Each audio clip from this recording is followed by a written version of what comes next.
Thank you guys for all the taps. We're at 35,000 likes. Appreciate all of that. All the shares.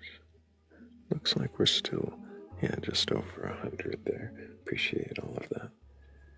Of course, the more we tap, maybe somebody will decide that they are curious enough to question their beliefs. And if that sounds like you, if you have a belief in a god or gods, a higher power, or really anything like that, and you're capable of questioning that belief, then go ahead and request up. I'm not looking for a debate. I'm not looking to tear you down or argue. I just want to know if you can question it. Then what is it that you believe? And why do you believe it?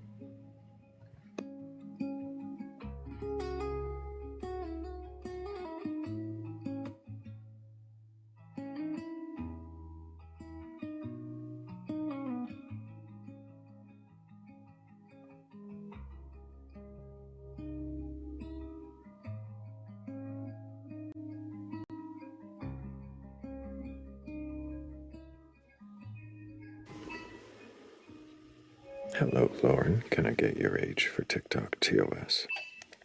Hi, I'm 42. And do you have a belief in a god or gods, higher power, or anything like that? Hang on, let me turn up my volume. Can you repeat that? Do you have a belief in a god or gods, higher power, or anything like that? Yes. Sounds like somebody's listening in another room. I'm hearing myself echo back. Lindsay, can you go in there? Which god is it that you believe in? Don't tell who I am. Oh, Jesus is a savior, and then he directs everything to God.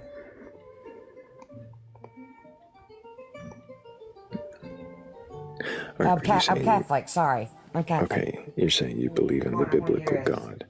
Have you read your Bible from beginning to end? No, I have not. Why not? I have having a hard time reading it. What do you mean by having a hard time? I feel like I'm reading Latin or something, like another language. So it's just taking me a little longer than most people. Do you believe the stories that you have read to be true? Honestly, no, I don't want to. Because you know why? It's sick. Some of them are sick, right? And I had to put it down. And I said, this can't be, I'm actually going to skip ahead. Because I don't like where I'm at right now. I see. So the stories are too horrific for you to want to believe them to be true. Yes. Does it matter if you want them to be true or not? Just I might be saying yes, just because of something you might say. Perhaps.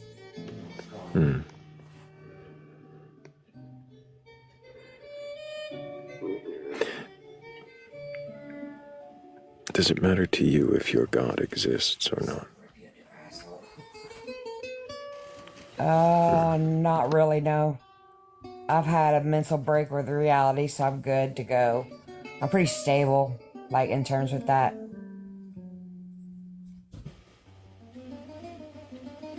So you're saying it doesn't matter if God exists or not? I'm saying I've had that crisis of faith already. I got through it. So, crisis. Yeah, it would matter. Yeah, that's what I would call a crisis of faith, yes. So you undoubtedly believe that there is a God, and do you question that at all?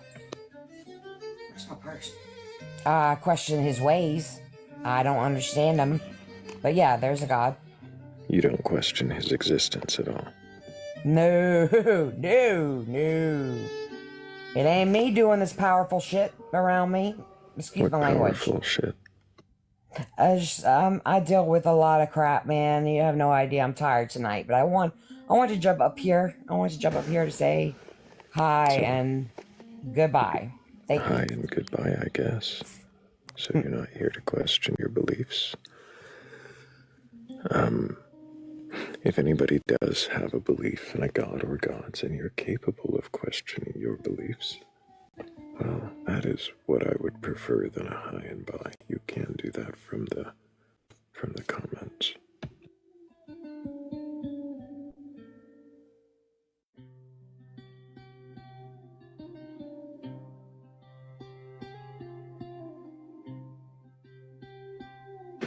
I feel like they felt like they had to perform either for me or for someone in the room. So it's probably best if they come back another time without the audience. The one with you. Our audience, however, is the best audience on TikTok, which is why I'm going to thank them all for the 38,000 times they've tapped the screen since we started this live. Appreciate all of you. Also appreciate all the shares and all of your comments, your questions, the respectful chat going on down there below. You guys are amazing, and I appreciate all of you.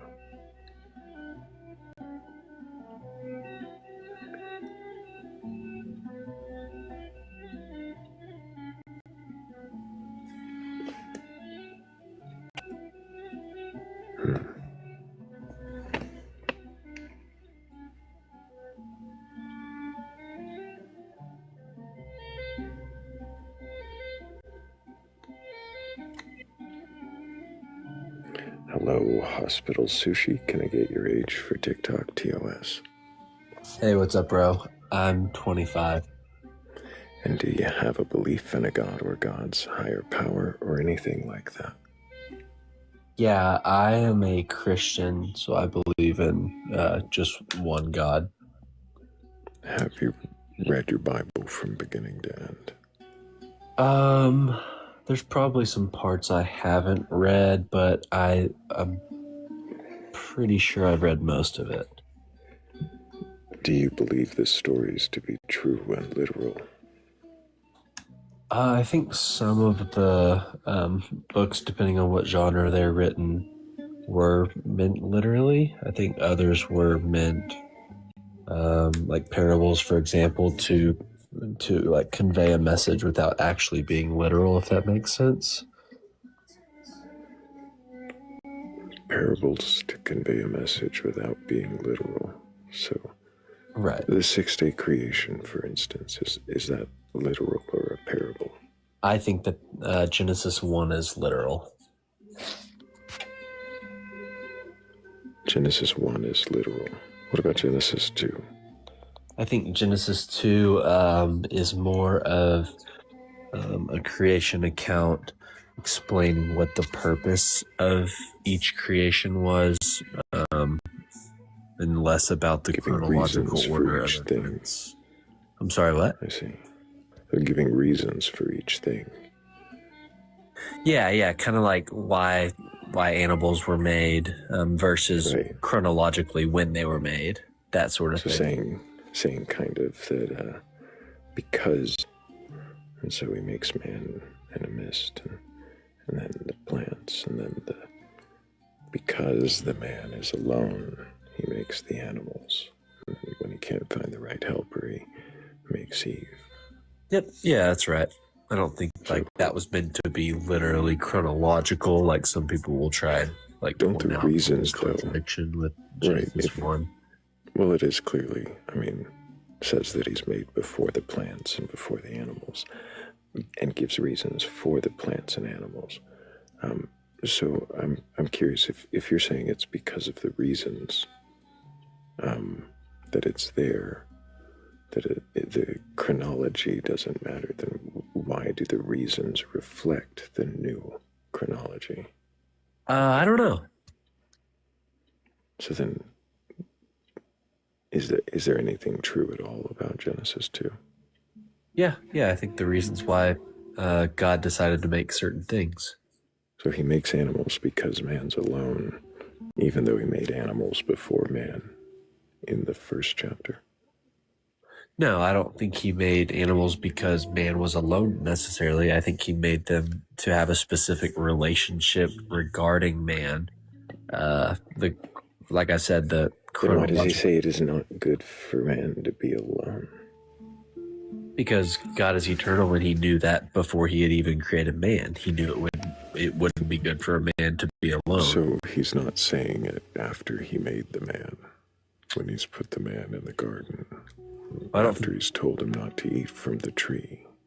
I don't think God thinks and does things with a sense of before and after like we do, because he's not bound to time. So the book is written specifically from then God's perspective, to be out of order and disjointed from human understanding on purpose. Are you talking about all of the Bible? No, I'm talking about the obvious contradiction we were just talking about between Genesis 1 and 2.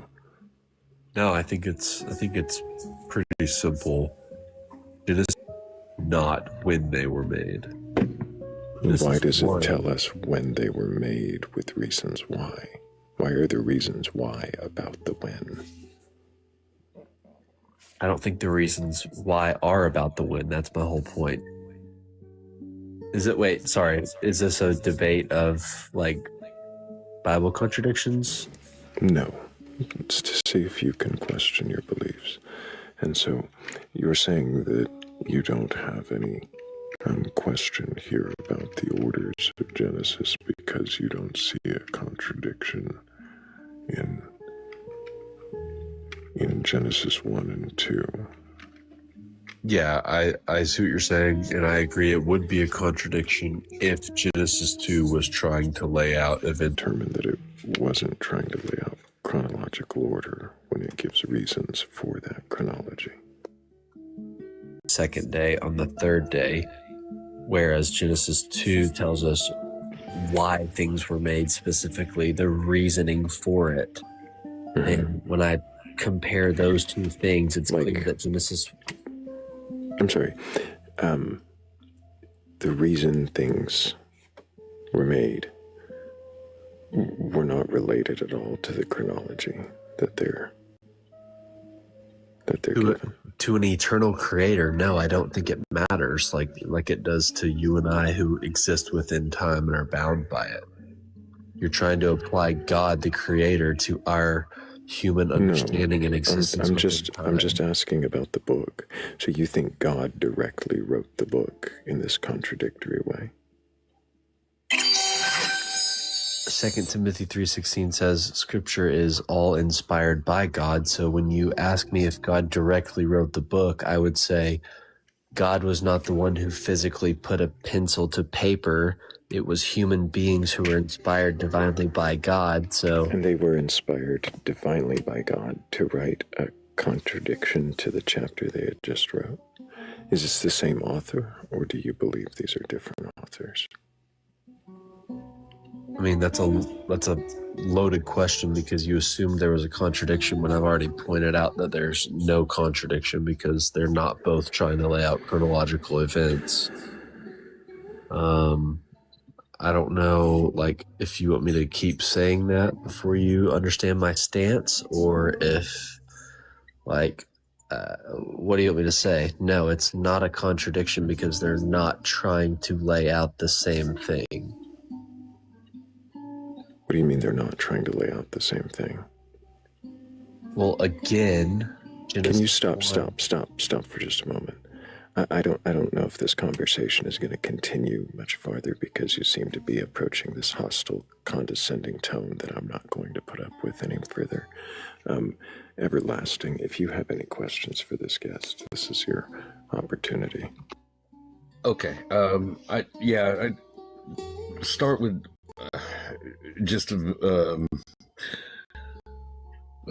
probably the NRSVUE. Okay, so the King James, for instance, NIV, the other translations are different from verse 1 than the NRSVUE. You're aware of the difference between in the beginning God created the heavens and the earth, and then as opposed to when God began to create heaven and earth. So you're approaching this like from do you think that there are problems with, say, what we might know about established science when it goes on to say that the earth was created first and then God created the sun with the day and the night, separated the day and the night, whereas like what we understand of cosmology is that the sun is older than the earth? And I'm wondering if do you just reject the understood science in that order of creation? Yes, and I can tell you why. Okay. I believe that God, being all powerful, has the ability to create something to appear old. And here's my best example of that. When a human being today enters the earth, they come into the world as an infant, as a baby. But when God created Adam and Eve, they were grown. So if God has the ability to create a human being to appear and be old, he also has the ability to create any sort of planet or sun or anything else, any part of the earth itself to appear old. I have no issue with that at all. So you're saying that he intentionally said everything I just said to explain that is what he tells us in scripture. We see that God creates a human being to appear old, so there's nothing deceptive with the fact that he has the ability to do that. Well, I guess my question is about the not just the human being that he created, like as an adult. I understand that. Yeah. But what would be the purpose behind making things appear older than they actually are?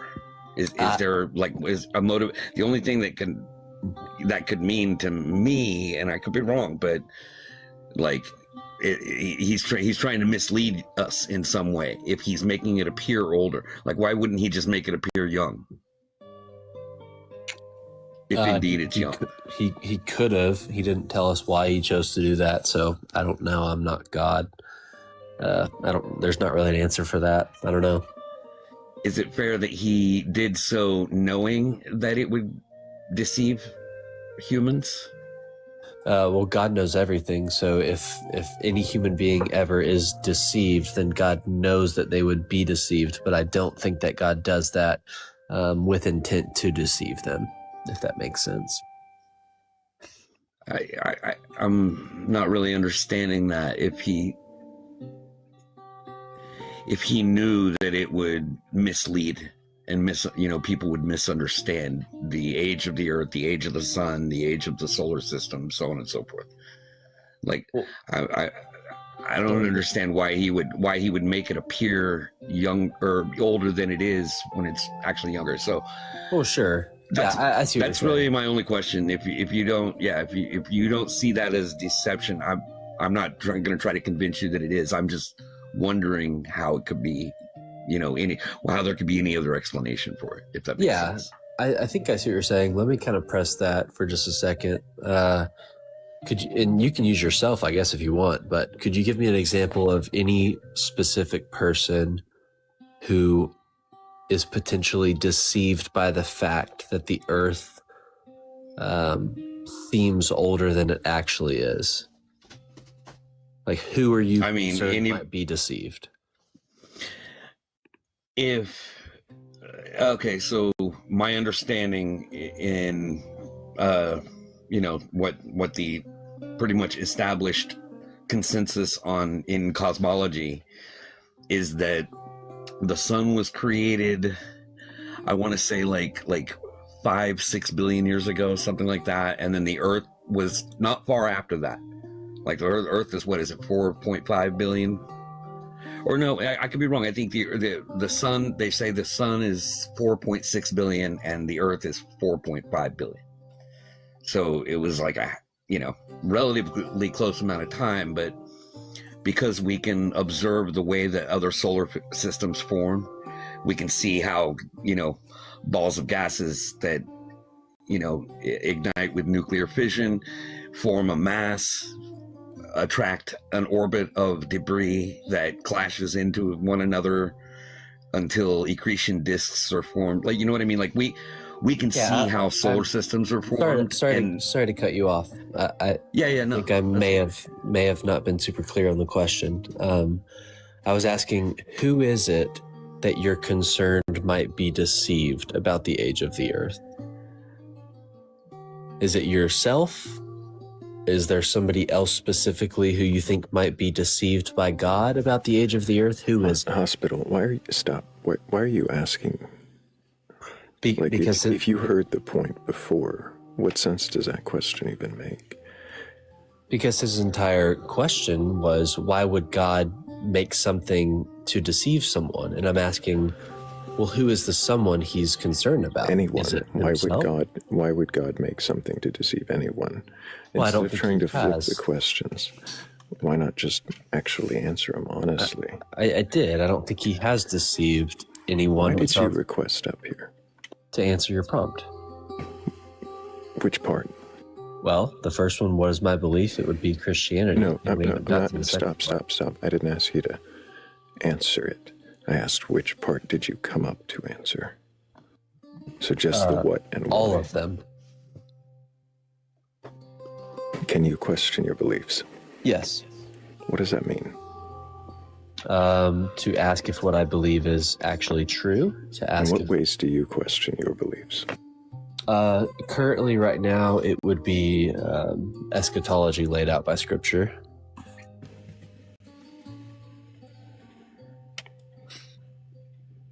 So, end times. Yeah, that's one of them. Yeah. And in what way do you question it? Well, I mean, I'm happy to answer. Are we completely pivoting away from the current conversation? I'd like to know if you're actually here in good faith. Sure, yeah. It seems like you're kind of...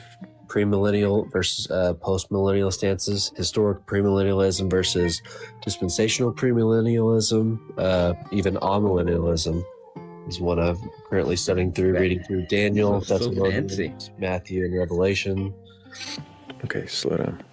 Go ahead, everlasting. What was that? Oh, I just said so fancy. Mm-hmm. I mean, just if you wanted specific things I'm reading through right now and comparing. In what way are you questioning? What is it you're actually questioning? You're just... What I believe Scripture teaches the end times will actually look like. So you don't question the truth of your God, the existence of...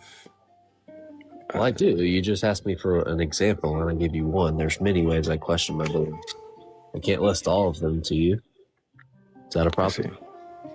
No. Is there a reason why you're using a condescending and hostile tone when you speak to me? Oh no, I don't mean to be off.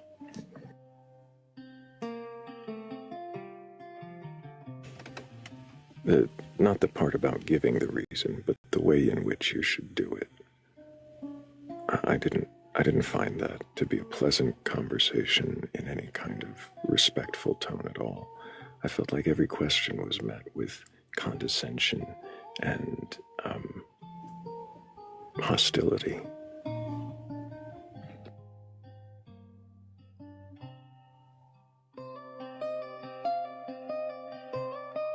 Frankly, it was just obnoxious.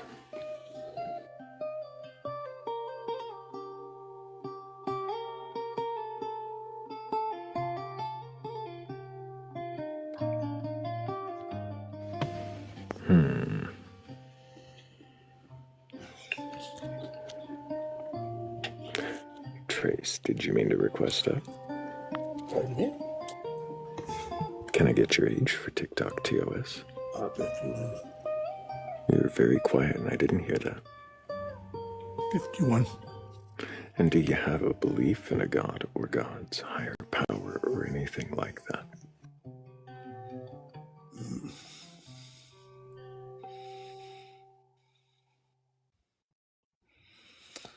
I believe that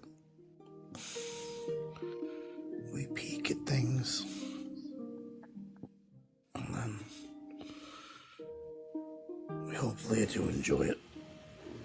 And then sometimes we have to plunder something that's not as fantastic looking on the outside, but then we learn something else on the inside. We peek at things to enjoy it and then plunder. I have no idea what you're talking about. Do you Well, I have just a mean belief? as in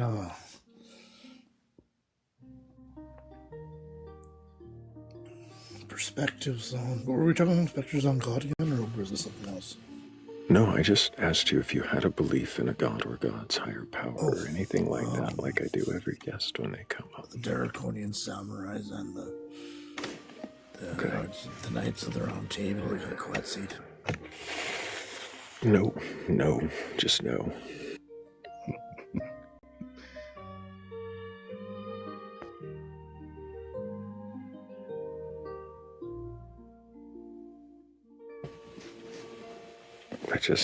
I don't know.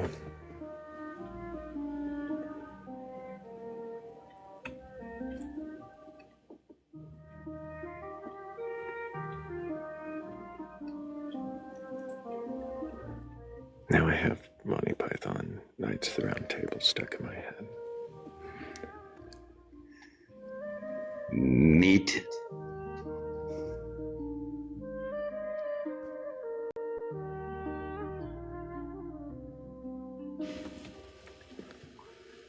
What even qualifies as shrubbery? What are the attributes required to make a shrubbery and not a bush or plant?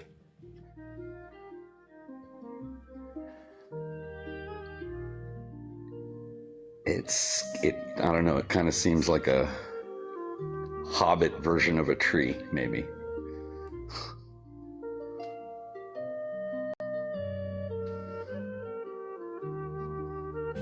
Because they do have branches. They do have like kind of woody stems and branches. Most shrubberies that I'm aware of.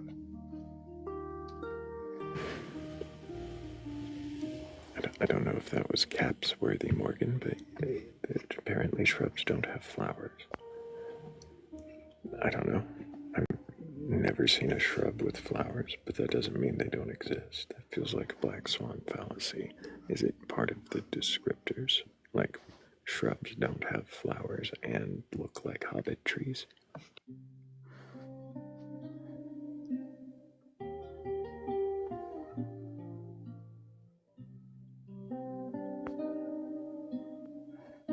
So if shrubbery is generally manicured, would that qualify a bonsai tree to be shrubbery? It's pretty well manicured.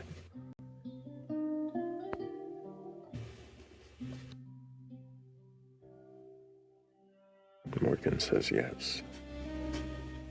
I want to question that yes. She used lower cases though, so how much of a yes could that have really been? It must have been a calm yes, I think, is a more convincing yes.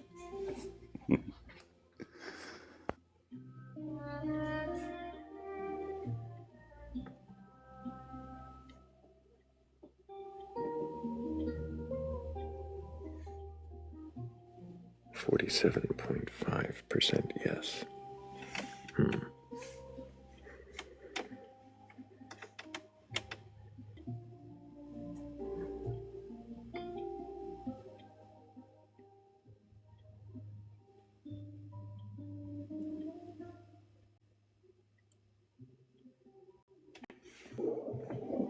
Hello, whatever. Can I get your age for TikTok TOS?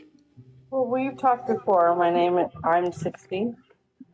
And do you have a belief in a god or gods, higher power, or anything like that? I think it's ridiculous to think of a higher power. I think we are beyond thinking in such a primitive way, and we need to get to grip with that.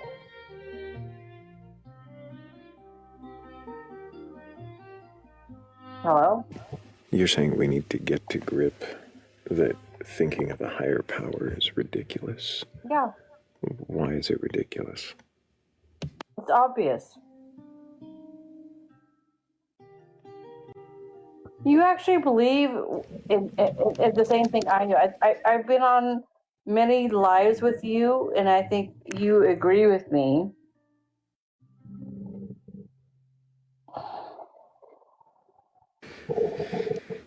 I don't know if I agree or disagree, but I think you do. How could does you it not matter? agree that? Does it matter if I agree? I guess it doesn't matter to me. Actually, it doesn't matter to me. I don't care. I'm my own So, person. why do you think a higher power is ridiculous? Because it's obviously ridiculous. And the thing is, the fact that so many people have believed that higher power for so many centuries has caused unimaginable harm to our to society. I mean, yeah, unimaginable. I hear you on the harm. But is there something obvious to you that is ridiculous? Something you can point out? Okay, the Inquisition, the witch trials. Do you want me to go on? No, The Inquisition, the witch trials. That alone should no. I meant. prove. I didn't mean about the harm. I meant about what about the God is ridiculous. What about the what? What about the God is ridiculous? Oh, give me a break. Give me a break. You don't believe it either. It doesn't matter what I believe, does it? No, but we both agree. Is it possible to not hold a belief in a higher power or a God and not think that the belief itself is ridiculous? Wait, say that again. I'm sorry. Say that again. Is it possible for someone to not hold a belief in a higher power or a God, yet simultaneously not think that belief in the God is ridiculous? Like if somebody told me, I believe in a higher power or a God or whatever, I might think certain aspects of it are ridiculous, but I don't think just simply somebody believing that there is such a thing necessarily is ridiculous. I'm an atheist myself. I don't believe in it, but I can understand kind of why people might believe in a God. That's kind of what I'm saying. Does that make sense? Well, here's what I'm going to say to you. Be courageous. Stick to your beliefs. If you believe that you're an atheist, stand up for your beliefs. Don't be a wimp. Don't be a fence sitter. My husband was a fence sitter, and I held him in contempt our whole marriage because he's like, oh, I don't know, I'm an agnostic. And I just thought, I think you're misunderstanding me. I think you're misunderstanding me. Okay. Okay. I'm saying I am a pretty firm atheist. Like I mean, I'm like, as atheist as you're going to find. However, I have these conversations a lot with people, and I've heard a lot of reasons why people believe in a higher power. And I don't necessarily think that it's ridiculous that they hold that belief. That's what I'm saying. I'm not really granting any possibility that a higher power exists myself. Okay, that's still an agnostic philosophy, is what you're telling me. I think you're missing the question. Agnosticism, right? You're still missing the question. Agnostic. Whatever. Feel free to be an agnostic. That's fine. Okay, whatever. I don't respect. I don't think that's what I personally he don't said. respect. I'm going to go ahead and just mute you for a moment. I don't know if you can see the words directly above your box where it says be respectful. I don't think talking past people, declaring what they believe is a certain thing or that it must be ridiculous. I don't think that's very respectful. I think we're going to go ahead and set you down. Maybe you should drink some water and catch a nap and try again another time if you're actually open to questioning your lack of belief. But I would rather, of course, question somebody with a belief in a god or gods higher power or anything like that. If you're capable of questioning such a belief, then go ahead and request up.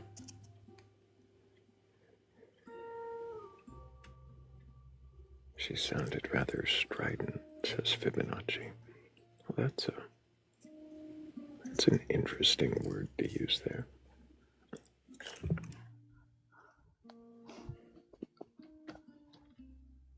I thought I was pretty clear with the question. I don't know if maybe I could have asked it a simpler way, but I think you understand what I was trying to ask, right? Oh, yeah. Yeah, Okay. I don't think you were being in any way obtuse or conflating your language, trying to be talk past her. I just don't think she was here to have a conversation. Am I able? Talk TOS. I am 41. And do you have a belief in a god or gods, higher power, or anything like that? I have a very strong belief that I know that spirits and angels exist because I communicate and I can see into What is a spirit? energy. What do you mean by energy? They are electric. They are non-physical. I'm sorry, and electric? Electric and non-physical. So they are able to exist. And I know that they're with me. I'm sorry, how is it that you're able to say you know that these electric, non-physical beings exist? In 2022, I witnessed a portal. And after the portal appeared, I was able to feel them, and they use electricity to communicate with me. So in order for us to communicate, they can't talk to me, but they use electricity and they shock me from my head to my toes. I'm sorry. It feels like goosebumps. So, it feels like goosebumps. How do you know you didn't just get goosebumps? Because when I ask them certain questions, they answer. And we have a communication. So no is the Who are I'm sorry, who are they? I really don't know who they are. I know there's like 3 or 4 spirits with me. But if we were How do you to know just, that they are spirits? I know that they are energy, and I know that they are been here for a long time. How? And my question How do you... I'm not here to answer your questions. Okay. I'm here to see if you can question your beliefs. And so Yes, far, sir. all you've presented are things that you claim you know based on your feelings. How do you know these are not just your feelings? They're able to move, and they're able to communicate through electronic means, meaning they can communicate through Wi-Fi, Bluetooth, and other things, devices. I'm able to communicate and see them. You're saying that they are able. You don't know who or what they are. And how is it you're able to verify that they are able to do any of the things you've said? By developing a device to actually physically see them. I use sunlight and water and metal, similar to John Dee and Notre Dame. And what I'm able to sunlight and water and metal. Correct. In what way do you use them to see? What I'm able spirits? to do is use the water, and I use the water to bend the sunlight, and I direct the sunlight onto a black piece of metal, and I'm able to photograph images of them. So I can see. How do you know the images you're capturing are of these energy beings? Because they have complete, full, coherent images of spirits, ghosts, but there's also reptiles. It's not just human. Do you have any of these images handy? I do, and they're all located on my Facebook page. Mm-hmm. Mm-hmm. And so you have these images on your Facebook page, I'm not asking you to share that here, but you say that you captured spirits and reptiles. And humans. And there were humans. Also. There was humans. How do you know that the things that you're capturing are that and not some other kind of anomaly? Well, if you were to run a scientific experiment for 4 years, which I did, and what made your experiment scientific? By keeping a controlled method. What do you mean by that? By keeping controls. Everything was the exact process. The water, the sunlight, the metal. It was all controlled. For 4 years, I was able to see and read these images. And for by 4 interpreting years. the images, for 4 years, and by interpreting the images, I realized we are not alone. Stop for a moment. Yes, sir. Why did you request up here? I wanted. What is your belief? Can you question so you're not your actually beliefs? So you're not actually capable of questioning your beliefs. You just came up here to ask me about mine and tell us your declarations of your images. Life exists, so there are ghosts. I'm sorry, what proves the pictures that you say are on a Facebook page that show reflections of what you claim are energy beings? Correct. Ghosts, spirits, communication through quantum entanglement. But I mean, I'm sorry. how do you stop? You said communication through quantum entanglement.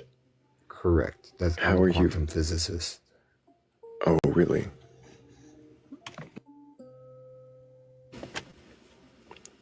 What does quantum mean? Quantum is the ability to manipulate photons, and what you're able to. I don't deal with liars. If anybody does have a belief in a god or gods, higher power, or anything like that, go ahead and request on up.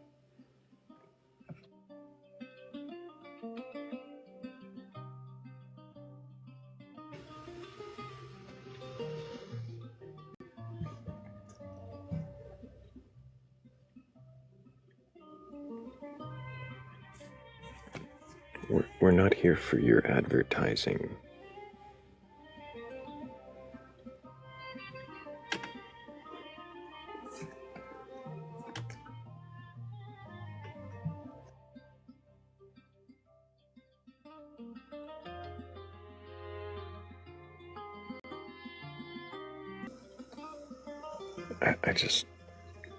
I don't understand why people think they need to lie in order to express what they believe, especially since I'm not here for you just to express it. We're here to see if you can question it. And lying is absolutely not going to get you anywhere.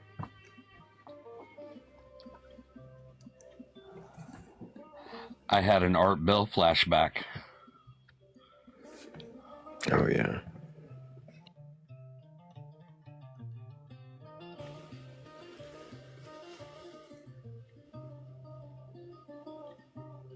It is wild for a Tuesday night, Azure. I don't get how it's this chaotic already. But I guess we're here for it. If anybody else has a belief in a god or gods, higher power, or anything like that, and you're capable of coherently questioning that belief, then go ahead and request up. I think the next one is a ghost. A poltergeist in the queue.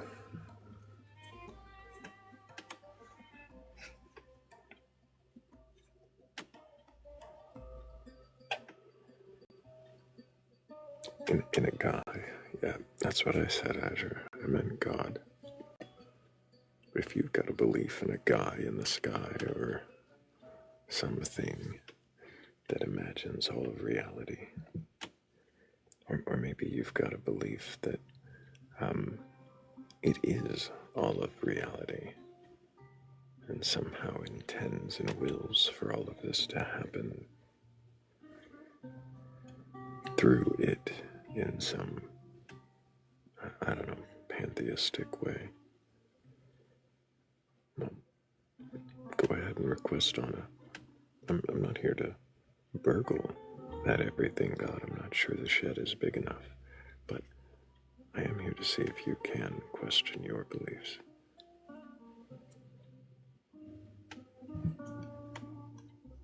And if you can, then what do you believe?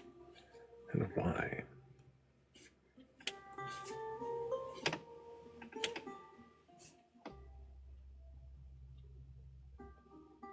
Yeah, I said I don't know if the shed is big enough, Hazel, but maybe an everything God could fit in here, just like all the others.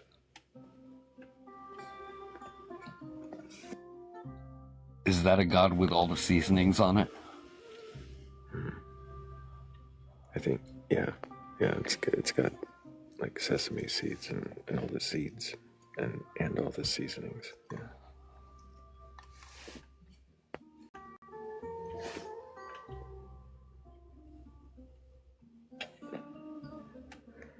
Has this night rattled your bones, Thrayle? No, my bones are unrattled.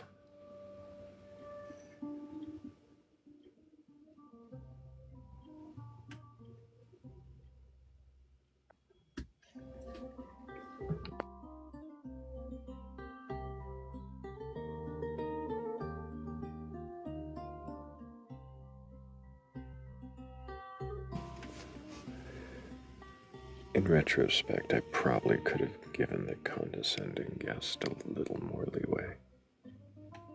Seemed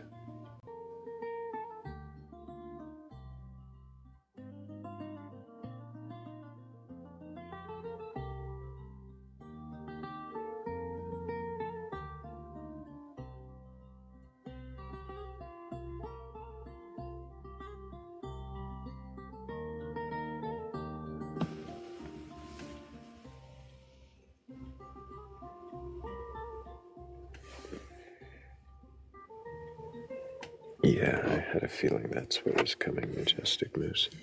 I was just waiting for it. And I'm glad we didn't get there.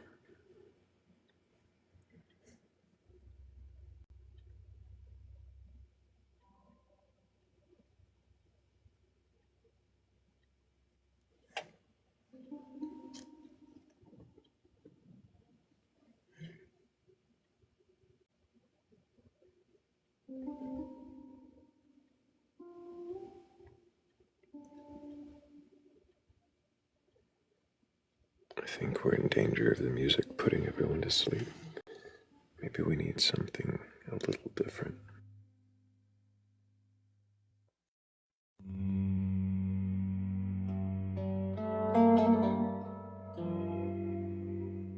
Welcome in.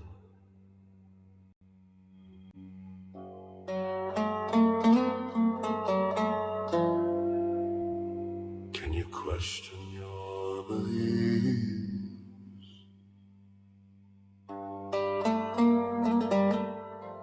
Do you have a belief in a God, a higher power,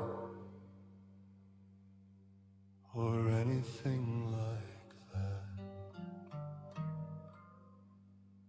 Request on up.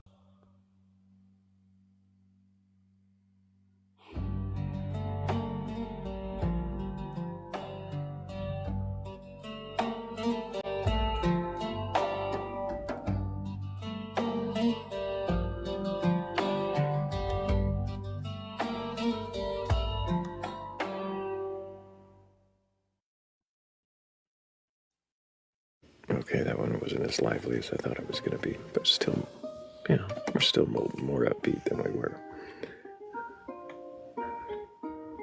Now we just need somebody with a belief in, God or something like it. Do you believe in God? Or anything like it? Can you question that belief?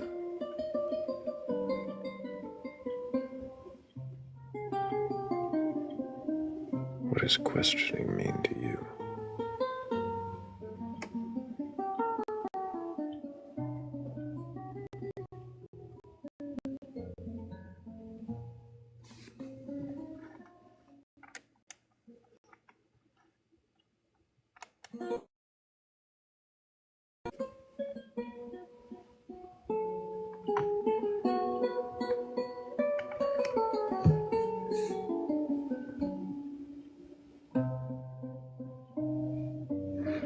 Appreciate all the shares. Thank you guys for sharing to get us out to the FYP of somebody who might be curious enough or courageous enough to question their beliefs.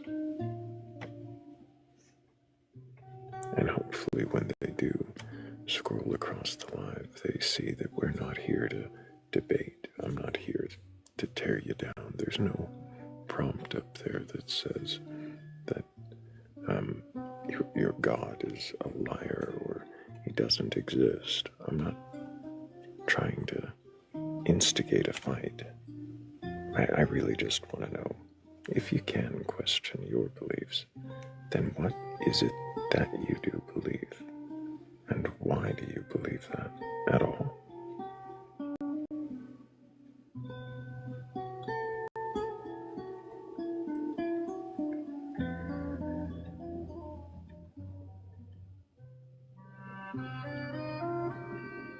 Hazelnut said, what if God was real and liked atheists more? That is a good question. I would if I were God. I mean, we're not always bothering him with, prayers, pleading for him to intervene and fix things and change other people.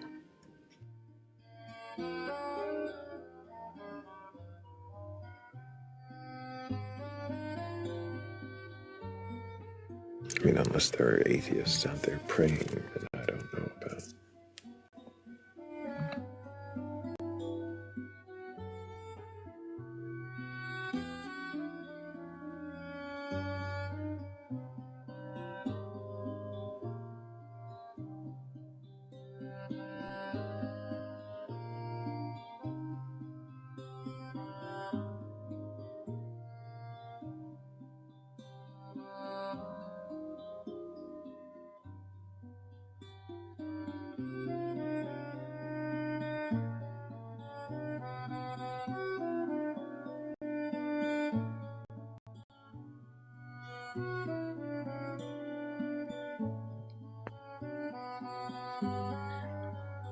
Do you know who Yodi is? He's another. I think I do. A lot of times Tiny will kind of co-host with him. And he's I really like his particular style of the approach to the question, like to bring believers up, and he'll have a prompt that'll say something like, can prayer do anything demonstrable here for us now, like right now, while you're on the panel with me? And he'll pray along with the believer, and he'll question the whole, power of prayer thing. And he's not doing it in a mocking way. Like he's engaging in a genuine exchange. That's interesting. YOTI is his name, and he's a younger guy. But yeah, I think you like what he does. I think that is an interesting idea. To let them demonstrate the prayer, go along with it, see what results are yielded.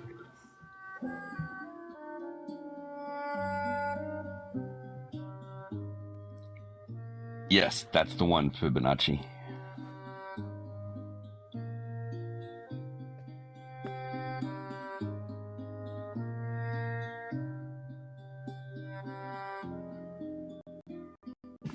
Yeah, I'll definitely look for him and give him a follow. I think he usually does a later night stream, so that's probably why you missed him. Yeah, that would definitely explain it. He usually pulls in. Nice. So we're competing. Thanks for letting me know.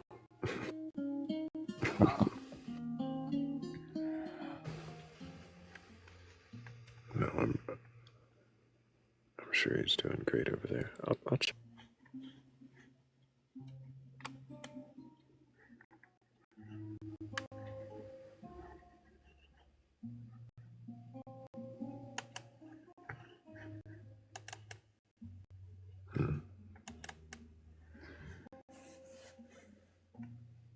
Yep, that explains it.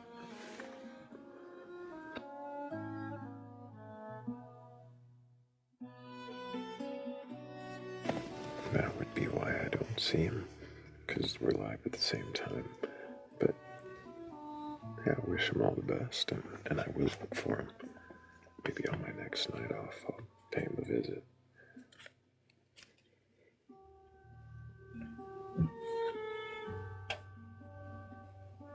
Oh, everybody's scrolling over there. Great. Well, we'll sit here. Sorry, I'll private message you next time. I'll just send you an invite on your night off. He deserves it. I'm sure he deserves a shout out. So. Yeah, you'd enjoy him. I think it'd be interesting to have him come join this panel at some point. I'm sure he could be attracted to it for sure. Yeah, he does a very similar thing. It's very Socratic questioning, you know. That's awesome.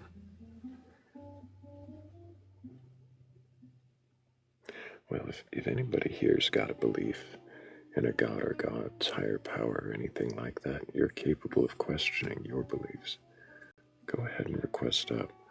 I'm not looking for a debate or an argument. I'm not looking to tear you down or burgle your gods. Just want to know if you can question your beliefs, then what is it you believe? And why do you believe it?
Well, while we wait for somebody with a questionable belief in a god or something like that,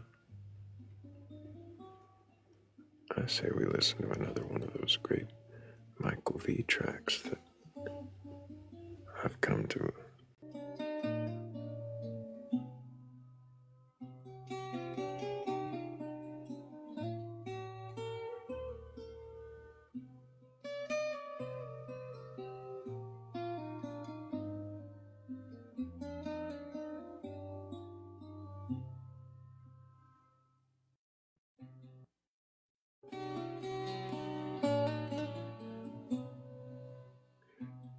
Of course, I know just the one, but I picked right in the middle of one of the longest loop tracks to come up with the idea.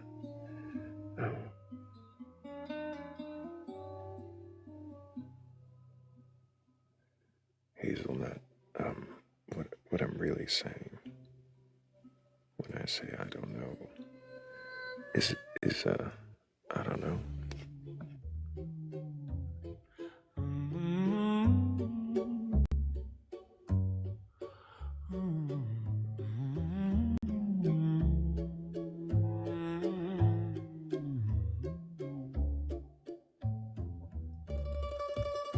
I sit where the night folds over thought, counting the cracks in the walls of belief. Every certainty feels like a brittle branch, every answer a shadow I can't quite reach. Do you know the taste of doubt? Sweet as moth wings, bitter as absence. Step closer, leave your armor outside. Let's sip from the cup of maybe tonight. The moon laughs at all your neat categories. Darkness hums in the spaces between. I'm the echo of questions you forgot, the small thrill of things you've never seen. Do you know the taste of doubt? Sweet as moth wings, bitter as absence. Step closer, leave your armor outside. Let's sip from the cup.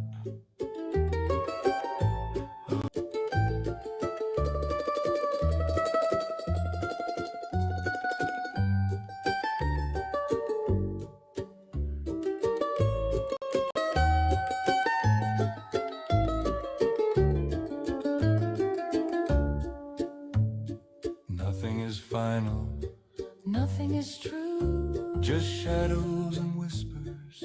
me and you, We dance in the quiet under the stars. as the world sleeps. We heal our scars. Do you know the taste of doubt? Sweet as moth wings, bitter as absence. Step closer, Leave your armor outside. let's sip from the cup of maybe tonight. Maybe tonight. Oh, maybe tonight.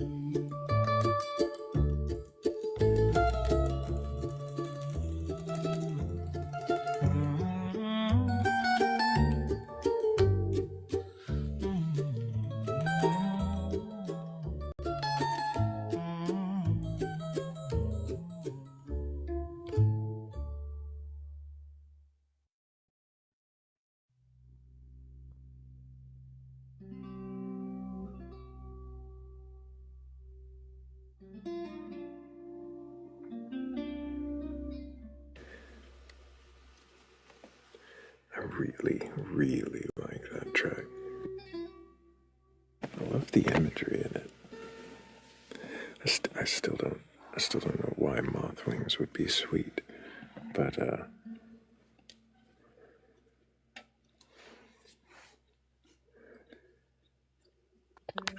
Well, apparently they're sweet to Michael's cat. I like the imagery still.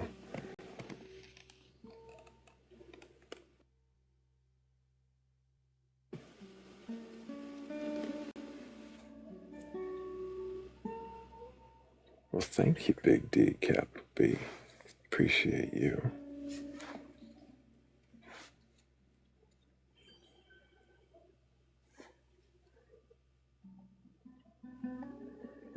Well, I really appreciate clearing that goal.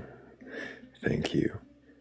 Of course, thank you to Fibonacci Flux, also Majestic Moose in 96, but big thanks to Big. We follow that guy. He does some really great lives.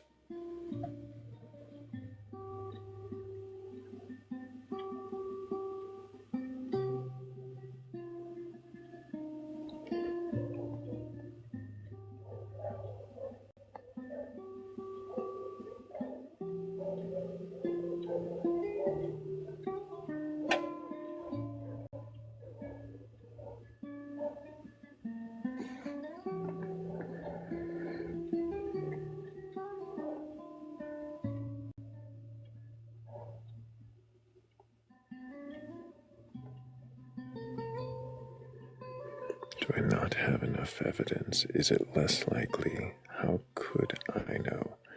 Oh, well, I guess it's going to depend, Hazel, on any time I say I don't know. So what is the I don't know that you're really wanting to question me on? I guess, does this mean I should be swapping the background to question the questioner?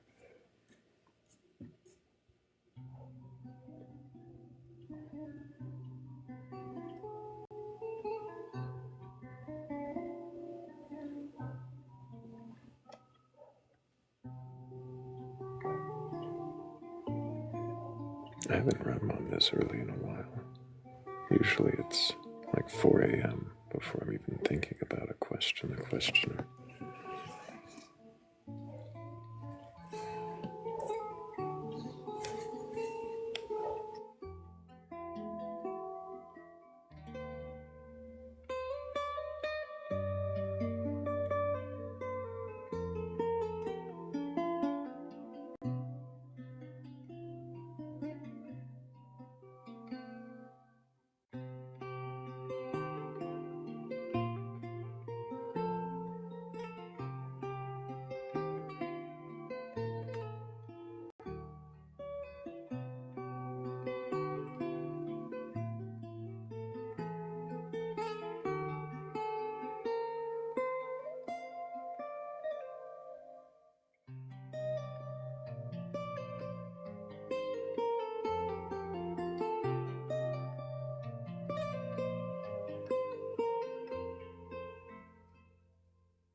I don't know, maybe buddy, all those open boxes, all you've got to do if you've got a belief in a god or gods, higher power, or anything like that, is be able to question it. And if you can, then click one of those boxes and you can join us up here and we'll see if you really can question your beliefs.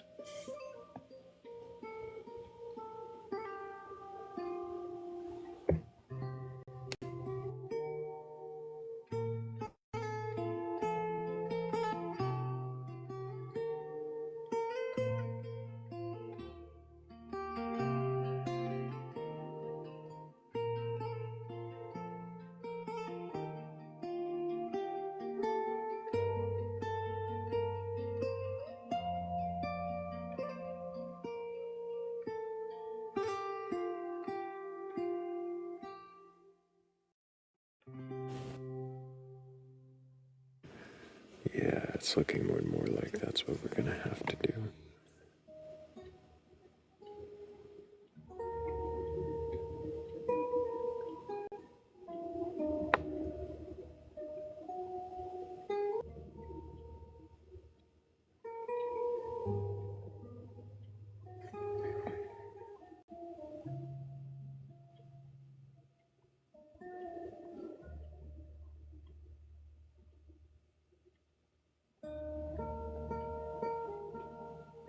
I'm looking down the playlist and almost everything after this is somber. I'm definitely going to need to add more upbeat tracks to the playlist. They're all laments and soliloquies and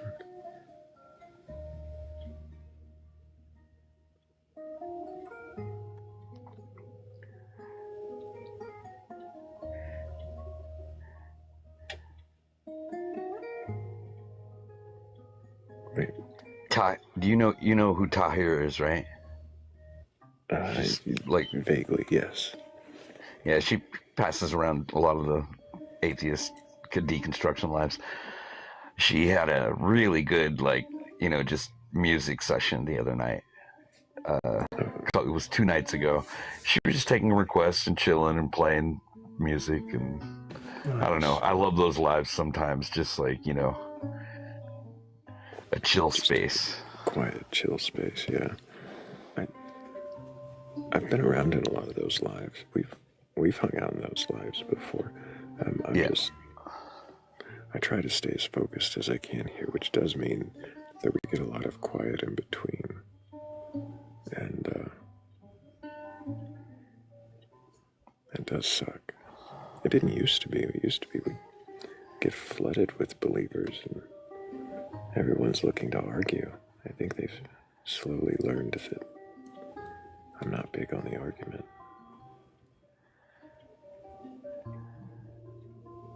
Away. Hello, Philly. Hi. Greetings, friend. Good evening. Philly's voice is returning. Barely. Did you get laryngitis? I sure did. Oh boy.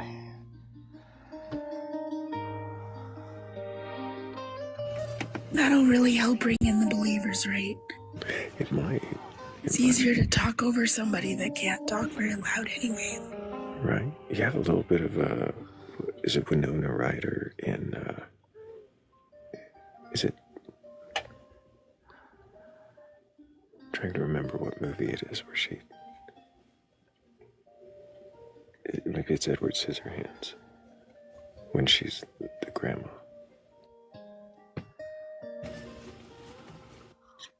You know, I don't know movies. No, I realized that as I was elaborating. I know exactly what you're talking about.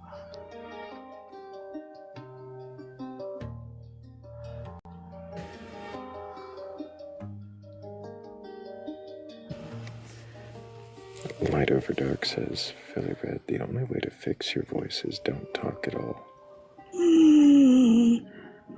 Light Over Dark doesn't know me. I know. You ever tried to make Philly not talk? I haven't. I know better.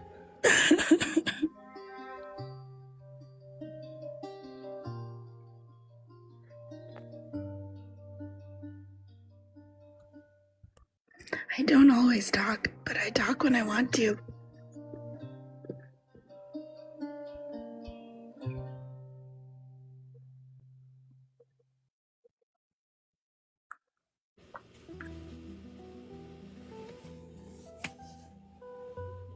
Well, I'm glad you came up. Your questions earlier for the guest that was here. It's right. I had to drop like that. That's okay. Sounded like it. Something come up. When Tracy calls, I answer. Absolutely.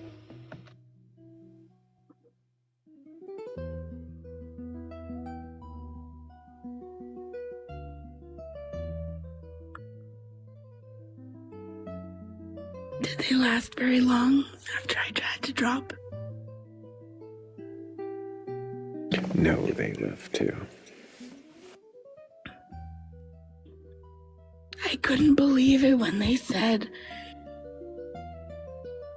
basically, God's bum is a crystal ball? Yes.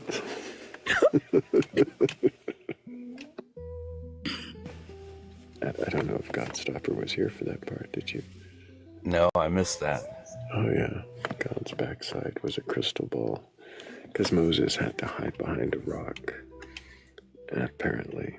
And so he couldn't see God's face, because then he would see the future. But when God went past him, then he caught a glimpse of his backside. And that's the past. And that's how he wrote Genesis, according to a previous guest. Very creative. Mm-hmm. So by catching a glimpse of God's backside. then he was able to know enough of the past, like a crystal ball. But also, I could not help but laugh. Oh, I shouldn't. I have questions. I need to know more now. There were so many questions. I would have kept him up here and kept asking, but he disengaged and had to go. So I would ask him about Isaiah 6:1, if you're familiar with that verse. What? Remind me what that verse is. Let me look it up. Hang on. Blake says,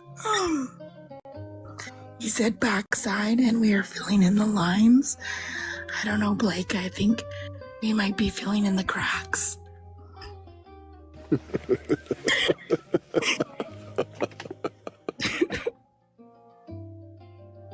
damn, Philly. That was good. I know.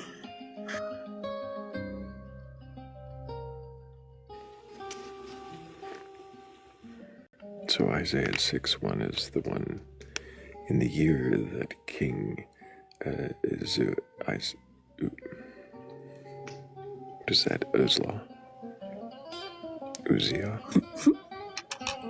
In the year of this king, when he died, I saw the Lord sitting upon a throne high and lifted up, and his train filled the temple.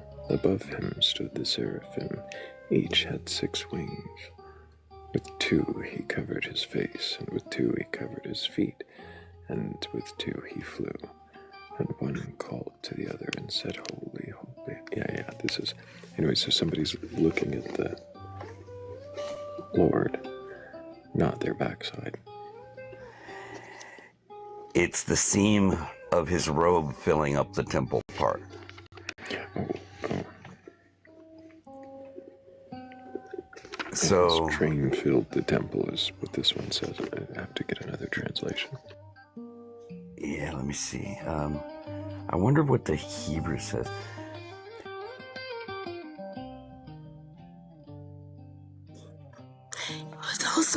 It was also the whiplash of saying that he believed in the Bible 100%. No, wait, let me correct that. 3%. That was fucking hilarious. 97% went out the window in the middle of the answer. The Hebrew translates into English from Amon Safaria Library. In the year that King Uzziah died, I beheld my sovereign seated on a high, lofty throne, and the skirts of God's robe filled the temple.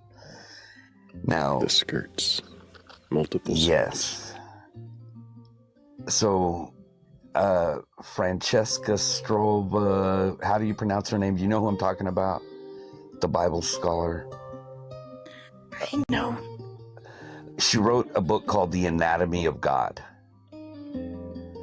And it goes through all of these descriptions of when God is described anatomically. And like she's like also not just a Old Testament scholar, but like Mesopotamian, very similar to Josh Bowen. Like she's kind of in his realm of study, but she describes this God's manhood that is like that's robe, the skirt of to fill up the temple, and it's just I don't know, like it's very colorful description. Interesting.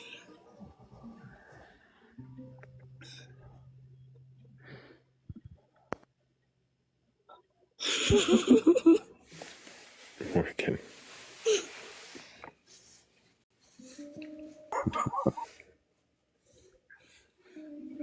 Well, if we're talking about God's backside, it's only fair to talk about his front side too. Well, whichever side it was, in And whether it was skirt or shiny round crystal ball, if you have a belief in a god or gods, higher power, or anything like that, and you're capable of questioning that belief, go ahead and request up. We're not here to debate you or argue or make you look like a fool. We just want to know if you can question your belief. Crystal ball or not. At least it was only one crystal ball. Imagine if he said there were two. Or that it was one, but it was cracked. If there had been a split in the crystal ball, I would have... I don't know. I don't know if I could have had a straight-faced question after that. Lag over on YouTube, we keep almost losing the stream. If we do drop it, we will be back. I was really actually interested to find out what the 3% was and how he determined that it was reliable. Well, I think the 3% was that there was a god and an afterlife. I think that was all.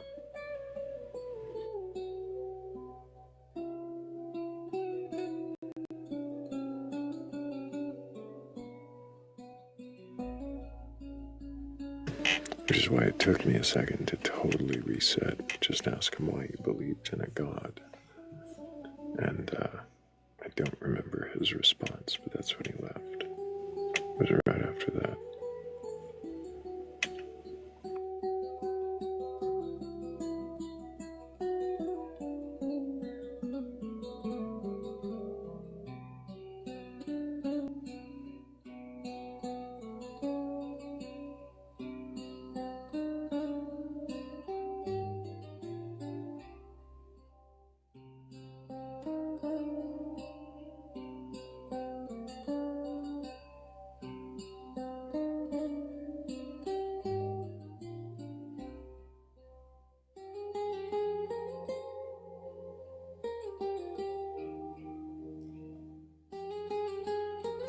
Oh, see, there he is. Maybe he'd like to come ball backside.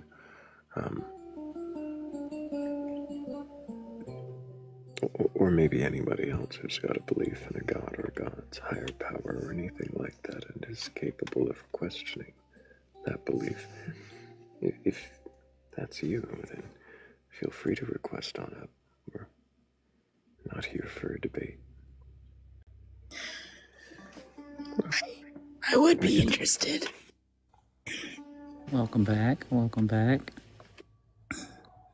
I think that was my line. Welcome back, Y2K. Can you remind us your age for TikTok TOS? 36. You said 36. Yes. And do you have a belief in a god or god's higher power or anything like that? Yes, I do. And which god is it?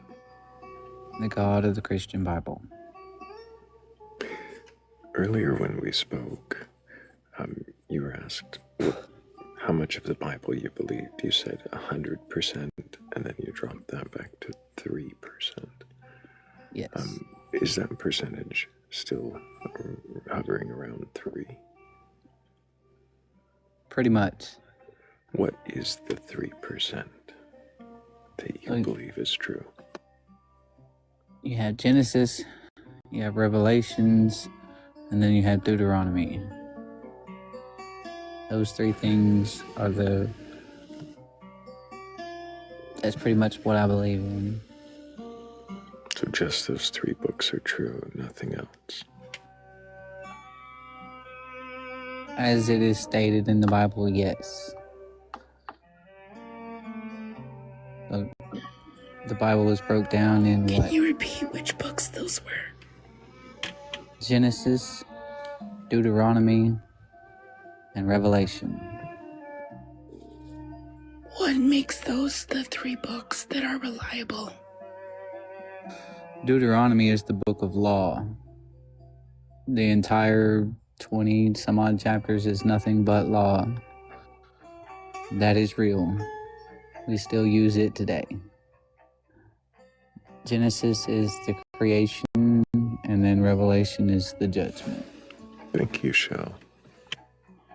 Is it this? Just the creation. Because, as I stated earlier, the book of Genesis was written by Moses, so therefore, or so it is assumed. So therefore, if we assume that writing didn't exist in that time, he would have to have been shown or told that story, give or take. Shown or told. Which story? The story all the way back to Adam and Eve and creation and so forth. So he was shown the story, and in writing the story, did he write the contradictions in there, or did he just... Is that an accident? Probably a little bit of both. I mean, I like that terminology. I think I'll stick with it for a while. I mean, that's the easiest and most non-in-depth way to explain it.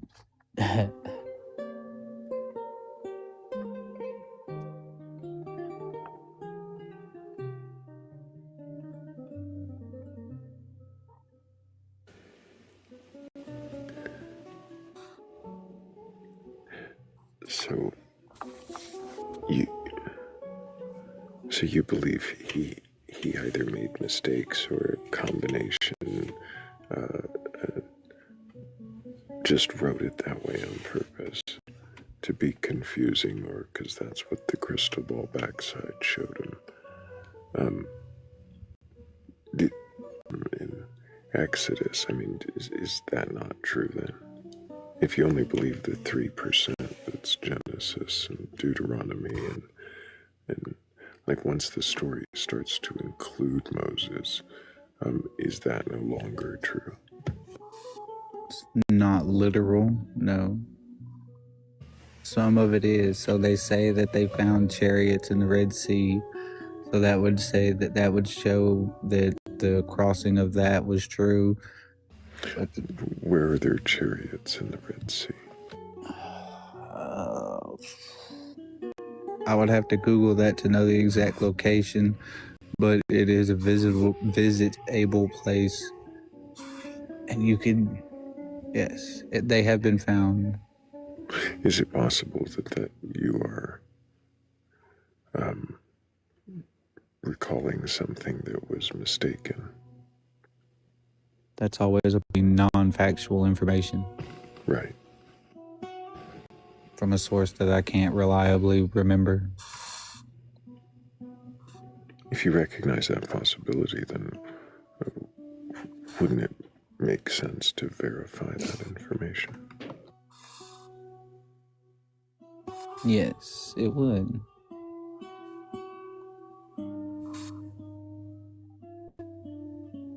Which I guess boils down to why they call it belief, because there are some things in the Bible that just can't be proven. We don't know how to prove them, But if you only believe 3%, then, I mean, how do you believe? I guess, how do you even believe that 3% if you're discounting any of the rest of the book? If Exodus isn't true, then how can you trust anything Moses says about Genesis? makes it believable is that when you encounter all of the religious jargon that's out there, they all share the same basic principle of there is a God, there is an afterlife, and the path to so-and-so, whatever. Is that really all that matters to you, is the God afterlife part? Those, yeah, pretty much, because that's, I mean, So does it matter if any of the rest of it is true? Yes, because the center part is what I base my actions on, give or take, when it comes to... What's sin? One more time? You said sinner part? The middle. Oh, center. I thought you said sinner. Sorry about that. What do you mean center part?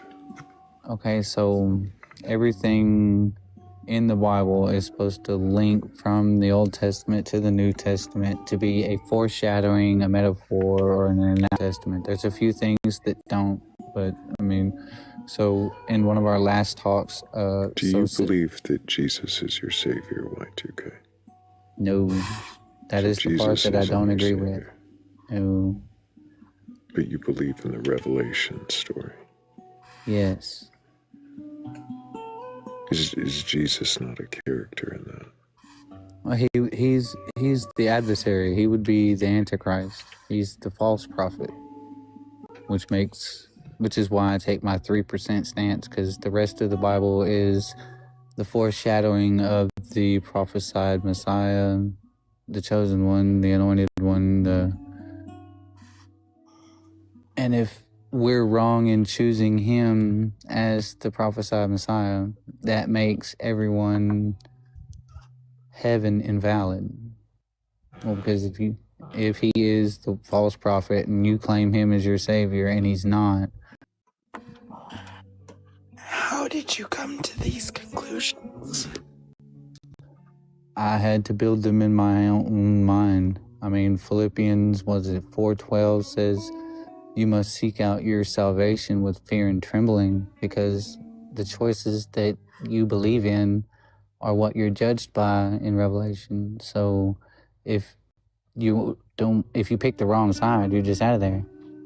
And that's where the belief comes in, and the message of the Bible is who is the prophesied Messiah. So is there truth in Philippians also? Say that one more time. Is there truth in Philippians also? I'm unable, I don't know. I'm a firm believer in... You quoted it. Does that make it part of the 3%? No. That's just like if you go to choose something for home protection, you want to make sure that what you choose is going to save you when you need it. So in the basis of religion, you would like your God or Savior to be the correct person. So you do have to be careful in who you choose as your Savior.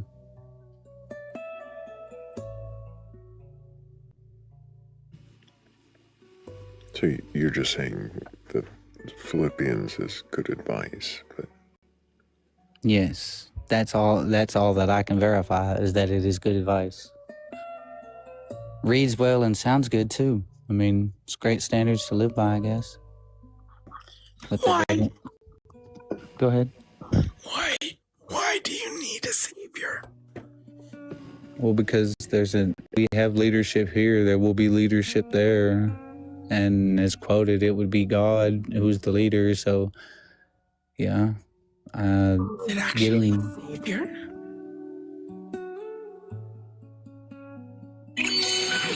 Say that again. I did.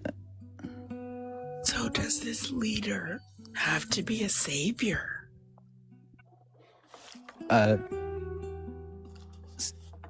No. That would be title. I mean, it's just. So, like, when you get there, supposedly there's no more suffering. All things are revealed. There is nothing that's not before you. You need for nothing, want for nothing, so forth and so on. It's paradise, give or take. Not everybody makes that. I do not know that, but that's why it's belief and faith. Otherwise, it would be knowledge. Where did you get that information? Some of it I make up, some of it I read from the Bible, some of it I read from other people's studies of such, and through my hands from time to time. Why choose to believe those things?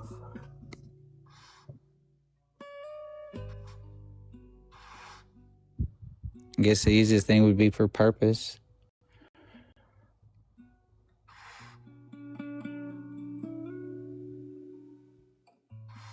The natural reason would be because it was instilled or indoctrinated into me as a child. It's just a basis of life. Does the indoctrination make it true? No. Makes it come. Yes.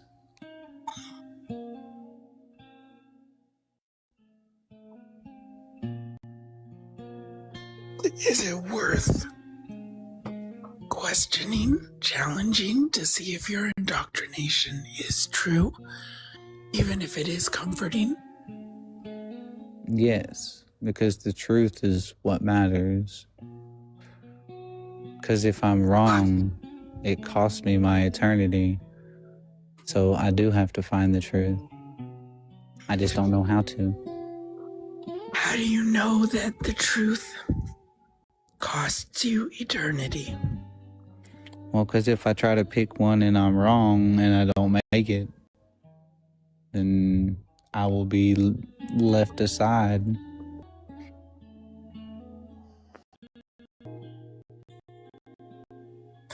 What if there is no heaven? That would be pretty cool. It means I have nothing to worry about.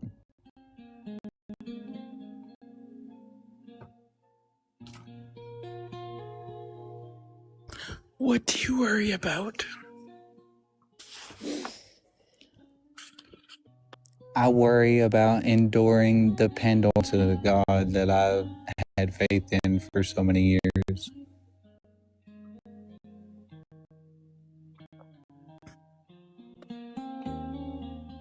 A little confused. Can you explain? So what do you mean by Pandora's box? So Pandora's box syndrome is being blissful in ignorance. But once you open the box and the knowledge is revealed to you, it changes the way you look at something. It's like, so the first time you watch TV and then you think it's real, then you see how TV's made, and it's like, oh, you know. So in the same sense, for when it comes to the eternal heaven, whatever, if you open Pandora's box and you know that it doesn't exist, or if you open Pandora's box and it shows you what you could possibly be missing, give or take, you would always be sad. It would be like you knew what perfection was and you don't get to participate. It's like being left out of a school field trip as a child. It'd be a simple analogy for it with I think I might still be confused on what are you're using the analogy of Pandora's box. What does that represent in terms of your beliefs? not making it into heaven. So like if you finally know the truth of heaven and you know it's perfection, you don't get to be there.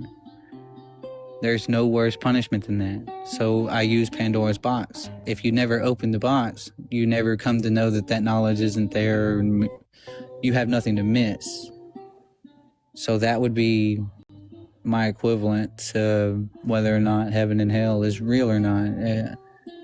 More like I'm a quote Big Bang Theory. It's kind of like you don't know the Occam's razor and the Schrodinger's cat all at the same time.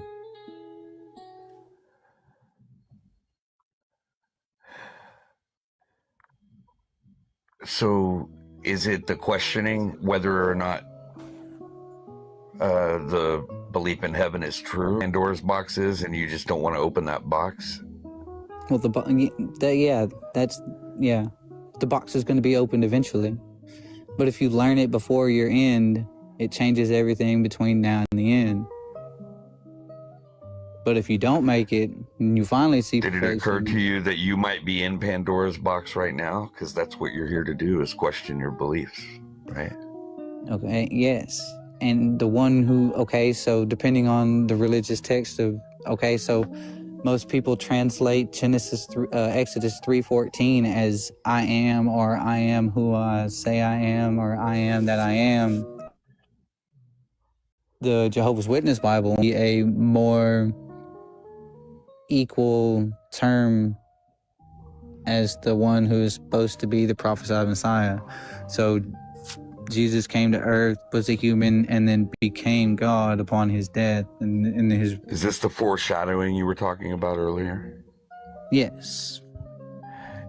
Is it possible that when there's a series of books, like a sequel of books or movies, even when they write the second book, they're they're basing it off the first book, right?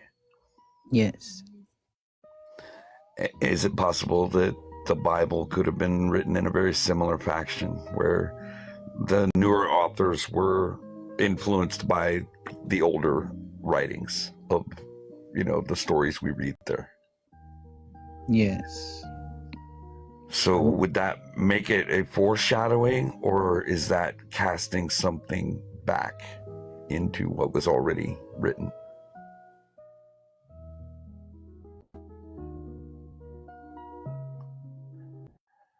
That seems more like passing on knowledge. I mean, it's changed, but yeah, it's still the story going from one place to another.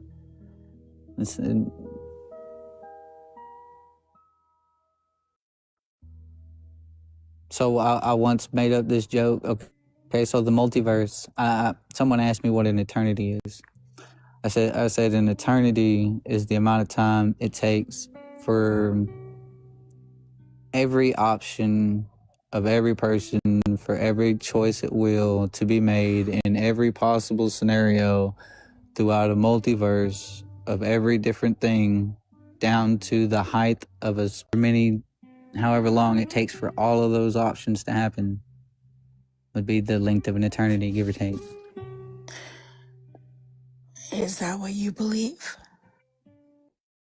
No, that's what I once thought of, and I was watching Star Trek when I thought of it. So I mean, it's like, all right, so maybe the whole religion thing comes down to we can't show them the works of this book until they can figure out how to be nice to themselves, give or take, instead of not interacting with someone who doesn't have star travel. It's, if you can't break down this book, you just got to stay stuck on your planet, kind of thing. How do you determine what is true and what is not true? When they come to pass. When something comes to pass. That is when it becomes true. So, like, in a general sense, we didn't know math, and then someone discovered that math is all in the universe and the Fibonacci sequence and all that throughout the universe. We didn't create math, but we know that math is true. So eventually there will come a point to where the stories in the Bible will take place. Then it will be shown to either be true or not true, which is the whole great debate on who the Messiah is, if there is truth to this story. Yes.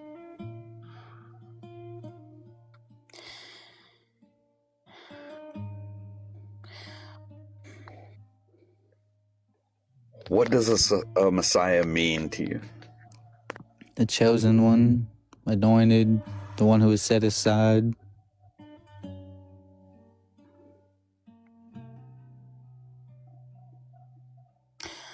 Chosen one for what? That's the answer that we don't have. That's what we debate on between religions,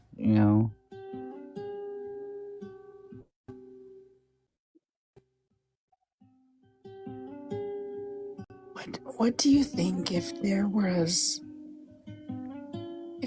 no God? If there was no heaven, why do you think we would have all these writings? If there was no heaven, the reason that we would have all these writings would be because someone had a story to tell. I mean, because if if there's no truth to it and it's just a story, it's basically manipulation. It's kind of like they say history repeats itself. Well, someone's been there, been there, done that. So that would make the book basic instructions. Most people say the Bible is basic instructions before leaving Earth, but it'd be more like basic instructions for beheading and ending life and bullshit or whatever, because that's pretty much its message. Live right or perish, No one wants to perish. I thought you had said earlier that the Bible's whole message was that there is something after. Yes, that's what we hope for. That would be the heaven or the eternity, either in God's presence or outside of God's presence.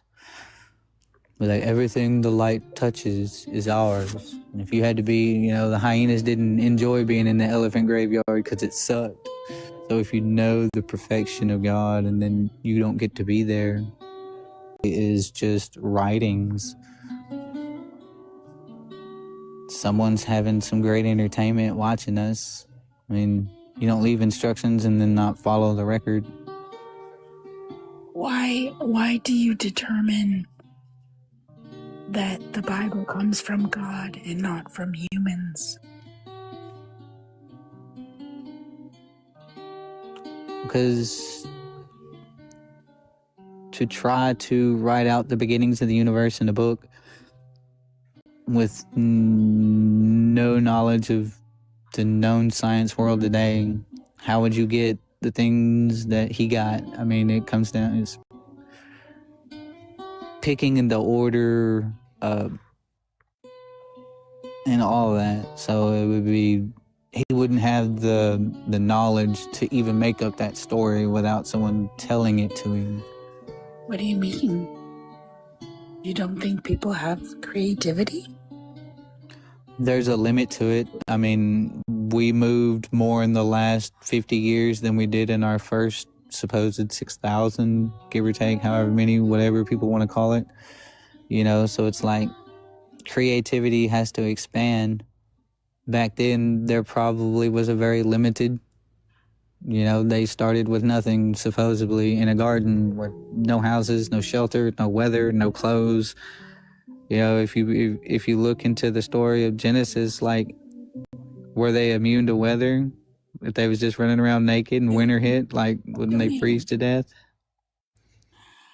I don't know where we're going. I don't think I have any more questions because I don't think we can have I don't think we're having any productivity here.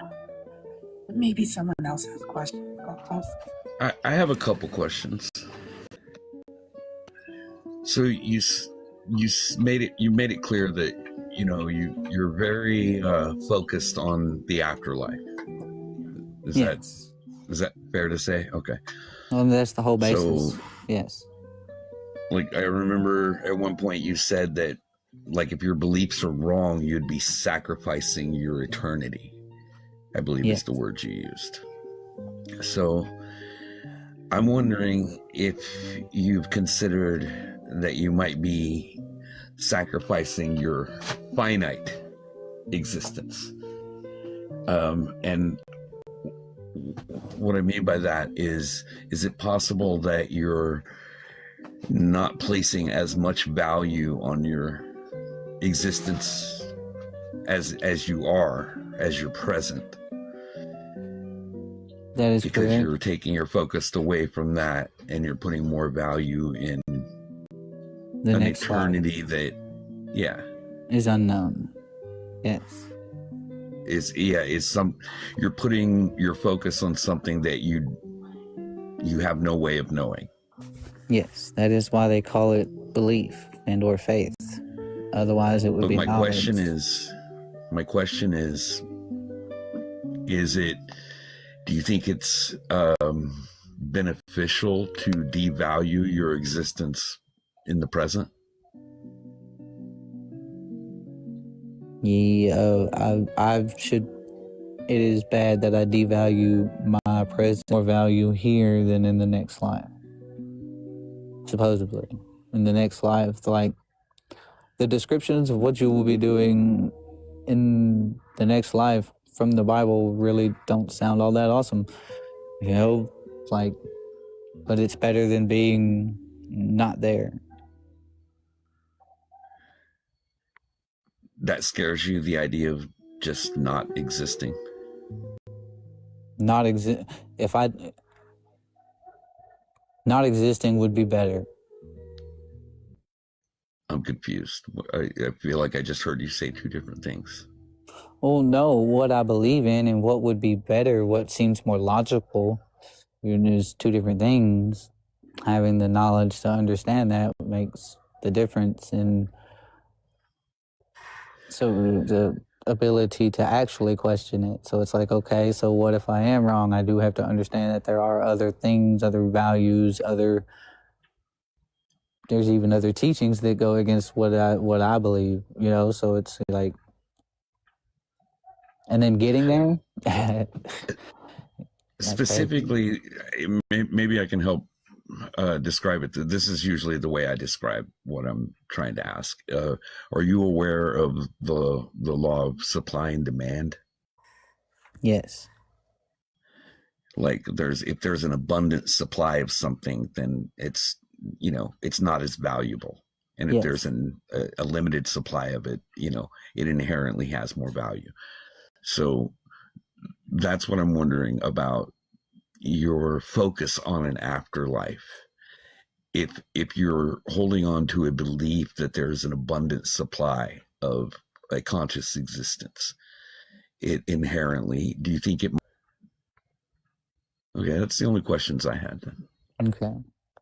Because, so the whole thing to an eternity in the afterlife is, well, I mean, I'm 36 years old. I've done quite a lot. I've almost got bored with this place. It's like, okay, after living it up for however long, and then it's like, so you get to heaven, supposedly, and then there's more work to be done. And of course, there's the VIP list. You have to be on the list, so, I mean, there's a whole little... Seems like a lot of extra.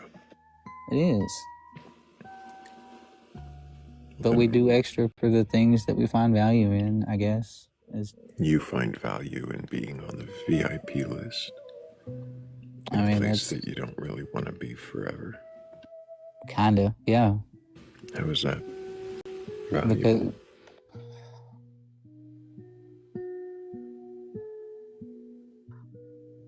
Ooh, that's a good question. I don't know. I do not know how that would be valuable.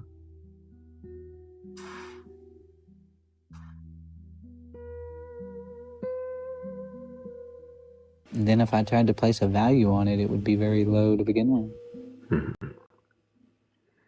But it's still better than being wrong. Of course they say you can't just have fire insurance. You can't just believe in God because you don't want to go to hell. There has to be a real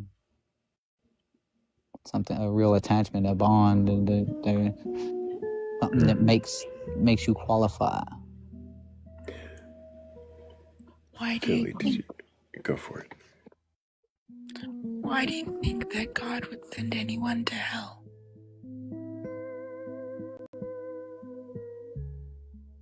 Because they chose wrong. They was like, so that's the thing. The Bible says that someone has presented the truth. What you believe in that story, that is access to the truth until it happens. Yes, so that is revelation. So that is the main thing in the Bible. It says there is a God, and one day you will meet me, and I will tell you all of your doings.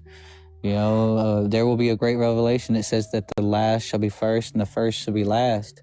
So that's going to be the numerical order at which you are judged, so that whenever the last person dies, and everyone finally gets to reach their judgment, he will start with who died last. And he would tell the story in reverse order, kind of like a Quentin Tarantino movie.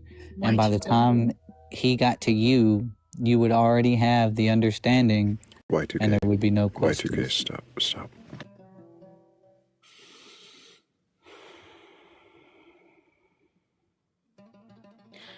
Hi, host. Thank you for adding me. I wrote in the comments I wasn't quite sure. Do you just allow? Hold on. Yeah, that was my question. Thank you. How do you know, Y2K, that is true? If we only know truth when it happens, like you said earlier, and that has not happened yet. But that's what I keep saying. It's I do not know it to be true now. That is why we call it belief. That is why it's a faith. Then why did you say that God will judge you based on whether you know the truth or not? That's it. That's what the Bible says. It says, "I sent you a messenger. Did you believe him? Choose wisely." That's part of the 3% that you believe. So my 3% is I don't take what's in the. They say you have to choose your Messiah. The world. Who says you have to choose your Messiah? The Bible. It says you have to call out my name. Call upon the name of the Lord and you shall be saved. Okay, there's just no consistency here, and I engaged again. I'm sorry. It's all right, Philly. It's okay. I appreciate you coming out. I don't have any more questions for you at this time, but maybe another time we'll find a more coherent through. Until then, I hope you keep asking questions. I know we've given you a few that gave you pause, and I hope you reflect deeper on those and others. All and right. we'll talk to you again some other time. Appreciate. Even caught a mid-word. Yeah, we can definitely say big W's for the I don't knows that he was able to get to in those spots that made him think. I hope that he keeps questioning that belief, and we'll see where that goes. Hello, C-Dub. Can I get your age for TikTok TOS? Yes, I'm 41. And do you have a belief in a god or gods, higher power, or anything like that? No. Why the hell not? I was raised in an atheist household. My mother told me when you die, you go in the dirt with the worms. We never went to church or anything like that, which I'm happy and grateful for in a lot of ways. But I guess the predicament that I'm in lately is, as I get older, the fear of dying and the fear of people close to me dying, just the concept of dying is very unreal to me. It just like, I don't know, that's hard to, and it's hard to explain. Like, I've been fortunate enough to not have a lot of people ever really pass, like, knock on wood. I don't know. I've been very lucky with that. And, so maybe it's lack of death experience that I have, but, I'm terrified of it because I haven't experienced. So it's like when close to me passes, like my, family members I'm close to, etc. Like it's inevitable, right? Like, duh. I know this. I'm an intelligent woman, but it still seems like pretend land to me. And I'm like, what happens when they go? Where do we go? And that's what's up. Have you ever had a pet? Yes, I have. I had a dog named Zero. Mm-hmm. Uh-huh. And what about? Is Zero still around? No, she's passed. I mean, as far as I know, I had her like years and years ago with an ex. It's been over like 12 years now, so I assume she's passed or in her elderly age. But no, I've never witnessed a pet dying. I've never had a pet until I was an adult. First one and only dog I ever had was in my late 20s to 30s. Yeah. So the only dog you've ever owned, you don't own anymore. Right. You assume that it is passed. I assume she's, just based off the amount of time it's been. I don't speak to he took ownership. Yeah. Anyway, so I've never death. I mean, I've seen a goldfish. Never had anybody close to me pass. I think I'm very ignorant to death, and also very ignorant to whether or not there is a higher power, or if that's something I want to explore on my own. I'm pretty confident in feeling like there's not, but it's like I wish I did believe, you know, because that would be so cool. Because I think it's comforting.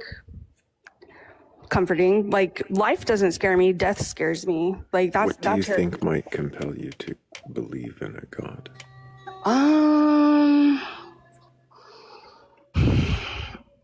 I don't even know. Like, to be honest with you, I feel like I would have to kind of brainwash myself in a sense, or just be kind of blissfully like ignorant in a way to like just have comfort that going to a good place. Or but even saying that out loud feels corny to me. But like, and I'm not dissing on anybody's religion, nothing whatsoever. Like, I love that for other people, but it's like I can't believe it. Like, I can't, in my heart of hearts, like I just can't, it doesn't resonate with me. It doesn't.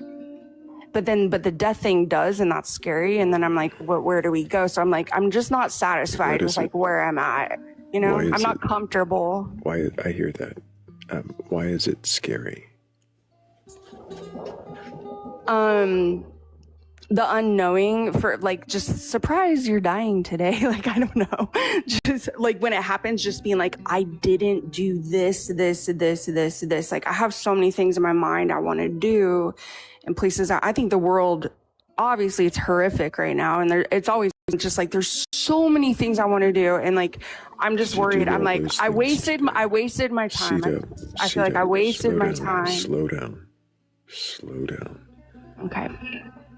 Did you do all those things today? No, but I did quite a few things today. I do always have a list of things to do. Did you do everything on the list? Almost. Not all. Do you do everything on the list every day? No. No, I know. I hear you. I'm agreeing. Does the day end anyways? Yes. But then I wake up the next morning and continue, and that's comforting to me. But just to be it's a new like day. exited. It's a different day. Right, it's a different day, but just for a different life or a no life and just gone, like that to me, it just doesn't. I guess it'll feel real when I experience it, and that's very scary and sad to say. Like, who's gonna? I don't notice? know. Who's gonna notice what? Well, it'd be great if you'd slow down. If I'd let you finish, I know. Yeah. Because this topic makes me nervous. I don't think we can have a conversation. I understand that it makes you We nervous. can, but everybody has a different cadence in which they speak, and just because mine is... Nope. It's not about cadence. It's about respect. You're not even letting me finish sentences. It's absolutely disrespectful, and I don't find that we're going to have a conversation that way. If you decide that you can slow down enough to let other people finish their sentences, I think we could. But until then... A practical logistical tip that can help is to go on mute until the other person finishes their question. That is a really, really good tip. Yeah, the mute button is your friend. I cheat. I use a heart switch. We can hear it though. Laryngitis. It would have been nice if she would have slowed down, because she did bring up something that there were some questions. Yeah, and it's the whole idea of dealing with grief without a belief. And there's a great resource. If anybody wants to look it up, it's called griefbeyondbelief.org. And I think it's an invaluable resource. I endorse and advocate anybody check it out. Absolutely. Great resource. Would you mind typing it in comments? Yep.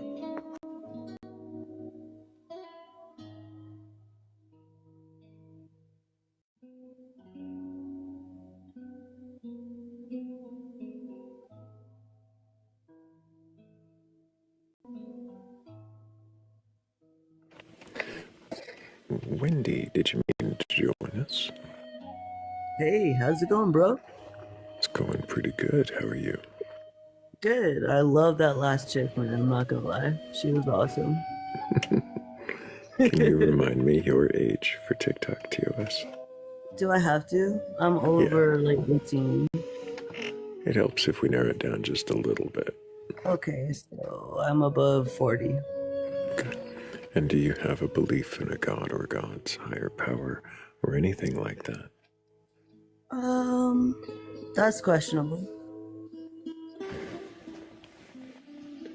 Did I see a redhead raid? We're getting a redheaded trouble raid.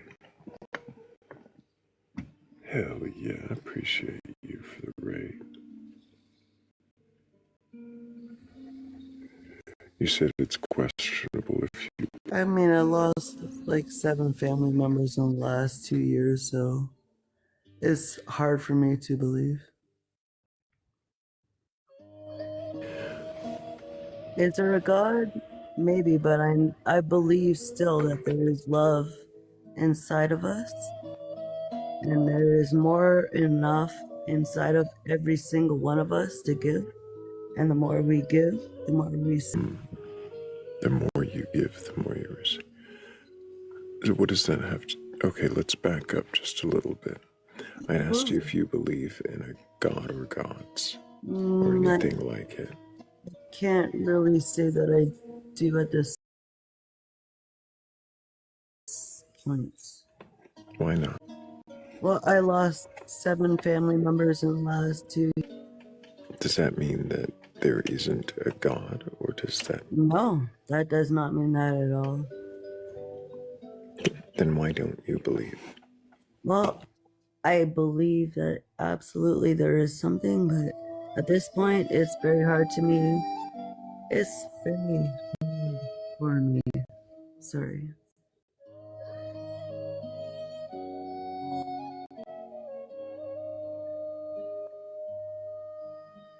God is inside of all of us. Yes, I believe. You can't take that away from me, but it's hard for me to go to I don't think church. anyone's trying to take anything away from you. Hard for me to go to church, or like hard for me to... Wendy. Yes. What was the question I asked you? If I believe in God. Mm-hmm. And that's a very... Yes, I believe in God, yes. Which one? Love. When you say you believe in God, what is God? I used to believe in a lot of different things, but now I think God is love. What do you mean by God is love? That is, in every single person, it is up to you to either smile or frown. It's up to you to give a compliment or give evil saying. It's up to you to be positive or negative. Every single step of every single thing you do, it's up to you to be yin or yang.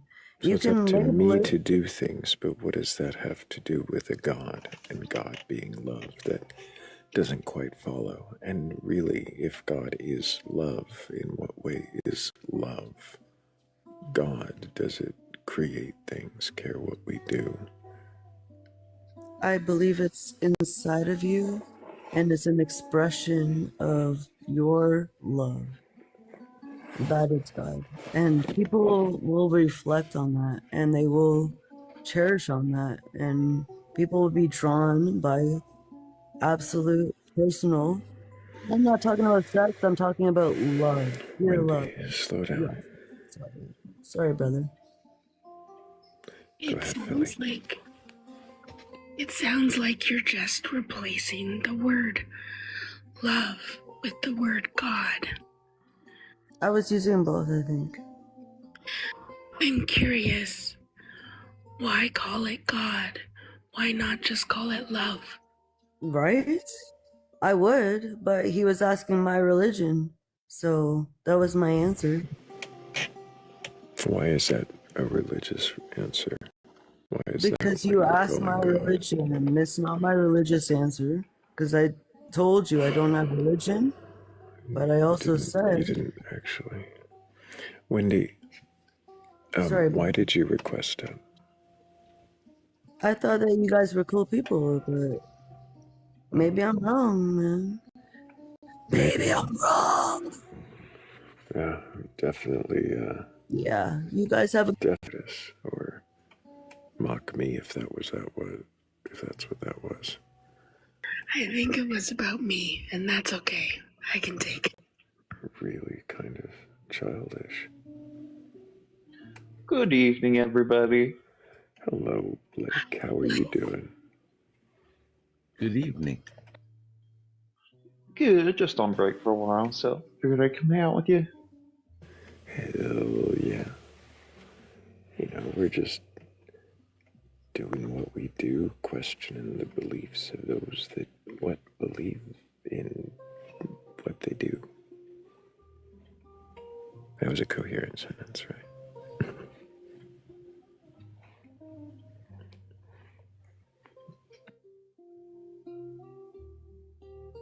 I mean, I believe that you believe that was a coherent sentence. No, I'm just kidding, it was. I don't believe it was a coherent sentence.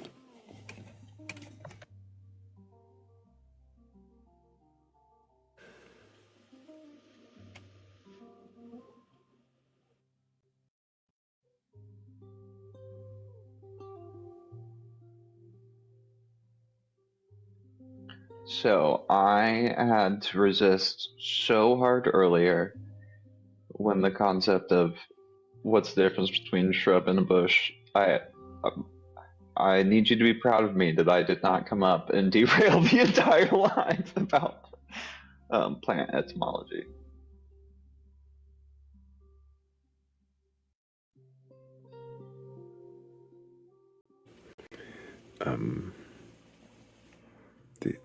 They require a shrubbery, right? So what is a shrubbery?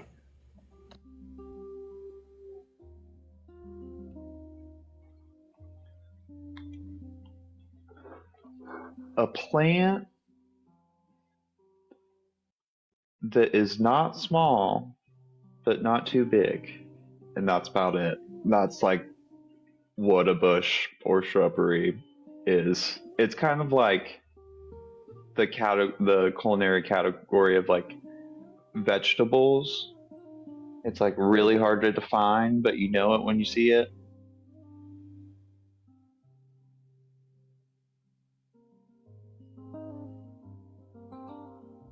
So you're saying it differs from, say, a what's that called? I just had the word in my hedges, which would create like a fenced perimeter. Yeah. Is that like another category of size? Well, but see, the even same basic thing. That's like a really gray area too, because because you have like hedgerows, but like hedges aren't necessarily like this is the gray area of like true tree evolutionary branch. But what about bamboo? Bamboo's like more closely related to grass. Do bushes not have wood fiber? Some do, some don't. Small trees can be a bush or a shrub. And a lot of hedges are willows, which can be bushes or trees. If you can question your God belief, please.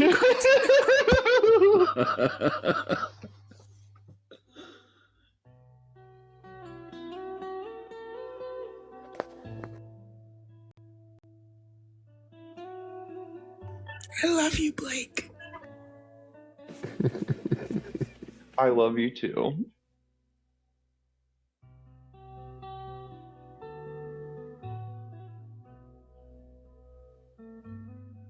And horsetail grass reproduces by spores, but is not grass or a fern.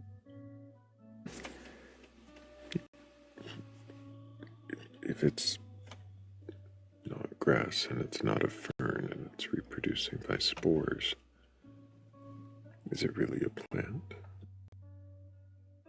A name for most of the individual species and the entire group of plant as well.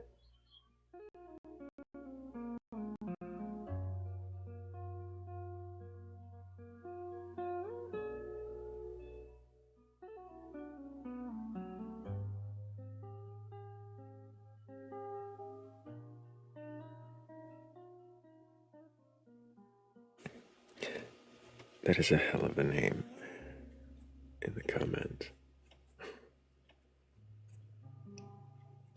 Hello, Daniel Gay Lewis. Welcome in. Welcome in anybody who's just joining us. If you do have a belief in a god or gods, higher power, or anything like that, and you're capable of questioning that belief, then go ahead and request on up. We're not here to debate or argue. We're not here to tear you down. We just want to know, if you can question your beliefs, then what is it that you believe, and why do you believe it?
Y'all ever read a comment and just your eye starts twitching? Mm-hmm. Yep.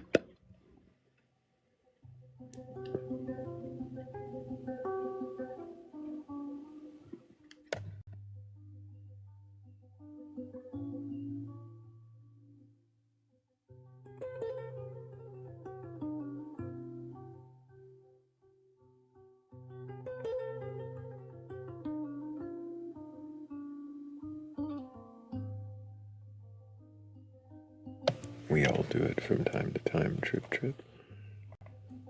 I'd say don't let it happen again, but sometimes it's really funny.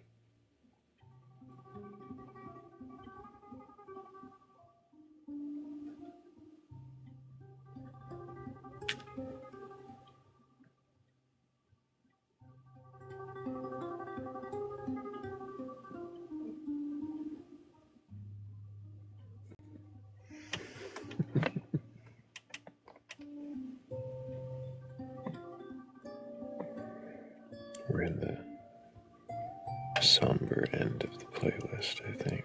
Are we in the middle? It's hard to tell.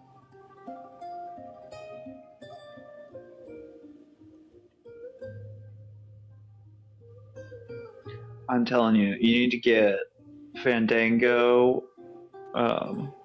Against R146 by Padre Antonio Soler.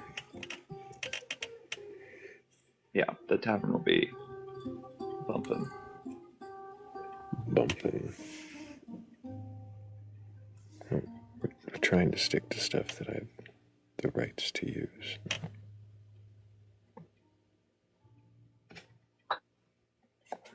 Hey there, Rev. You know, stuff like this. Yeah. Oh, they're would be 300 years old at this point, so there's some free recordings. Oh yeah, that would be good. Question your beliefs.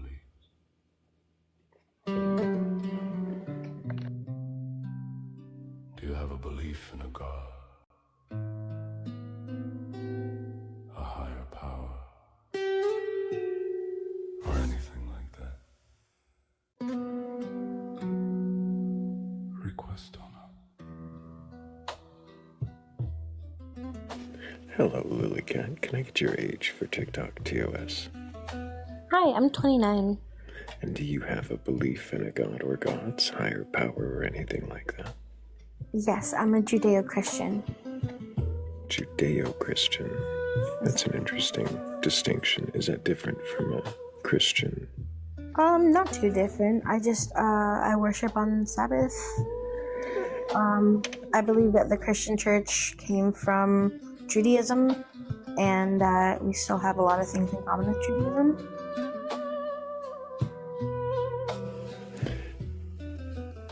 Have you read the Bible from Yes. beginning to end? Yes. And do you believe all the stories within it to be true and literal? True, yes. Not always literal, but true, yes. So, for instance, the 6-day creation, is that true? Yes. Is it literal? Yes. So, you think that everything was created in 6 days in a particular order as outlined in Genesis 1? I do. And you also believe Genesis 2 to be true? Yes. Do you believe they're written by the same author? Genesis 1 and Genesis 2? Mm-hmm. I believe so. And you say you've read them. Do you know the order of creation in Genesis 1? The order of creation, meaning, he saw the vastness, it was nothingness. He separated the water from the earth, created the light, separated the two lights, made the sun and the moon. From there, I think you've got it out of order already a little bit. It's a light firmament, plants, okay, and then sun and moon, okay, and then animals, and then man and woman. plants, animals, human. 3. Plants are before the sun. And it's day 3. Okay. And the sun is day 4. Give me a second. I have it right here. Yeah, you can go ahead and look that up. And by the way, I'm not necessarily saying I'm 100% correct. I'm totally open to. I appreciate being that you're about looking it that. up. I appreciate that you're looking it up. How y'all doing? Doing great, Rav. How Hey, Hey, buddy. Doing real good. Doing real good. Philly's voice is sounding better by the minute. And then I saw people were appreciating your voice, Philly. Yeah.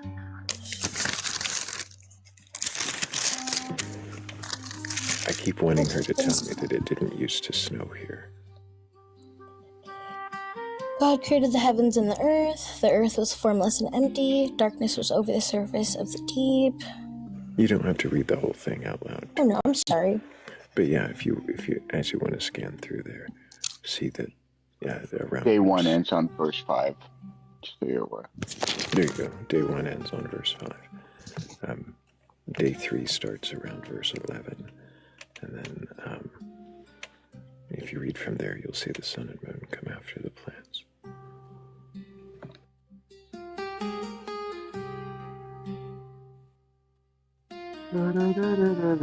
No, you are correct. He did create the vegetation. You are right about that. Moonwine on an old road is what this one ended up being called, Raph. This track. So you saw that the order was Yes. yeah, light, firmament, plants, then sun and moon, Mhm. animals, man and woman. And you believe that to be true. Right, I do. And the days are literal days, and everything is as written. I do. Yeah, I do believe that. I believe that it was not created in a time as we know time now. Can you read 2:5 through? Let's just do 2:5 through 7 for me, if you've got that in front of you. 2:5 through 7. Okay, bear with me. I don't have my glasses. Okay. And no shrub of the field had yet appeared on the earth, and no plant of the field had yet sprung up, for the Lord God had not sent rain on the earth, and there was no man to work the ground. But streams came up from the earth and watered the whole surface of the ground. 2 through 5? Yeah, that actually is enough there, I think. Okay. The next verse is kind of pivotal. Yeah, that's where he makes the man, right? Okay. So 6. Okay. The Lord God formed the man from the dust of the ground and breathed into his nostrils the breath of life, and the man became a living being. Mm-hmm. So you had the order given there. It said before the plants, because there was no rain and no man. He makes the water come up from the ground, and he makes the man, right? So before plants, because no rain and no man, he makes the water and the man. Before the plants, he makes the man. Is that your reading as well?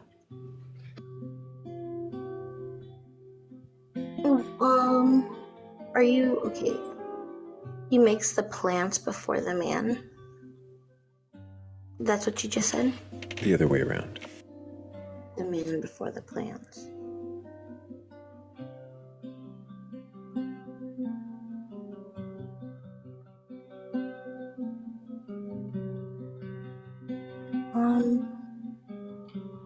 I'm not really sure, honestly. So it's hard to tell. It is kind of hard to tell. Can I ask a clarifying question? How does your Bible translate chapter 2, verse 4? Chapter 2, verse 4. Okay. This is the account of the heavens and the earth when they were created. The account. When the Lord God made the earth and the heavens. Yeah. Singular account. Interesting translation. Yeah. Mm-hmm.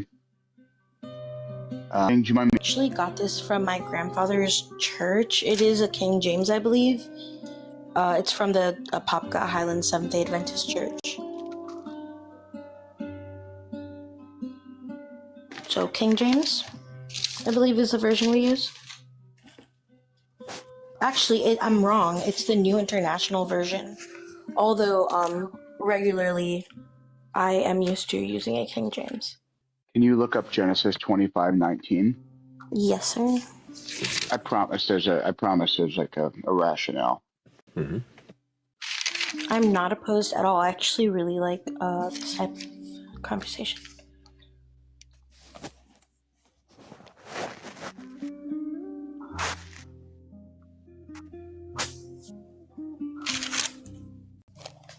Oh my goodness, bear with me.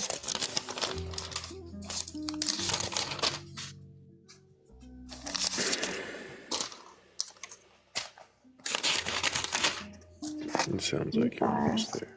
25 and then 19 is what you're looking for. I'm not wearing my glasses, that's the problem. Mm-hmm.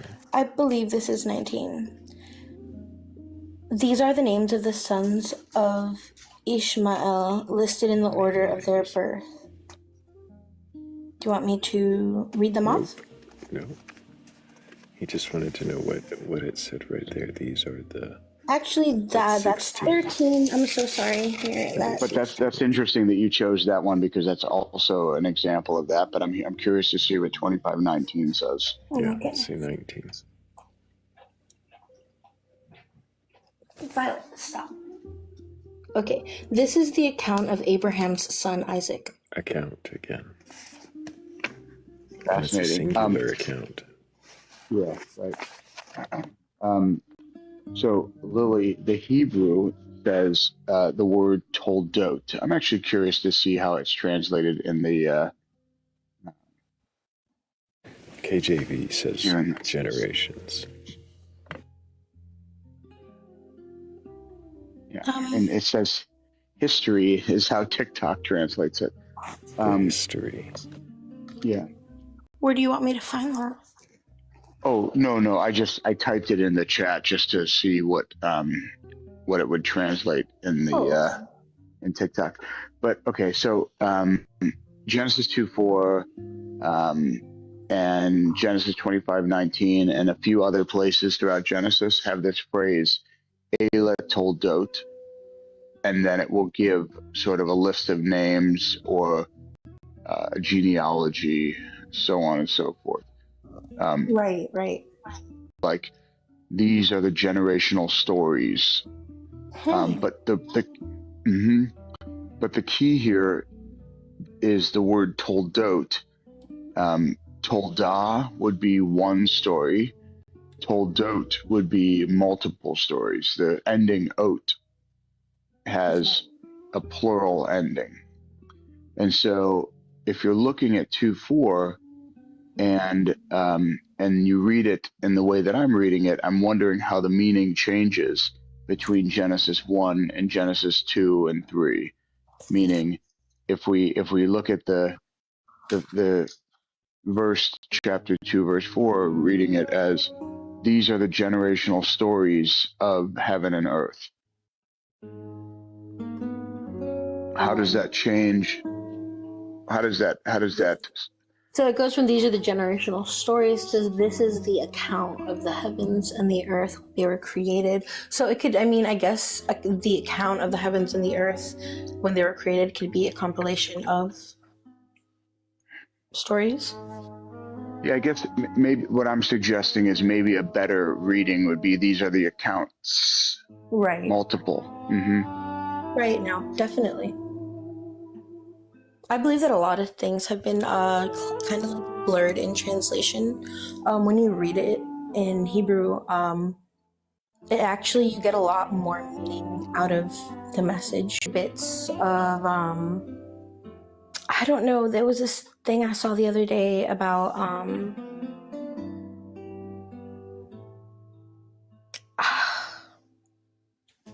I think it's like I am or something like that. And it's like if you take the Hebrew lettering of it and you go back to like the original, like the way it was originally written, it'll actually like, I don't know how to explain it very well. I'm on the edge of my seat to know what happens when you see the I know, original oh my gosh, Hebrew I lettering. wish I could explain this better. I've hit my Benjamin like 50 times tonight. Uh-oh. Basically, if you break down, I'm not even sure if it is I am, but it's one of like the very iconic biblical sayings in Hebrew, and if you break it down, you basically get like the story of Jesus Christ as a savior through the original like Old Testament. So She's talking about the genealogy from Adam. She is. She's doing. It's the genealogy thing. Yeah. Yeah, I think the issue is, well, among many, that, what does that mean for you? What do you think that means for you? I believe that for believers in Christ, it is an example of, like, foreboding, like who Jesus Christ would be and how he would come into this world. Are you familiar with the terms exegesis? No. Are you familiar with, okay, so I assume you're also not familiar with the term eisegesis then? No. Okay. So exegesis, are you interested in understanding what exegesis is? Of course. I'm interested in understanding anything that you'd like to explain to me. Okay. Well, I'm mostly interested in asking you questions. I don't really want to like impose, but so yeah, exegesis is the study of text by letting the text speak for itself. In other words, reading the text as it plainly sits. Right. And eisegesis is superimposing a presupposed meaning onto the text. Yeah, I understand what you're saying. Mm-hmm. And I Do you understand think how you could like see where that could be an issue. No suggestion on my end. I obviously have my own thoughts, but I'm curious to hear what you think about. Is it possible that some of these readings, of course, and sort of seeing Jesus in certain places, where Jesus, I mean, and what do you? Mhm. We're believers in Christ, and we get really passionate. And when you're passionate about something, and you love it so much, you start. It's psychological. It's kind of inevitable that you start seeing it everywhere. And it's kind of like anecdotal evidence in a way. Like if you want something to be true, you'll find any evidence around you for that thing to be true. And I feel like us Christians a lot of the time try to put pieces together that don't necessarily blatantly really go together, but to us, like, we see it, we feel it because it's emotional. I think that could definitely happen. That doesn't take away the validity of my feelings towards Jesus Christ, but it's Really more so quick. a reflection of what I feel about like people. Really quick, I'm gonna break in here just to make sure that I thank Saharina, Danny, Grax, Philly Red, Shell, Polly, Cat DeWitch 96, and Metallic for helping with that goal. Thank you guys so much. I appreciate all of you. I have a feeling Raph has a follow-up. Actually, I was kind of curious what other people on the panel would question at this point. I mean, I guess I'm happy to ask him more questions, but I'm just also curious to hear what other people sort of are perceiving.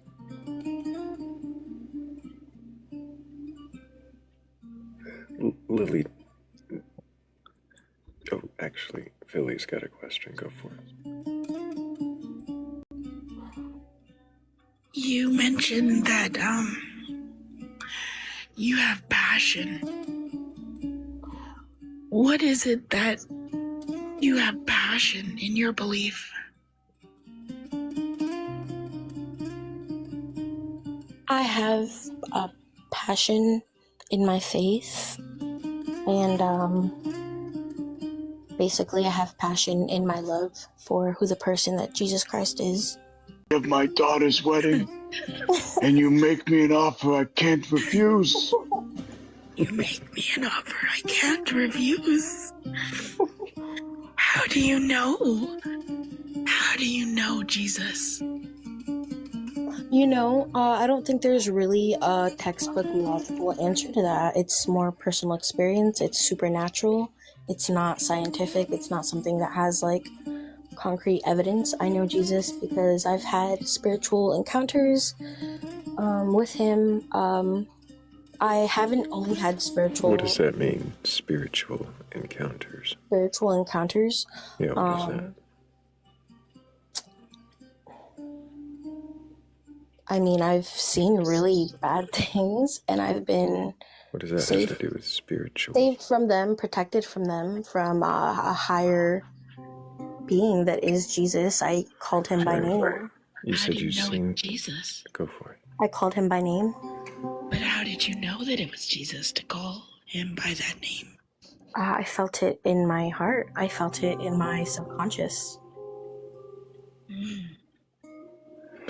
I'm still confused. You said you had spiritual encounters. What is the encounter?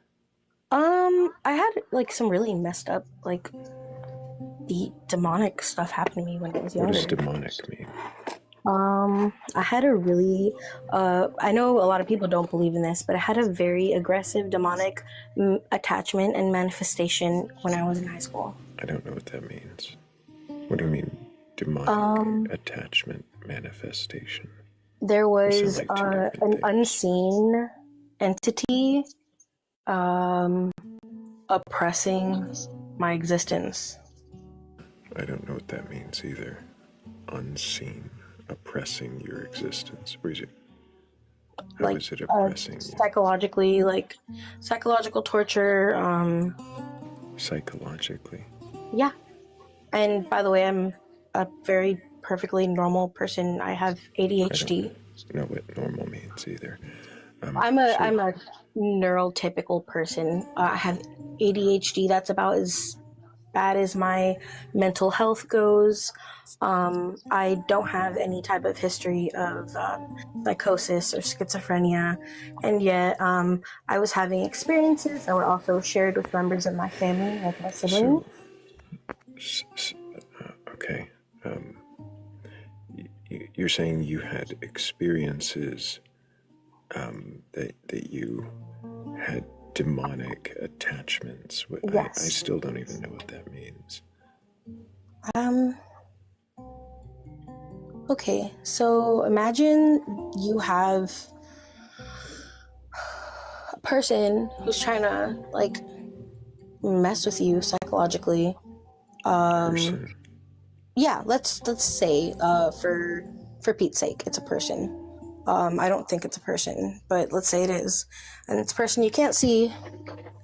That's people messing you with can't you. see. Yeah, that's what a demonic manifestation is. You don't always see what's messing with you. It manifests into your life. It affects you. Are they people? I don't think they were people. No, I don't think they've ever had human form. So I'm sorry, but so what is it that's actually messing with you then? What do you say? I'm confused.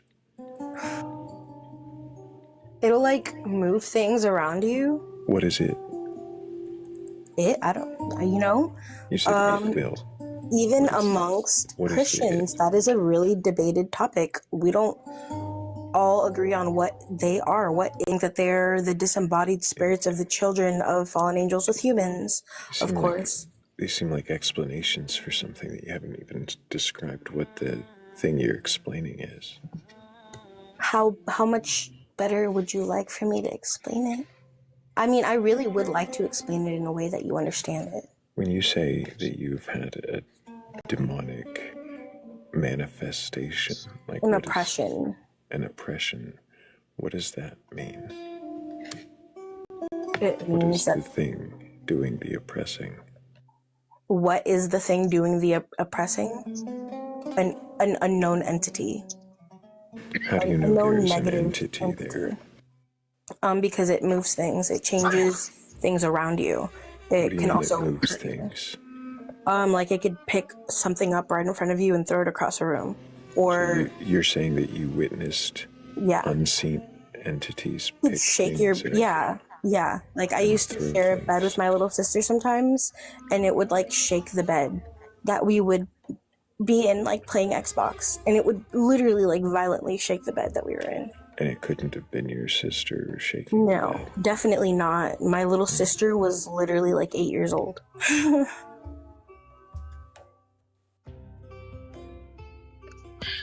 I once had my brother hide in my closet to pretend to be a demon. Is it possible you had another sibling under the bed? This definitely wasn't that. This is something that didn't only affect me, but affected other members of my family. No, definitely not that. She won't even let you finish presenting a question. She's what I'm letting you know is that it was very obvious. I'm gonna have to mute you for a second, Lily. Before this starts to turn into an argument or something, people would like to ask questions, and if you're already refuting the basis of a question before it's even out, it tells me that you can't question this. Is that where we're at? Is this something that is unquestionable to you?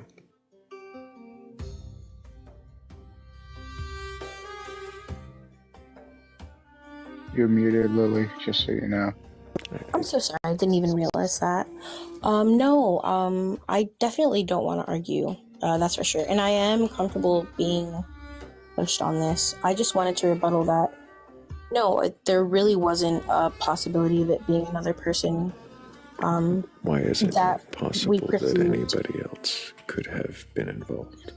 Well, the only other people in our house at the time were my mom and my dad, and they were in a completely different room. And it didn't only happen once, it happened multiple times.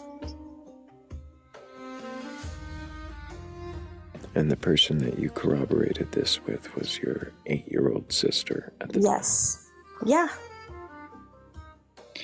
Is it possible that you experienced an earthquake? No, we live in Florida.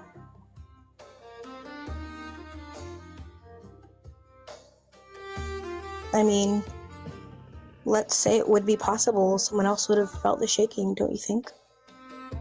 Like my mom and dad in the living room, like one wall away from us. And you don't leave room for the possibility that your imaginations got the better of you. If it were imaginations, it would have had to be shared psychosis. And I mean, audio hallucination, visual hallucination, with two people together to have audio and visual hallucination at the same time, have shared psychosis. I mean, the odds are very low.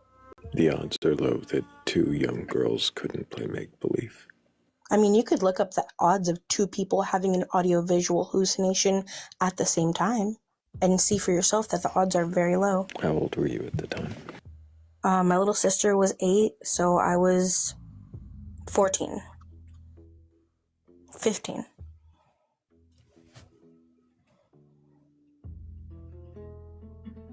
Do you still talk about this event with your sister? Does it ever come up in conversation?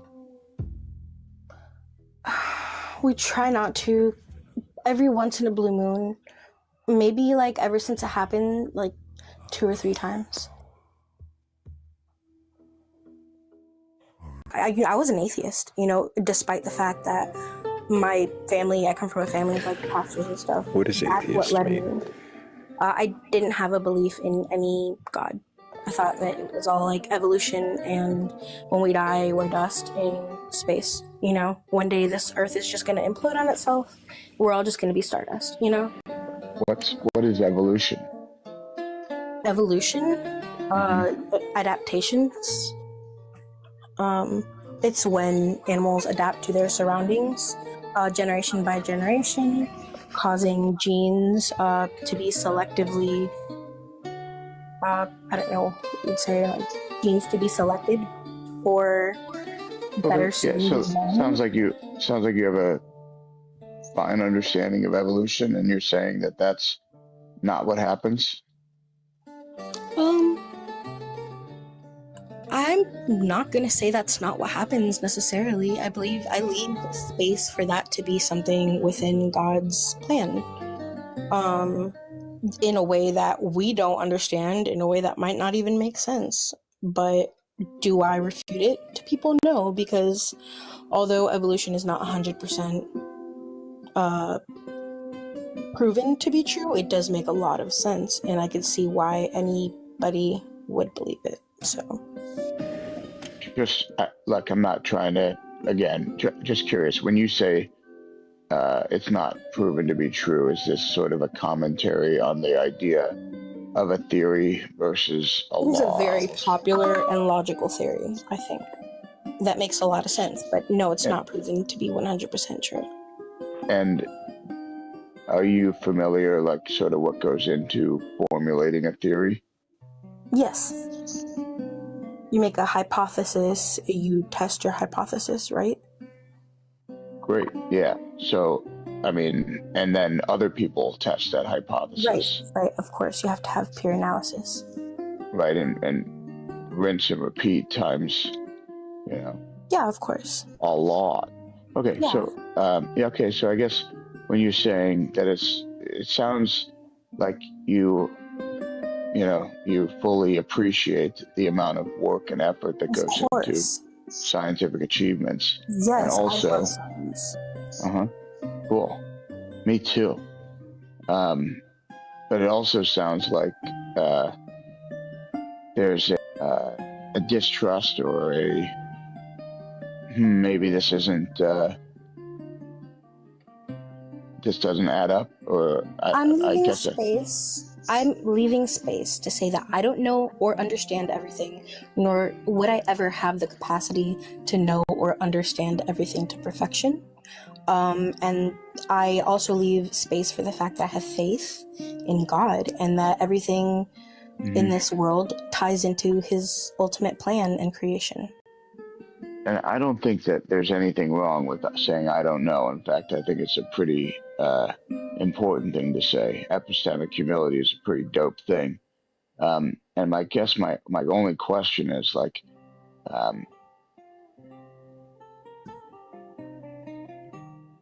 I guess what I'm gonna use a term that my mentor used.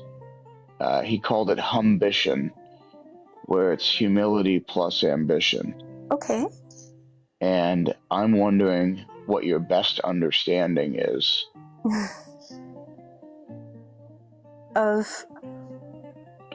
Yeah, I don't know. Like, yeah, no. Your best understanding of, like, look, do you think that the Bible is a scientific document that is making scientific claims? No. And what do you think the goal of the Bible is? The goal of the Bible was to give people a blueprint for what God wanted us to perceive or know, have faith in. He's answering some questions for us while still leaving us room to like. Can I ask a truly genuine question? Yeah, are you saying yeah. what you believe, or are you kind of trying to remember what the right answer is? Together in my mind. I'm trying to like piece it together. If I can't make my thought out, it won't come out of my mouth properly. So I have to like really think it out well.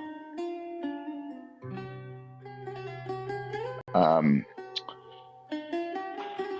you repeat your question one more time? No, yeah, for sure. Yep. I am curious if you are trying to sort of repeat. I mean this in the most genuine way, because I think you are like so genuine, and frankly, it's like been a really refreshing conversation overall. Just like. Are you saying this because you feel like you have to believe this? No. Or is this what you genuinely believe? I genuinely, wholeheartedly, and passionately believe it. Okay. And so, like when you say, like, what is your best understanding of, like, do you think that the Bible isn't, well, okay, my question is, what do you think the goal of the Bible is? Like, why was the Bible written to begin with? Who wrote it? That sort of thing, you know? The Bible was written by multiple people who were divinely inspired by God, meaning they were given. How do you know they were divinely inspired? I don't know. I wasn't there. Why I do you can't be in their assume that mind. they were? I don't assume that they were. I have faith that they were. I trust that they were. I don't know for sure. I just do. It's called faith. Why do you Faith isn't trust? something that you need to see or touch. Faith is something that you believe. Are you saying faith doesn't ever need a reason? Kind of, yeah. Faith is something that can be completely blind. Someone can have faith in the fact that, you know, tomorrow the sky is going to turn What does purple. 1 Peter 3:15 say? Hold on. Nowhere near that. One moment.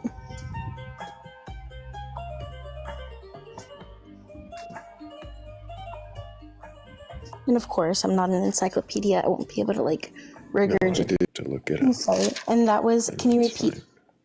Can you repeat it one more time? 1 Peter chapter 3, First verse 15.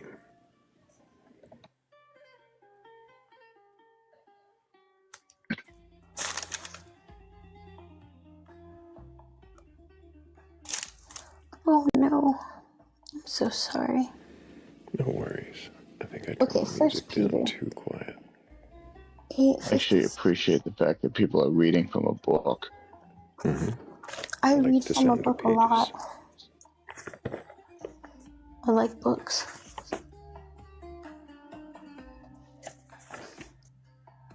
Thanks. I'm so sorry. My eyes are like super blurry.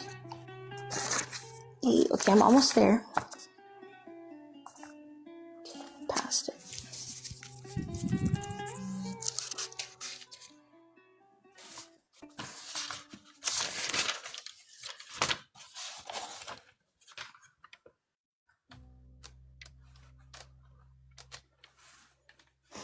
Okay, 1 Peter chapter 6, did you say?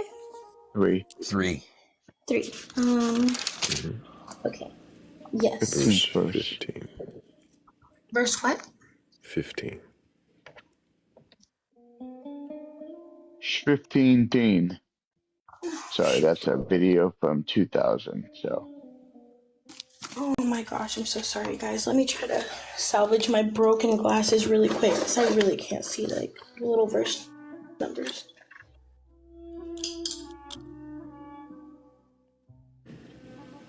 While she fixes her glasses, let me thank everybody for the 112,000 likes. I meant to say something at 100K. Appreciate all of you for tapping. Appreciate all the shares. We're already over 119 of those. Of course, the more shares and the more taps, the more we get out to the FYP of people who might be curious enough or courageous enough to question their beliefs. Okay, I found it.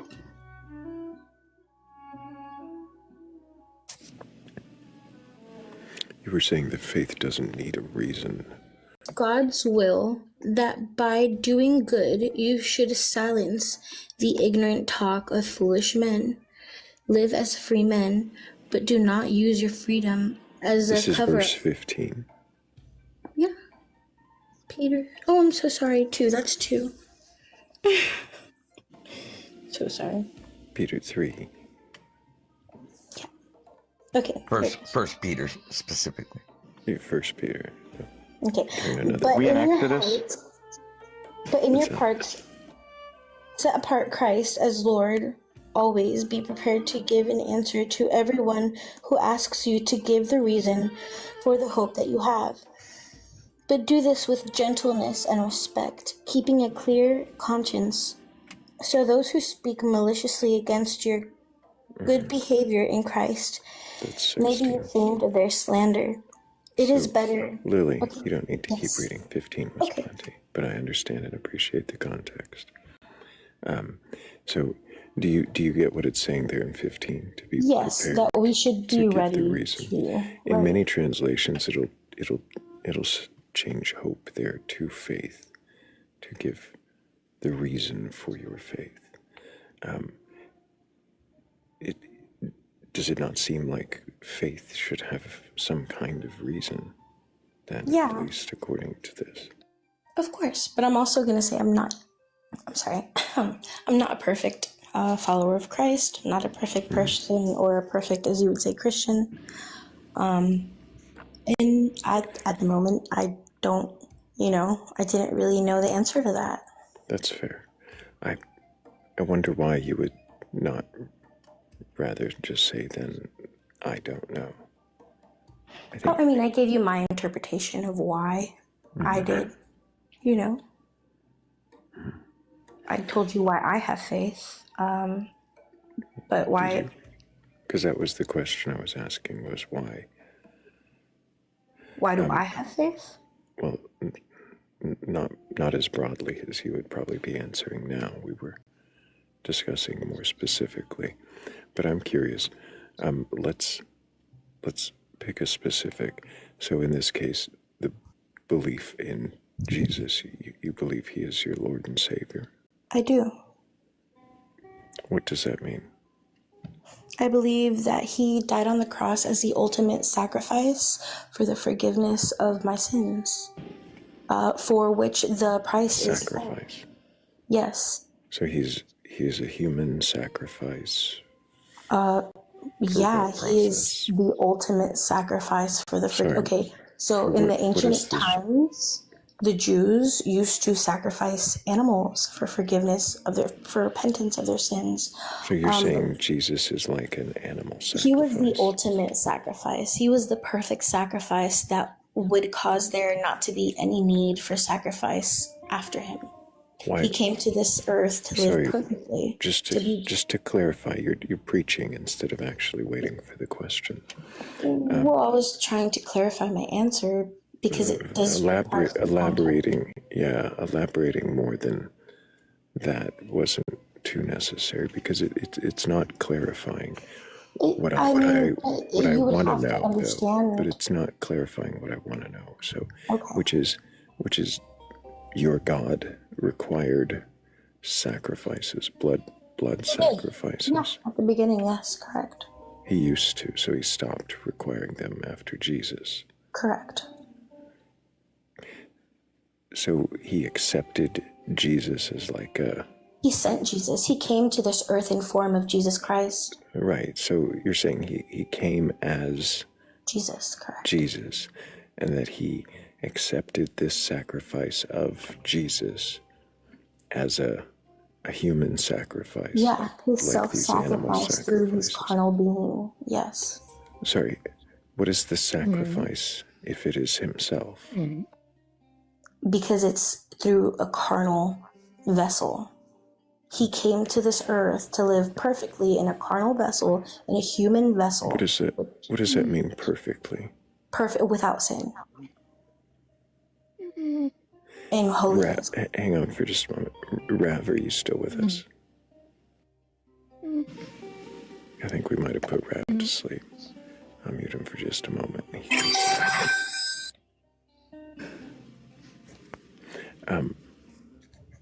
So you're saying that he came in a carnal vessel, and that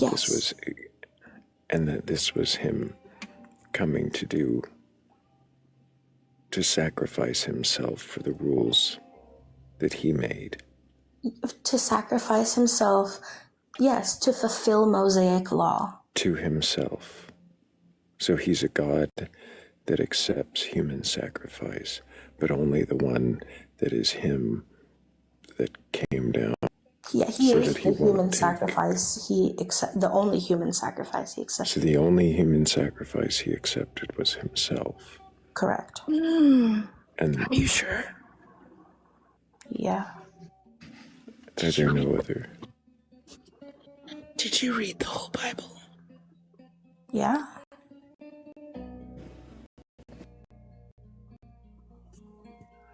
Again, I'm sure there are certain things that I've read in the Bible that, I might not call 100%. It is a ginormous book with a very dense amount of information in it. But yeah. Does the name Jephthah ring a bell? Jephthah? Jephthah's daughter. Are you talking about the father who put his virgin daughters outside of the house for the mob? No. No. This is Judges. Judges, okay. 11. One moment, let me just recap.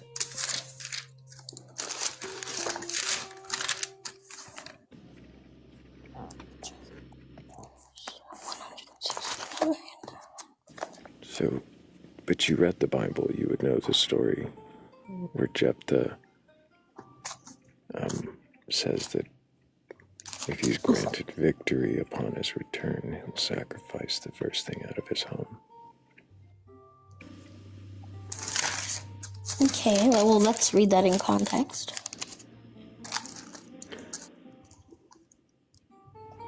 Do you not know the story, Lily? But if I read it and heard its archetype, I'd probably recognize it. And heard his archetype? What do you mean? Like, if I heard how the story went, I'd probably recognize which story it was, but I'm not necessarily going to recognize it from a name. He promised God that he would sacrifice. Well, that's a promise that God accepted.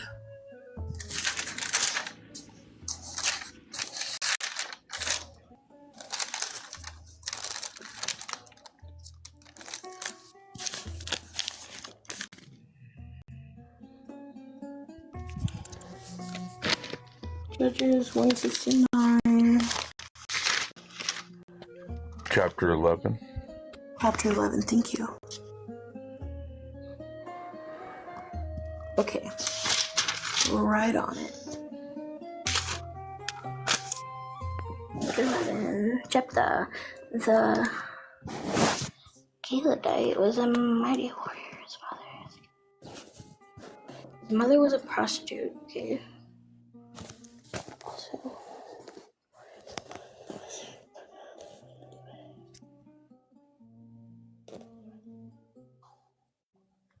It feels like this is the first time you're reading this story. I've read it before.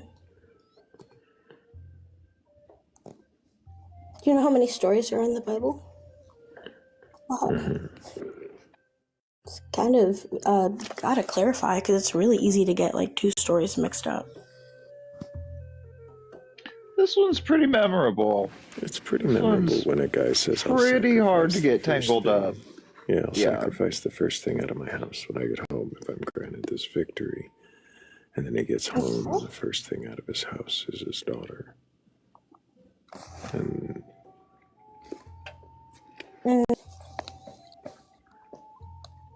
He already granted the victory after Jephthah made the deal, the bargain.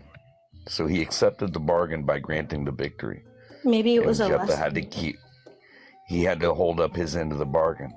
Could you maybe, I mean, I haven't read through the story. I feel like I have read it before, but it's definitely not something that stood out to me specifically. But I will definitely be going back and reading it more in depth because I am now very intrigued in the story. But One way God could have not grant the victory. Wouldn't you agree? Yes, but could you also agree that maybe he was trying to make a point? Make a point with the life of Yeah, his like daughter. don't promise something that you don't So the necessarily point know was, it's gonna so be. God is making a point by accepting a sacrifice. Yeah, sometimes God. By accepting a human sacrifice. Yes, I would consider that Accepting a human sacrifice. Okay. You hear that though, right? Okay. Yes, of course. You said that God didn't accept human sacrifice. Except for Jesus. Okay, well, obviously here he has. So your God. I'm not saying that you're wrong.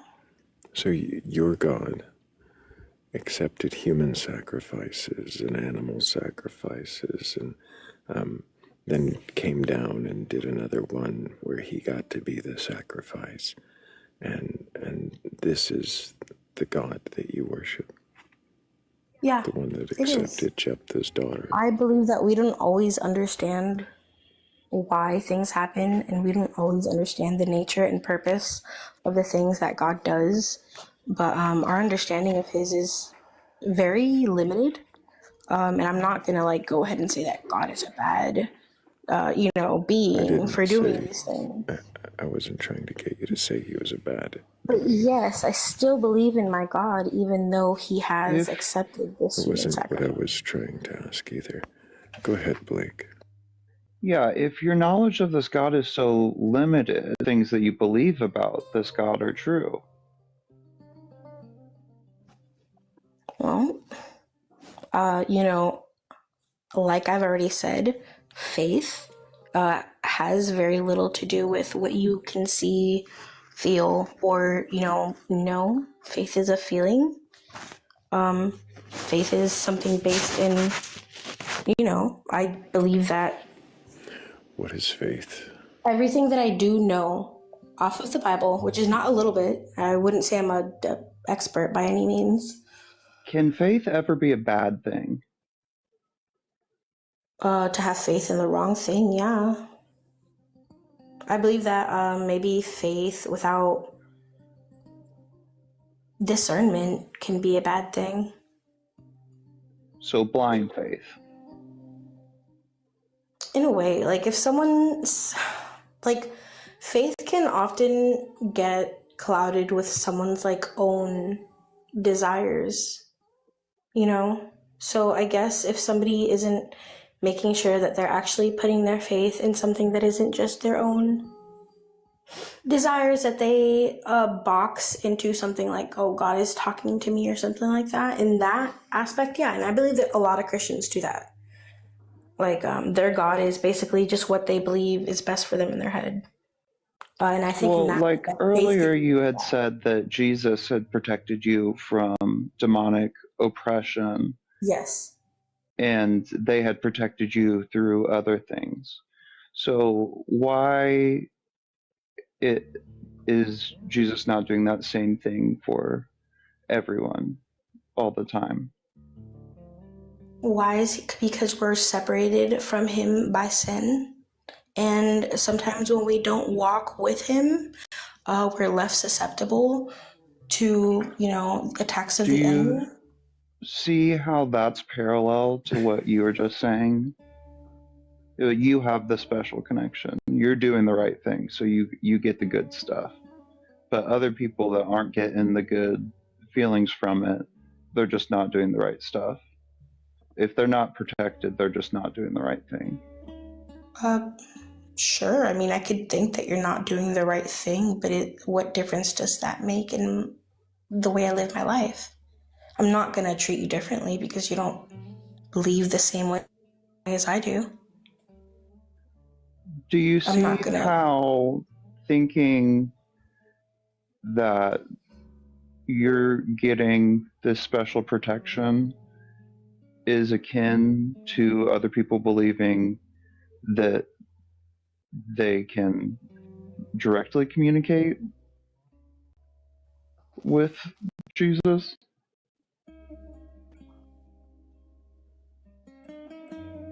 Feeling like he protects me is the same as... I don't quite understand that very well.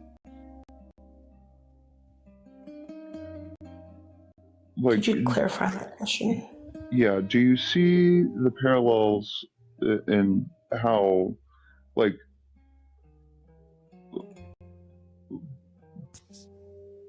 believing that Jesus is protecting you from demonic oppression or protecting you in other ways is just as bold of a claim as saying, Well, no, really, because if he communicates with you, he's telling you information. You're claiming that you have information that others don't know, that God has told you, versus feeling protected by your Father.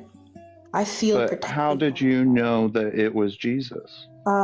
Because I called upon him and he liberated me. But how do you know that it was him that answered the call? I mean, it's something you would have to feel. I was in like a really horrible agony. Really horrible agony, and I felt like it's very hard to explain this type of experience to someone who doesn't believe, but it's like I felt like... Do you see how you also received information that, like, you getting a feeling, and the feeling that you confirmed that Jesus is the one that answered the call?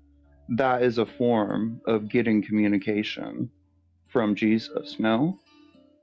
I guess it's a confirmation, yes. Yes, it's a communication of the confirmation that he was there with me at that moment and that he was protecting me. But he needed me to call upon him because I had strayed so far from him at that point in my life. And I was practicing a lot of things that I really should not have done. Lily, stop. Hang on. Blake had a follow-up. What? I'm sorry? Blake had a follow-up question, and you kind of kept going. Yeah, what was the last thing that I just asked before that? Oh, I got off now. But yeah, do you see how that, like, you are saying, I'm not communicating with Jesus, but I'm communicating with Jesus? And how, like, you say that that won't affect how I treat other people. No. But if you hold the belief that, if you have the belief that you are getting special protection because you're doing the right thing, I feel like do you see how that can make you? Wait, I haven't gotten to the question part. Do you see how that could make you, because you believe that they're just not doing the right thing to, like, abstain from their suffering? No, because I've been in the depths of suffering. I know that it's not that simple. I know that everybody's journey with God, with Jesus, with a higher power is very different. And no, I would never look at my brother in Christ and be like, you're suffering because you're not doing enough or because you're not good enough. Or God works through people in different ways, and sometimes he builds us through suffering. Certain things happen in our lives to build us into the people we need to be. So no, I wouldn't say that at all or feel that at all. I would not be indifferent to someone else's suffering. Why do you think God would allow you to have interaction that God would not give to others? I think he would give it to others. I don't think that he would give me an interaction, just me and not others. I think he extends that offer to anyone and everyone. How do you interpret people who say that they have asked God to interact with them for decades and not received that? I'm sorry. I don't have an answer to that. I don't know what someone else's lived experience is. As an outsider looking in, I would honestly say that God's really mysterious, and sometimes you don't hear him, or this sign isn't always going to come in a very obvious way. Sometimes it's more about... It's a really hard topic. I mean, that's a great question. Could it be that God is indifferent to the suffering of some people? Indifferent? No, I think he suffers whenever any of us suffer. If he lets us suffer, it's not because he's indifferent, but because he knows that we need to go through that for the better. How is it the better? Sometimes people need to go through hard things to realize hard truths and their own wrongdoings. And God just can't come and pluck us out of every bad situation that we put ourselves in through disobedience. We would never learn anything. What about it? I'm sorry, I can't even ask my questions anymore. Thanks for That's fine. I really like your questions. She has some of the best questions. Thank you, Philly. Rest your voice. Thanks.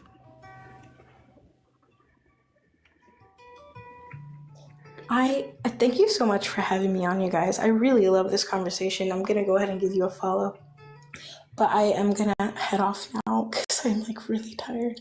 I appreciate you, Lily. I appreciate Thank you you guys. for answering the questions. I hope we get to ask you more in the future, and I hope I you would come back. love that. Thank you for not being like very rude and mean-spirited, because I run into that way more than you would think. It's But thank you definitely so not much, what we're Ken. after. Thank you, Lily, and I hope when you come back that you consider what about your beliefs you can question, because that's what I wanted to ask. But I'm going to let you go, and I hope that you keep asking questions. Big W's to Lily, but also big W's to Philly, fighting through laryngitis to ask some of the best questions of the night, probably. Yeah, that sounded painful. You're a trooper.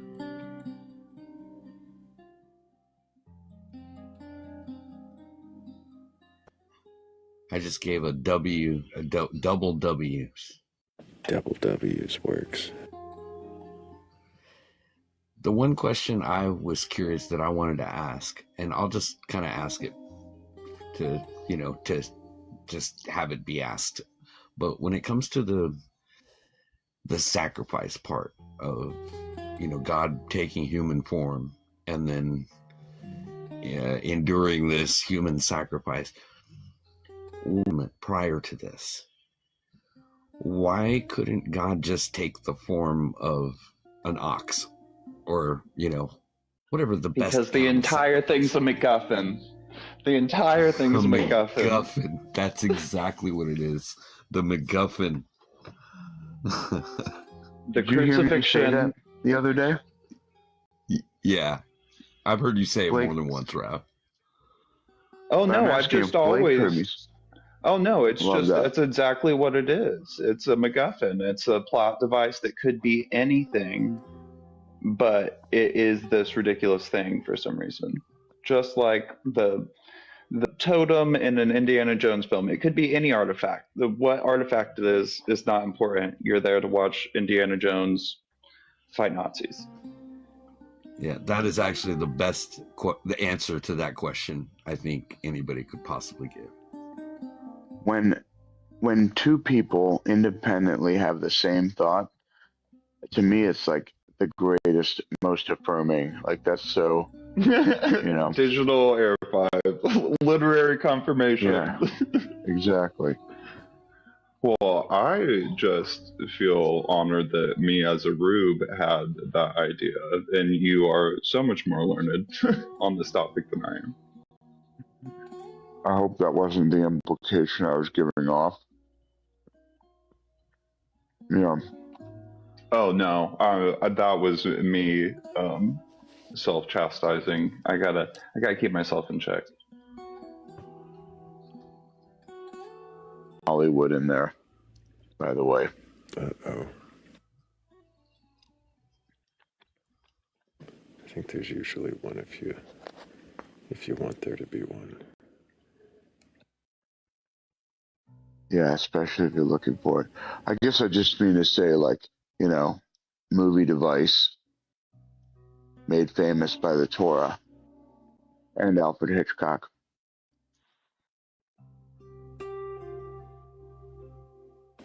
Did I'm you gonna know I stop almost talking. dropped you? Just now? No, way earlier. For sleeping? Yeah, we thought you were sleeping. I was getting pretty close.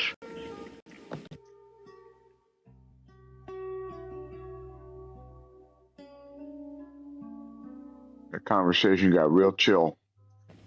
It did. It did.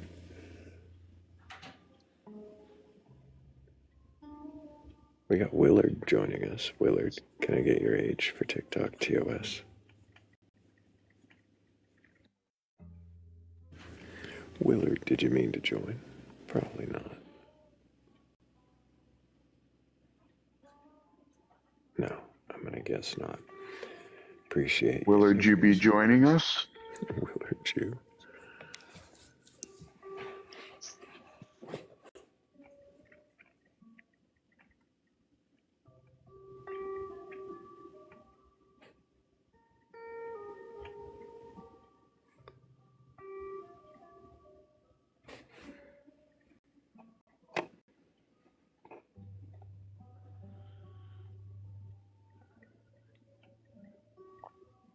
What is... Somebody's arguing for the dependency of chocolate. I literally Somebody just had else a is chocolate. Just screaming Slayer in the chat. What the fuck is going on? What is chocolate? Wait, did you say they're talking about chocolate dependency? There was a dependency of chocolate and then Slayer in all caps, and I'm just... Okay, two different What's a things dependency happening. of chocolate? I have no idea. But just to remind everybody, if you do have a belief in a god or gods, higher power, or anything like that, and you're capable of questioning that belief, that is what we're doing here. Just to see if you even can question. And if you can, then go ahead and request up. No one's debating the dependency of chocolate. I don't know what that means. I am. I'm thinking that my chocolate dependency is that if I'm going to go for the chocolate, depends on if it has the chart on the box that tells me what it is, because I'm not chancing the toothpaste one. Toothpaste one? Toothpaste filled. Life is like a box of chocolates. Sometimes you get toothpaste. When did that happen? Who's putting toothpaste in chocolate? What is wrong? What movie was that? I immediately knew the reference. I think it's a Jim Gaffigan joke. Yeah, that's right. Mine just went toothpaste. Yeah, what is that flavor supposed to be? Because it does just taste like toothpaste to me. I imagine like mint. I have no idea what toothpaste chocolate you're talking about. Have you never gotten like a cheap? There's always. Yeah, I don't know what brand. There's like like a chocolate factory. Like everything's that. Yeah, there's always a toothpaste one. I remember. It just tastes like mouthwash. Sorry. Brock chocolates was one that was like a sorted box that you could get, and I remember something like that, like a toothpaste flavored swirly chocolate. It was very waxy, if I remember right. I really like mint chocolate, so I don't know. It's like mint and like licorice flavor. I don't know. There's something weird about it. Yeah.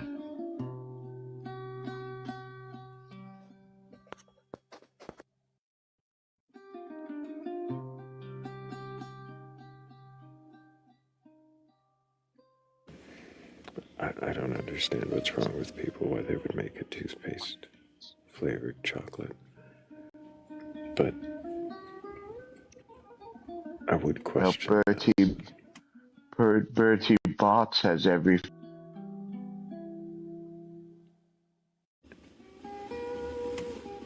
I'm gonna get kicked out.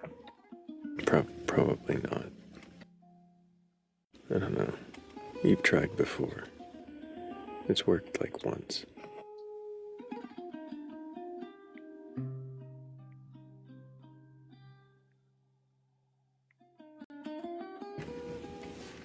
I think it was singing. It was a long time ago. Let you get away with it more since then. I really try to keep it to like 3 words max.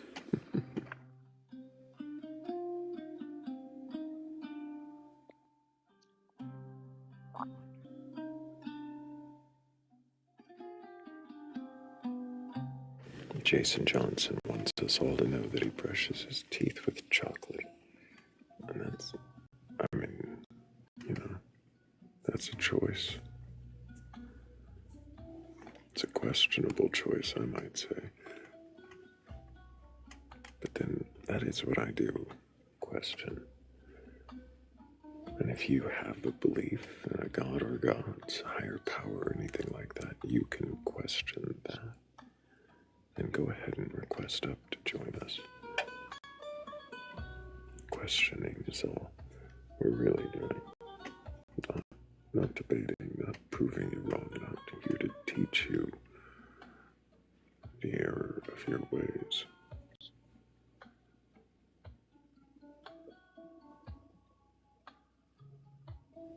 Probably on you.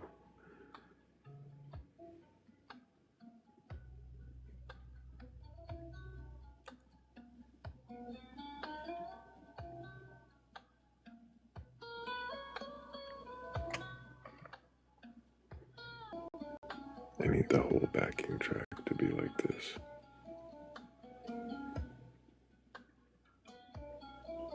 The whole list.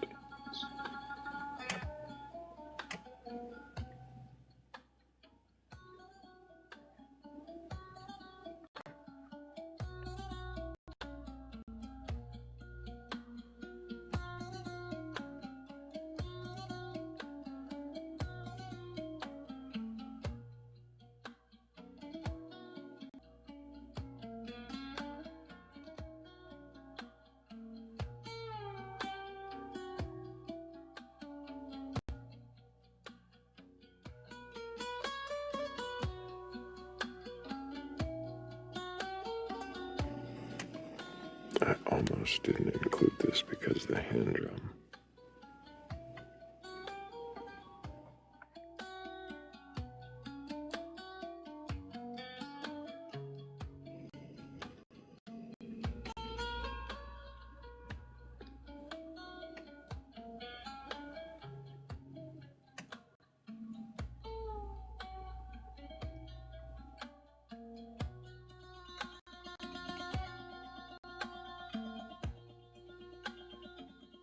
Did you listen to? I really need to. I need to take the time. This is the one that always reminds me. And the one when the girl sings. Oh, yeah. Yeah, it also makes me think of Turtle Island String Quartet. So good.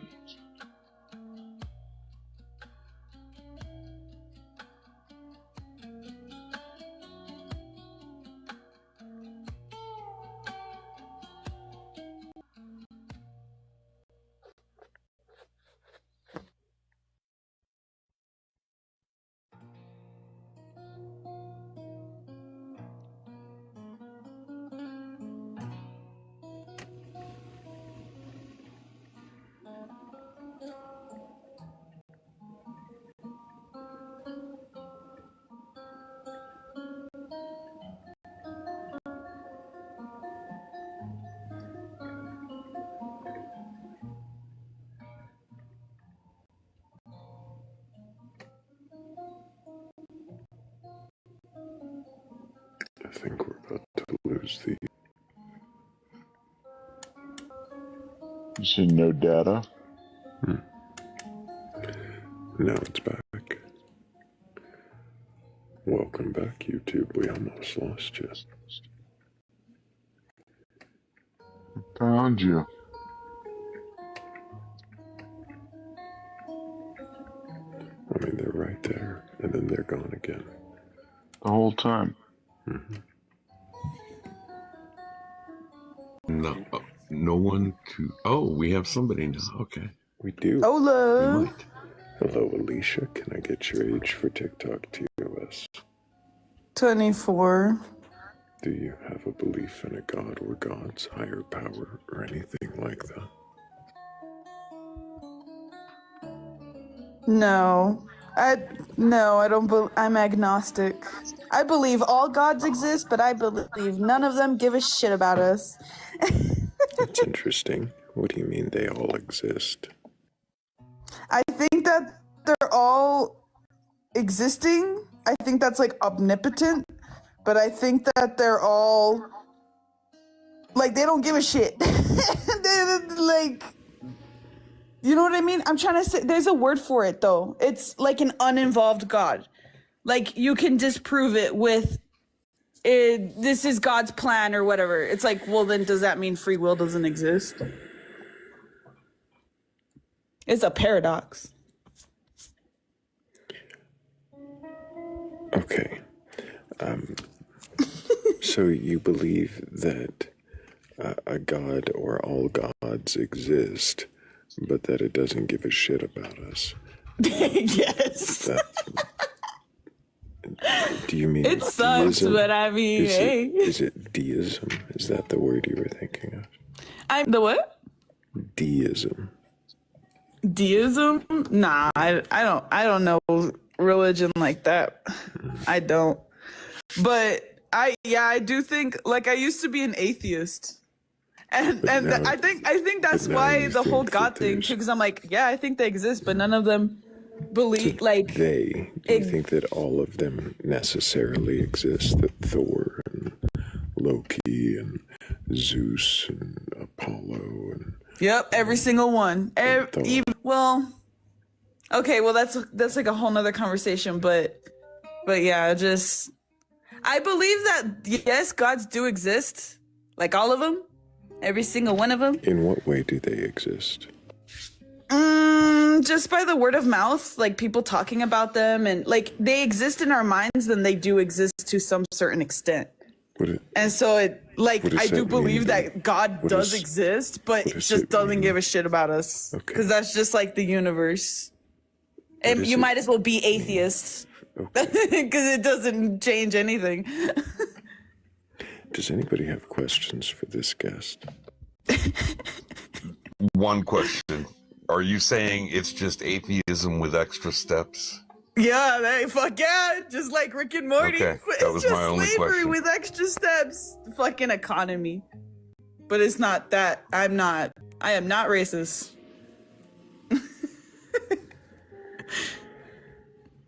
I don't know what that had to do with the question, but I think, Alicia, that we're going to go ahead and move on. Appreciate you being here, and I hope that you drink some water and sleep well.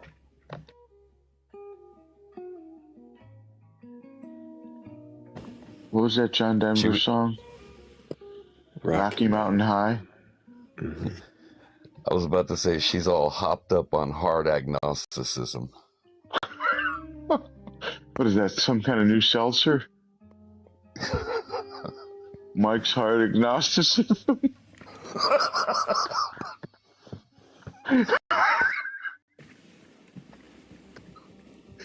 Oh, no. Oh, man. I might have to go to sleep, Thrayle. Yeah, it's getting past your bedtime, isn't it? Yeah, I'm feeling pretty loopy. I took a nasty fall down my stairs earlier today, and I rolled my ankle like probably as bad in my life. It's like all swollen up, and I took some Tylenol about an hour ago, so they're kicking in. So you should probably just set me down too. And hit my head, and now I'm really tired. I'm gonna go. Bye. Like I thought that's where that was going. I was like, no. Fortunately, I protected my head, but yeah, my ankle just like it's really big right now. Like I thought it was just gonna, I'd be able to walk it off, but it's pretty bad. You remember that children's song?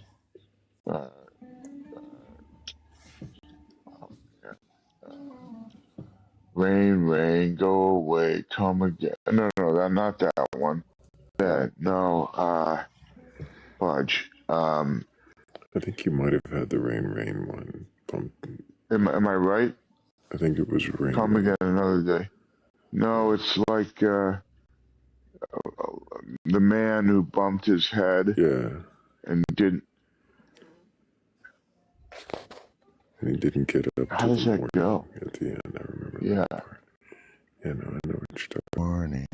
The whole thing goes together because Peter, Paul, and Mary had that song, at least in my brain, where it was. Yeah, it's just a screwed up song. Go away. But they also go to the old man bumped his head and he went to bed and he didn't get up in the morning. Rain, rain. Wait, say it one more time. I didn't hear. It was so quiet. There's an old man bumped his head and he went to bed and he didn't get up in the morning. Yeah. It's pouring. This stuff is dark. That's it. It's raining. It's pouring. Sith Yoda for the win there. He knew where our brains were trying. That's. Is that what everlasting? Yep. It's raining. It's pouring. The old man is snoring. Now I gotta drop you both. Okay, goodbye. Take care now. Bye then. If you need me, you know where I'll be. I do. Sleeping. Peace for Rav and everlasting Godstopper.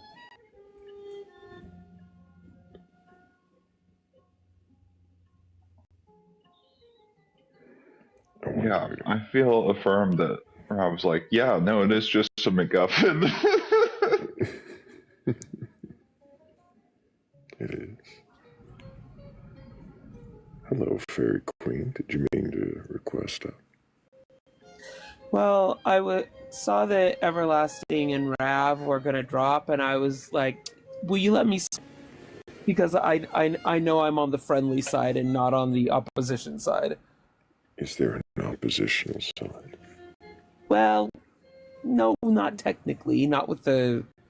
I questioned you. It was about 3 months ago, wasn't it? What? When the last time you were on this panel and I questioned you. It was like 3 months ago, wasn't it?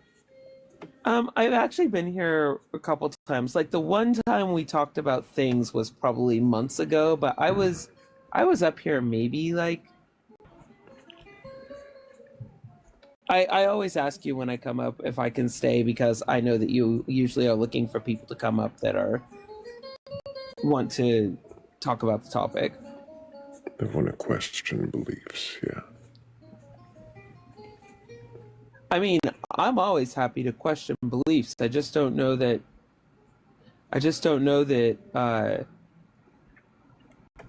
This is like I don't know that I get challenged on them very where people would challenge me. What would challenge your current beliefs? Well, I think probably like the most interesting thing that I've come across recently with regards to something that made me go, damn, this is a hard one, that I had to think about for a while before I started like coming to some answers was I bumped into somebody who made the argument that having children is unethical and immoral because we know that we will be bringing a human life into a world where there is unnecessary suffering. And so we will intentionally be exposing them to that unnecessary suffering through the course of their life. And doing that to another person is anti-natalist. Sounds like it would be an accurate description. Mm-hmm. So, and I thought that was pretty interesting. So, and that challenged your beliefs. So, do you currently have any kind of supernatural beliefs in gods or no fairies or no? No. The only thing I think is that there's more evidence for the existence of fairies than there is for the existence of God. But that doesn't mean that any of that evidence is proving any of those things. I see.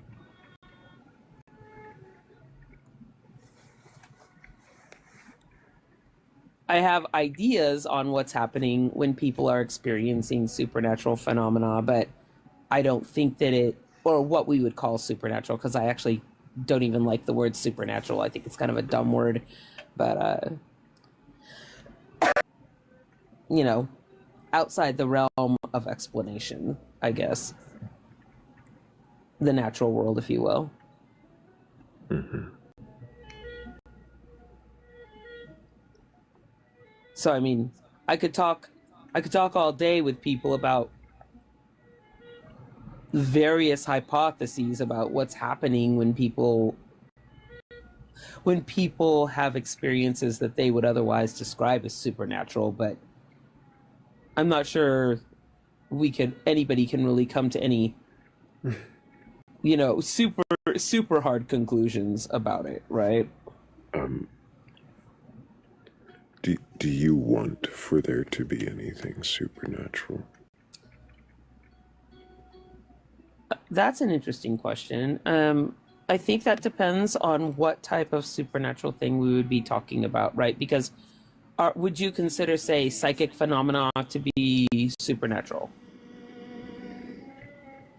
I suppose so. Okay, and so would that be something that you would want, or do you believe that psychic phenomenon is real? I'm more on the side of no, that like I don't think it's real, than I am on the side of yes. I think there are naturalistic explanations for what people call psychic phenomena. People report having weird experiences, right? And we're not in their minds. We can't know. We weren't in the exact situation. Like, we can't know the exact circumstances of this. People have reported having these kinds of things for all of history. It's impossible to account for every weird situation someone has supposedly said happened, right? I mean, I guess said supposedly happened, but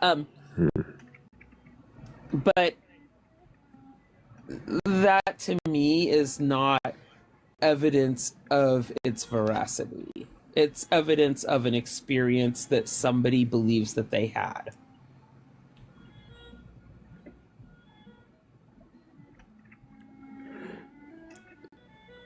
Claims of what people might consider supernatural that you do consider more likely than not. more likely than not. I don't know. I guess I've never really pondered that. I think that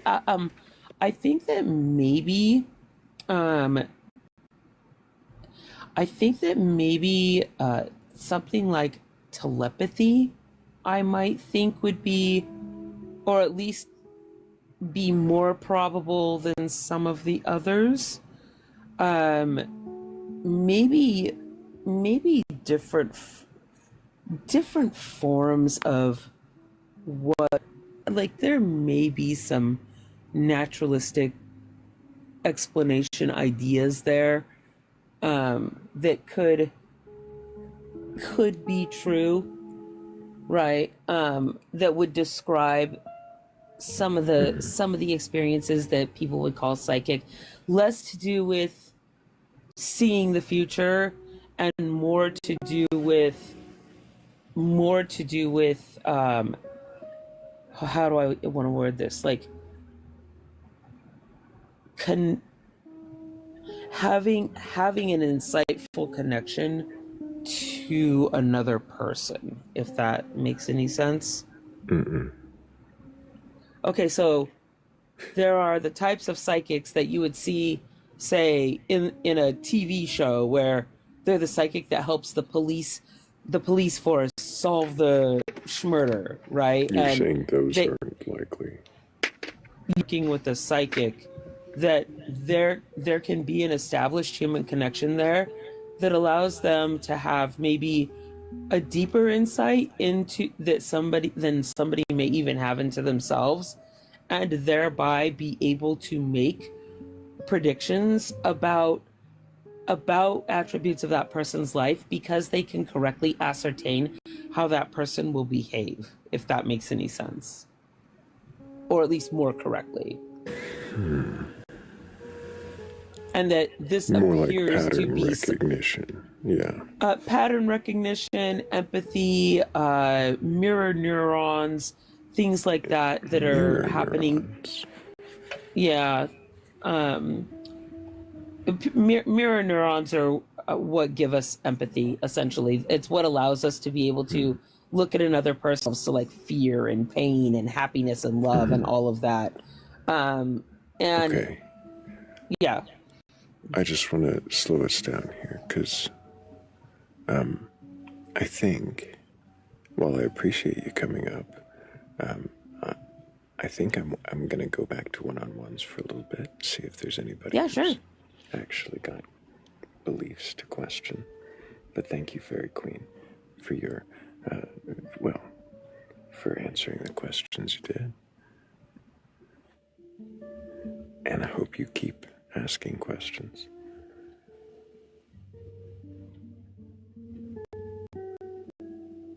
I think I just needed, I need to reset.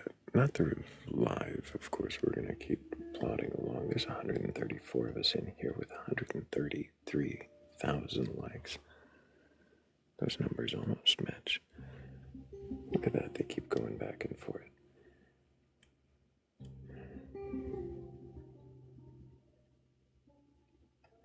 But we're going to keep plodding along, and if we keep tapping the screen, keep sharing the live, I bet we could get a few more people in here with the curiosity or courage to question their beliefs. I do think maybe right before we get back to that, though, I am in need of a little more blueberry coffee, and I know one way to do that.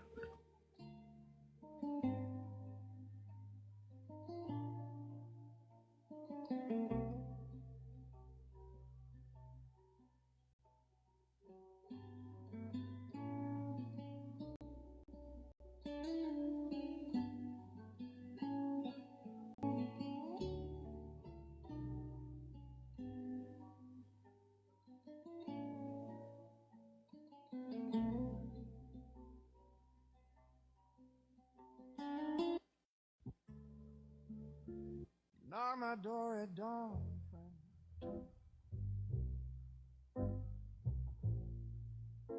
selling paradise like it's on sale.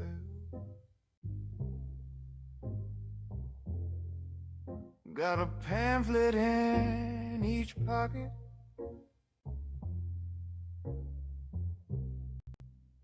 got a script you learn by mail.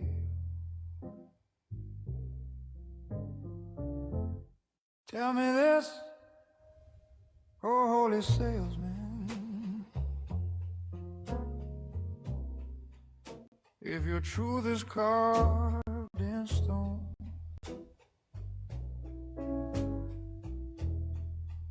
why you need my trembling signature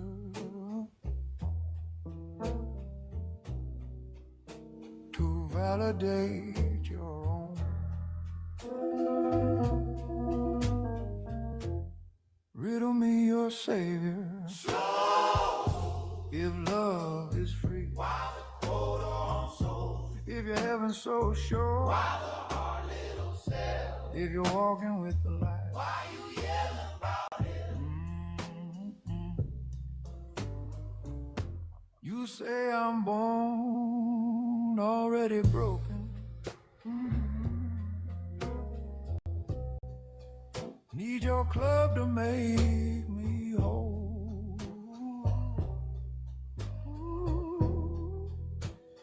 Funny how to fix your pushing comes with ties and dress codes. Question for you, traveling. Doubt is such a sin.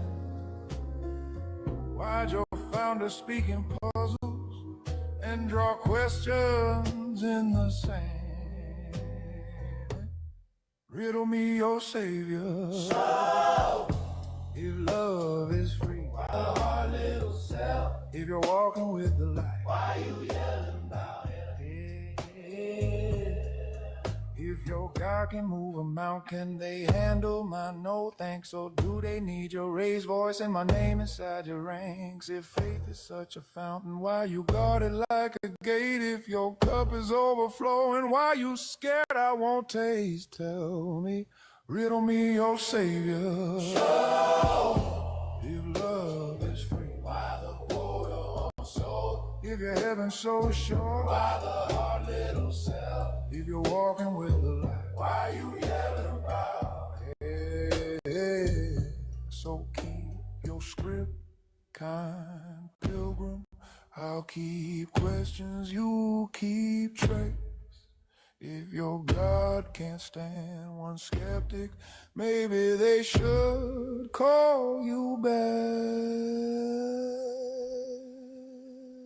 Maybe they should call you back.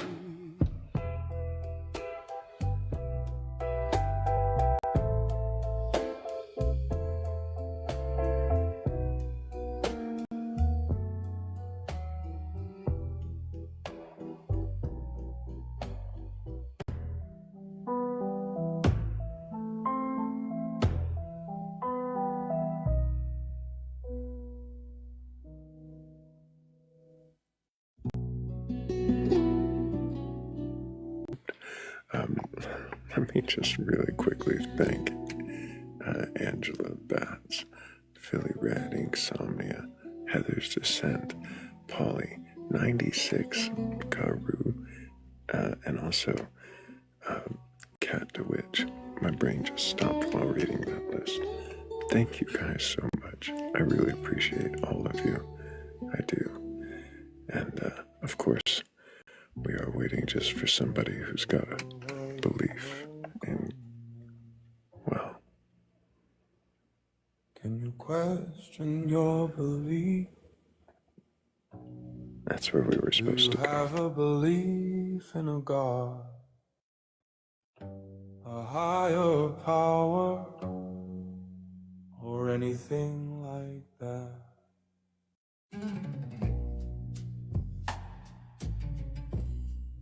Request on up. Not here to debate or argue, or even burgle your God. But there's always room for one more.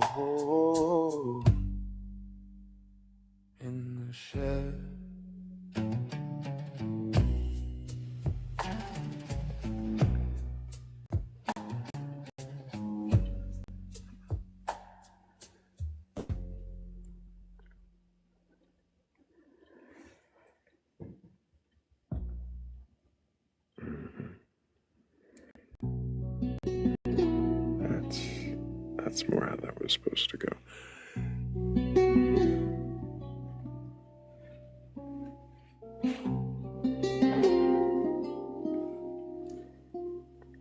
We had a ghost in the queue, and then we have you.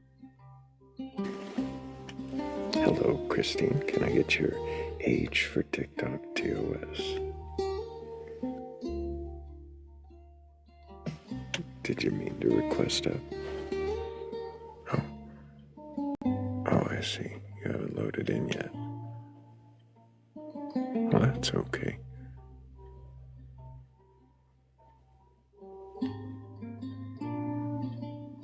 You can, of course, request back. But I am looking for a believer in a god or God's higher power, or anything like that, who's curious enough or courageous enough to question their beliefs. If that's you, if you have a belief in a god or anything like that, and you can question it, then go ahead and request on up.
Alexandra, the topic of conversation is whatever anybody believes in. If they believe in a god or gods or some higher power, Yeti, mermaid, Santa Claus, Thor, I don't know, whatever it is you believe in. If you can question that belief, then go ahead and request up. That is the topic.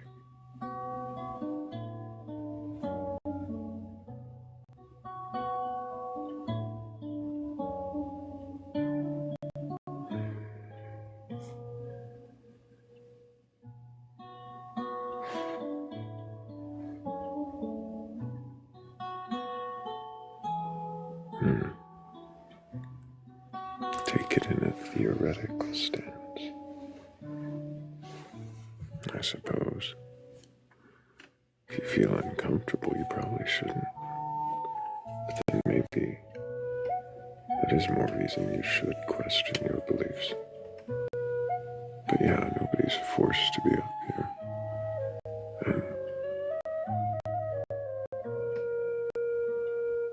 And if it does bother you to question your beliefs, I would question that.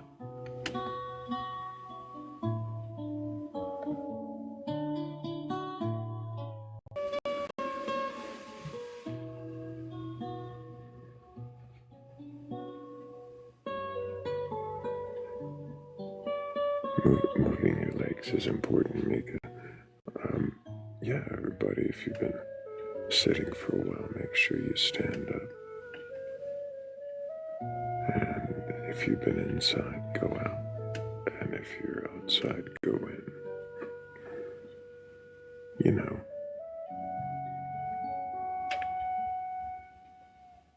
Don't forget to drink water and all that stuff. stuff. Breathe air.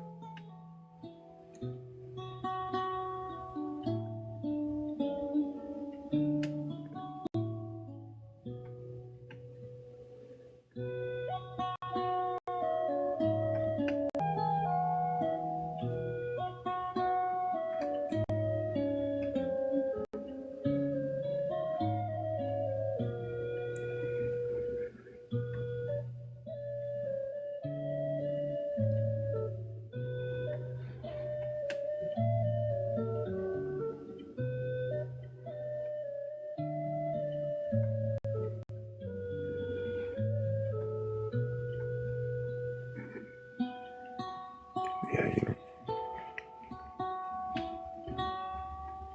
I don't know, Mika, if you can breathe water and drink air, that's impressive.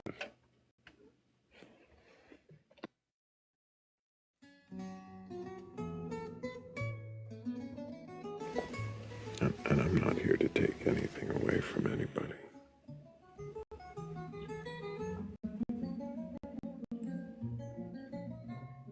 Your definition of fluid, but yeah, maybe.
Nothing they believably can question.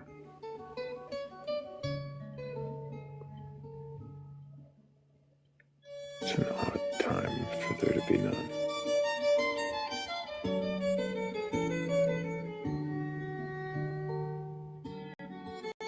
Does it feel like a trap? A spider in waiting?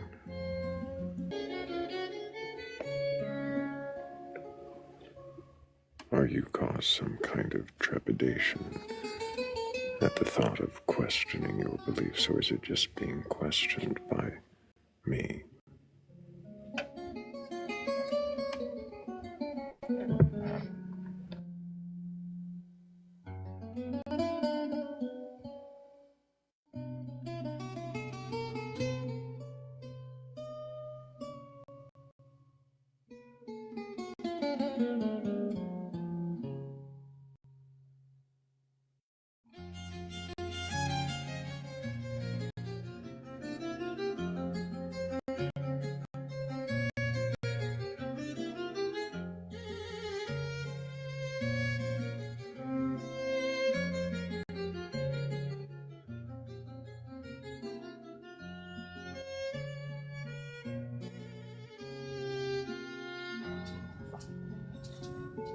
Can I get your age for TikTok TOS?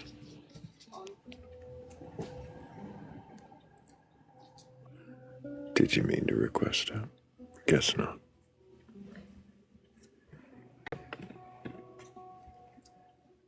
That's okay.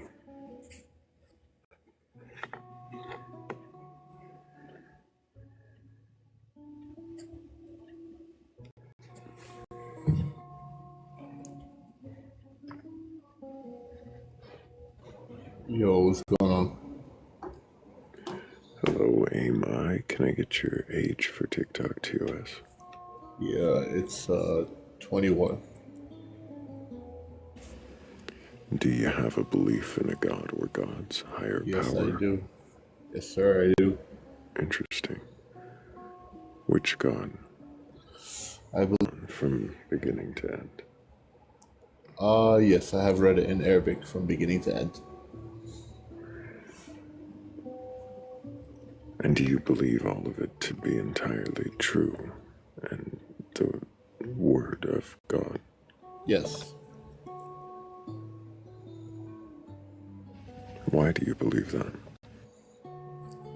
Why do I believe it to be entirely true? Because I can use inductive reasoning to figure out if the Quran, if I can falsify or verify the assumptions and assertions that the Quran makes.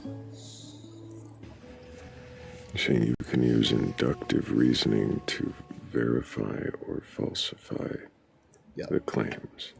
Yep, the claims of the Quran, I can use inductive reasoning to verify the prophecies. Unable to falsify anything within the Quran.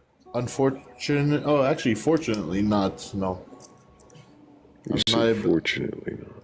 Yes, I'm glad I'm a Muslim because of that. You express your bias within that. There's no bias. I do believe that the Quran makes assertions and claims which can be verified. Were you raised Muslim? No.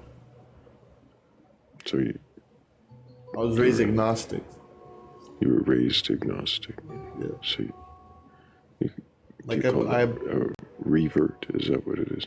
Yeah. So I believe there was a higher power, higher being, but I wasn't 100% sure of who it was.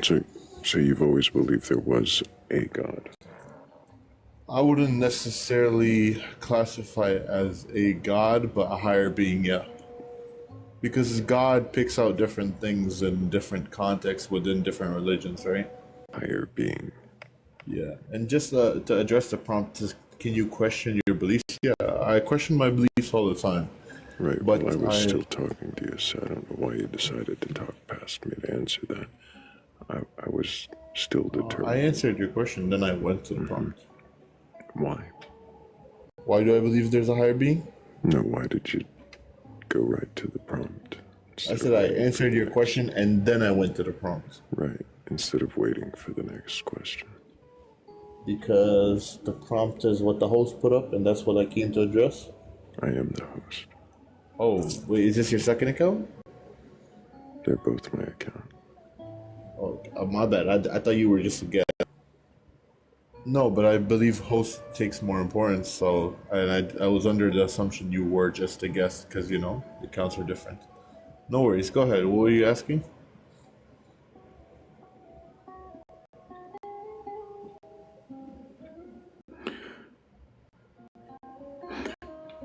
Does it matter to you if the Quran has flaws or contradictions within it? Yes. And you believe that in your studying that you have found absolutely none that qualify? None, no. Fascinating.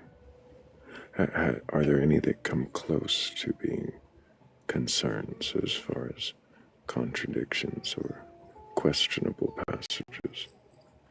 I would say there are be the case.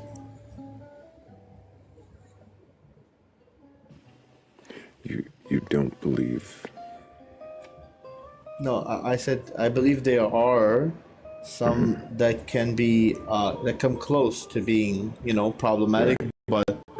but I don't. They can be reconciled. Yes. Can you give me an example of one that you think is close? So, for example, before I knew too much about the Quranic verse in chapter 4, verse 157, right, where it claims that the crucifixion of Jesus Christ never took place, meaning that Jesus Christ himself was not crucified on the cross, right? I looked to history, but history is saying that Jesus was crucified on the cross, right? But then I read the Quranic verse and the interpretations and the explanations from the Prophet sallallahu alaihi wasallam, and it explains two methods, right? A naturalistic reading of the text and a supernatural reading of the text, right? And the naturalistic reading of the text aligns with history because it says that it was made to appear so, meaning that historians would have wrote it down, would have believed it happened, because they're looking at it from a naturalistic perspective. So, just to stop you for a moment, when asked for an example of something that might come close to giving you pause or questions about the Quran, you say this one about Jesus, being made to appear to be crucified, is one that is close to it, but that even that you reconcile by saying that it would be made to appear that way to historians too. And so this is your question. Is there anything else within the Quran that is more questionable than this? Because this is kind of weak sauce. No, because anything else would just be supernatural, right? Oh, I don't know what that means. What is supernatural?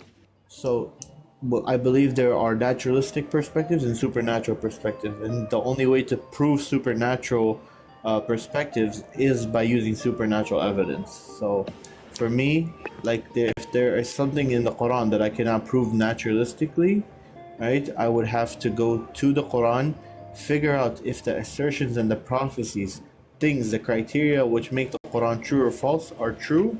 If they are true, then I accept the supernatural. So I'm sorry, the supernatural. Would man coming from clay, would that be supernatural? Would man coming from clay be supernatural? Yes. Yeah. So, do you have supernatural evidence? Yeah, like I said, if you use inductive reasoning to figure out if the Quran is true or false, everything that it says is true, then I would accept it. Everything, if it's false, everything that says is false, or I would accept that. Everything it says is true.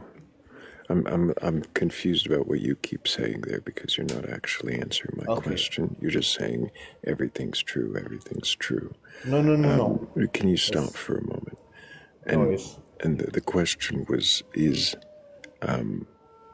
man coming from clay supernatural, and do you have supernatural evidence? Yes, the supernatural evidence would be the Quran, and I believe that man coming from is the thing making the claim, though. I don't see how that's evidence. And that's, I'll explain to you how it's evidence. Because it's we would. That man comes from clay. Yes. So what is the actual evidence? Yeah. So I'll explain to you how the Quran is evidence, right? It's the claim. The claim can't. It doesn't make sense. Yeah. How are you saying the claim is evidence? So if I can just speak, it would allow me to answer, right? So the Quran is the evidence because I would falsify or verify the Quran to be the truth before I would use it as supernatural evidence. You would falsify or verify the Quran to be true or false. But that's just it. We're trying to see if this passage in the Quran. Yeah, I'm saying there are man coming from clay argument. We're trying to see if this passage about man coming from clay is true or not, right? And you were saying the evidence for it being true is the entire book within, or where within this claim, sorry, I'm not done, where within this claim lies this claim of man coming from clay. So I don't see how you can verify it's true by using the book it's in as evidence. That doesn't seem to make sense. So I'll explain to you one more time. I'm not going to say that the claim of man coming from clay and the evidence is within the Quran. I'm saying to you, I'm going to verify the Quran using the assertions and claims that it makes. If I can verify the Quran, why do I keep getting interrupted every time? Well, because you got back to the claims it makes and the claim it makes. Sir, why am I interrupted like every time I speak? I can't even finish the because sentence, you're right? kind of not answering my question. Well, if you let me, okay. I'm curious. Okay, then have an amazing day, sir. My question is your goal and coward, I guess. But what he was trying to say is you don't verify individual claims, you verify the entirety of the book first, or the validity of the book first, and the chains of narration that brought you the book. And then you believe every claim that it makes, which is also bullshit, but like, he couldn't convey it correctly. Also, hi. Hi, Tav. How are you? I'm doing great. I'm getting ready for work, but I heard some stuff I wanted to address. It's a common thing to do. It's a brain turn off thing. What they call it, a thought stopping process or thought stopping sentence. You verify the book as a whole, then you accept all the individual claims, basically. But yeah, I don't know how you do that. Anyways, You verify the book as a whole, right? But it has the claim in it that a man comes from clay. So how do you verify the claim that the man comes from clay? remember way back when we first started talking, you started questioning me about how Muslims, or Muslim, I don't know if it was you or Hami, that questioned me about how Muslim scholars prove God or whatever. And I said they just talk about God, generally a deistic God, and then they try to specify this God has to have some certain characteristics and stuff like that, and then this God has to communicate with us to give us like a manual for life, or something like that. So that manual has to be the Quran. Why? Because there's nothing wrong with the Quran. So they accept the Quran that way, and then they go like, okay, every single individual claim in the Quran is true, because it can't be any, like, no one else could have came up with the Quran except Allah, basically. It's still a stupid thing to do, but yeah.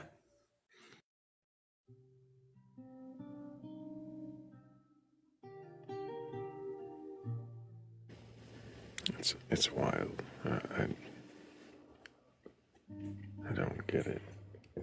But also, thank you, Fabi, for the paper crane. Appreciate you. Hi, Carl. Yeah, I wanted to ask him a few things about how to verify the validity of the Quran first and go through that line without, like, let's skip the God part, let's go through the Quran part. How do we make sure that the Quran is from God? Yeah, he's welcome to come back up if he can answer the questions. I can't understand the using the claim to evidence the claim. That doesn't. It's like if I said, I have a pet dragon named Blueberry Blix. And the claim that I have a pet dragon named Blueberry Blix,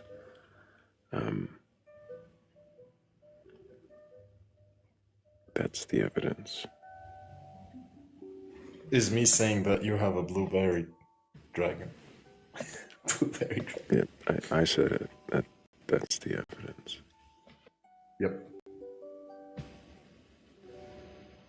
It would be really interesting to showcase how they go through said loops that I told you about, of getting from a generalistic theistic entity I guess to the God of the Quran. I guess it would be also not just saying that the claim is the evidence, but I have a dragon.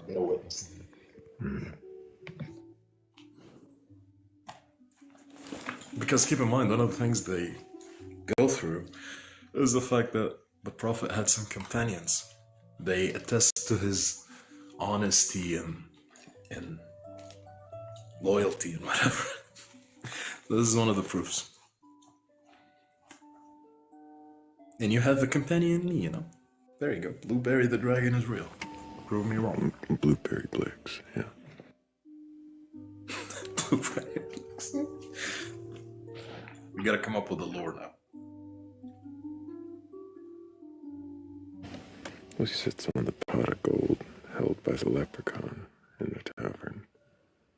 I don't know that he's my pet dragon, but, you know, he's a dragon that's around almost all the time. He's a dragon, that's a pet. I love it. Okay, so he's not in that one. I think he's in that one. Yeah, he's there. And then, is he in this one? Yep, he's there. Even in the evil. He's not in the what he's not in this one, but that means he's probably in this too. That's questionable.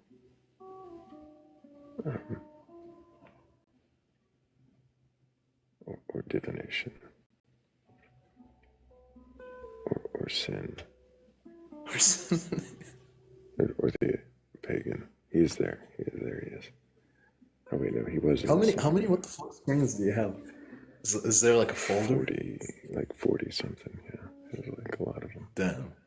There's the other sin. And then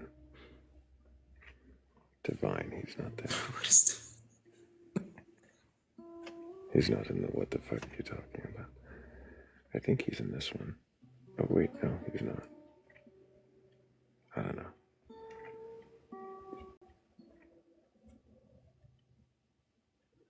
We're just gonna, until we get a guest, go through all of them.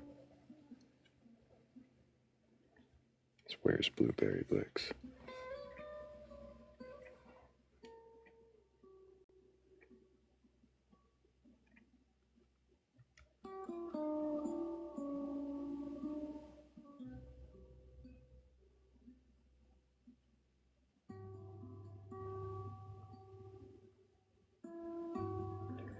What the fuck is sandwich, Miss Karu?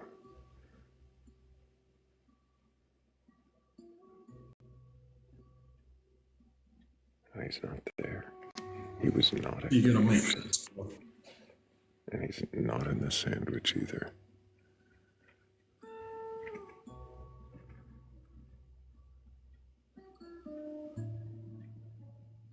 Yeah, I do need a Blueberry Blix background.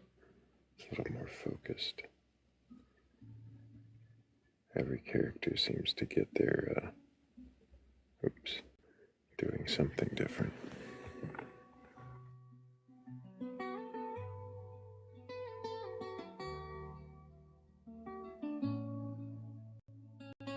What the fuck are we doing here, monster? We're waiting for somebody with a belief in a god or gods, a higher power, or anything like that, to have the courage or the curiosity to request it. Our last guest didn't have the courage to stay past a few questions. Remind me to run you through the quote-unquote chain of narrations of the Quran once I get to work or on Discord or whatever. Okay, absolutely.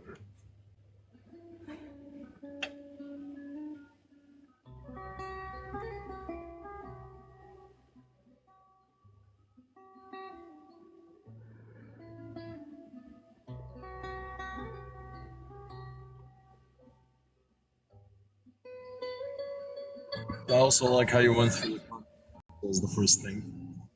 Feel like a proud parent, you know?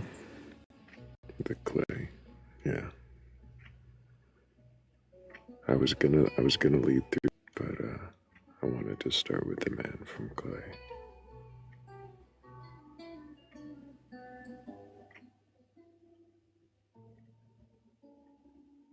Really go with the gem first. Because, you know, the gem is contestable, but then we go through men. Is men alive? Human alive? Can't say no. So, let's go. But where do I start with Christians?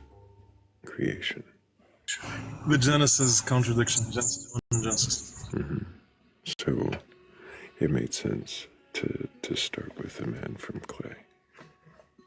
To start with that claim. Work our way to the water. Interesting. I see what you did. Or maybe go from the clay to the smoke and then to the water.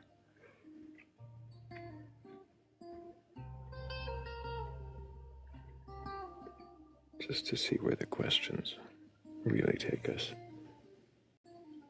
So this is a bit of a joke, because most Muslims don't, go with this specific literature piece. But did you know how cats were created in the Quran, or in Islam, not the Quran? How is that? On the Ark of Noah, when the lion had something stuck up his nose and he sneezed. There you go. There's a cat right there.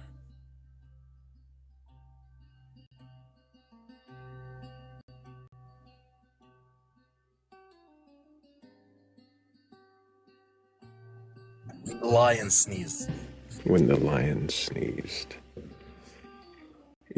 Yep. If you believe that cats are lion sneezes, or gods, or anything like that, or anything not relating to cats at all, then go ahead and request on up. We're not here to debate you or tell you that your cat is a lion sneeze. But I am curious if you can question your belief. And if you can, well then what is that belief?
I don't know if this person meant to request it.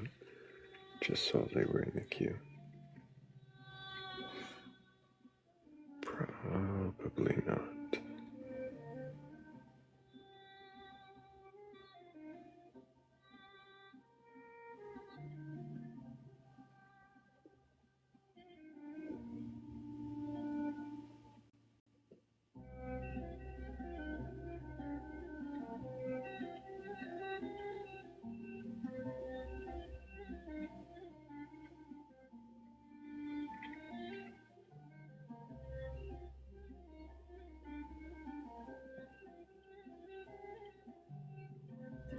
The lion had the thing in his mouth because the rat was teasing him. Wait, the rat was teasing the lion. Yes. And that's the what explains the historic rivalry of cats and mice, No. No, I don't know. Who does, dude?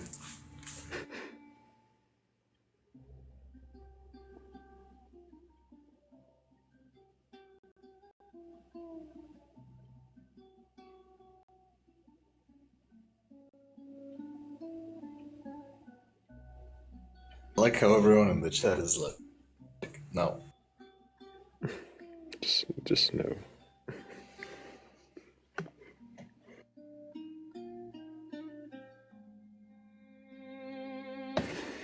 Micah says they have no beliefs. I wonder what that means. Is that a belief? That you believe you have no beliefs?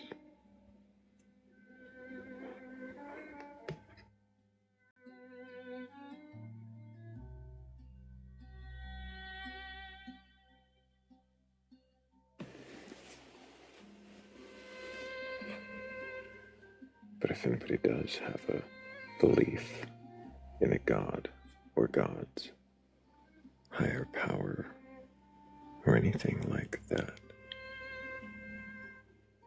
and you think you can question that belief, then go ahead and request on up.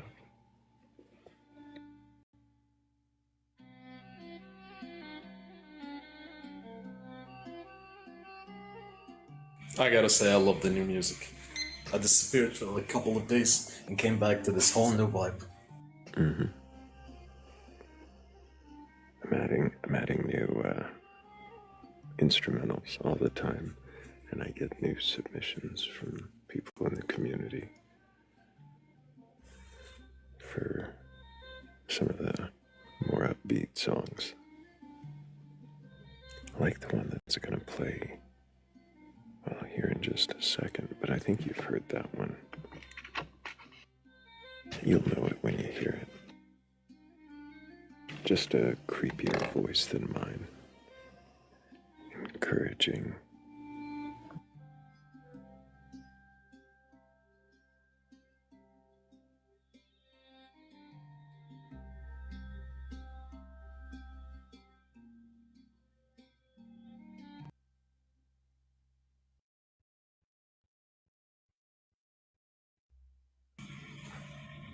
I'm on 2 hours of sleep, caffeine and nicotine deprivation, so let's go.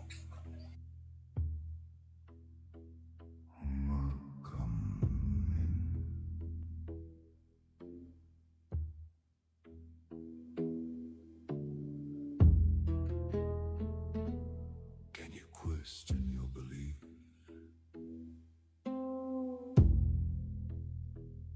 Do you have a belief in a God?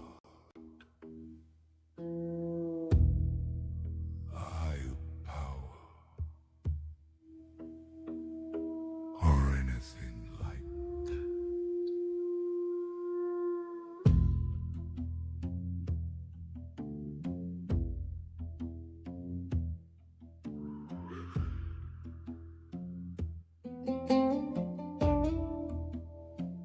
Request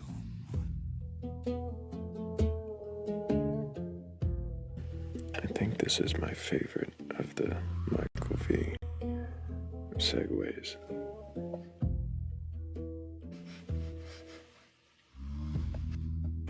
Because it has a creepier vibe than usual? It feels almost creepier than me, doesn't it? Eerie vibe, but yeah, creepy would go as well. Eerier vibe. I'll go with eerier.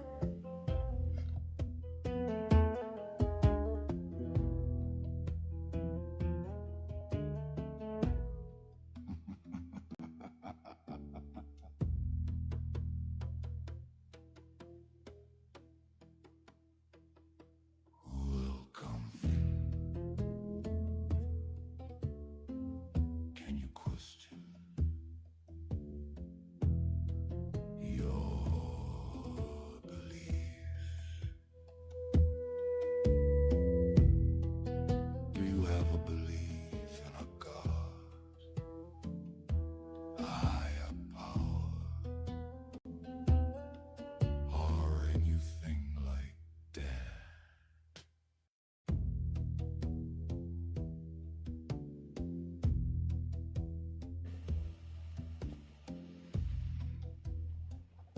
Request on. It does have some Egyptian vibes.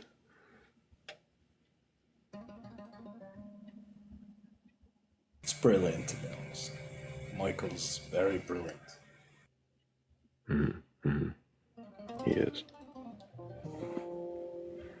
The variety of the segues he's given me, I like them. We've got Celtic. We've got sort of an Arabic feel. We've got a sort of tavern feel to some of them. Spanish guitar.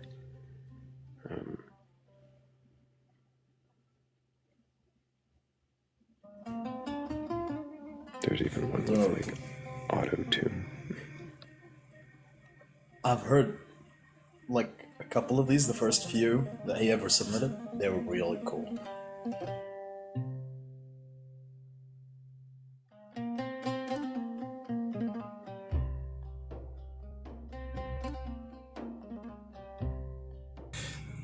I'm doing a new campaign or a new playthrough of Baldur's Gate with friends. And every time they say Tavium or Tav or they refer to the characters they created, I get a bit of a, huh? Like someone's talking You to talking you. to me? Yeah. Yeah.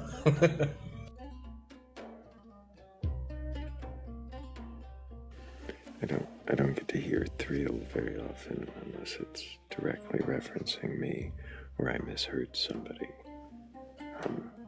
say something else.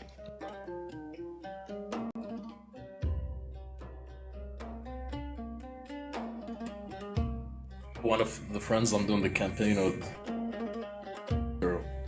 this account. So I get kind of, the winks. I know you, Tab.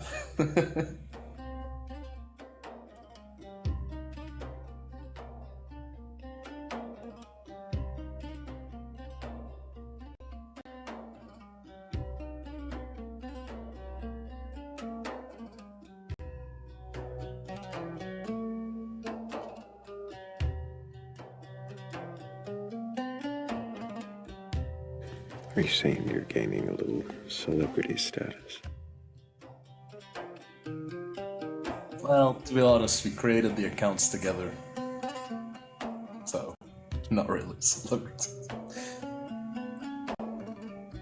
But I've heard people talking about this to Libya right now. They're noticing the rise in it.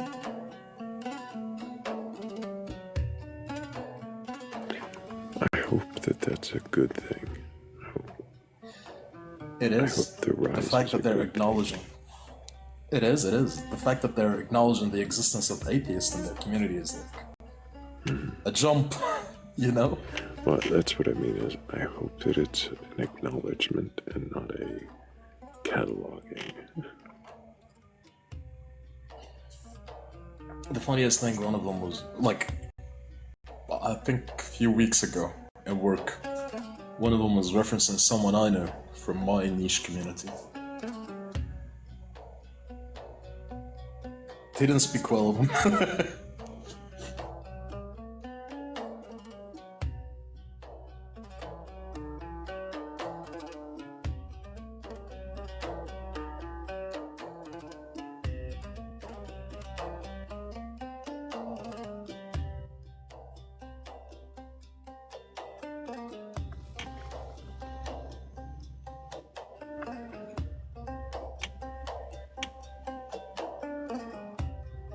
We aren't at 150,000 likes. I just noticed that.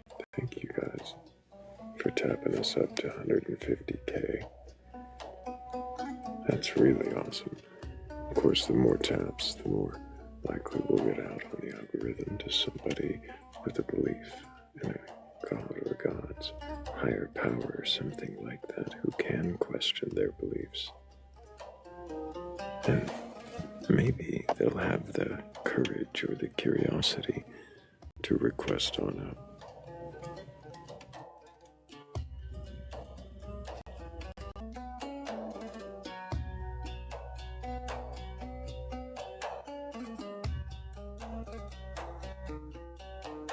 Okay, I like the Middle Eastern vibe to this one too.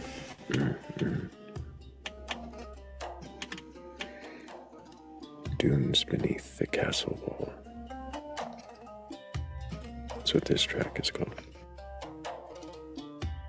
Nice.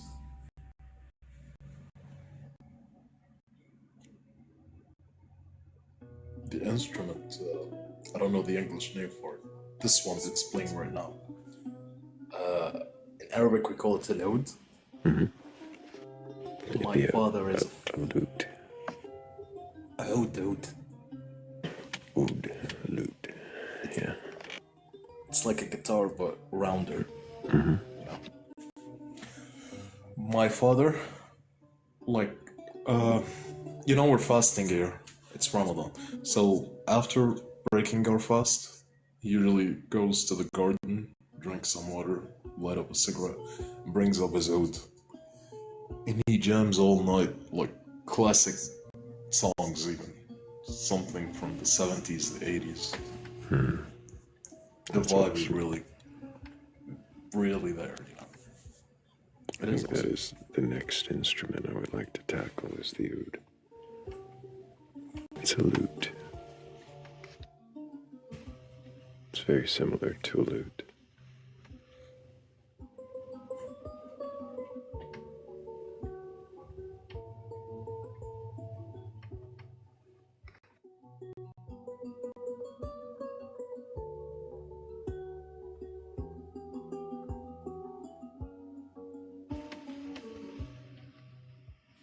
Hello, Lindsay. Can I get your age for TikTok TOS? Oh, I'm 43. I didn't mean to request. Oh, well, I'll set you back down. No worries. Appreciate you. Sweetheart.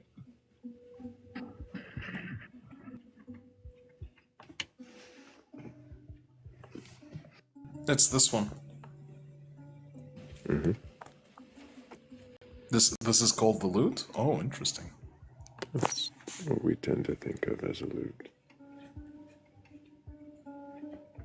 It's a very vibey one. I love it. I love it. Never bothered to learn it though, even though my father plays it real well.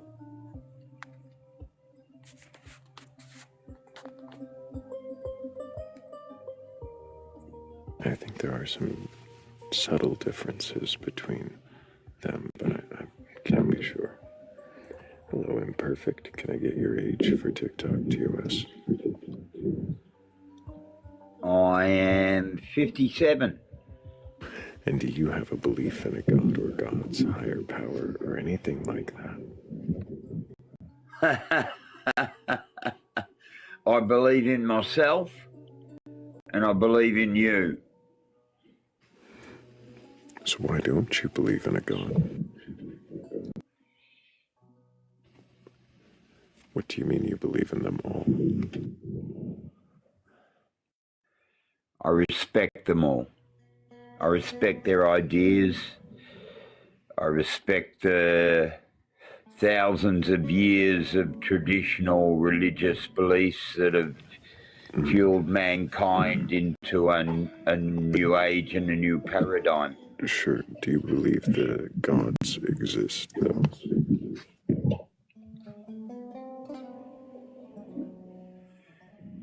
In one way or another, yes. In what way, but not the other?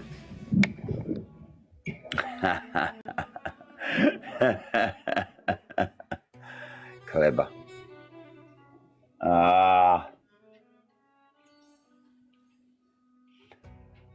Historical history should be respected. I think the beliefs within those systems should be respected. I think that those that love those beliefs should be respected. So your belief is more about respecting other people and their beliefs, not necessarily about you believing these entities exist. Something like that, brother. Are there any creator deities, supernatural beings, or anything like that you think do exist? And I don't want you to be fearful of disrespecting other people by saying what you think is or isn't real. I think our audience understands everyone has different beliefs. Yes. So there are entities that you think are real.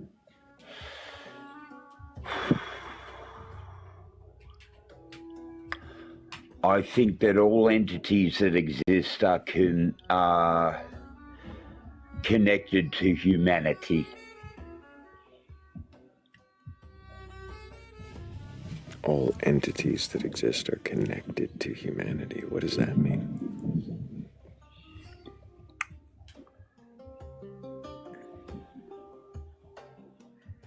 Means what it means. In what way? In what way are they connected?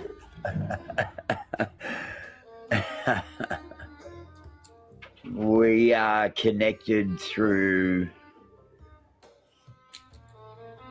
What are we connected through, Jesus?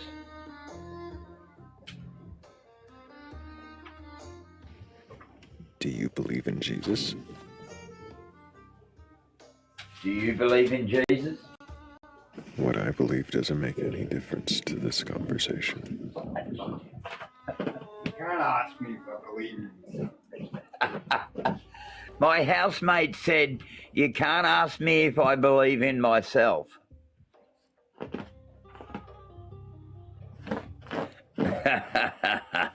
Your housemate thinks he's Jesus. Sometimes.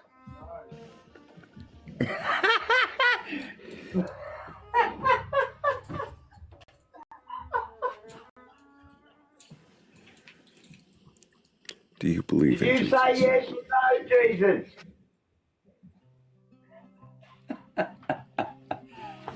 Well, you know, funnily enough, we're both mental health clients. And my psychosis has believed that I've been the devil all my life. And this motherfucker out in my backyard, he believes he's Jesus. He believes he's God. So, you know, you've got a real colourful two here. I don't think it's fair for the guests to continue this conversation. I understand that. I love you, Batcolyte. Appreciate your imperfect melody. How beautiful. Yeah, sweet, asking mate. questions.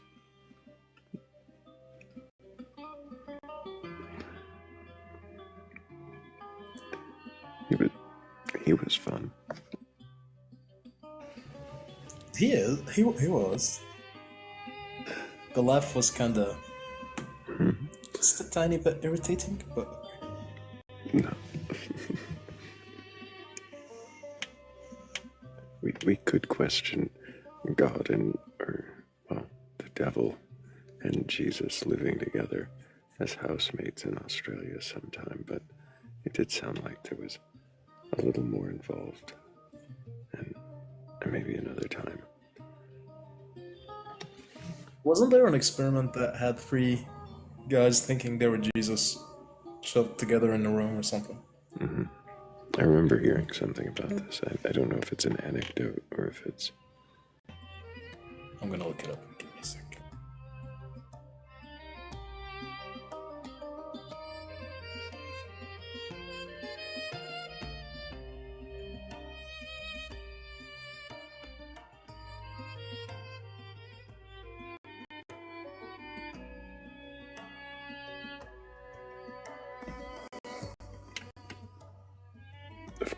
Of course, imperfect, you would say that. I don't think that's what Taffy was talking about.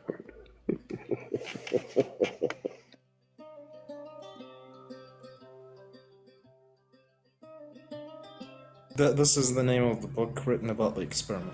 3 Christs, yeah. Of Ypsilanti? How do you pronounce that?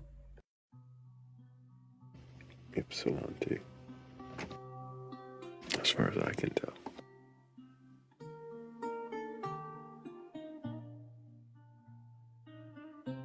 Wait, what's the thing about MK? Oh, we thought I was talking about MK Ultra.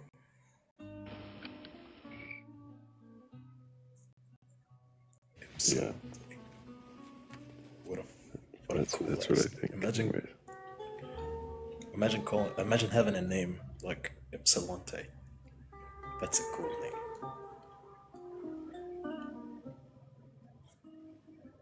Like making your account with that name. What does it mean? I don't know. Sounds cool.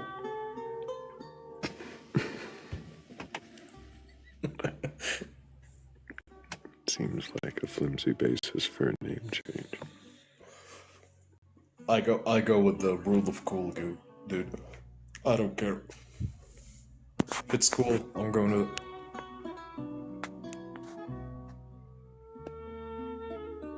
Rule of cool. I know that works in D&D. I don't know if that works in online personas, but you know, you do you. Somebody's gonna ask you the meaning of it. Oh my god, it is a city in Michigan. That's cool. I'm gonna look up the meaning. Yeah, I was gonna say, but yeah, what's the meaning? Is that share it? But what's it mean?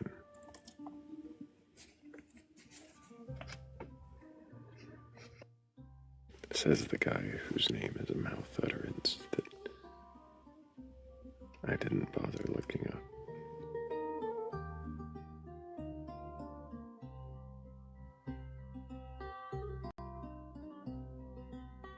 Oh, it's a political thing. The American support of Greek during some era.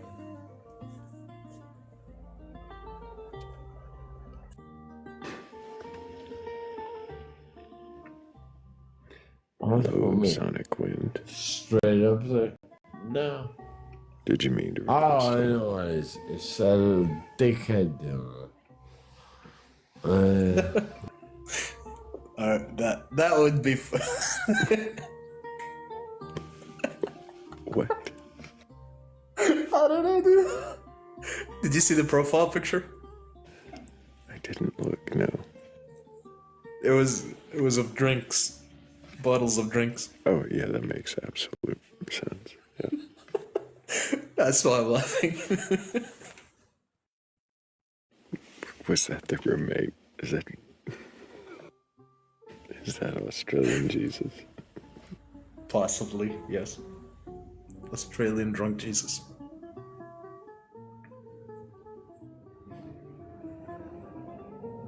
He wants to try again. We can. So maybe it wasn't intentional. Sonic Wind, are you there? Okay. Yeah, do I have to talk now? Oh yeah, that's beautiful. How y'all doing? Sonic Wind, can I get your age for I can't TikTok actually TOS? hear you because You I can't don't have hear me. my headphones in, but That you sucks. look Well, I great. don't know why you can't. Everyone's great. Thank you so much for all the compliments, and I hope that you keep asking questions. I hope you drink some water and sleep well. Lay off the profile picture, dude. At least you know, I don't think he was Australian. That sounded like an Irish accent. Could be wrong.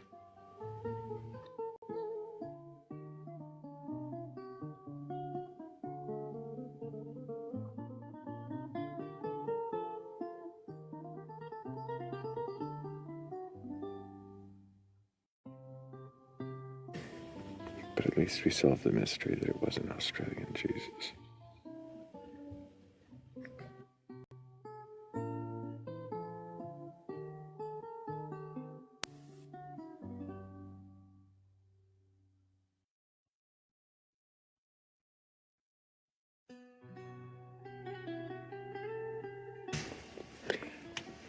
GoPro, I think that depends on how you're defining happy.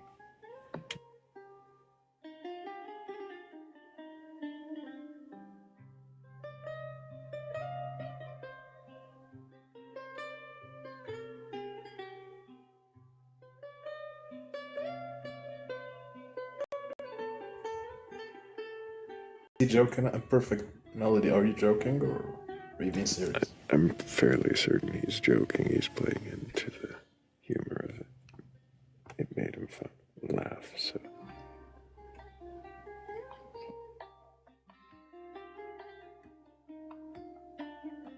Oh, no, he's okay. not joking. Yeah, that's why I said it's not fair. I thought he was being serious. Mm-hmm.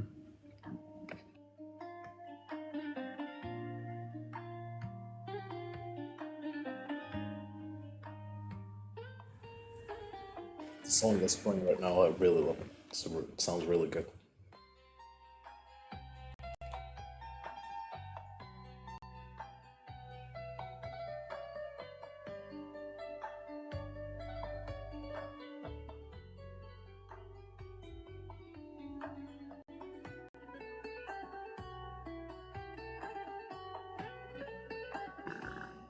I do like this one.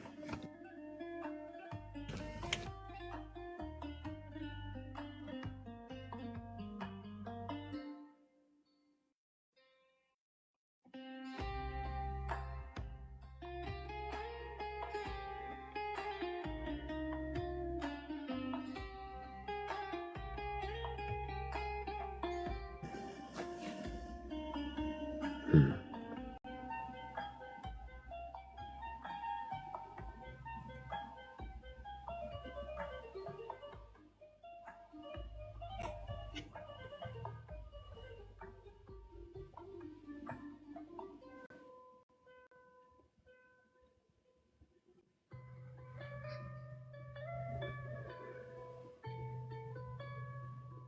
Thank you so much, Shell. Also, thank you, Heather's Descent, Lindsay Schroeder.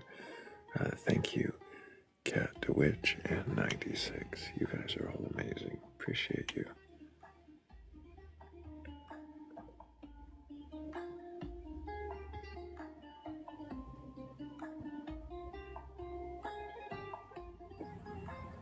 There is a Lebanese Shia scholar,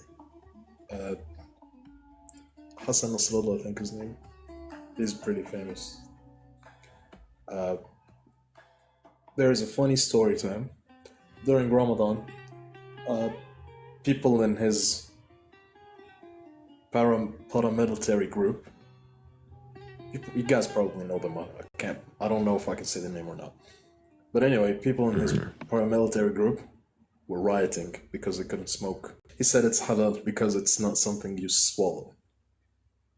And now people flock to him every Ramadan when they want to smoke. The Shia people, not the Sunni.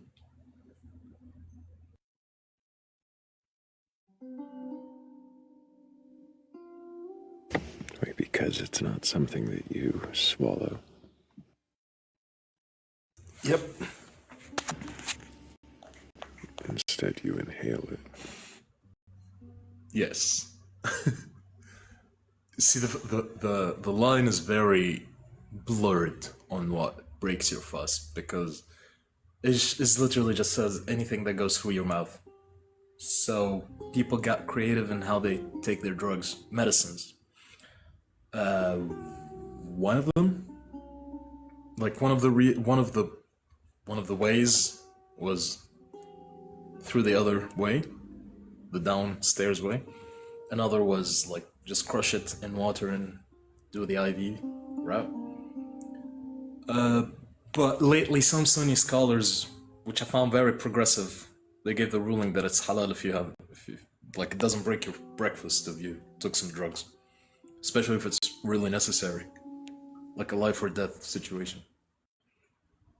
Which I found really like, wow, you motherfuckers, the Salafi, the strict ones.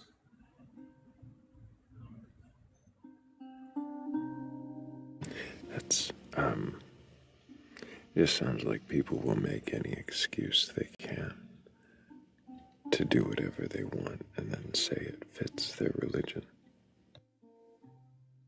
Yeah, it's like, okay, so lately I've been really into, like, drifted more into political sphere, political discussions and talks.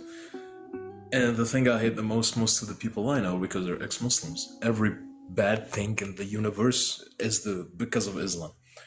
But in a way, I see it like, I need people to rally with me or give them an excuse to rally with me. Let's see what Islam says about that. And we try to manipulate whatever text we have that closely resembles that to fit whatever we want.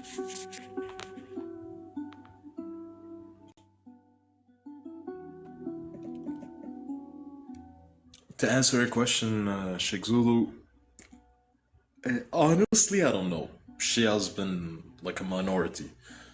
That's why they've been kinda nice to their groups that they're in and the countries that they're on. However, I believe if they became a majority like Sunnis, they'd be just as bad. Because the ruling is there, it's in their books. But yeah, for now it's Shias.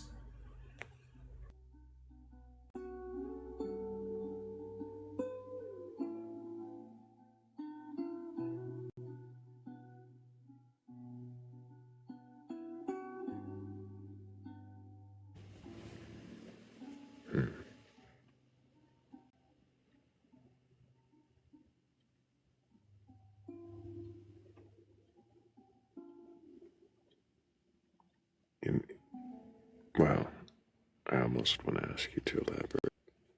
I would much rather somebody with a belief in a god or gods, higher power or something like that might request out. That would be really cool if that happened. Maybe even before I was done talking. Which I think is what's like gonna happen with that nearly 60,000 taps on the screen. I bet that hits 160 before I finish talking. Because you guys are so fucking amazing. See, there it goes. Appreciate all of you tapping and sharing, of course. Thank you. All of that helps get us out to the FYP. All of that brings us closer to questioning another believer. Hopefully, seeing if they really can question their beliefs.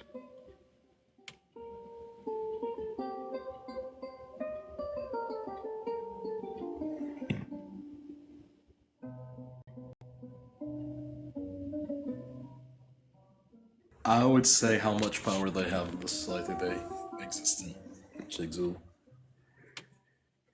How strict they interpret the text.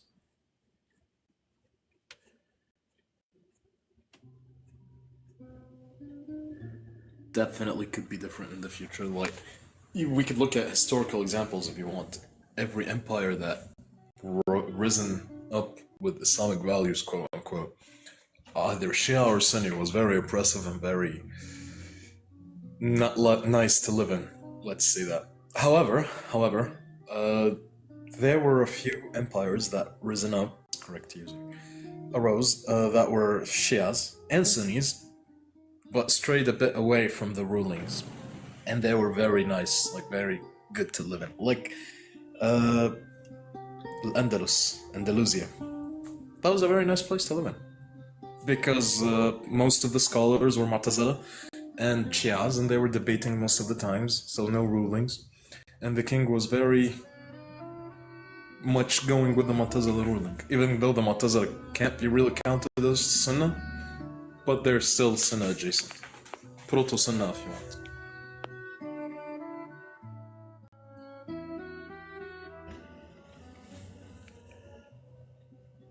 Sheikh Zula should almost request a question to have on the what is it, the least objectionable sect? No, is that what the... Yeah, I would say so, yeah.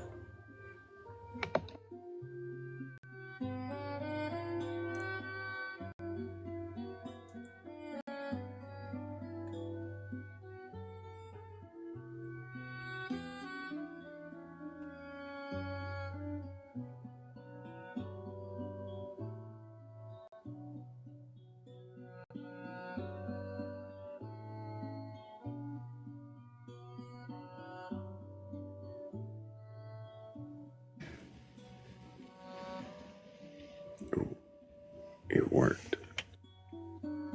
We got him I'll trapped. to the guy anyways. Now we need to question him on his beliefs instead. How's it going, Sheikh Zula? Good morning, all. Good morning, my friend. I hope you're well. I hope you're enjoying your doctorate. I don't think it's called doctorate. Enjoy being a doctor, you mean? But thank you anyway. Yeah. So my question about so it seems like there's a utility there that works for the Sunni and the Shia, but like if you're saying that there is a point to where one is more acceptable than the other, what does it mean at that point to you, like to be acceptable in society? Can you clarify that a bit? Do you mean me accepting the society that I live in, or the society accepting me? Like, what is more acceptable as far as like Sunni and Shia sects? Because I'm very uneducated in both, and what is acceptable in society. But you said before, yeah, go ahead. Okay, I'm gonna rant for a bit, so stop me if you want to ask anything. Both are basically, like, not even basically, exactly the same thing in every single way possible you can think of. However, the Shias have a very specific, but you can think of them as Catholics. They have to have the Pope. But to them, the title of the Pope is the Imam. Basically, someone descendant from the bloodline of the Prophet. And they were, like, in reality, we know that they were years ago or something like that. But, oh yeah, that goes into another part. Morgan, let's focus on this rant first. So what they do is, they basically stop all the ruling. Shias have no Sharia or Sharia. They have no jurisprudence, they have no jurisdiction to apply any Islamic law until the Imam comes back. The thing is, the Imam is not coming back because he's been, like, gone for almost 1,000 years now. So, if I had to choose, I would go with that Shia society. However, when applied, when in reality, when I say when applied, I mean in reality, we have the Republic of Iran, we have Iraq and Lebanon. Both, or all three of them, are run by Shia ruling.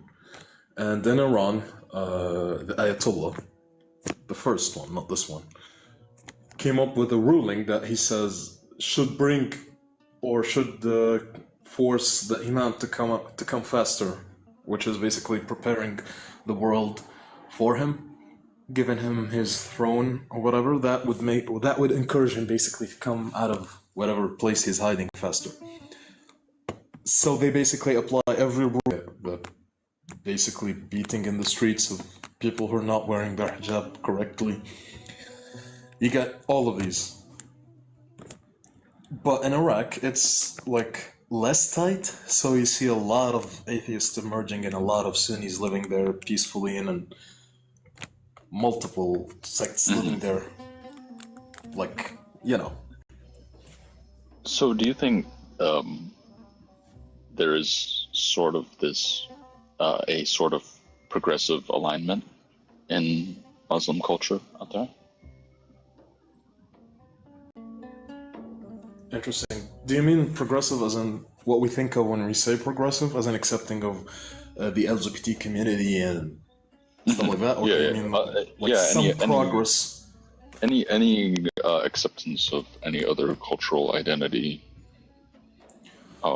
not exclusive to Muslim identity? Do you think that they're accepting of other cultures? We have that movement happening right now, but it's like really still starting in the ground level. You can think of those as the Protestant. They don't go with any traditions. Not Sunni, not Shia, they're the Quranists. So they start to build up there under even the minutest of scrutiny. But it's catching some, what do they call it, momentum with the young people, because they don't. Like if you brought up some young Muslim and told him about Aisha, he would say, I don't really like that, but it happened, what can I say?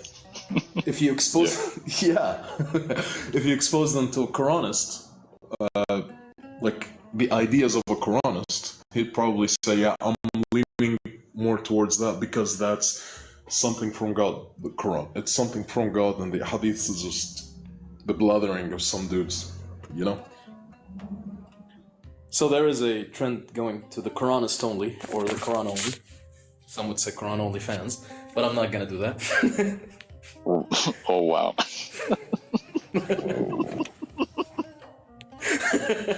That's a different direction. I'm sorry. I shouldn't say that. But yeah, there is a momentum in that. Alhamdulillah. Alhamdulillah.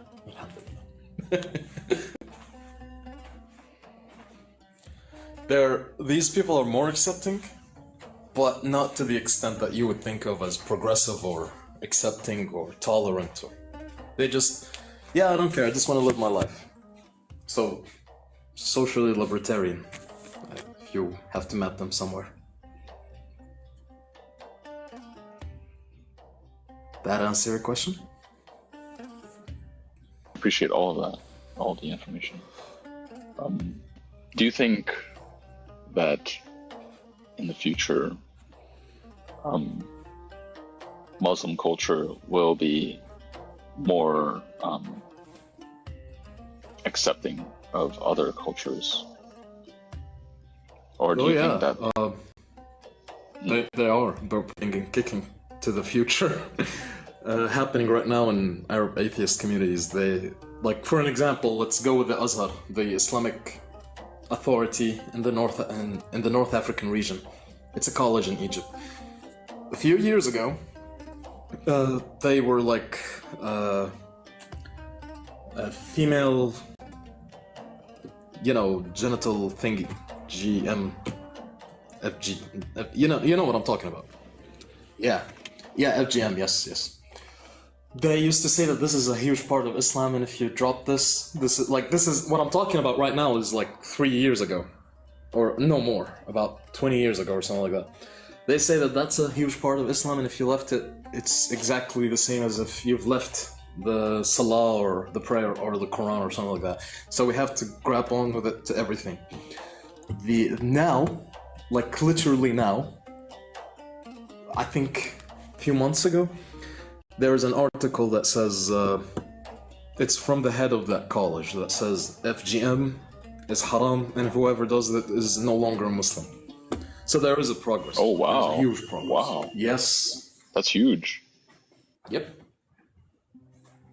There's also the part where the head of that college met with the Pope, and earlier last year, like January, February, something like that, the head of that college said that the capital punishment is a huge part, and we do have it, and it's like how we protect Islam from any outside sources, basically.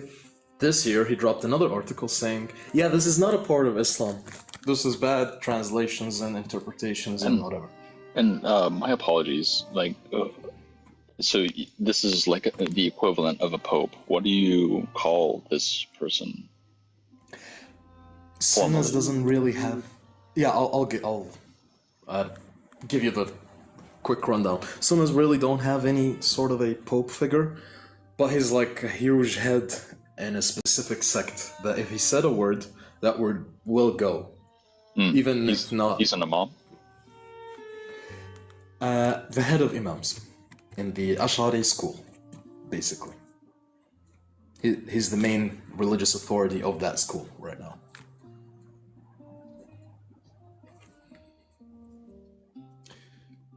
They can't. If they disagree to them, they can't. If they disagree to them, basically they just, yeah, you're out of the school, buddy.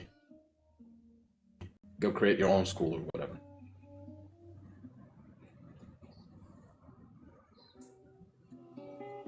It's solidified, or is it argued and contended?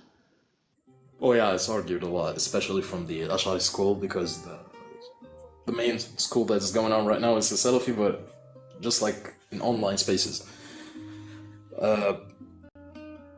Basically, if you don't like that idea, you can go against it, but people would still scrutinize you and say, yeah, but the biggest scholar of our time said the exact opposite, so who the fuck are you to argue, you know? Interesting. Thank you. Yeah, no problem. Anytime. I enjoy talking to you.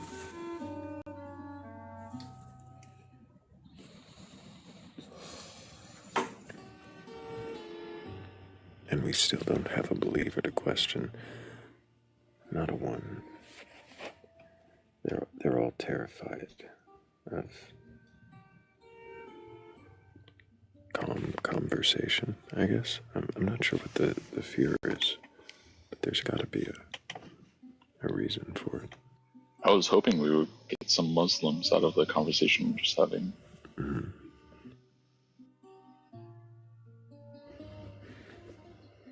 Just got here, but that response sounded defensive. Well, that's because you just got here and have no idea what you're talking about. Yeah, I was just about to say the same thing. It's a friendly conversation right now. It's not really. Yeah, just trying to learn things and learn different perspectives, and I appreciate Tavium for expressing those. Yeah, appreciate you, man. Appreciate you for the questions.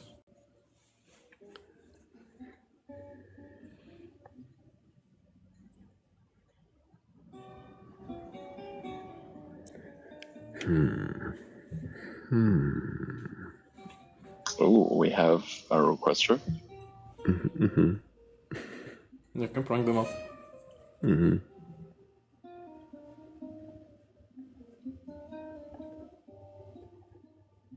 Just a reminder that these are friendly conversations. Good morning, GoPro. How are you? Good. How are you all today? Doing pretty. 36. And do you have a belief in a god or gods, higher power, or anything like that? Yes, I believe in the God of gods who exists as a oneness. The god of gods who exists as a oneness. What does that mean? So I believe that when God created everything, everything is a part of God spiritually. So all the angels, all the aliens, cryptids, humans, plants, animals, everything is part of spiritually of the Heavenly Father.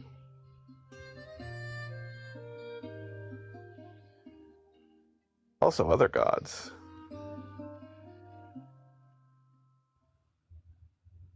How does that work? Like, how does that manifest itself in your belief?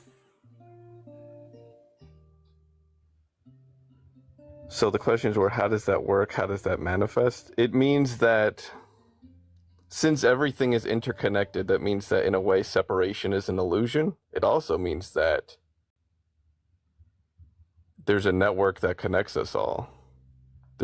Separation is an illusion.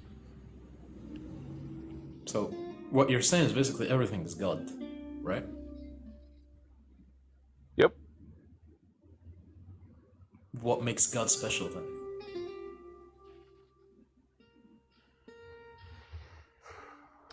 Because I would say that this God of gods is interested in uniqueness and differentiation within the oneness. So it's kind of like a poetic irony.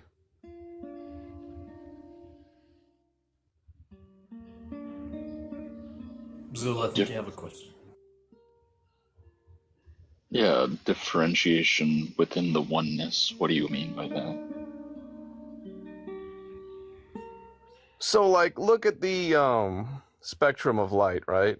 Now if you look into the spectrum of light, you can start to see colors if you start, like a rainbow. And there's all different types of light, right? So I believe that's what it's about. It's like it's all light, but there's different varieties within that light kind of thing. Right? Like all the colors. I'm sorry, I'm still confused. How does this relate to a belief in a god? Because we're all part of God, and there's varieties of expression, the way that God is expressing the oneness through unique different ways. So we are each different expressions of God. You're saying like colors, like we're all different and individual like a color. Exactly.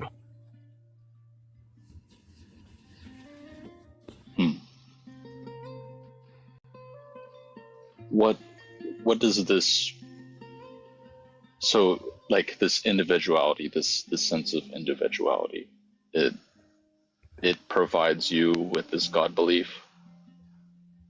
What does that do for you? This sense of individuality?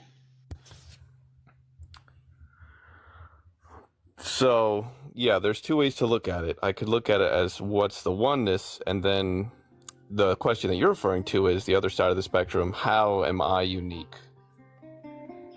And that's an excellent question I believe everyone should ask themselves is, what is uniqueness? How am I unique? Maybe, like, that's a part of it, but my question really is, like, the utility of it. What utility does this bring you? Thinking that God has made you individualistic.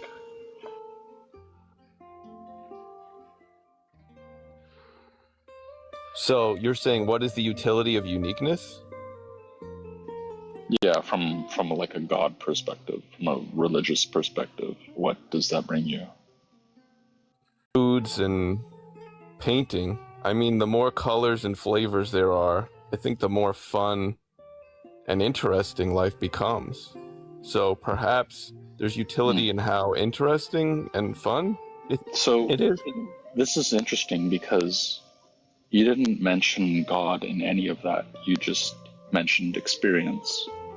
Do you think that you can have the same experience without a God belief? It's just the natural world that you experience brings you joy? So, the way that my mind works, and I do question this, but the way I see it is that if there is a beautiful organization of uniqueness and variety, I believe that there is an overseer. And therefore, that's why I believe there is a very, very intelligent God that is overseeing all this. But why do you think that? Like, why is it necessary to think that there is something higher than the natural world that we experience? Isn't the natural world enough? You feel these things, you taste these things. Why is a God necessary? Because I have to question how all this beautiful stuff got here. I have to imagine the bigger picture. How did all this beautiful variety happen? Why is it so poetically beautiful? That leads me to question, the creation of it. Do you think... What do you assume? Oh, Sorry, go ahead. I just have this question. What do you assume it's created? Like anything is created.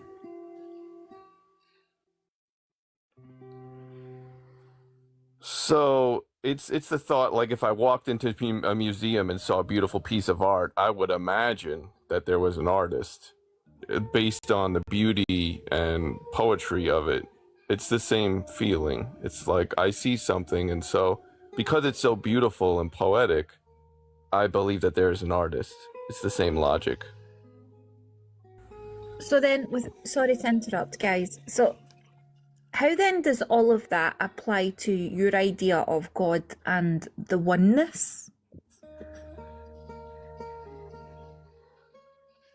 So this has led me on a quest to be like, what is this creator theoretically like? What is Earth like? How do I make sense of all this adding up together? And where are the clues leading to? And that's led me to this belief of that there is a creator that exists as a oneness in us all.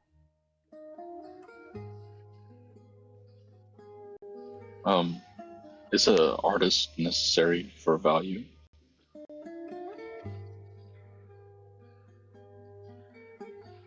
That's a good question. Is an artist necessary for value? Mm-hmm. Like, we can appreciate the value of art, and maybe the artist is not to our interpretation or our expectations of that artwork. This is like something I struggle with, is like separating the art from the artist. We can appreciate art without knowing the historicity of the person behind that. I think that could be applied to our life experience. Like, it's not necessary that an artist is responsible for this world. It's just, it can be beautiful. You can see the faults in the world. I do like your point a lot. And I'm a big believer in appreciation for having intrinsic value of its own. But like you said, it's hard to not think about an artist when looking at art, but it is possible. And I do try to appreciate as many different things as I can. And so, yes, I would say the art has its own intrinsic value. So then where does subjectivity fall in all of this? Sorry, let me clarify my question. Art is subjective.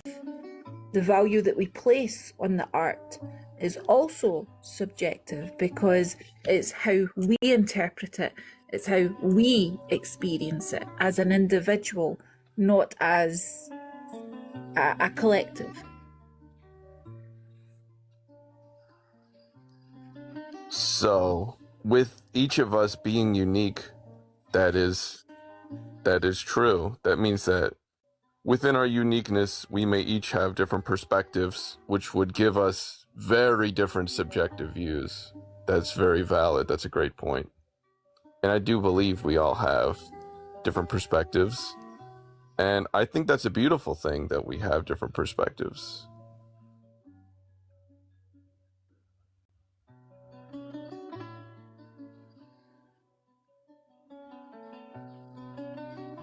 And where is the consistency of the creator? Sorry, I get interrupted.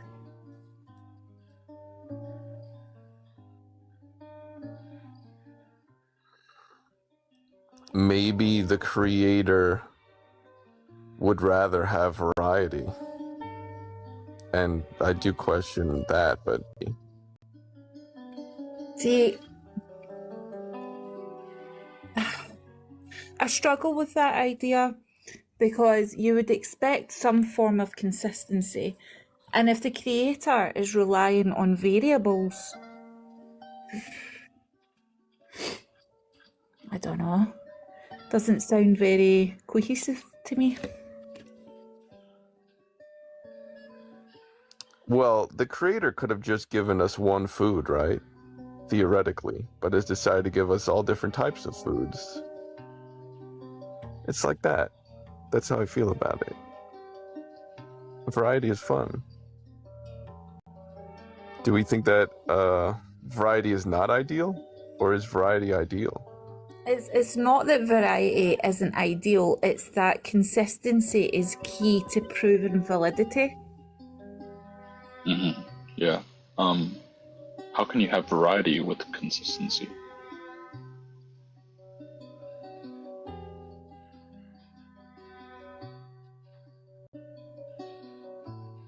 Why is consistency important? I mean, yeah, you can answer that for Crows. Like, why is consistency paramount within a religious belief system? Does consistency, like, is it beholden to a doctrine, and is the doctrine open to interpretation? Modern doctrine, it has changed within the past 2,000 years. If this is an objective proposition that should be beholden to, how can something objective be open to interpretation? I mean, my thoughts keep going back to that. I believe that things are improving forever. I think that things will continue to improve forever. So I very much believe in progress over time. So I don't really believe or see consistency where something just stays the same forever. Does that mean that Christianity changes? I do believe so. In fact, I would say that Christianity is built on new revelations over time and new things and all kinds of stuff like that, yeah. Don't you think that God is, like, okay, so let me preface this. In your opinion, is God a perfect communicator?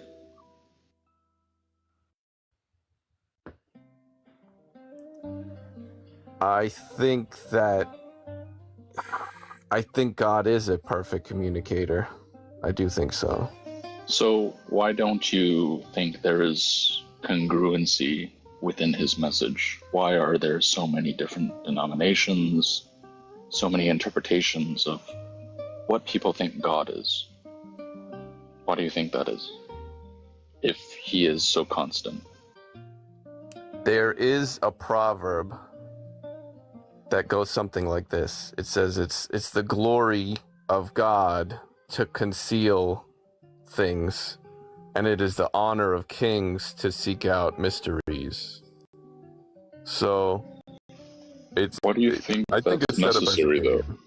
Like, okay, we can agree it might be a game to understand how to operate in society, right? How to be a good person. Why is it so elusive? Why is it a mystery to understand these things? Why can't it just be upfront?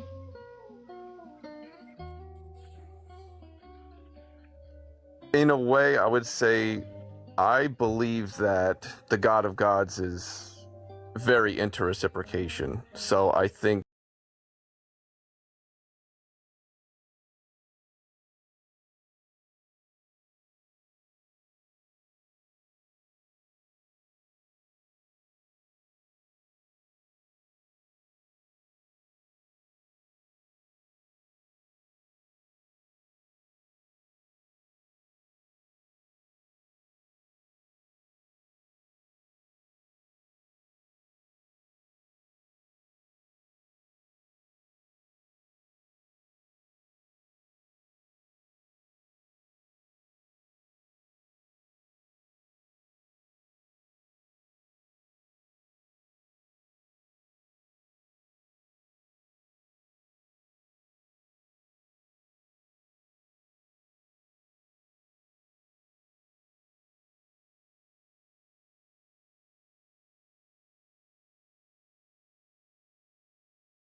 when God is communicating, he usually gives like riddles and dark sayings, but not so with Moses, because Moses is special to God for whatever reason. So, according to God, Moses was extra close to God, which is why God was communicating in a much more direct way.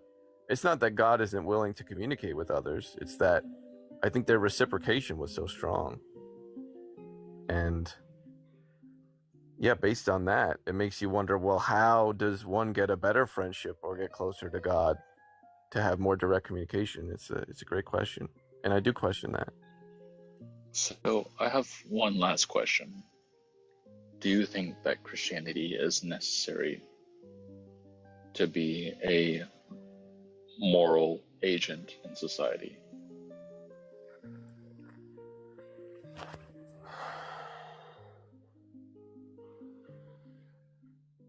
I do believe that philosophies within Christianity are, should I say necessary? But I don't think the philosophies within Christianity are only in Christianity. So that's the point that I'm making. I appreciate that. Thank you. I have one final question for the guest. Is there a question... Oh, sorry, Thrayle. Is there a question that you can't answer? What's a question that I can't answer? I'm saying, is there a question that you can't answer? Would you like examples? Absolutely. What's a question that I can't answer? Okay, let me think about an example.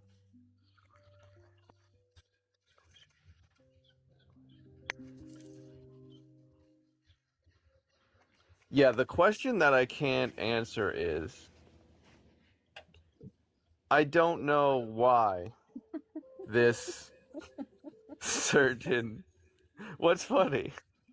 You even have an answer for the question that you can't answer.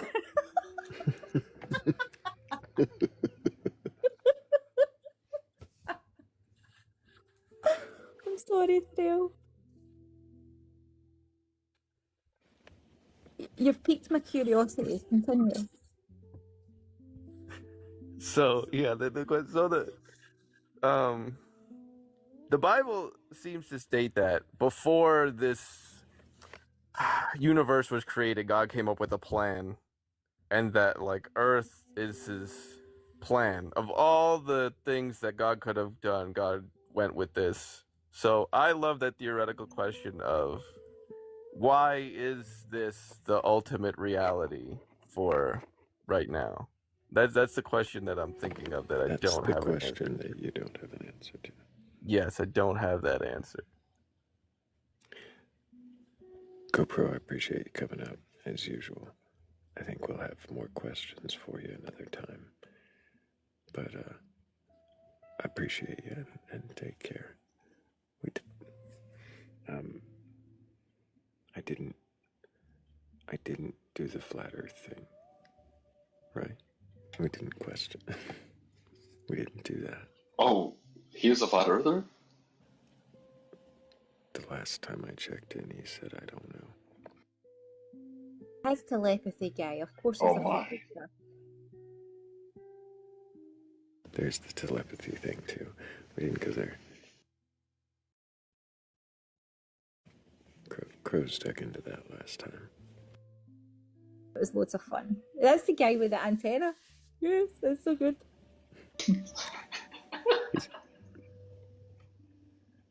He's got stuff to question, and I encourage him to keep questioning, but we have been with him for a while, and we had a few other people in queue. I don't know how many of them are poltergeists, but we can go through and see who exists and who is just an apparition. Wait.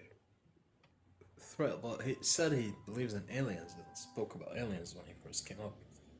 How's he a flat earther when there's aliens? They have flying submarines. Okay, I guess. Of course, I mean, if they have flying submarines, then they go through the waters above. Bro, I got the lion sneezing cat thing, so I don't mind diving aliens, I guess.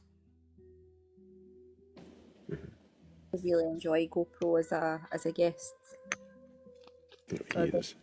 He's a good sport, and he does genuinely question a few things. It's just hard to pinpoint those things sometimes.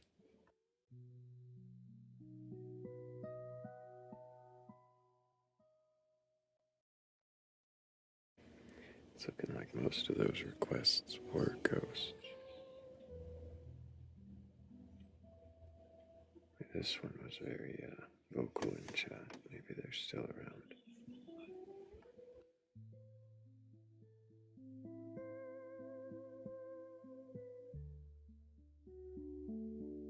What was that, Shay?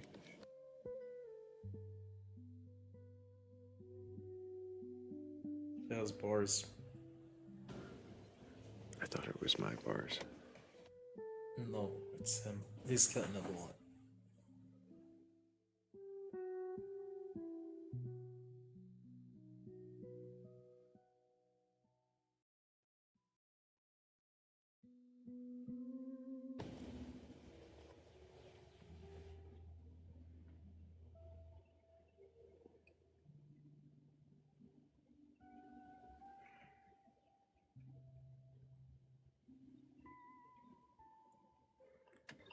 We have an Ed Tornquist joining us. Ed Tornquist, did you mean to request stuff? Yeah, I was interested in the panel, and thank you for accepting me. Good morning. Okay. What is your age for TikTok to us? 55. And do you have a belief in a god or gods, higher power, or anything like that? Yes. And what god do you believe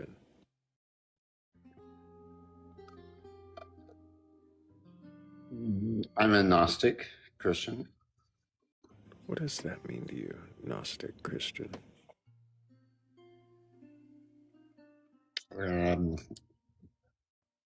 Good question. I think we mentioned this before, but I don't take a literal interpretation of the New Testament. You don't take a literal interpretation of the New Testament, so you don't believe that Jesus is a real person? I do believe that there was a person.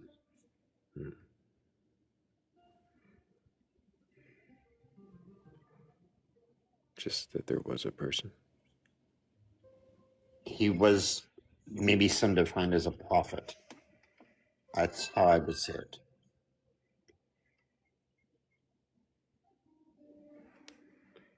There was a person, and he's sometimes referred to as a prophet. Correct. So not... Does he have a divine nature? There you go. That I don't know.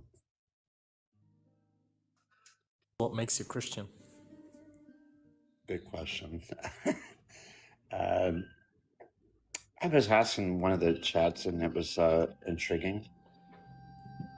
Why did I go down this? Maybe it's a deconstruction of my own belief of how I was raised.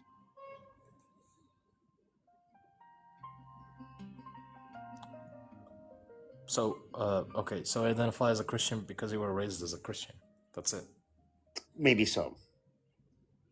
You don't follow any of the creeds? Not even the apostle creeds? Nothing? No. So why call yourself a Christian? Because good answer, good question. Because of, I think it got diluted, in my opinion. Because the early Christians would not have had the Gospels, they wouldn't have had the New Testament, and most of them would not have been literate.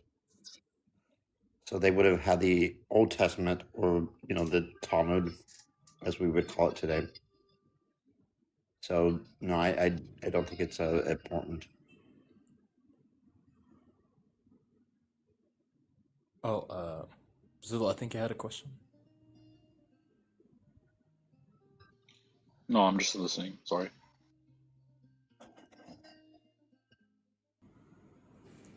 But why do you? Okay, why do you try to follow the example of the apostles? Why is it important to you? They're important enough to at least give lessons, but I don't think they're any more important than any other lesson that could be derived from any other religion. So kind of like what GoPro was going to, like this idea of universalism. The concept of God can be whatever we want to describe it or not describe it. I don't think there's really a direct answer, at least in my opinion. So what's the point This of is good. subscribing to it? Good question. It may be more of a way of seeing things that I can't understand. Maybe it's just a concept of trying to look at life that I don't have answers for. Why do you desire those answers? Probably because I'm curious. Do those answers offer anything to you in Not your always. everyday life? Most of the time, probably not.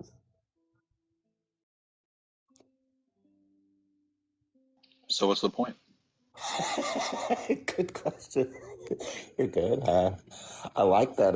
That's a really good one. God, Brennan, it's. I had my cup of coffee, and yes, sir.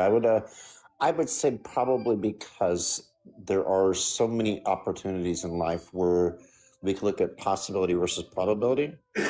So science, to me, never negates the fact is that we as humans are looking for things beyond that we can't see. So I hope that that's one of the things that I take out of it, but I don't know.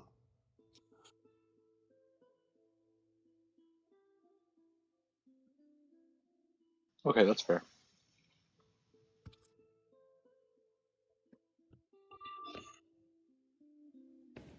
When you call yourself Gnostic, what is the Gnostic part of that? Oh, goodness, yeah. I take the more, and I said the libertarian approach because someone actually did ask that. Do you take the idea of the one God that's actually considered because there are different aspects of Gnosticism where God is technically a lesser God that created this evil world.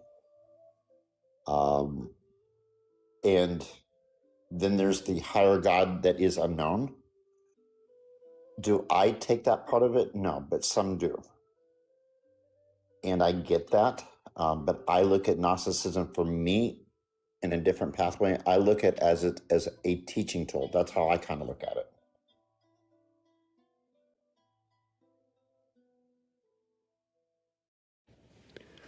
I guess I'm still missing.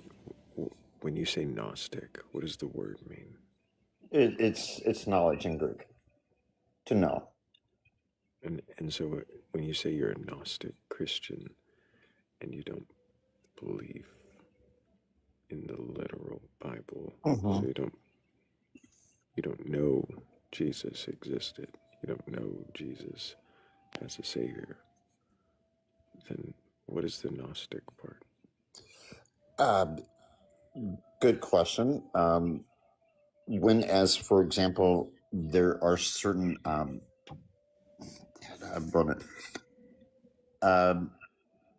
for example, God to me would be like, if you would say, like a prime computer. He's the source of all energy. And then Christ, or what some would call the Logos, the Word, that's just divine understanding. Some would call wisdom. The Gnosis. You're saying God is energy and Christ is the Word, And now you were going to say the gnosis is, I apologize, I just wanted to clarify. Gnosis is the knowledge or the awakening of understanding of what became awakening of understanding. What does that mean? In other words, awakening of to the fact is that we have a conscious mind, a conscious awareness. Conscious mind. So we're by becoming aware that we are aware, then we have gnosis. What does that mean? What are we actually saying you know?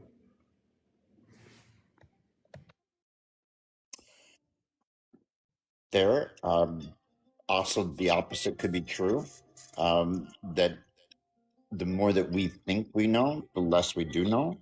So I don't have that more of an agnostic. Maybe I'm coming that way. I don't know, but I take at least where I see the programming of the set order, because maybe I like order for that reason. But gnosis is truly that of a Greek term that just simply means knowledge.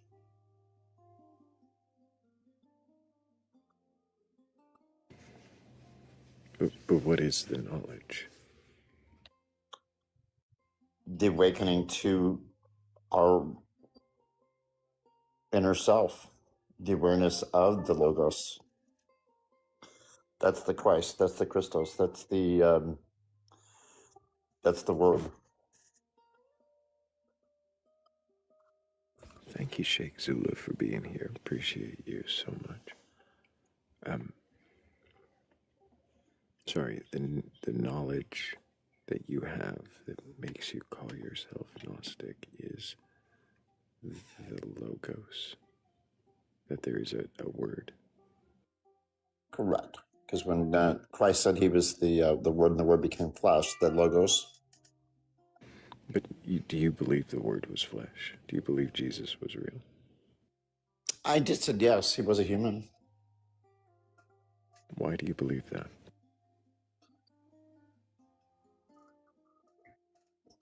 There are documents beyond just the Christian faith and others beyond that say, and I can't say for sure, but there are many things, like, for example, throughout the ancient world, mostly in Abrahamic, obviously, that do correlate and say that there was this person that existed. When are those documents from? You'll have they correlate. For example, even in the Quran, it even mentions. When was that written? Later on. You're Do talking you about believe the Quran to be true? True enough. I don't agree with true enough when it says like that they should. What is it that I got to think of one without being too inflammatory. Is it true enough when it says that men came from dirt and sperm turns into clots and then bones and then flesh? Good valid point. Where I look at even though it's a way far later period of time, you're talking at least debatable 600 years later.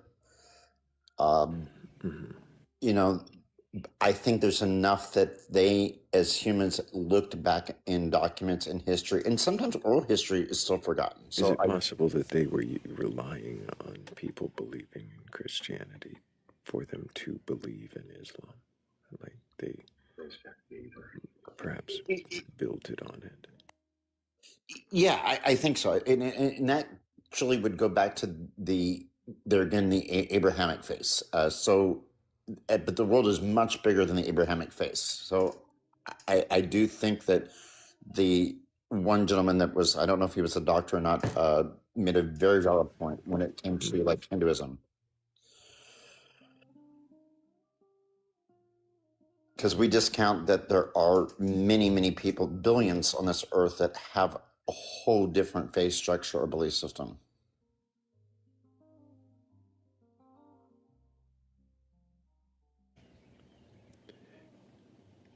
So the documents you say that corroborate Jesus' existence so far have been another religious text from 600 years later. That's one of many. Is there any that actually are contemporary to when he existed?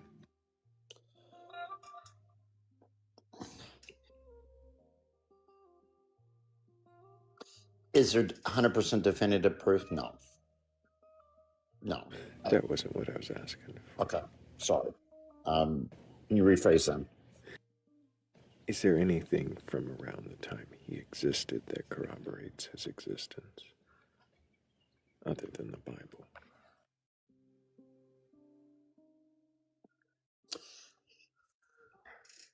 Not 100%. No, they're very fragmented. The documents that are there are only in the Bible, but there are some writings in and around the first century, but those are other writings that are not even in the canon or in the Apocrypha or anything else, or even the Gnostic text. But there are some limited writings that do mention a group of people that do talk about this person. But that's, other than that, they're very limited. And they're not firsthand sources. So when you say Gnostic, you're not referring to, like,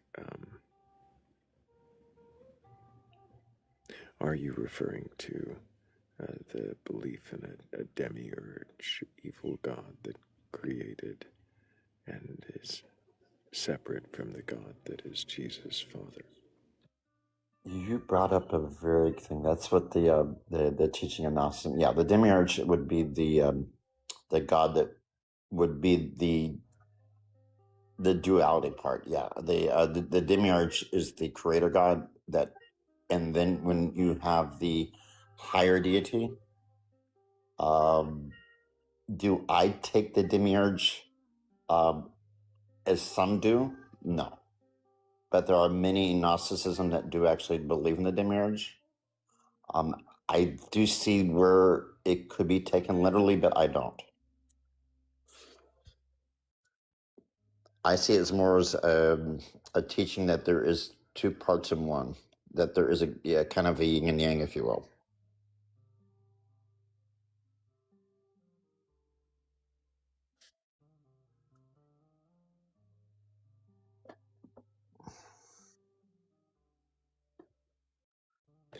Sorry, so you don't see it as literal, that there's a demiurge? Mm-mm. No, some do. Many, in fact, most do. Most not. Do you believe that there is a creator God at all?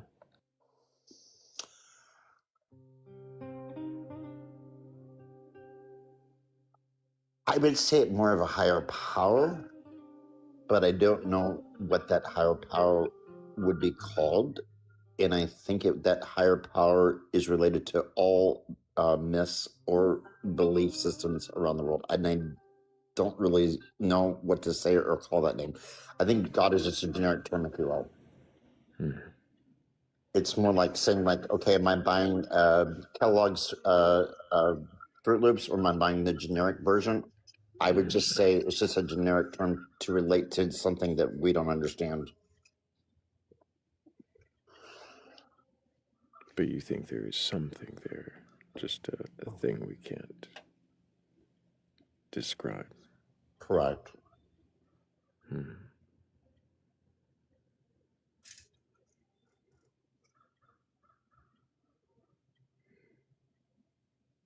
Why?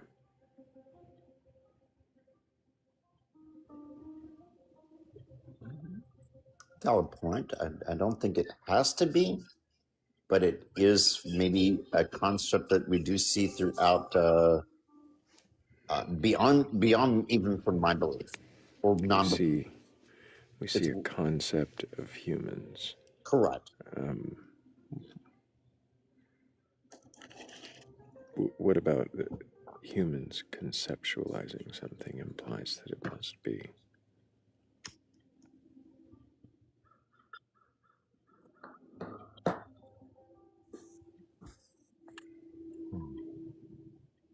You know, we do probably do conceptualize things because the fact is that we look for something that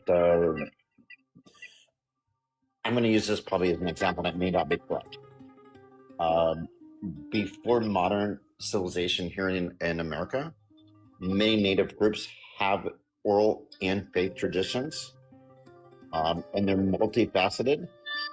But one thing they have in common is a common thread to the spiritual world is not that we define it in the modern age, but like, for example, they look at the moon, stars, things like that. So as soon as they saw these things, they were able to put it down in symbols and also look at it as a way of trying to explain the natural order around them the best they could. Sorry, you're saying native peoples around the world use symbols? True. Absolutely, they do. They have. And even here in the United States and in North America and South America, they have throughout centuries before even. I'm sorry, but was that the whole point of what you were saying? Because I kind of, I'm not sure I understood what about that implied that there should be a creator. Doesn't. It just shows there's a correlation that humans look for something that they're trying, or maybe just like look to see around the natural order of what is there. Humans try to explain things that they can't understand. Mm-hmm. Does anything about that imply that there should be a God? No, not at all.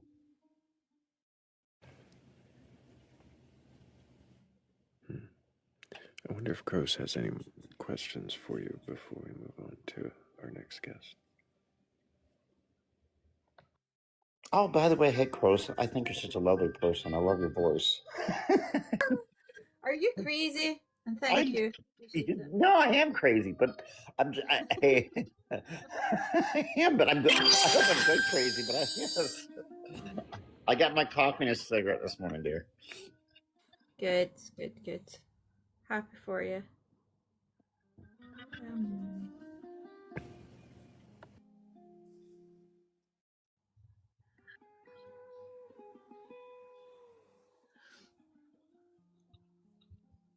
Oh, I would love a question from Crow.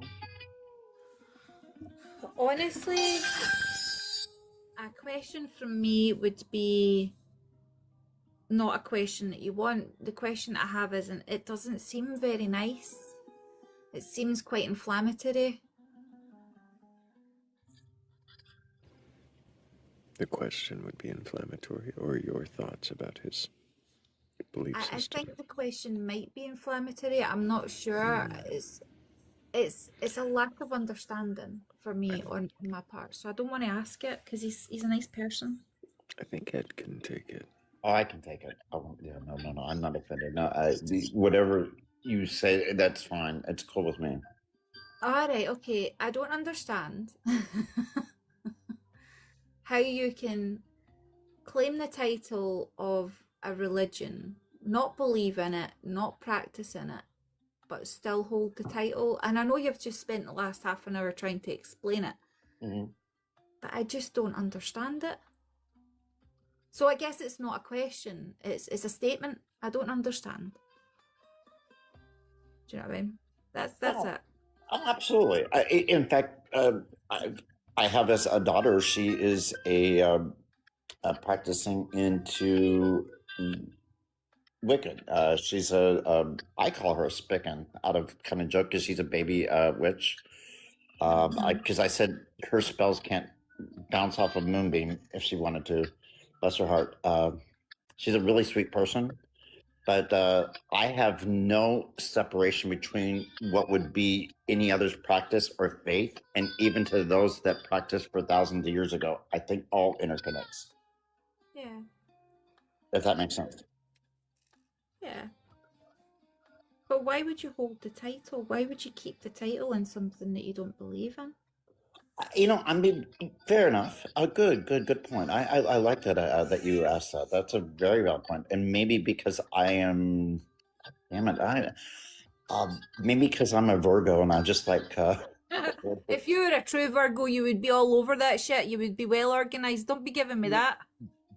Okay, I want to say bitch because I like the word bitch, and you're not a bitch. I'm a bitch.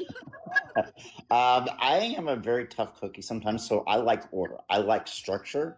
So I also like the fact to rely upon comfort because I was raised in a Christian home. So maybe I use that word Christian way too loosely for my own comfort, if that makes sense. Yeah, I get that. It's like better than devil, you know, kind of thing. I know, dude. It doesn't make sense, but it's weird. Whatever makes you happy. I mean, my sister was a Mormon, and I don't know. I mean, it's kind of weird. Does it matter to you, Ed, if the Bible is true or not? No. Does it matter to you if the God exists or not? No. Do you want the heaven that is promised there? Question. Oh, goodness, I don't think so. No. No. Is your identity wrapped up in the fact that you're a Christian? If you were to remove the title of Christian, who would Ed be? One of my favorite questions to ask crows. Crow, wow.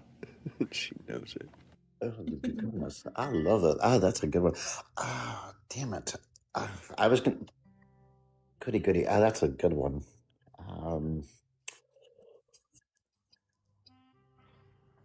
This is like Stump the Ed hour. Damn it. I love it. It's a good question, but I don't have the answer for that one at this time.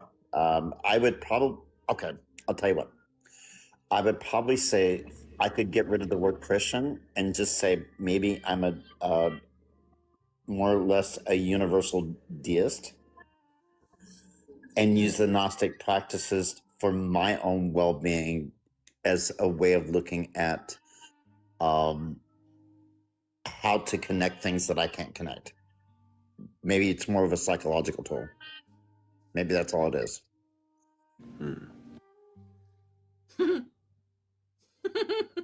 I was about to say, does that sound better, Thrayle? And he answered my question without me even asking it.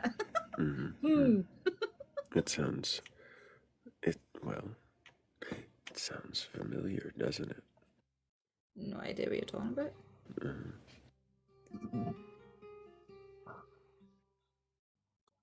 Maybe. I mean, I have a partner in my husband. He gets, he thinks he's premonitions and ghosts and things like that. I mean, I don't. So to me, I question everything, even on my own beliefs. So,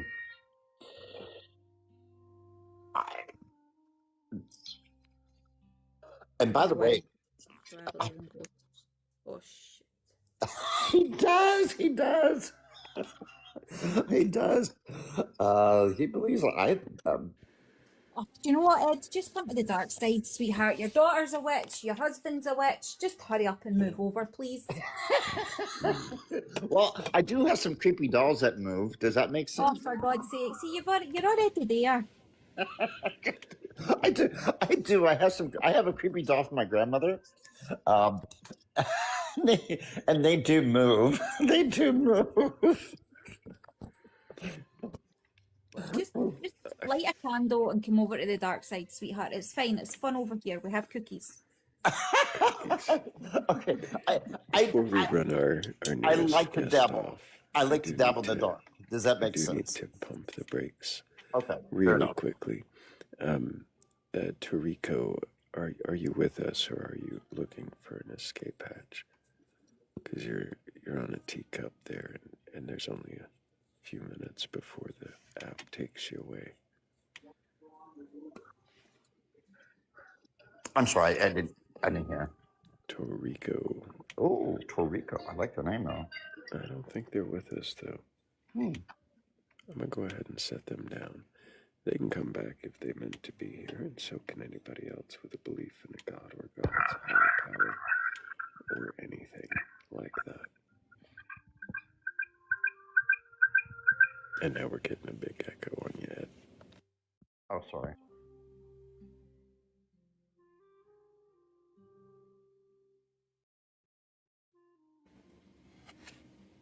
Sorry, I maybe pumped the brakes too soon. I just wanted to make sure that we didn't run somebody off. And it seems they ran themselves. Over here, slowly converting your panel one by one. Converting them to what? Nature, baby. Oh, Crow, you're so amazing. Stan's his grandmother. When she left as a Jew from Warsaw, she practiced what she called the fine arts. She had a Ouija board, tarot cards, things like that. She became a Catholic only because she didn't want others in the, after World War II, to people to look at her like strange or weird. But she never gave up on what she did.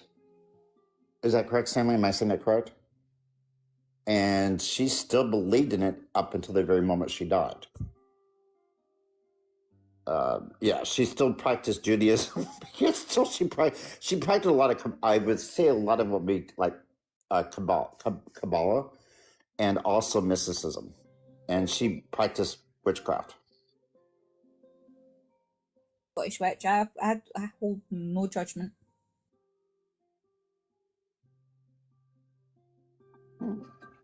That's funny. Then his family became Jehovah's Witness, and it's half and half.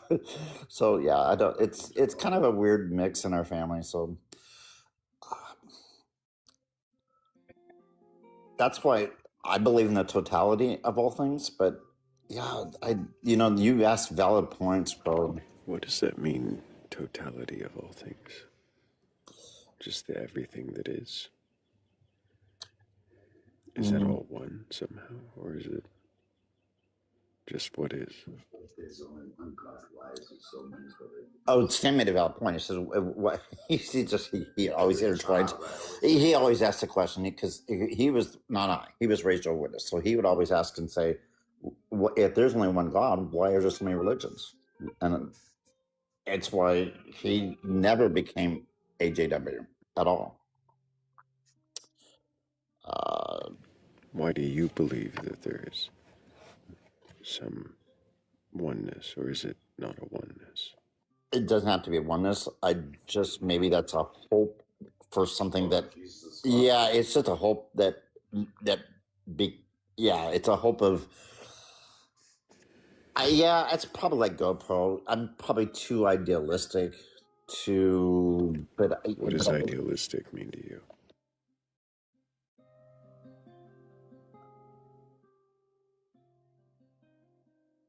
Yeah, it's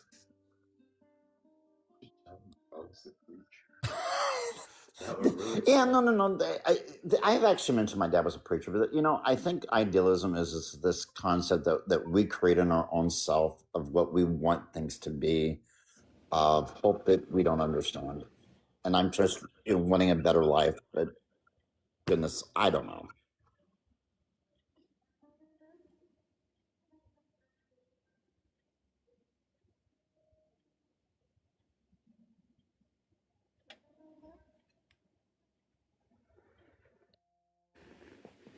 So it's just what you want things to be. More than likely.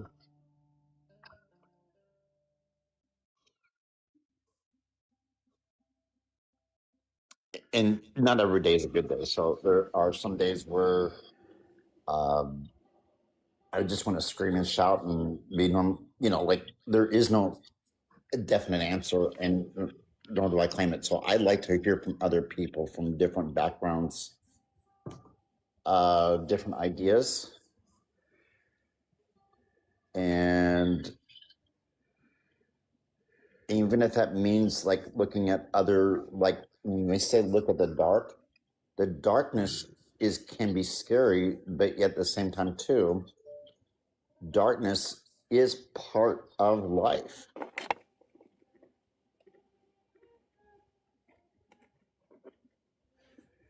What does that mean, darkness is part of life?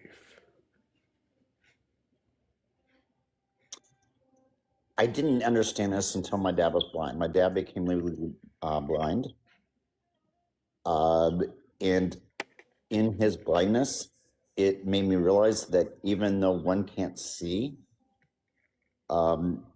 he's still seeing something that is unknowable or even touchable or even visible to what's around us. So I can see things, but there's still an essence of something that we're looking for, and we may not even know what we're looking for. He actually did better as a human when he became blind.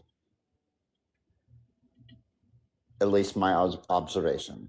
I actually became closer to my dad. So darkness is not always a bad thing because people are afraid of it. And I think we should also understand that darkness is around us. What is darkness? I can't explain because we, even within space, that's only for something that I've never been. I haven't been into a black hole. I don't quite know where you're going anymore. In other words, I can't explain something that I haven't seen. Darkness is something you haven't seen. Correct. So how I can't explain something that other than the only way I can describe it is that if I was blind, that's it. Or an adult. Remember what you said to me the other day there on live, that you can't see darkness. You just need to remember that before you start picking them apart. You cannot see darkness. Did I say that? I will have to see it. I don't know if I said you can't see darkness. That sounds rather declarative for me. I'm sure I didn't ask.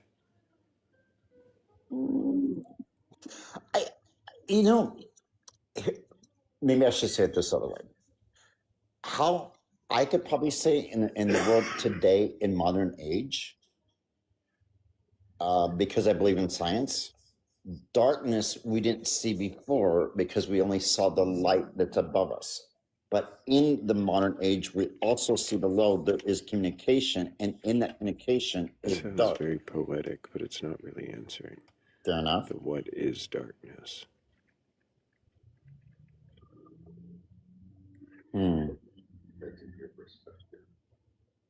Stands at perspective, but I'm just going to have to think about that a little bit more because yeah, I don't want to give you something and then say that I have an answer and I don't. I appreciate that. I don't know if it's a great answer.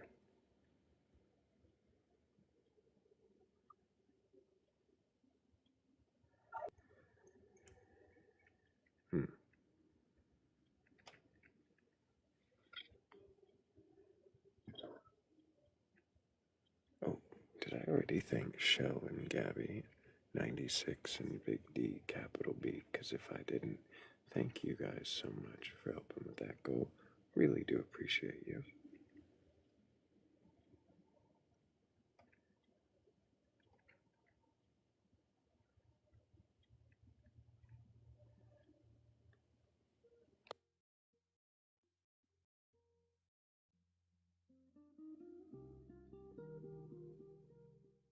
Hammy says I just did. Well, I'm glad I did it.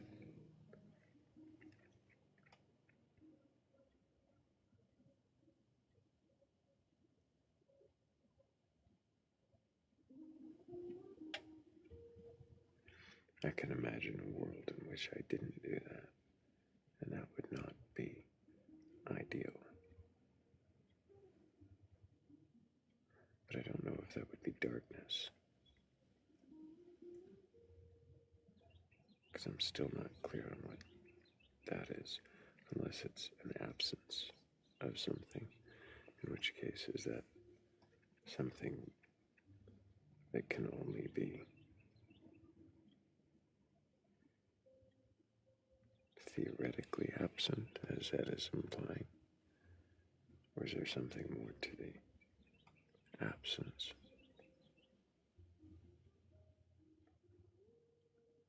And is my signal lagging out? Because it seemed like it was for a moment there. We lost crows.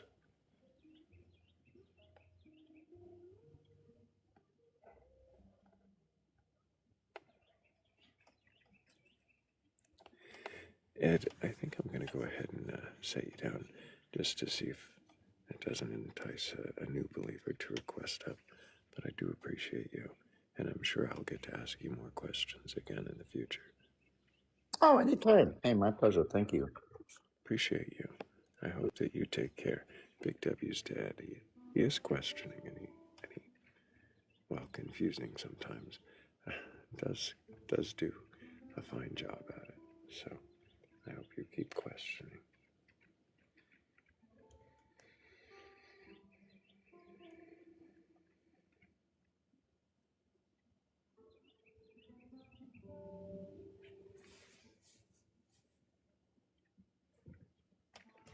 There were a lot of I don't knows and reconsiderations of the way things were worded, and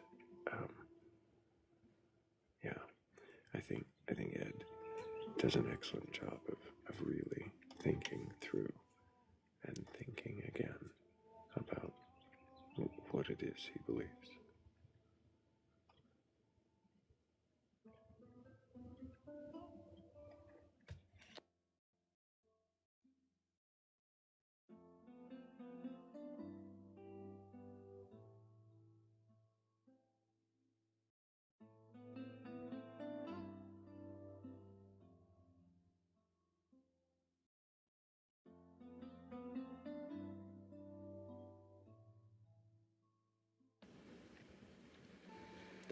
Hemi says darkness is when you go to the store and there is no doctor. I'm assuming he's going to say Pepper. Yeah, Dr. Pepper. It was cut off on.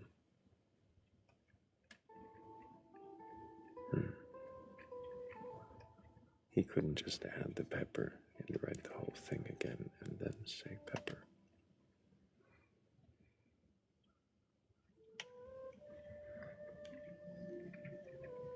That is a pretty dark day indeed, Hemi. A darker day would be a day going to the store. There's no blueberry coffee, but I can see why yours is dark too.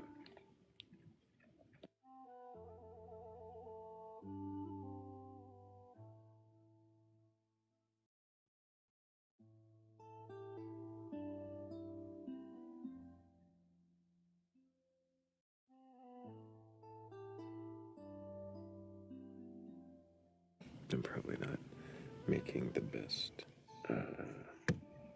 song choices, and I can question that, but they are the song choices that I am making.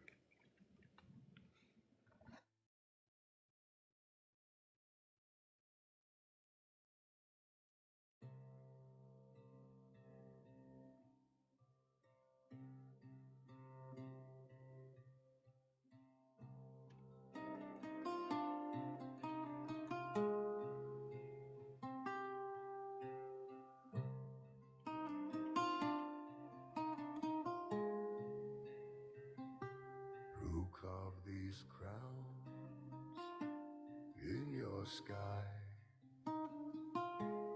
Gave them your hunger and your time. Taught you to kneel tall. Then call the shiver in your spine a sign. Tell me, what are gods to you? Names on a leash around your throat, soft little certainties, tied like stones inside your coat.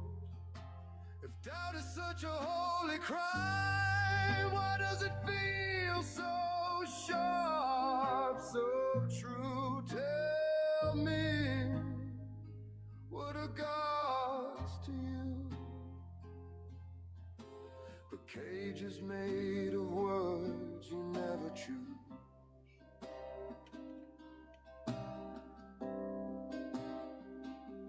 You say you're led by sacred hands, yet you won't look at your own. You fear the crack in every rule, so you build your prison out of stone. Tell me, what are gods to you? Echoes you're scared to let grow old, sweet little certainties, burning your questions into gold. If silence is the highest law, why does your buried anger move?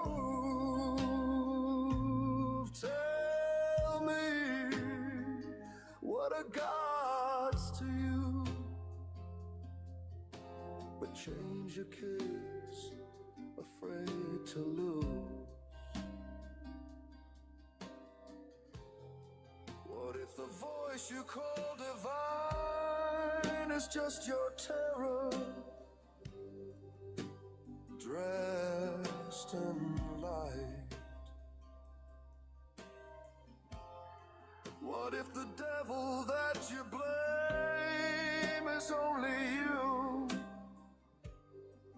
with open eyes? Tell me, what are gods to you?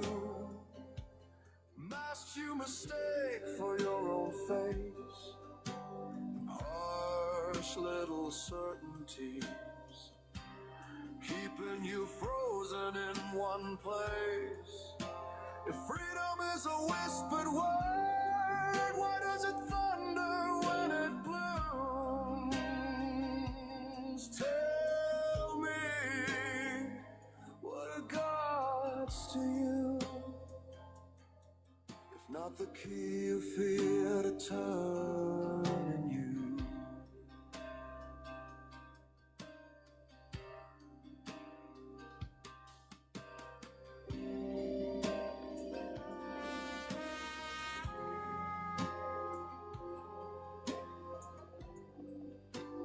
Hello, Hanny. Can I get your age for TikTok TLS? Did you mean to request up? Hanny, we will set you back down. Okay.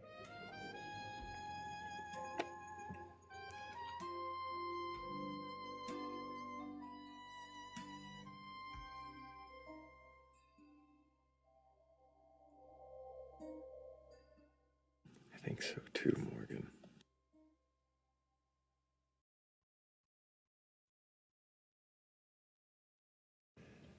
But if anybody does have a belief in a god or God's higher power or anything like that, you are capable of questioning that belief. Maybe even answering the question, what is a god to you? Well then, go ahead and request up. I'm not here to debate you or argue. I just want to know if you can question your beliefs, is it you believe? And why do you believe it?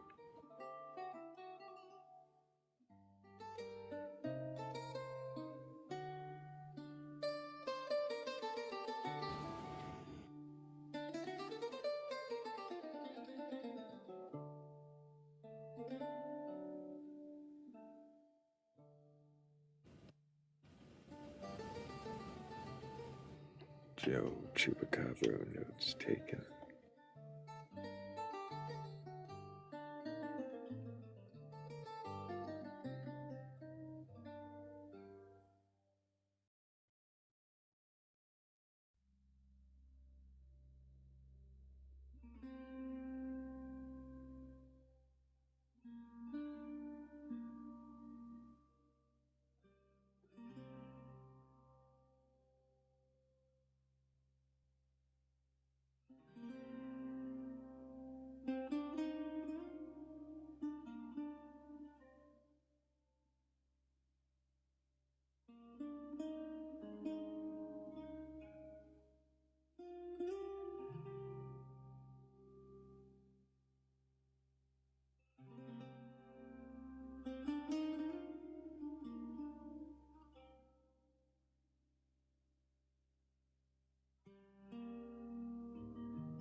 Hell yeah, 96. I just saw that.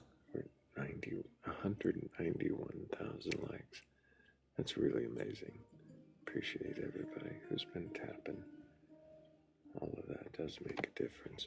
Keeps us relevant in the algorithm. Maybe gets a few more people curious enough or courageous enough to actually question their beliefs, to actually slow down, take pause, and see if they can question whatever it is that they believe, whether it's a god or pantheon of gods or a goddess, a higher power, or some other thing like that.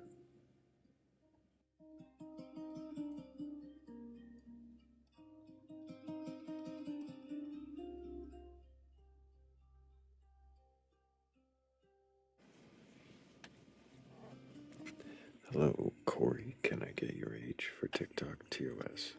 30. What year were you born? What's up, brother? What year were you born, Corey? Oh, 95. Do you have a belief in a god or god's higher power or anything like that?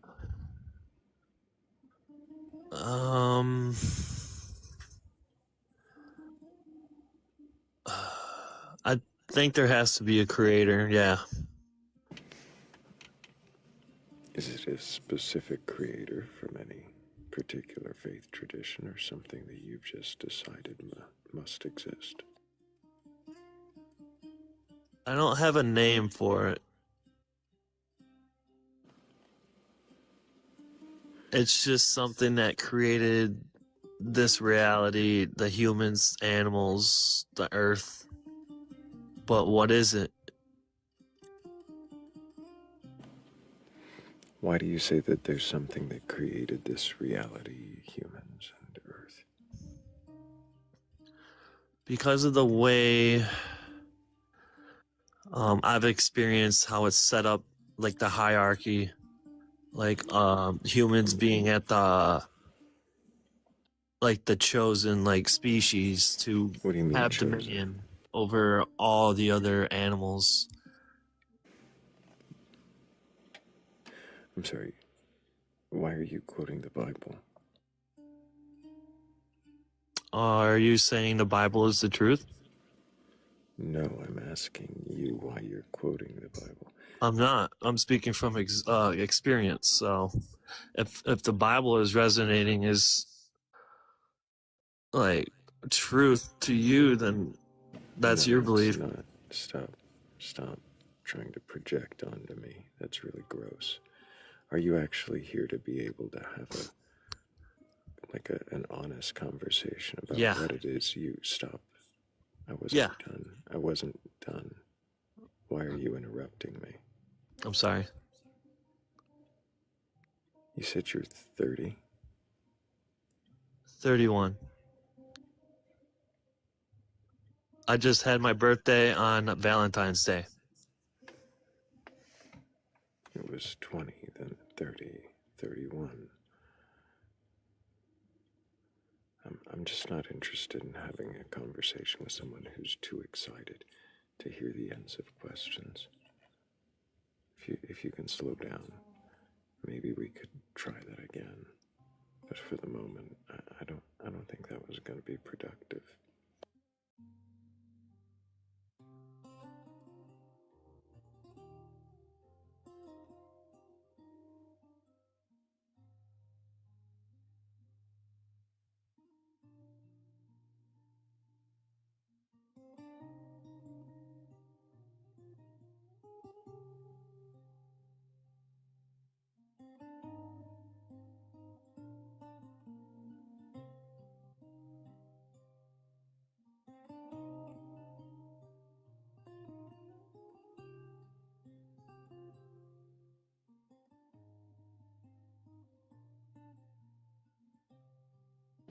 If he says if I was excited to you, then maybe your brain isn't operating optimally. Let's see. We're at 8.5 hours. Maybe my brain isn't operating optimally, but I also would like to be able to get to the ends of my questions, and I'm fairly consistent on that.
Some people just might be too excitable.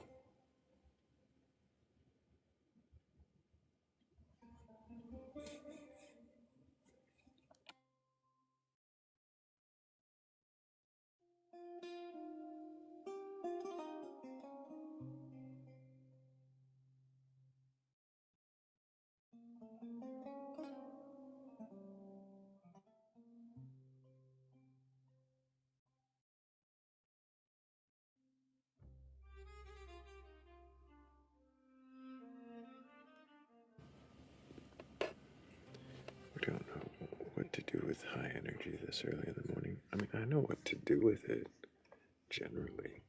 Ask what is energy, or redirect it. I mean, it just depends on how it's being emanated.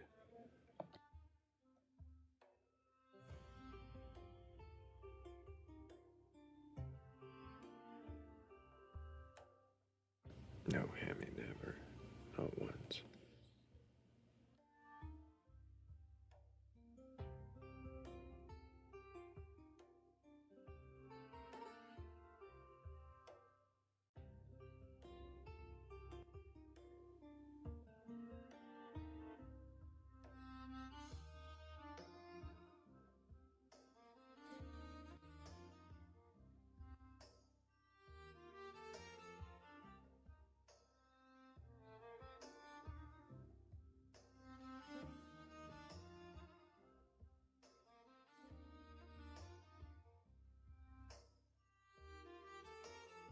that is how I handle it, Morgan. A gentle setting down back in the comments for,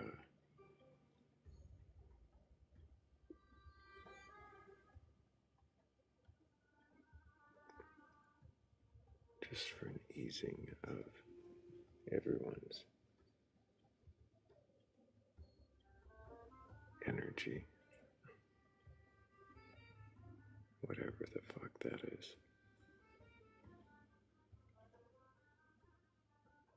Mm-hmm.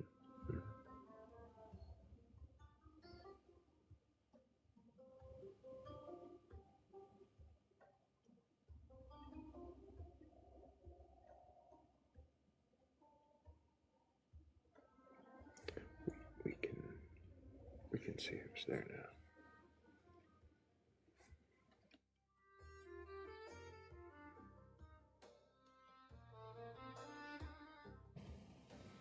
Wow, Bats. That is great news. I'll be looking forward to hearing about that.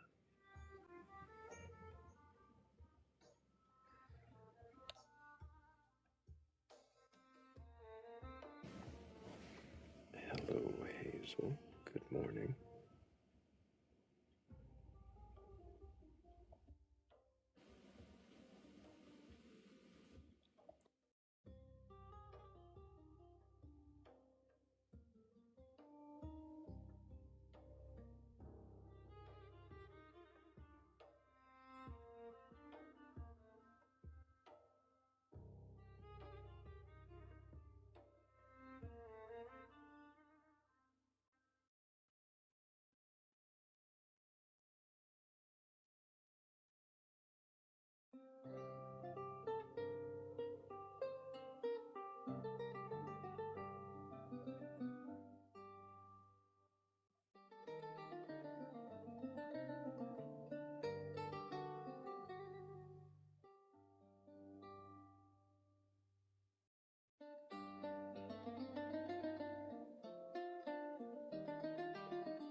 Welcome in. Can you question your beliefs? Request honor. Do you have a belief in a god, goddesses, a higher power? And you can question that belief. Request honor.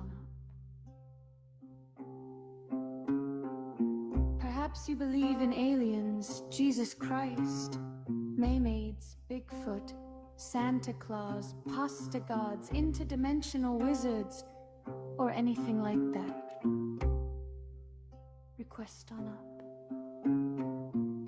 We're not here to debate or burgle your gods. But there's always room for one more.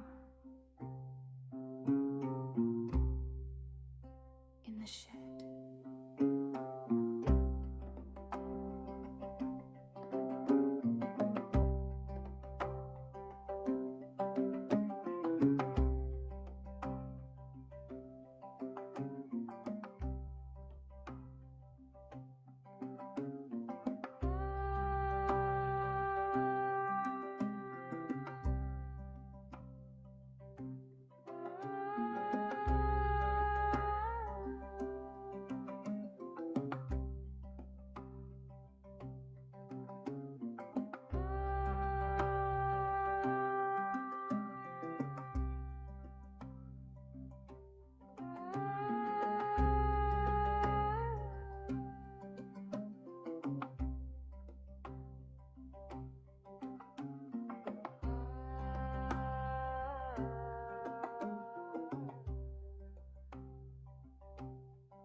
Hello, Lico. Can I get your age for TikTok TOS? Yeah. 26 years old, 1999. Do you have a belief in a god or God's higher power or anything like that? Yeah, I believe in Yahweh and Jesus. Have you read your Bible from beginning to end? No, but I've diven into a lot of it. I have just been missing things like Chronicles, Judges, Malachi. Haven't hit that yet. Does it matter to you if the Bible is true or not? Yes. Do you believe the stories in the Bible to be true and literal? Yeah. Well, it depends on the book when you get to literal. Like, I wouldn't look at Revelation and think literal beasts are coming up out of it, or Daniel prophecies for that matter. So I think literal is a little too general. Is the six-day creation a literal story? Genesis 1. So, is it true in any way? Yes, it's true. In what way is the six-day creation story of Genesis 1 true? Well, in Genesis, it's just laying out the stages of which God was creating things. So, it's true in the sense that God created things in these stages and in this order. And he uses days because it's easier for the mind to comprehend, for us specifically. So they're God days. Yeah, if you will.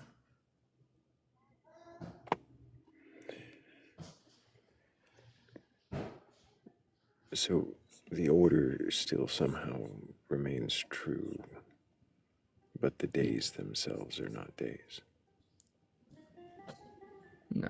Do you remember the order from Genesis 1? Heaven and the earth.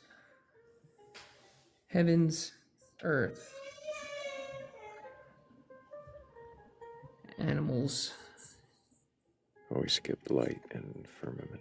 Right, light, firmament. So, and then animals. Well. And then sun and moon after the plants, not the animals. Right. So we have light, firmament, plants, not animals, and then sun and moon. Yep. And then animals. And then man and woman. Then man. So that was the order from Genesis 1. Putting the light before the firmament, and then the plants before the sun and the moon. Yep. And that's true to you. Yep. But they're not days, so it's like thousands of years. Something like that. But so is it thousands of years of light? We can't really know because it doesn't really say. Oh, it just gives an order. It calls them a day. It doesn't say how long the days says that they're days because there's an evening and a morning. So it describes a feature of a solar day the way we understand it. But it isn't a day somehow. Does it matter to you if the order in Genesis 1 is suddenly contradicted by the order in Genesis 2?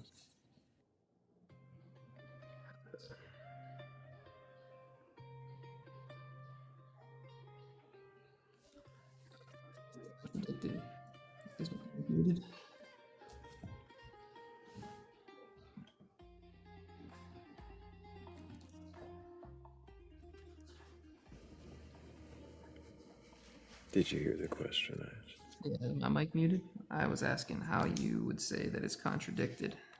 Oh.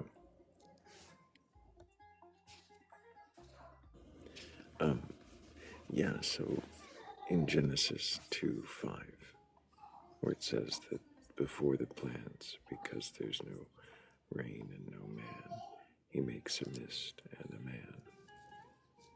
So before there are plants, because there's no man, he makes a man.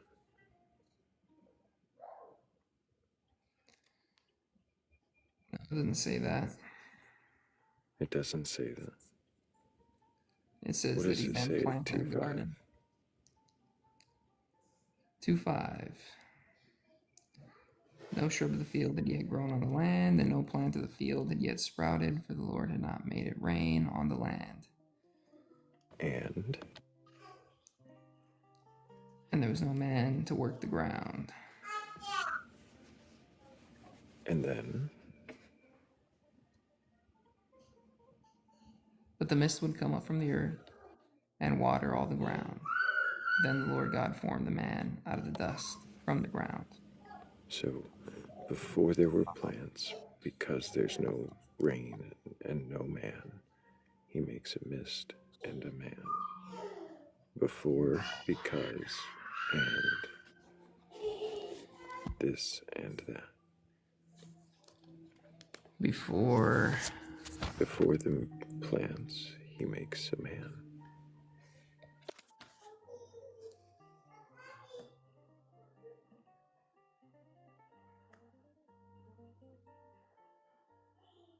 So if there is a contradiction here, and if you'd like to treat it hypothetically, that's fine. But if there is a contradiction here, does that call into question the literal order given in the previous chapter? Or is there some other way to reconcile how there Yeah, are no, this doesn't two sound like a contradiction to me, because what it sounds like here is what he's essentially doing is starting the cycle. What do you mean starting this cycle? There was no rain yet. There was no water cycle yet. And what he did was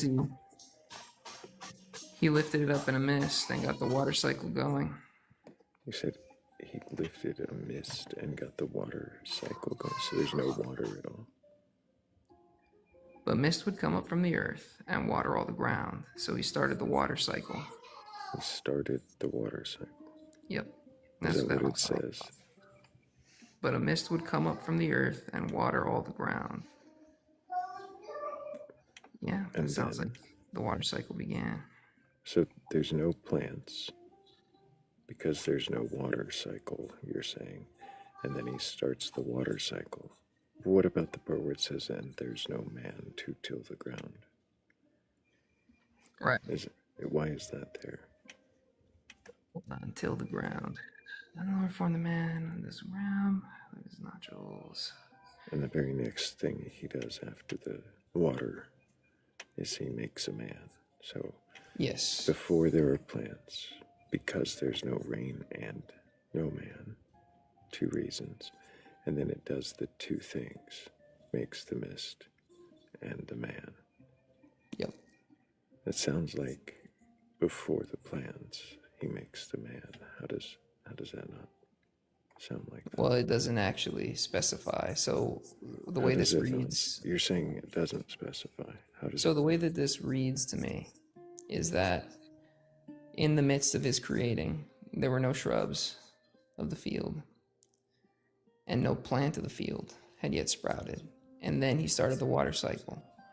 And it doesn't specify an amount of time between him getting that started, getting the shrubs going, and the amount of time that went to him forming the man. Really quickly, I'm going to talk past you, not to be rude, but thank you, everybody, That's all right. for the 200,000 likes. Appreciate all of you tapping the screen so much. So you're saying that there's no specified amount of time between the... Yeah, that's how that reads to me. Because there's no specified amount of time, then therefore there must be a large amount of time? I'm not following. It Not says that he does this, then that, because these are the two things that the plants are waiting for. Not that I think that there's no specified, or that no specified amount of time means it needs to be a large amount of time. But what I think is that what I'm not understanding here is if it says before the plants because these two reasons, and then he fulfills the two reasons. How is that not saying that the two reasons were fulfilled before the plants?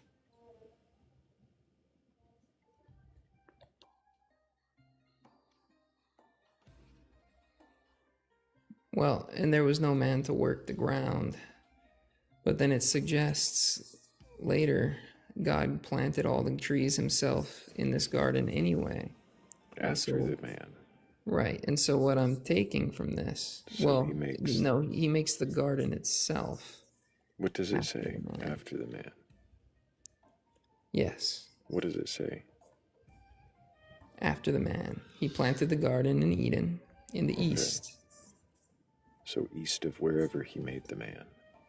Right. So he makes the man before there are plants, and then somewhere to the east he makes a garden. Yep. So far we have man before plants. And then if we look at 2:18, it says it's not good for man to be alone. I'll make him a helper. I don't know what your translation says there as far as helper goes. Helper fit for him or help meet. And then in 2:19, it says, and so out of the ground he makes the animals. Of course, I'm paraphrasing there. He makes the animals that were made before him in the previous chapter, now after him, because he was alone. And it's only when he can't find a helper from that group of animals that God makes Eve. Yes. So how is this not a new order of creation? Whereas before it was plants, animals, man and woman. Now, is it not presenting man, plants, animals, woman? All right. I'm going to give you a little bit of a longer answer here than typical, if you'll bear with me. As long as it's actually addressing the question. It will be, yes. So this is what I believe is the reason that of the order in Genesis 1 and creation, and why we come after the animals for sure. So when God creates the earth, he's setting up the stage, right? So the heavens are the space in which the earth will lay. The earth is the stage. And then he fills it with water. And then adds the light. And then he adds... Where are we at? Sky, you just one. Reading through Genesis 1 now for the first time. No, I've read it before. This is not my Bible. This is my wife's Bible. So it's all messy. It's got a bunch of notes all over the place. Which translation are you reading? My wife's is a... I don't even know what she has, to be honest with you. What is this? This is a CSB, Christian Standard Bible. Never even heard of that version, to be honest. Either way, so the reason that I believe the animals came first is because we were made in the image of God, yes. And part of that image is creativity. And so if you look at what we're doing now, right, where we're making... I'm sorry, you're giving a long answer, but it's not answering how these two chapters don't contradict each other. That's what I'm trying to understand. If it says in Genesis 2 that the animals are made I'll wrap it up Adam with a is bow. alone.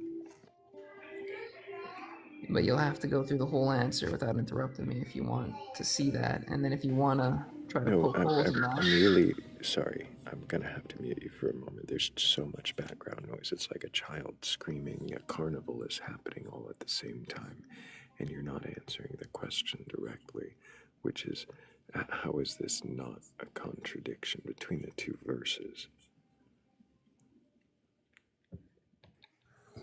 Yeah, you're gonna have to let me finish my response. This isn't a Can you repeat back the question? You want to know why I think that there's no contradiction between the creation in Genesis 1 and what is described in Genesis 2. Yeah. And I'm doing that. You're just gonna have to bear with it, and you can give your response. And if you think it's not a real answer, that's fine too. But let me finish it off and see what you think.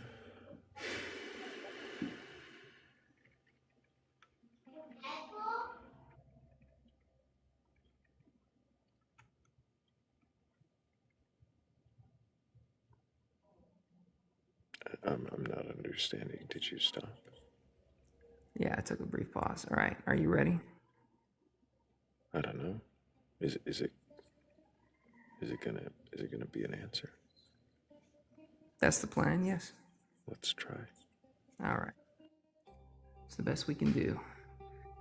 So, as I was saying, we have his nature. We are creative. And one of the things that we've always wanted to create were other things like us. And we do create them, right? Whether it's in aliens, stories of aliens, or we've always been obsessed with AI, and so on and so forth. But in that pursuit, we've made things like robots, which are things that function as they're programmed to do. But they do functions, and they can move essentially on their own. And that's what I believe animals were. And so by looking at us and our nature and how we went from robots to AI, it becomes clear to me that animals are the robots and we're the AI. What the fuck are you talking about? I'm talking about why this is how I view the creation and why I think. What was the question I asked you? Well, I'm not done. If you let me finish off. What was the question I asked you? You're asking me why I don't think Genesis 1 is contradictory with what is described in Genesis 2. And what does animals being robots and us being AI have to do with that, if that even is a coherent thought? I'll answer that. And so that is that animals were created first as robots, and then we were created next, the AI. So we started with the robots and followed up into the AI, the same way that we're doing now. We have robots, and then we moved into AI. And I'm just using us currently as a reflection of his nature, because we do exist in his nature. We have an ungodly obsession with making things that can think like us, because we're so set apart from everything else. In what way does that answer my question? Right, and so let me finish off here. I was just making sure you didn't have any more questions regarding why I brought that up. So, in Genesis 1, animals come first. Robots come before the AI. I'm done. If you really just are incapable of answering the question, say I don't know. Be honest. But what the fuck was that? What the fuck even was that? What is the matter with you?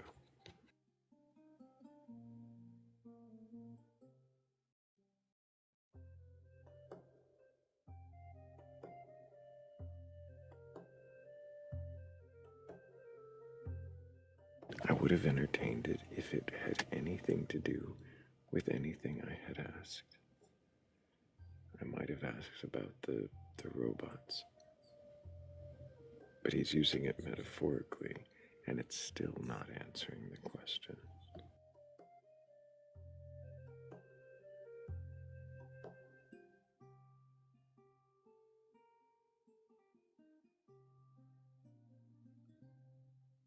I did want a genuine dialogue. You're not providing that.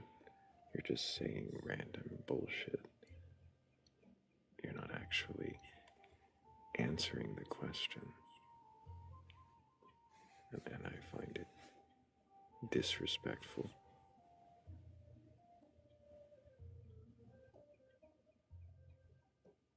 So I'd rather wait.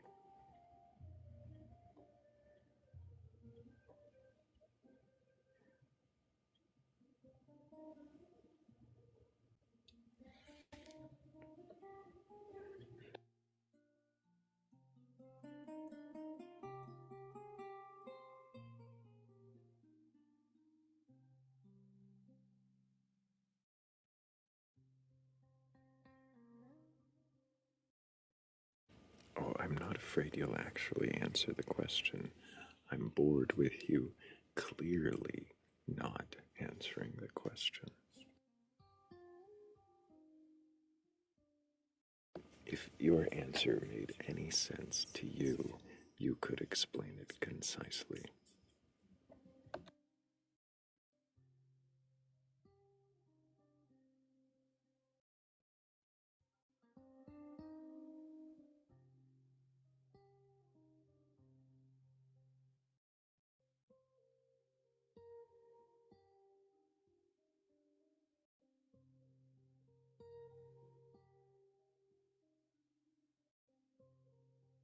That was the summary? Are you fucking kidding me?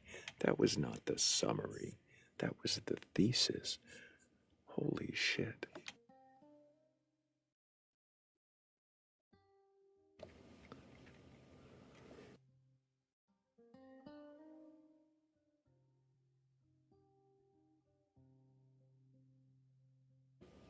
He says that was the summary. I don't think you know what a summary is.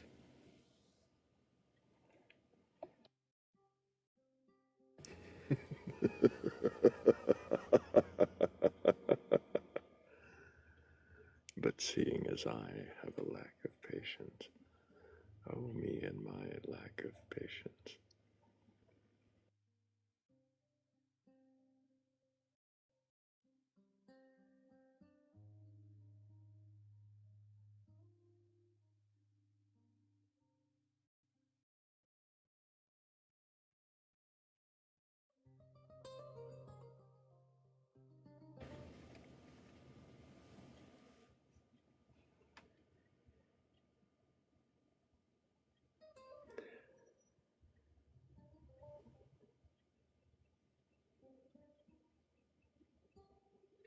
Can someone summarize in the chat, says Joe? Robots sound interesting. I mean, robots are interesting, I guess. That was not. That was nauseating.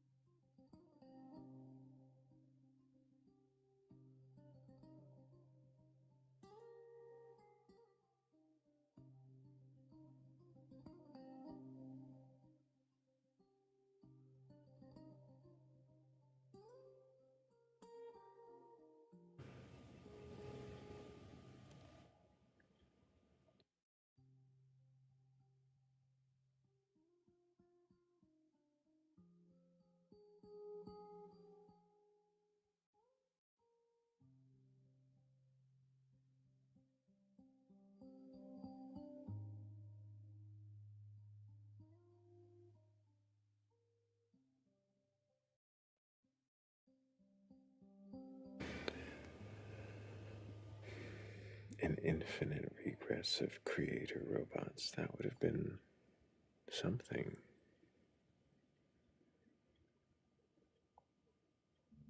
Oh, you're right, Hammy. It wasn't a lack of patience. I have a lack of patience. Whatever a patience is.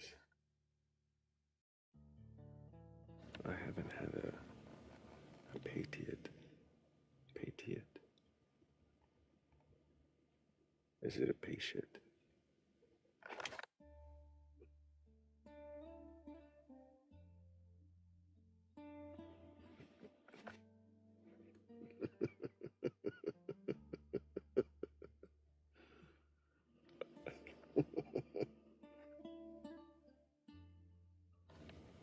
I have a lack of patience.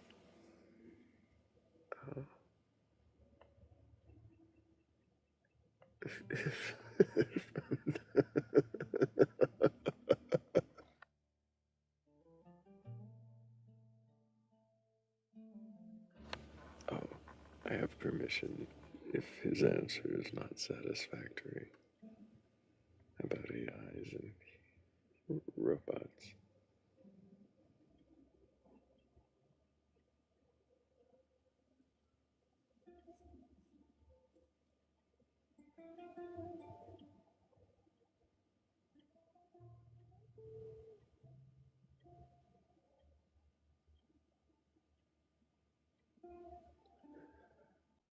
Good morning, Philly Red. I hope you're feeling better. Hope you're rested.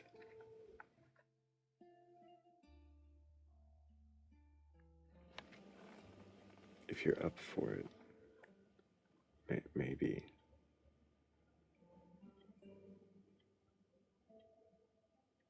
we can see if someone else would like to question the previous guest, but I don't know. I think we'd have to do a poll.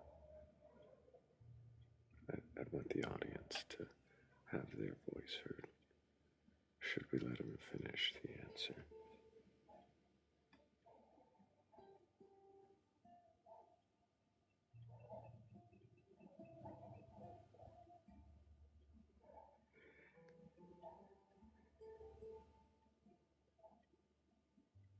We could do, if he's still even here at the end. I know. It makes it better, more honest.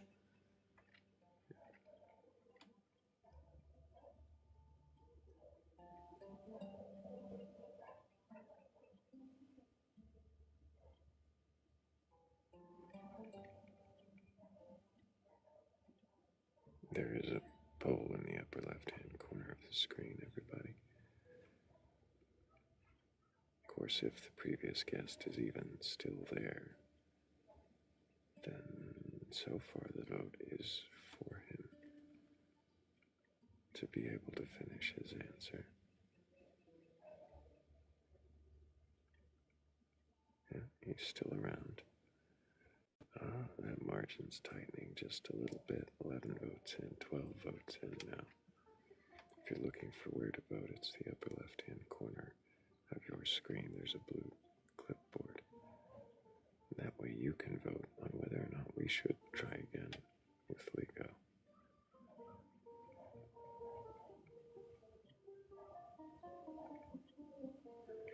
I was asking Lico how it's not a contradiction for the plants and the animals to be made after the man in Genesis 2.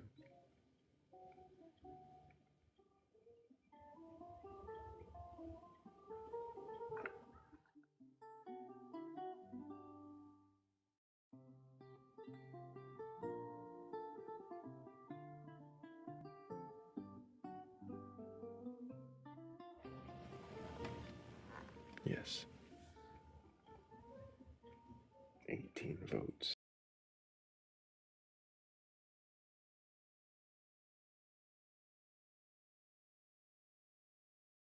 66 to 33%. I think it's looking. You can back to Lico's question about how Genesis 1 and 2 are not a contradiction,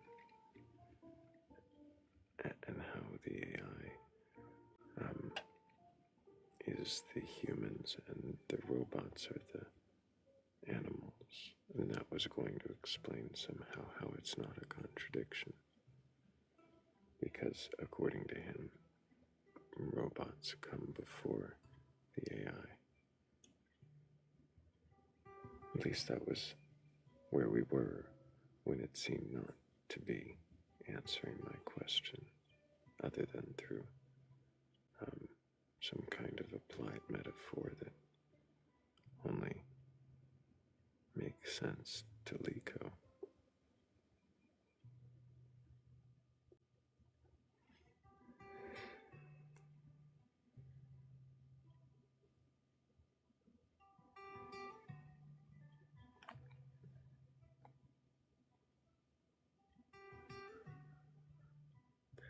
Oh, Kazoo 1 would vote by clicking on the blue clipboard in the upper left-hand corner of the screen. There's still a minute and a half left.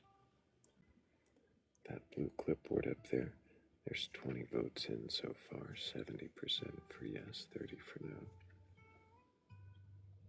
There's still time to swing the vote if everybody who hadn't voted were to suddenly decide no, they don't want to hear from Liko.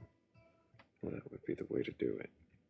But if you do think Liko deserves to at least finish the answer and maybe see if we can get any further into questioning his beliefs, then go ahead and make sure you vote yes there. And I will apply all the patience that I have. I will give the patience.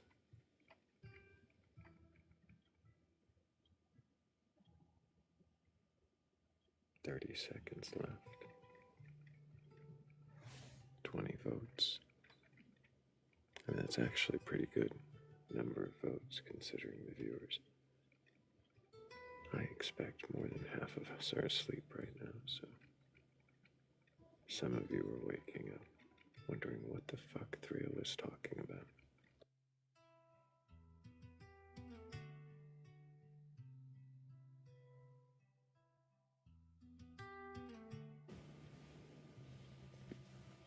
$21 votes, leaning back. Well, still pretty heavy in favor of yes.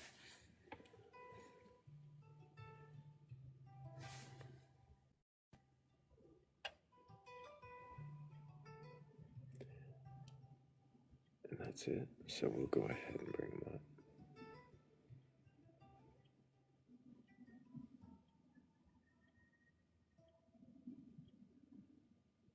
Liko and I see a Philly Red, Hammy. Good morning. Good morning, Philly. Your voice sounds much, much better. I know, you can actually hear it a little bit. Yeah. A little bit of scratch on the pipes, but smoothing out. Hi, Hammy. Hi, Liko. Howdy. Hello. We got a little bit of background music there. I think that's, oh, it was Philly. That's okay. It might be my background music echoing through. Well, it's definitely not my background music. I forgot I had background music. That's okay. So Liko, you were telling me that the reason why it's not a contradiction. Yeah, alright. I'm just going to jump right to the finishing statement as to be respectful to you. And that is when God is talking about the planting of the garden, he's talking about that specific localized area, whereas the earth was already done everywhere else. And there was only two. That would have been a much more concise area. Yeah, it would have been a much more. Yeah. It would have been a much more Figured concise answer than summarize the it. AI robot thing. So we didn't need AIs and robots. I assume they were metaphors, right? Unless you're saying that there were AIs and robots in Genesis. Yeah, that'd be us and the robots, not metaphors, no. I'd say that's how we function. I guess that'd be metaphoric, I guess, sort of. I'm just comparing the functions. Are you saying they're representational, not actual artificial intelligences? Yeah, that would be the idea, yeah. Representational. Okay. Okay, so metaphors then. So you're saying then that because the area where the garden is planted is a localized area, that is somehow saying that in 2.5, when it says there's no plants sprouting from the earth, that is also localized. No, in 2.5, it's still describing, it's re-picking up from Genesis 1 in what is like a summarized way.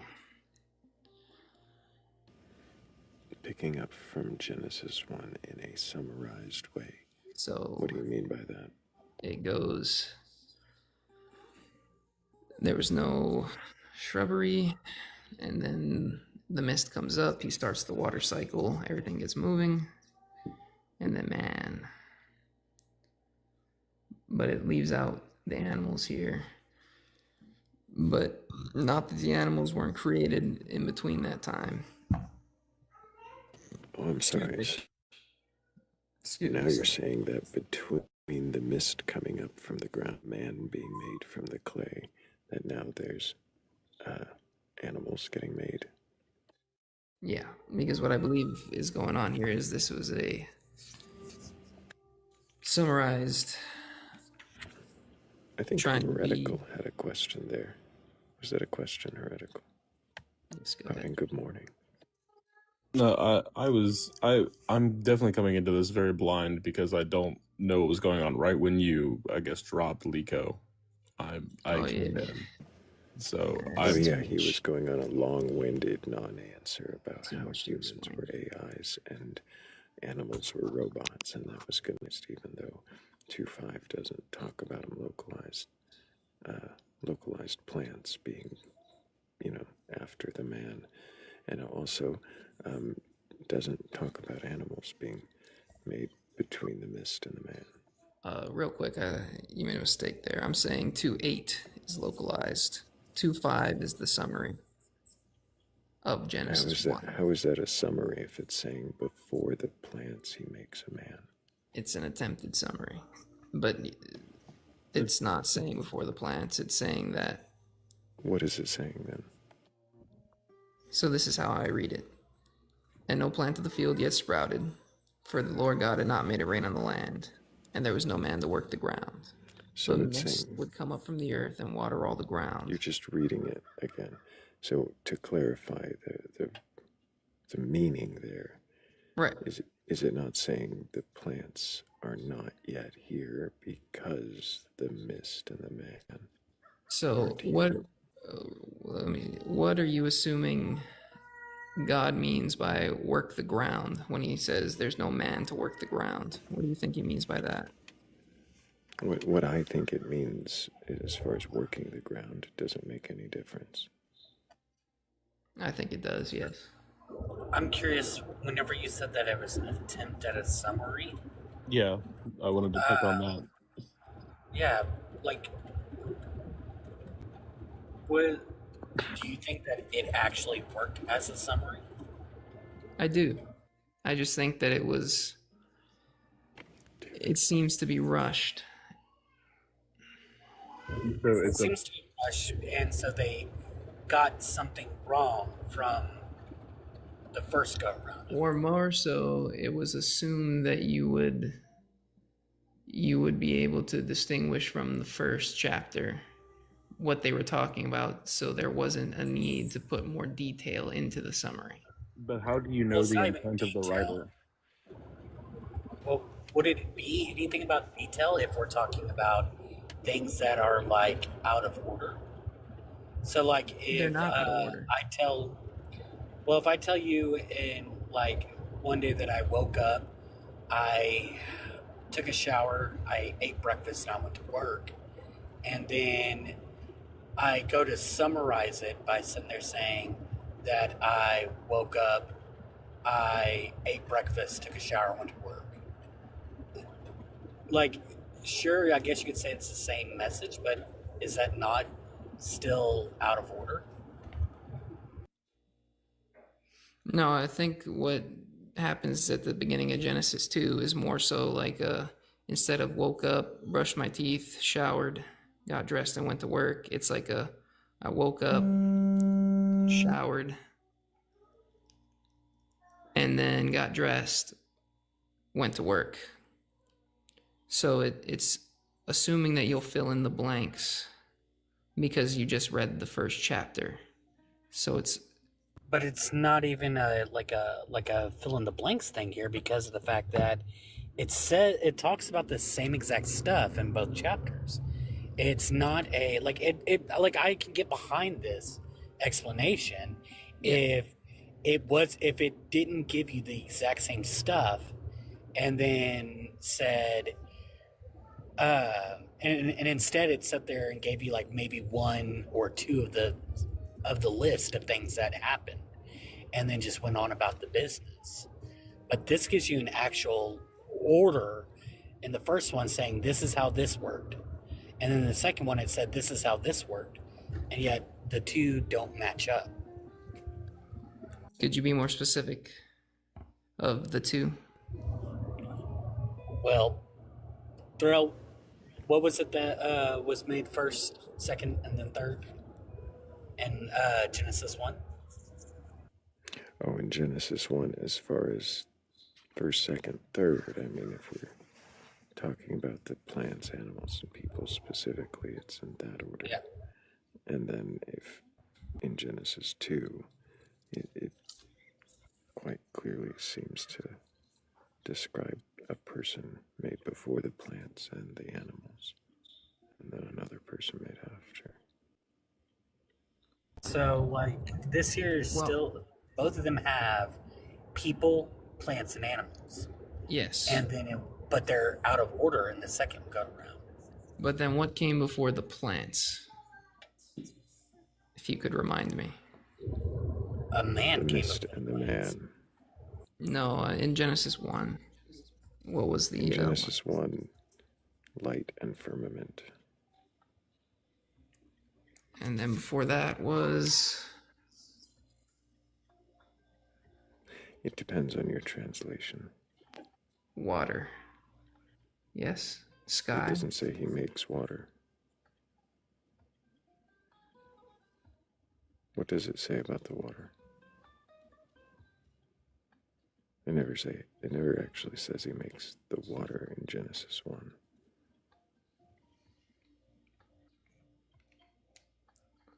He separated the water under the expanse from the water above the expanse. Seems as though the water was already there. So we even kind of get a different feel of the story. It's almost like Genesis 1 describes a water universe, a water world, where he has to separate water from water, not just for the heavens, but the dry land even to exist.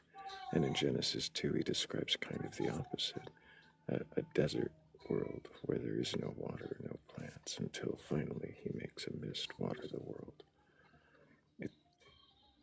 These not seem like two different stories. Okay, so here we go. So then God said, let the water under the sky be gathered into one place, and let the dry land appear. And it was so. The water was already there. Right, so it sounds like when he's separating it, that's when he's making the mist. So he's separating water that was in there. And then you gather it all in one place and to make the dry land appear. And in the mist. And then so that's what are you saying? Wait, but didn't in Genesis 2, yes, it said there was already land, and then the reason why the mist was created was so that way there could be plants on the land? Yeah. So then in Genesis 1, how is the water that is, pulled up into one spot, the mist? Because in there it says so that way land can rise up. So land wasn't there until after the mist. But in Genesis 2, there's land and then the mist.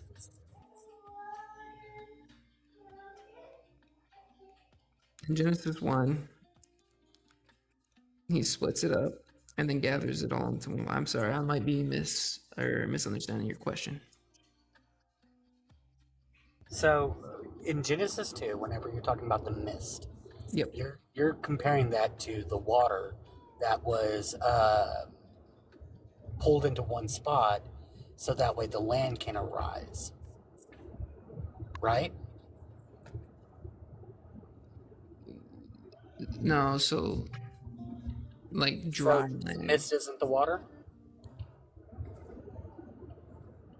because I think it makes clear here.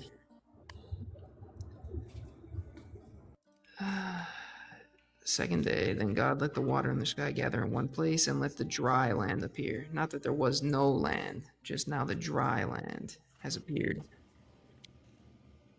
But he had to pull that water into one place to let make that dry land appear. And the other one, the land was dry. He had to water the land. Okay, yeah, so Go. no, Sorry. I'll take the L on that one. I misunderstood that. It sounds like you're about to say something, and I don't mean to interrupt you. Go ahead. Okay. No, you're good. You can finish what you were going to say.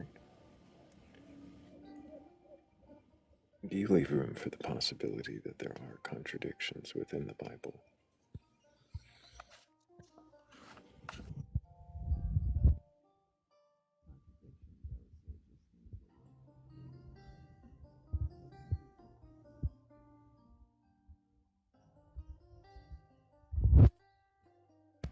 At surface value, I would say it's really easy to At assume. surface value.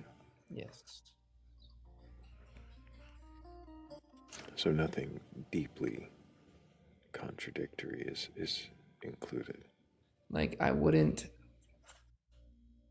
compare it to something like the Quran, where there's deep contradictions of What's a contradiction in the Quran? where it tells you to refer to the Torah and the Injil, but then contradicts them in its own texts. And then their counter argument has to be that the Torah and the Injil were corrupted, but then why would the Torah itself or the Quran itself tell you to refer to documents that would later be corrupted anyway? So then it just becomes an unwinnable contradiction. I don't think that happens in the Bible. You don't think there's anything that contradictory in the Bible, even though we just talked about the swapping order of... I don't believe there's actually a contradiction here, and I might just lack the wisdom to properly explain through it, but it doesn't look to me like a contradiction. I think there's look just to you like a contradiction at all.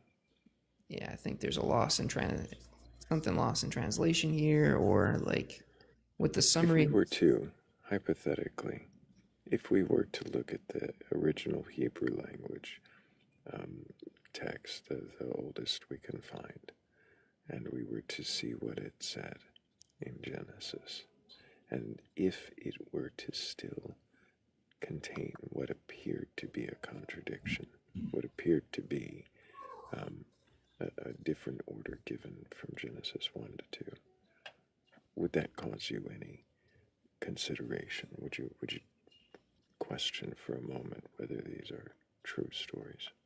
Yeah, but not to say. If I told you that if you were to look in the Hebrew text, and this text or this contradiction does exist, would you believe me?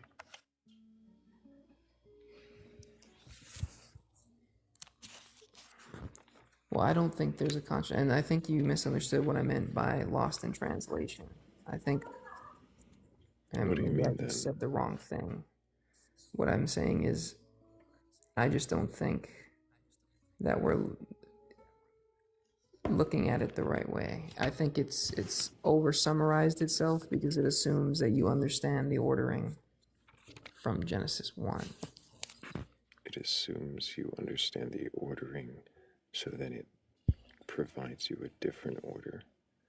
Why would it assume you know the order and then say before the plants he makes a man? See, so I don't think it's a different order because Genesis 2 starts off with, so the heavens and the earth and everything in them were completed. Sorry. It says they were completed. What does 2:4 say to you in your translation? These are the records of the heavens and the earth concerning their creation. The records. These are the records of the heaven and the earth. That's actually better than many. What do they usually say? Because my other Bible says that too. Generations. Yeah, that's what I was going to say, generations. Or singular account. But plural records is better. It's not great, but it's better. I see. What would you say the best possible word there would be? I'm not a Hebrew scholar. I've just been informed of better translations, at least. I see. Do you use a lexicon normally? Oh, no, you just talk to the scholars. Got it. That's a nice resource to have. And so, in that case, then... So if it is records, multiple records, these are the records of the creation. Could it not be that these are accounting two different records according to two different people groups? That these could be two different stories?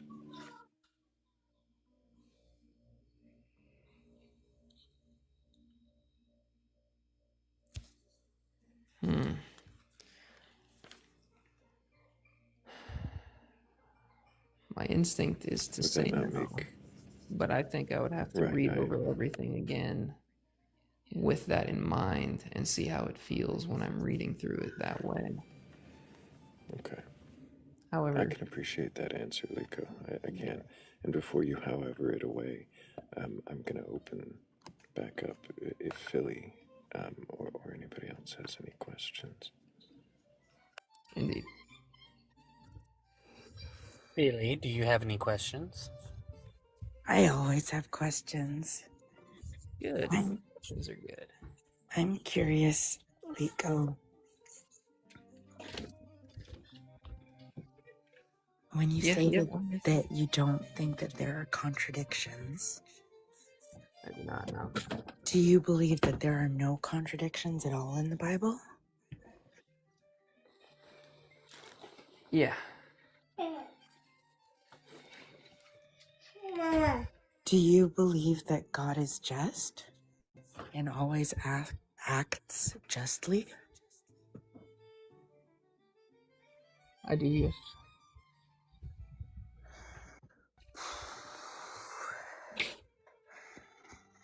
Man, I feel like I opened a can of worms for myself. It's too early in the morning.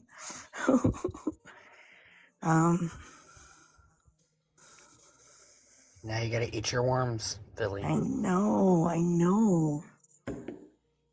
Well, that's the fun part, ain't it? Do you believe that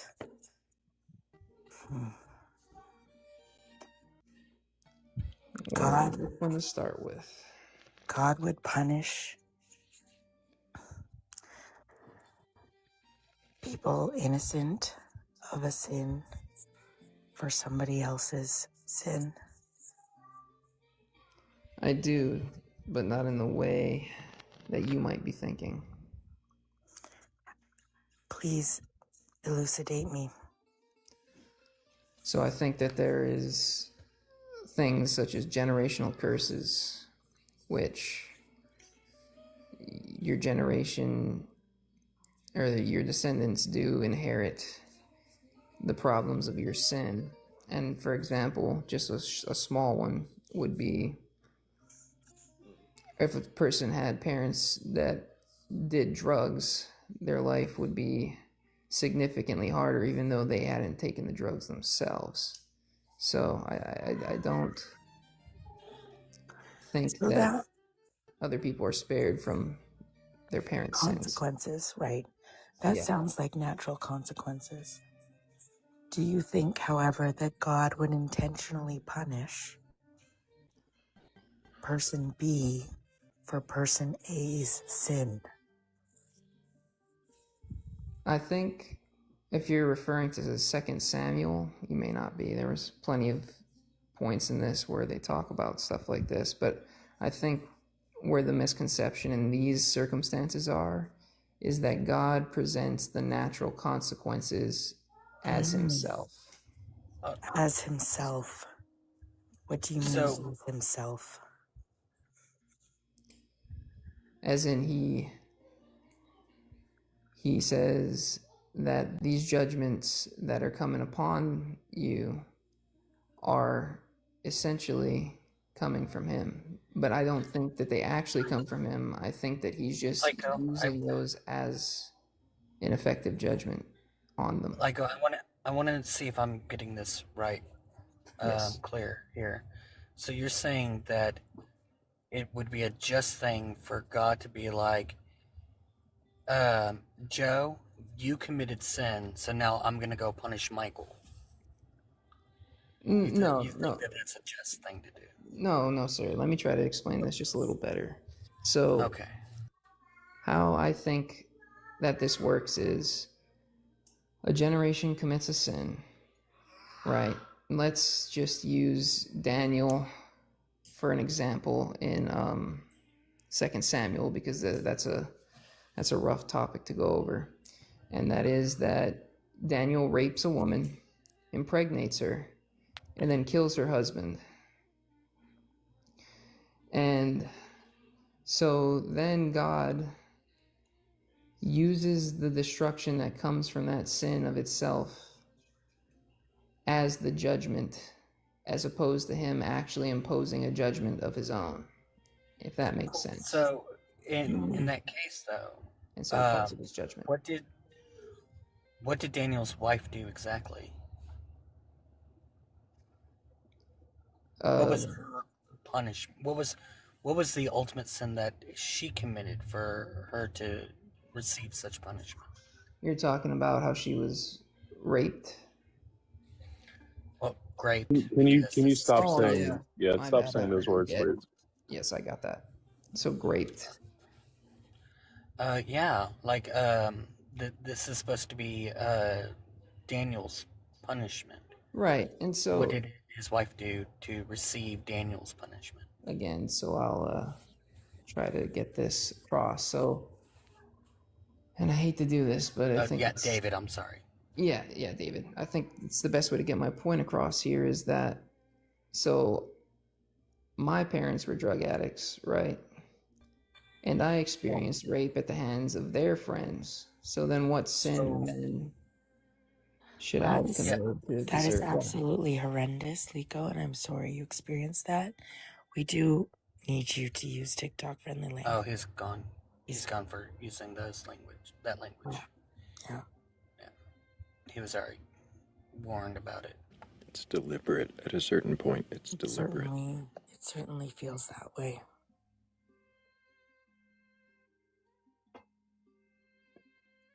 It feels like trying to get up. I don't see how that was going to even come close to answering the question either. Oh, it came nowhere near answering the question.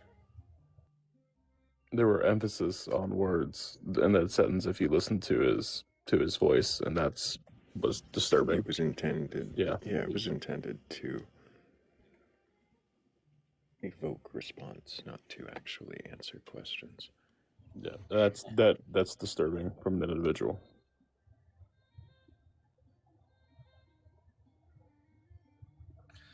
Yeah, it wasn't going to come anywhere near. He was still answering the generational thing, and the thing is that even if I were to even slightly entertain that analogy, the simple fact is that it's not David's child getting punished for David's crime. This is David's wife, who had nothing, who was innocent of any kind of crime that David committed. So if you are going to try to to say that a child, if you're trying to equate the wrongdoings of a parent causing a child harm, which in and of itself is a horrendous thing, and I don't want to make it seem like I'm discounting that, because it is, but it's not equivalent to the David situation whatsoever.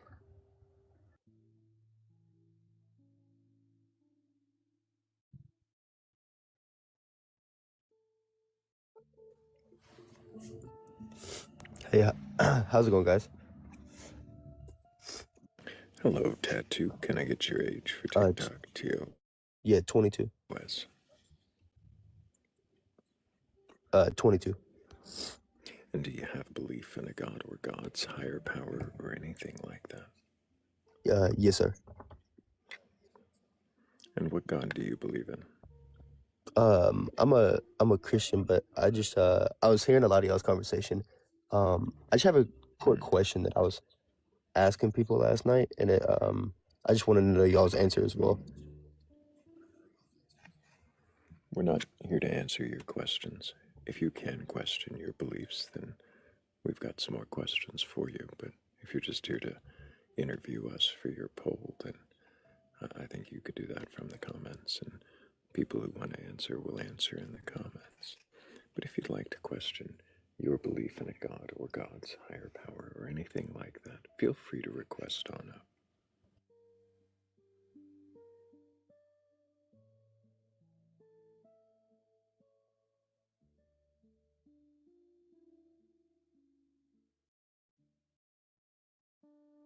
I'm going to be away from my phone for just a second. I'm gonna run inside the store real quick.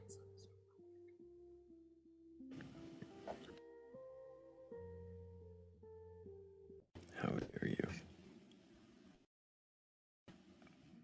Dare you? What was that?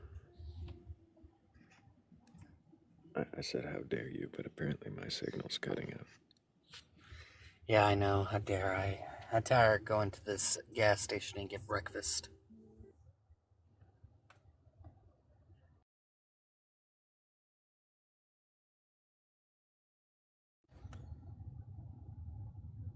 Thrayle cut out, but can everybody else hear me?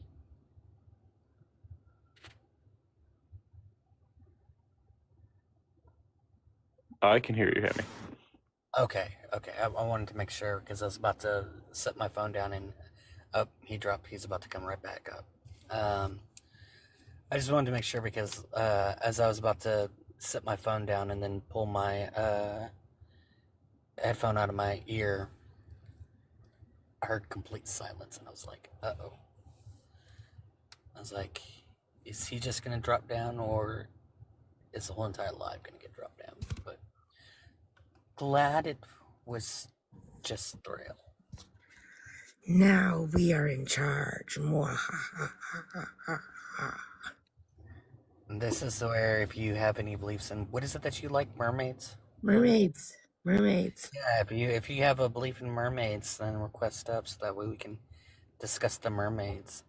While Thrayle's gone. Because, he's back. Never mind, can't talk about the mermaids. That there was no coup going on here. Nope.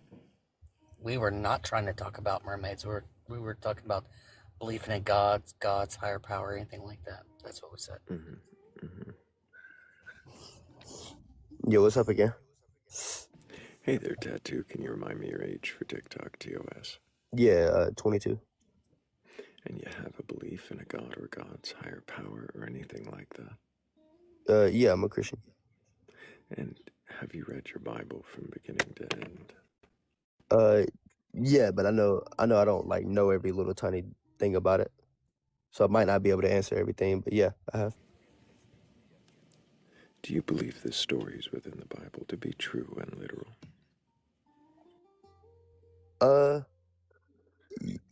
Yeah, but I do think there's like figurative speech. I mean, because it's still literary or literacy or whatever. But no, I believe the stories.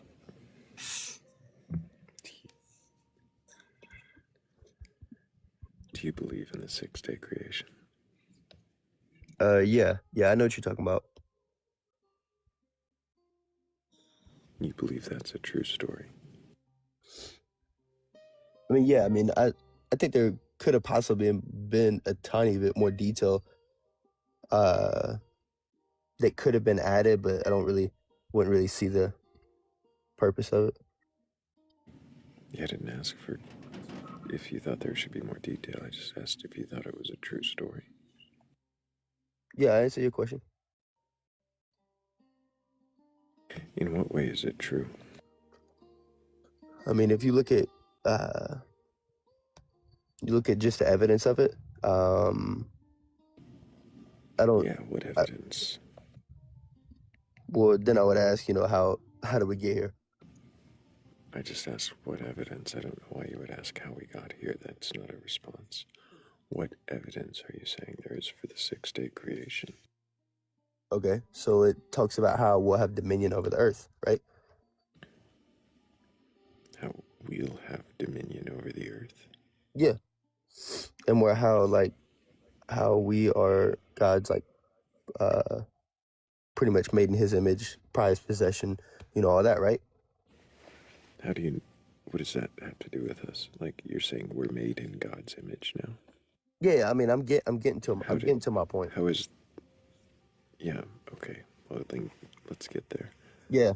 So if it weren't to be true, if we weren't created by God, then it wouldn't make sense how our emotions are, just everything about how we're wired and all of that. So I'm sorry, our emotions. Yeah, just everything with how we're sense wired. If there wasn't, what do you mean how we're wired? Well, I mean, if we Is all everybody wired the same? No, that's not what I'm saying. But I'm saying if we're all made from a clump of cells over time and it's just all here by chance, it doesn't make sense of morality, emotions, how complex Is our bodies are. morality and emotion the same between every single human? No, I'm not. No, I'm not saying What are we morality and saying emotions are then? the same. I'm saying I'm not understanding. What is the evidence then of this 6-day creation story being true? Well, okay, so you look at other examples of how we got here. The evolution, and then there's other religions out there. But if you look at the way the Christian Bible talks about us and everything, it would make sense if we had dominion or somewhat reign over the animals, right? Over the animals. What Like do you if mean we by were, that? in a sense, kind of superior in some like cognitive way, I guess you could say, it would make sense because there's no way possible a human being can outlive all these fierce animals if we're not in some form or fashion superior to them. I'm Like not there's, understanding. I how wish. that- Go ahead, like for instance, Stop, wish. tattoo. what's up? Go. I wish I was superior at flying than birds, or That's not what I superior meant. at fishing than Yeah. whales. Why do you think that humans are superior? Well, I mean, intelligence-wise, not so much physical capabilities.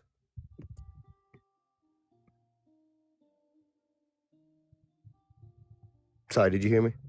I heard you. Okay, sorry, my bad. Yeah, I'd just say intelligence-wise. I mean, granted, other animals are really, really smart, don't get me wrong, but they're not building things. They're not, like, they have little families or whatever, So because other animals aren't building things, then we are superior to them. Is that? But I mean, it just hints towards evidence of it. I mean, you take a chimp, for instance, right? And we'll do tests on them and see if they can't do this and that. But the test that they're doing is like tests that a toddler would do. So it's like their smartest version of their animal is a 5 or 6-year-old to us. So, I mean, that's kind of another example, Like Sierra asked a good question in the chat. Okay, what'd they say? Yes. Are men superior to women? No, we're all created equal. Now, as far as an structure of order in a marriage, yeah, I think the man and the woman should be like submitting to one another in a biblical sense, but it's not like the man is the head over the household and the head over the wife. It's the structure that God Why should put any in place. woman ever get married to a man? I mean, for instance, I'm married, but I don't, I don't come home and like, hey, I'm the head of the household, do X, Y, and Z for me, because Christ tells But didn't me, you just say that's the way it's supposed to be? no, because some people Oh. take that out of context and think, okay, well, the husband is like an owner of the wife, and that's not the case, because if you look at what Christ says for the husband's role, he says to love your wife as Christ has loved the church. Well, then you have to look at, well, how did Christ love the church? He gave himself up. He served. He washed the disciples' feet. So even though in a structure of order, I might be, I guess, over my wife, I'm still going to have a sacrificial love. Doesn't sound like you're over your wife then. Why are you over your wife if you're sacrificing, if you're serving? Well, the structure of order doesn't affect how I love someone. Just like if my mom or dad is over me in an order sense at a young age, it doesn't mean that the love is different, and it doesn't mean that I'm being belittled. It just means the structure and the order of it, they're over me. What is the order? What do you mean the order? Well, like, I'm gonna honor my mother and father, right? They're gonna discipline me. I'm not gonna discipline them. Do you discipline your wife? No, there's two different scenarios. We're trying to understand what you mean by order, what it means to be over somebody. Okay, like Christ is over the church, right? Sorry, I thought you were gonna respond. So Christ is over the church. Okay, I don't discipline my wife. I was talking about children and parents. Discipline the church. Does he discipline the church? He gives them structure, and God disciplines. But if we're talking about the body of Christ, you could. Does he control? No, he doesn't. He doesn't control us like we're puppets. Go ahead, Philly. Is Jesus God? Yeah, I believe so. I think it was God in the flesh. Though Jesus does discipline? I'm sorry, you said what? Though Jesus does discipline because God disciplines? Yeah, but I'm talking about the character of who Christ was when he was here. That's what I was meaning towards. Not so much his like a heavenly role or anything. I'm talking more so about the structure, the order.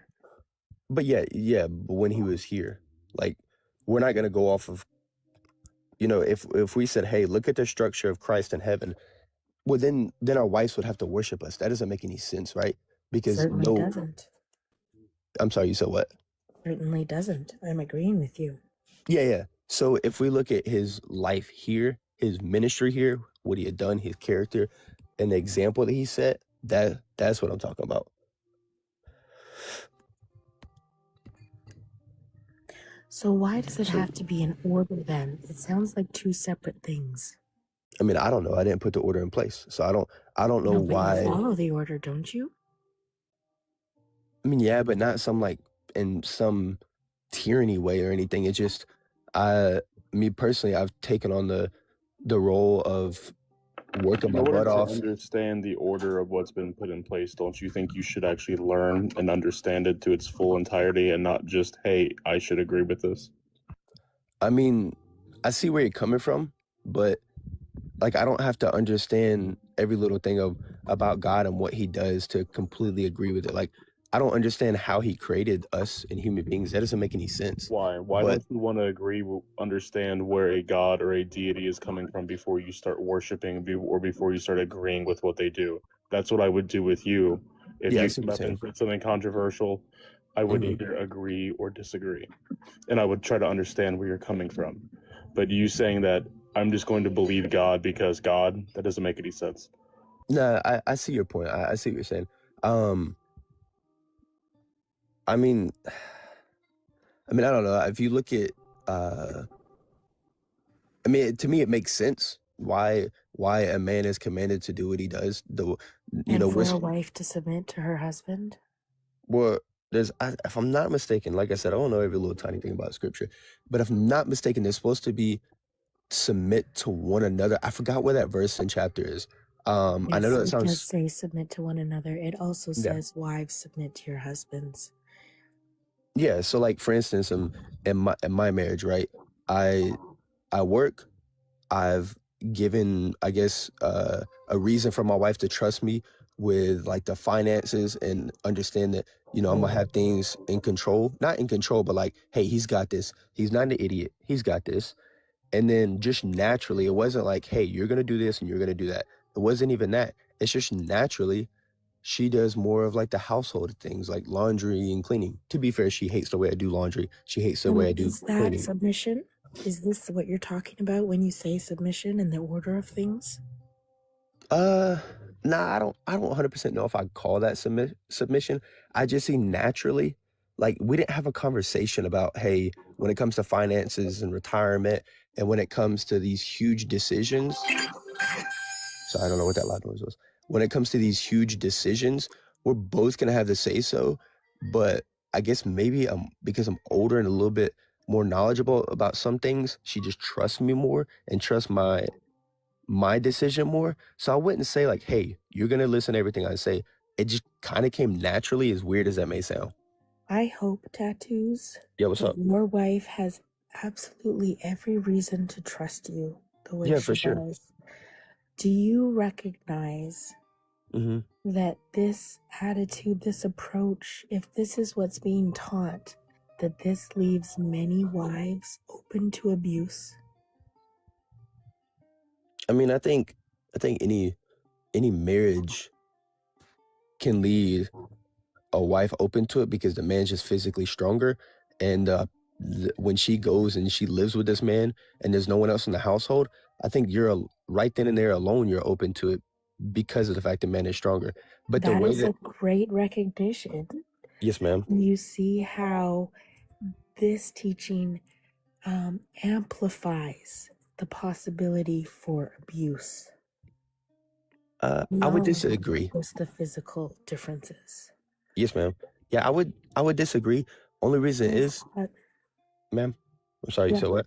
yeah. Why is that? Why do you disagree? Yeah, because it's not like my wife doesn't has a voice or a say so or anything like that. Like I run everything by her. She knows, Tattoos? I'm ma'am. not talking about your marriage. Yes, ma'am. I, What? I hope I hope that your wife has her trust placed in a good man. Yeah. But what I'm Thank you. saying is that this teaching, this approach in general can leave women much more vulnerable to abuse. Do you see that? I see somewhat where you're coming from. That yeah, I kind of see where you're coming from. But my only response to that would be if if she is submissive, right? Not submissive in a sense of like, you're my owner or whatever. I'm not saying that. But if they take on the structure of what marriage looks like in the Bible, then the man would have like a sacrificial love. He would be graceful. He would Yes. serve his wife as well. If Which everything went perfectly, but if he is not Christ to mhm, her, if he is not sacrificial, loving her, mhm, serving her, do you see how the church's teachings around this mhm. could very easily leave her in a place where she believes it's just her job to submit more, to love more, to get in alignment in the order more? Um, nah, because I mean, if they're like I It said, does. It does. if you're talking I'm about so sad for you that you can't see that. no, I see where you're coming from, but if you're saying, hey, a system's put in place and it's good, it's a good system. But if they go against I'm the not system, saying it's a good system. I'm saying it's a system that is so easily used to perpetuate abuse. yeah, but what is that? How does that affect like for instance, cops is a good example. Cops are a good system being put in place, but sometimes people abuse that. Oh man. But does that mean? No, I'm saying they're all good, but I'm saying if that system is being put in place, it- does that mean the system is bad because people abuse it? No, the A system is system good. that does not protect the most vulnerable, the most susceptible to abuse, is not a good system. Do you agree or disagree? I mean, I would say I don't see why you think it wouldn't protect in a sense, but okay. I mean, I Do feel I you am trying to believe be. that a system Mhm. that does not protect the vulnerable, for a system Mhm. that is designed for everything to work perfectly, Mhm. do you think that that system is the best system? Okay, just so I understand, so you don't have to keep repeating yourself. You saying that? Can you repeat that one more time? I'm really trying Yes. to understand where you're coming from. Yes. A system that expects the best from everybody Mhm. is a system that does not protect the vulnerable when things go bad. Do you think that that is the best system? Why do you think it doesn't protect vulnerable people? Because it relies on everybody being in good faith and doing what they're supposed to do. Yeah. When we Okay. know, as a Christian, I'm sure that you believe that everybody has a sinful nature. Would you agree to that? Yeah, for sure. So when there is a marriage and there is sin in the marriage under your worldview, and the man is not being Christ-like, not being in the ways that you would, I think, say, as being sacrificial, as being serving, Mm-hmm. if the husband is not doing that, what is the wife's role? I mean, I think the wife can hold the man accountable. In my Is opinion, that submissive? or it's helping guiding someone more to righteousness in Christ. Like, if I were to do X, Y, and Z, I would expect my wife to say, "Hey, you kind of veering away from who you are and everything." Like, because we hold each other accountable. Tattoos, I'm sorry, Philly, but tattoos, this sounds like your marriage sounds like what a lot of people would agree with on the Christian aspect. And a lot of people would say, like, really good marriage, right? But that's not what Philly is saying. Philly is saying that there are people who abuse that system, who take advantage of that system, who hurt and abuse women and other people in that system. And the women or other individuals in that system are the victims because they are taken advantage of and then told, oh, you just didn't love him enough, or you didn't submit to him enough, or you didn't do your job well enough. And then it hurts the person. Do you understand where that's what she's coming from? That's what she's saying to you. Yeah, I mean, I see what you're saying, but my And response. the way you're viewing it, is through your marriage's lens. The way you're viewing this is what me and my wife do. So this must be what everybody, all the other husbands and wives do. No, that's not what I'm trying to say. But I can't speak on your marriage because I don't know your marriage. Well, every answer you've given has been about, well, this is what me and my wife do. So, well, yes, I mean, and so through experience, that's the best way I feel like I can answer. Yeah, but the thing is that you are looking at it through your experience and not taking into account that your experience is not the standard that's happening across marriages, both inside and outside of Christianity. I mean, yeah, I hope my marriage isn't the standard. I hope it's not. I mean, I'm not always a perfect guy, and she's not always a perfect woman. So my response to that would be, so if people abuse the system, that doesn't mean the system itself is wrong. That just means people are involved and they abuse things that are meant for good. My second response. That goes back to my question. What's up? That goes right back to my question. Is a system that is so ripe for abuse a good system? Well, if we're talking about physical abuse, that's why you have. That's not what I'm talking about.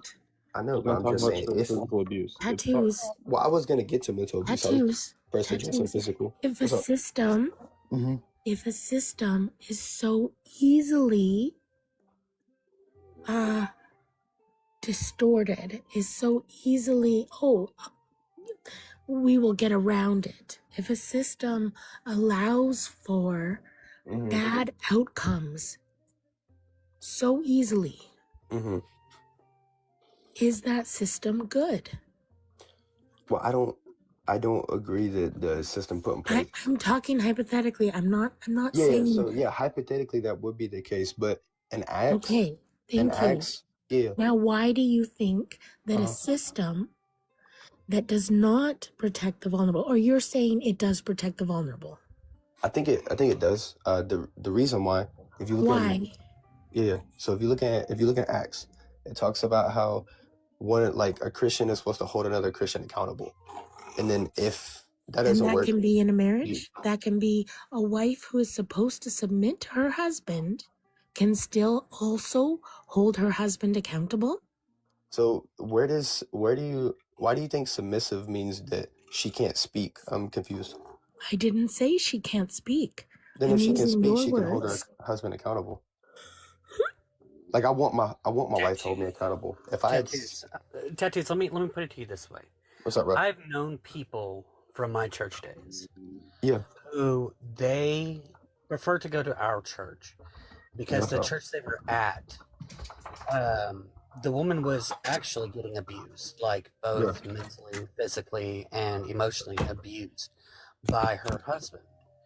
And she went to the church because trying to hold him accountable was not working. It was him just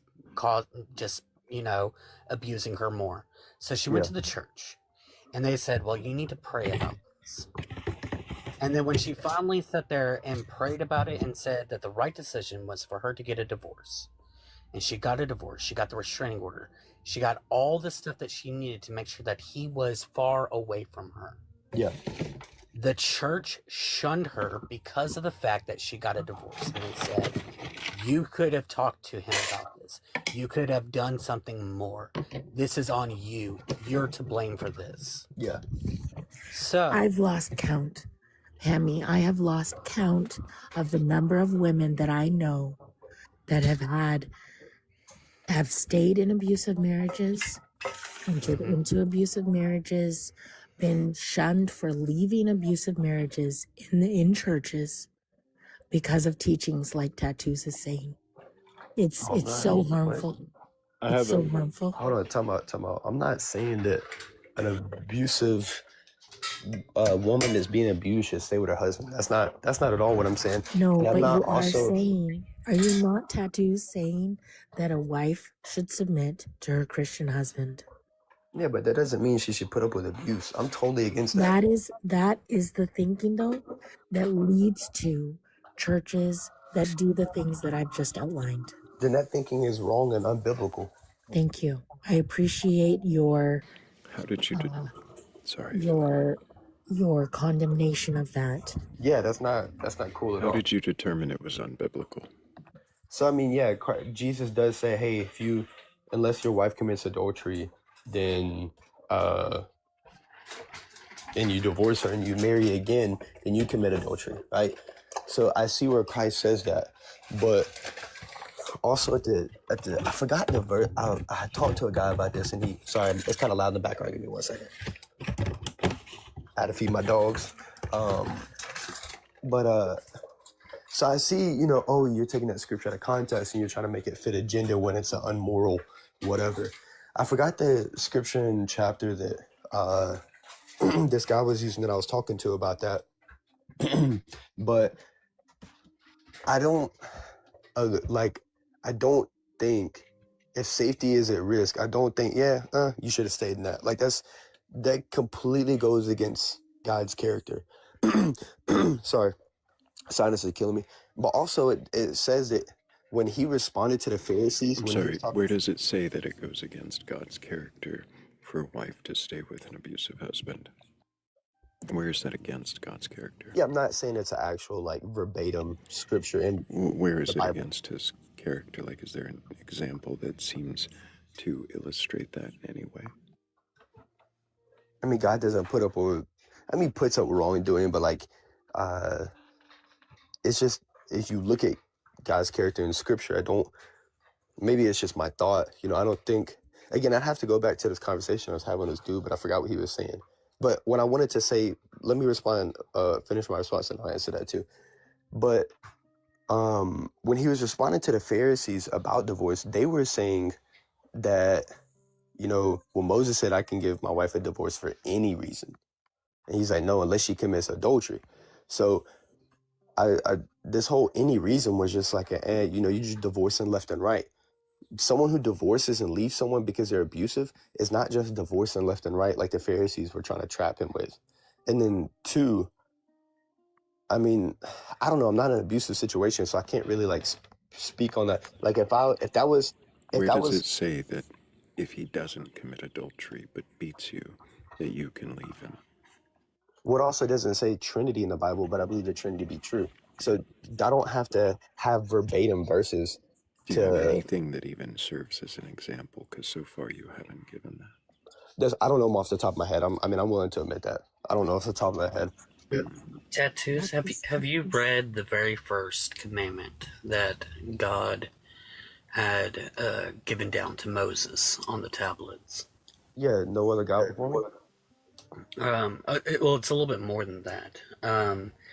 The entire commandment is, I am the Lord your God who had delivered you from Egypt. Yeah. Thou shalt have no other gods before me, for I am a jealous God. My very name is jealous. Yeah. And you're saying that that this is outside of God's character. But a lot of these men can also, unrightfully, I would say, but could still justify their actions by saying that, I only do these because you make me jealous because you were talking to these other men. The mailman said hi to you and you spoke to him. And so I do these things because, I'm jealous of, you're causing me to be, you're trying to get me to be jealous, right? That's an insecure man. They're just being godly, right? Because God is a jealous God. Nah, not at all. So yeah, my response to that is a good. God didn't say that he was a jealous God, that his very name is jealous? No, that's not what I'm saying. I was talking about the guy getting mad about his wife talking to a mailman. I was joking about that. So yeah, God is a jealous God. God shows anger. God shows wrath, right? But just because God shows something doesn't always mean we should show it as well. B, his jealousy is a divine jealousy. It's not like human nature jealousy. For instance, he refers to adultery in the Bible of worship of other gods. Wait, hold on. It's not like human jealousy. Like, when God shows his wrath because he's gotten angry, and it's because people chose to worship other gods, so he wants to wipe people out because they are worshiping other gods, because he's jealous. But that's not the same as human jealousy. Whenever you get mad and angry that somebody is talking to somebody else. Yeah, I see what you're saying. That's different. So before I answer that, my first question would be, if you had a spouse and she was cheating on you, or he, or whatever, I don't know, would you get mad? Would you be jealous? And yes, and I would do what the Bible said, which is forgive 70 times 70.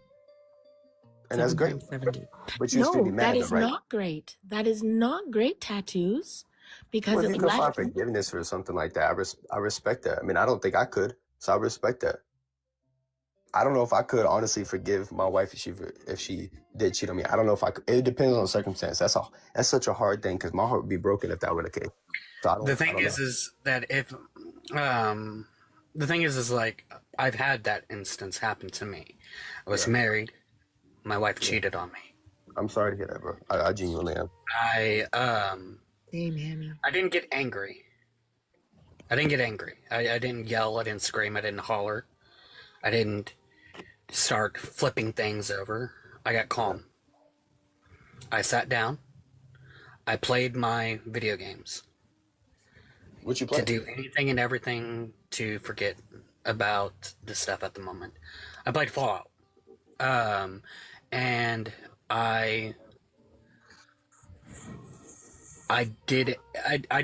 the one thing I did not do is get angry. Yeah, you better. I didn't do any of that, because the thing is that at the end of the day, we're all people. We all do shit that we regret. Yeah. And she was clearly showing signs of regret. Yeah. And while I couldn't forget about it, and I couldn't get it out of my head, I never got angry. I think that people respect use you these for that. things as an excuse Yeah. to justify the anger and their outburst and their ways of handling it. Yeah. I've seen people get so mad they punch through walls, and I'm like, why? Yeah.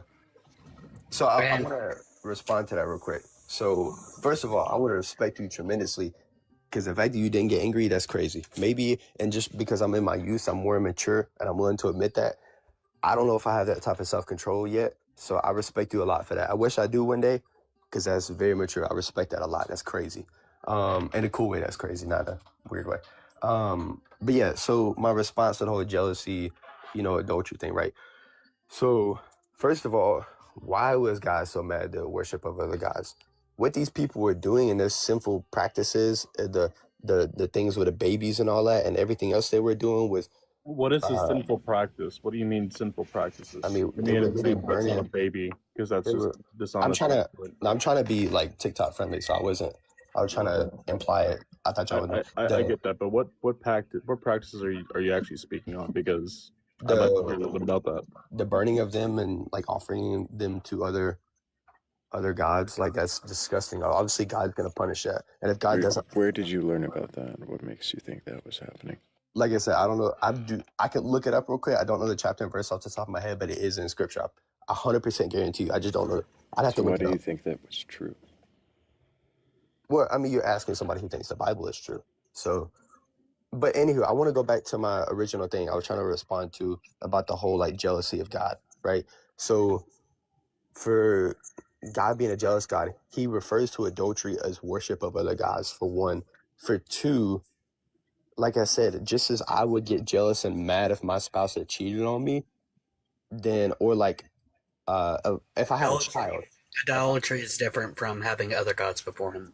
As a matter of fact, the very next one is thou shalt not make graven images, which is the idolatry that was being talked about. Yeah, I'm talking about idolatry and adultery, though. He refers to worship of other gods as adultery as well. But No, he doesn't. He doesn't. He says, "Thou shalt have no other. You shouldn't have any other gods before me." He acknowledges that other gods exist.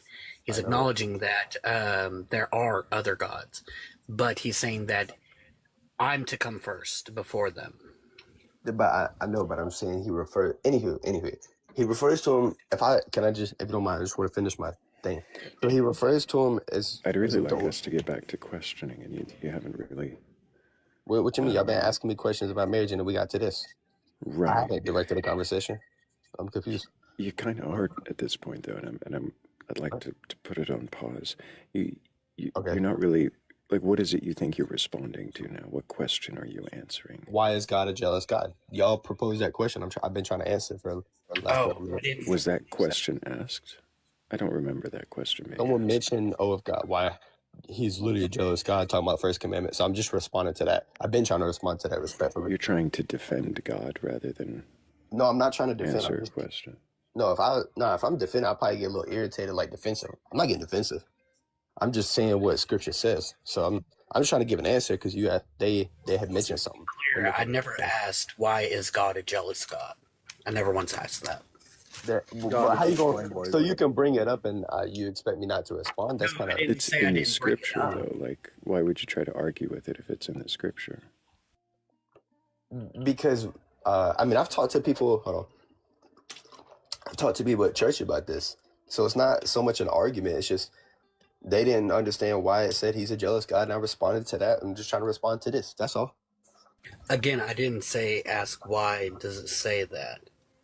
Okay, maybe I misheard you, but you did say something.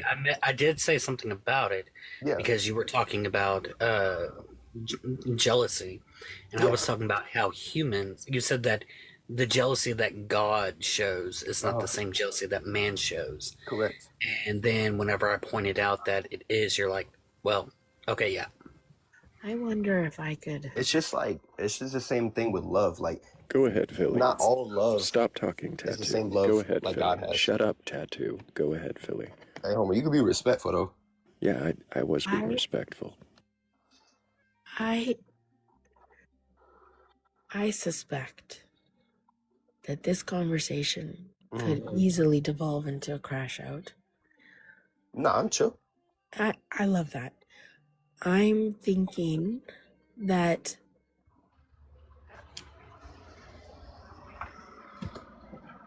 I really appreciate that tattoos, it sounds like, and please correct me if I'm wrong, tattoos believes that accountability between spouses in a marriage is valuable. Correct. And that divorce for abuse is not sinful. In fact, it is in line with the character of God. Correct. And that Christian groups and churches that would perpetuate abuse would be something that tattoos would condemn. Yeah. And all of those things, I think, make tattoos a much better representation of morality, of good morality, than many Christians would use the Bible to defend. And while, okay, I guess my Sorry, I had to mute him. All the background noise. It's like we're in his coffee maker or something. I guess my question is, Sorry about that.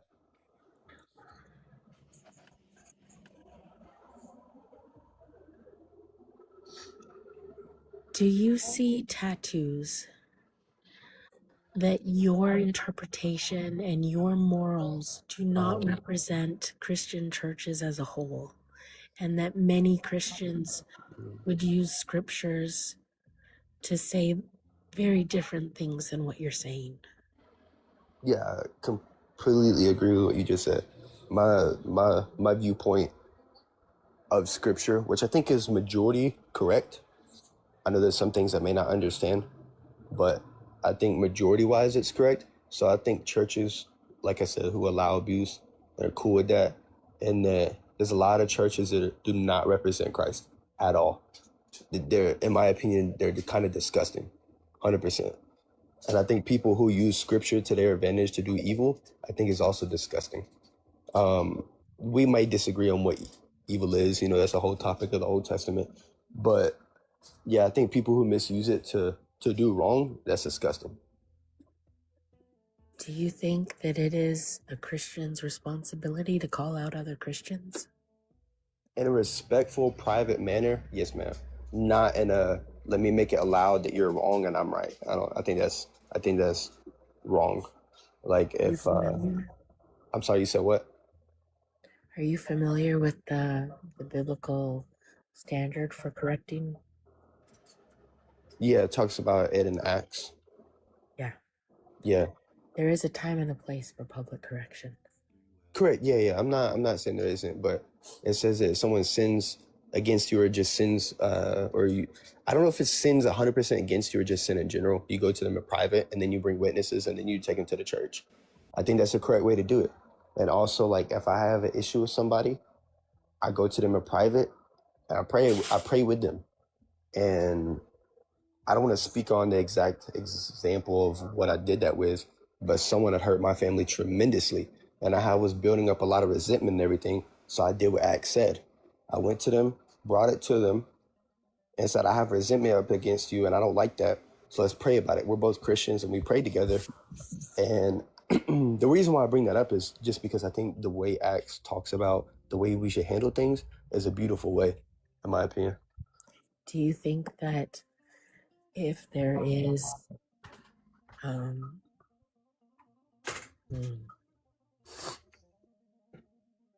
don't know how to ask this. No, you good.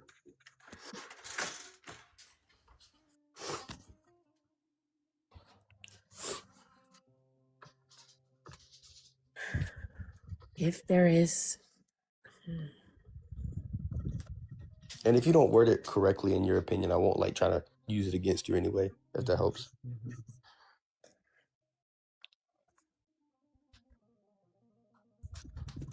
Let's say you find out that there is,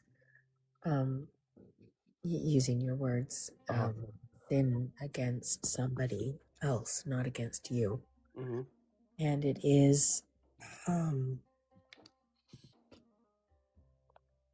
You talking about like sin? Like it wasn't against me, it was just done in general? well, let's say your buddy is hurting his wife. Do you go to your buddy in private or do you protect the wife? Oh, if, like we talking about abuse. Yeah, I'm driving over there and like 10 toes down, standing in front of him like this not happening no more. 100%. That I'm not finna deal with in private. Like I'll tell him like on the on the side if I've heard about it. If I don't have proof, like if it's just rumors, like hey man, is this true? I just want to double check. You know what I mean? Because I know who you are, X, Y, and Z. Just want to make sure. But if I have any evidence or anything, or like, you know, or the wife comes around with a little black eye, yeah, I'm driving over there, 100%. And if hands got to be dealt, hands got to be dealt. I mean, I know the Bible says someone slaps you, turn the other cheek. I think it's talking about showing humility and taking away pride from certain situations. But you got a whole other thing people got a thing messed up if they think Christians are going to stand, not saying you, just saying in general. If people think Christians might stand by and watch a woman be abused and be like, she should turn the other cheek. Nah, if hands got to be dealt on that brother, hands got to be dealt. I ain't talking about jumping or causing harm, but if I got to step in and put hands on, I'm stepping in. 10 out of Do 10. you believe that issues should be dealt with within the church? I don't care where it's dealt with. I just know if it's true and there's evidence for it, I don't care where it's dealt with, but it needs to be dealt with. Whether it's in a church, whether it's in private, I don't care. If I see a woman that's got a black eye and I know who had done it, I'm 100%. I'm gonna stand up for that. Even a stranger. If I see a man putting his hands on a woman, I'm standing up. I don't care who she is. I'm getting in the way of that. What would your response be if you see a man say, "You're my wife, you have to submit to me"? Then I would say you take a scripture out of context, and if it's going on in front of me, like I said, like I'm putting hands on him, or I'm at least trying to detain him and address control the situation. But if he just says, like if we're having a conversation, then obviously I'm not gonna try to do anything. But if he's just talking about, well, do you think abuse is good because it says she should submit? No, nah. Like I'm not gonna try and fight the dude or nothing because we're just having a conversation. I might have missed this part since I was AFK for a little bit. Yeah, you do. And for all the people who are too young to know what that is, that's away from keyboard. That's old school stuff. I know what you mean, bro. No, I was talking to the chat about the younger folks who won't know what AFK means. But anyways, what does submit mean to you? I think it's just I don't know if I'd 100% call it authority. I mean, it kind of does feel like authority. I just think it's a structure of order, but I don't think it should be done forcefully. And I don't even think I should tell my wife, you need to submit to me. You need to submit to me. Just hear me out for 1 second. I think it's a great explanation of it and a great response. If my love does not resemble how Christ loved the church, then I would never want to expect my wife to submit to me, because look at who I'm being. I'm not being like who I'm supposed to be. So how am I supposed to hold her accountable when I'm not even holding myself accountable?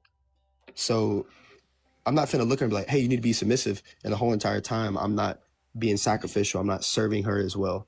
Because hear me out. Yeah, look at how Christ, I mean, if he was God, right? He could have come down and done anything he wanted to, right? But he literally came and washed disciples' feet. So I look at that representation. He humbled himself and served the disciples. So I humble myself and I serve my wife, but she's also submissive. So we're both joining in this submissive thing, but order, I feel like I have more structure of order over her based off scripture, but not in a controlling, demanding, toxic way. If anything, it's just loving. So stop for a moment. Yeah, Does anybody else stop? Does anybody else have any questions for this guest? I still don't understand what order means in this context. He doesn't either. Well, I don't think the order comes forcefully. It's more so a natural thing. Like I can give an example if you like. Well, no, the thing is like giving an example isn't going to explain what order is. And you using order to explain what order is, it doesn't help it either. Then I could be misusing the order. That's my fault. I have a question, and then I don't have anything else afterwards. Yo, what's up? Do you know why churches have SA insurance? I don't know what that is. Sexual assault insurance. I want you to go look that up. Okay. And see how many churches have them. Okay. I mean, I think it's a weird, nasty thing even to have, but so what is it though? I mean, unless you just want me to go look it up, and can you explain it to me a little bit or what? I'm not going to explain that to you. You can go look that one up and read that. There's some homework for you. That's cool. That's fun. Sorry if I sound a little weird. I'm eating breakfast now. We're gonna drop down. Appreciate your tattoos. Hope that you come back another time and, actually demonstrate questioning your beliefs. Something we didn't see today. Enjoy your breakfast, though. I feel kind of dirty.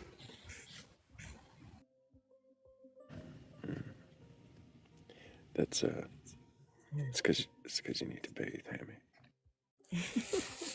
I think that's completely unrelated to the conversation that we had. Look, I hear you, Hammy. Rolling around in mud is the way that pigs get clean. Thank you.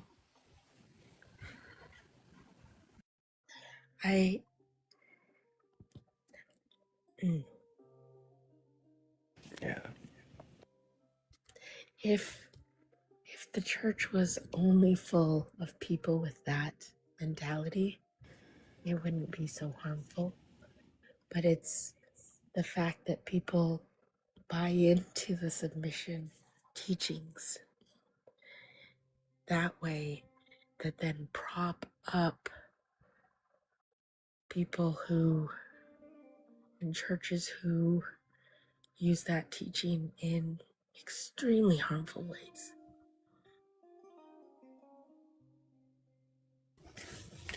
And it would be fine if those types of teachings and stuff were the outliers, but they're just not. Good morning, Joe. Good morning. Hey, Joe. Hello, Chupacabro. Hello. I'm surprised you're not doing a fitness joke. I was just going to fitness this mansplaining into Philly's world here. All you have to do is ignore what the book says and have an actually equal relationship. So then just ignore the book. Yeah, just do the opposite of what it says. Like, The don't thing submit is- to each other. The thing is that you can use the Bible to support his stances, just as those who use the Bible, who in harmfully But don't you subjugation. have to ignore several I don't parts? see where the... Isn't there a lot you have to ignore to make that work? Yes, there's biblical warrant for completely opposite stances in this area. There and good Oh, arguments. you're saying it can be made. contradicts? I am saying it contradicts.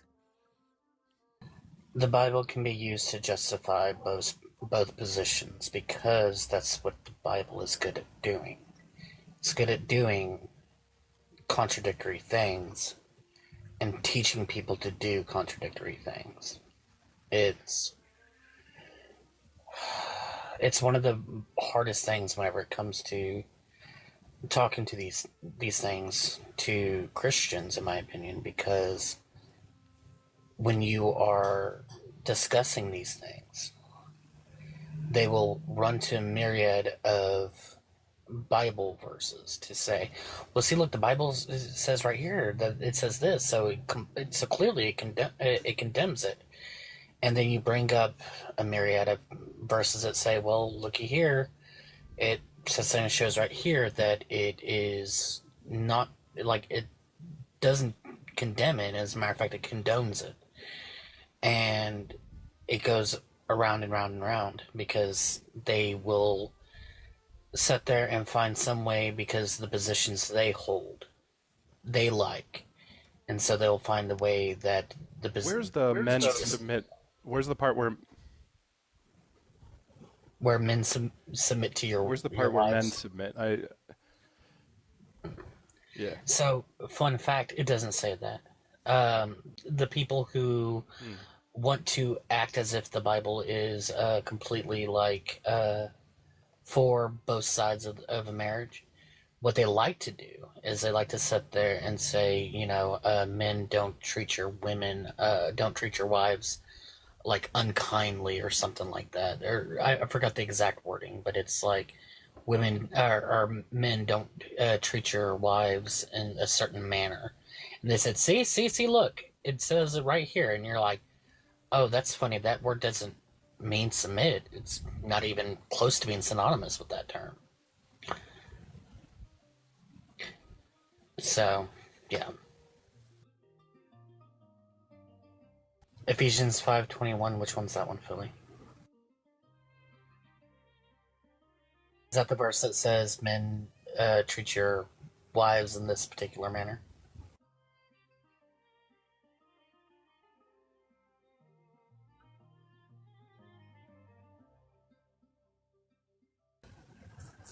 And Thrayle, why did you change the background to the, what the fuck are you talking about with the flying pigs for me?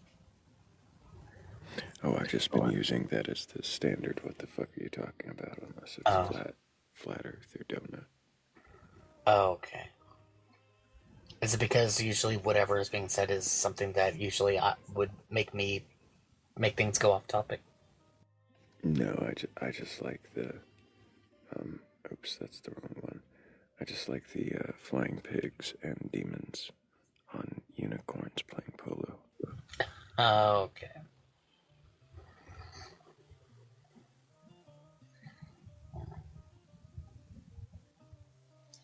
But Philly, what was the Ephesians? Oh wait, being subject to one another out of reverence for Christ.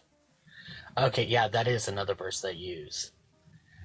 To sit there and say, see, look, this means that, you know, you need to submit to, men have to submit to their wives too. And it's like, well, that's funny, it's not really saying that at all.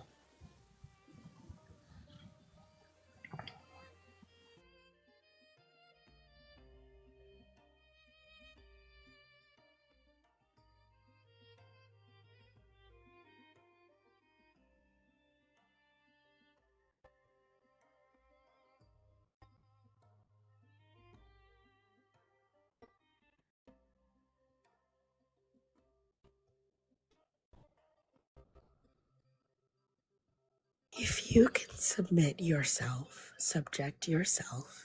to questioning on this panel of your God belief, please request up.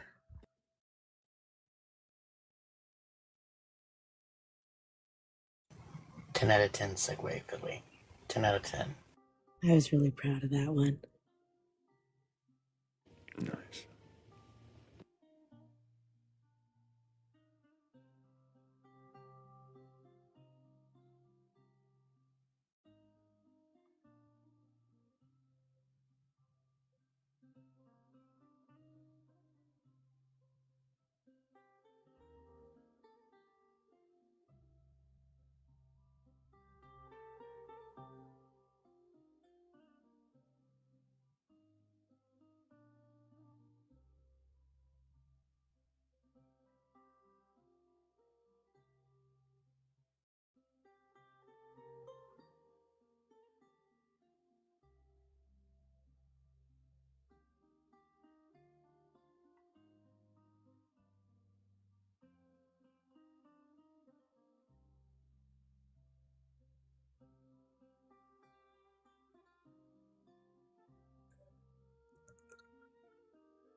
I see one request, and I'm gonna bet they're tapping or it's a sleep request.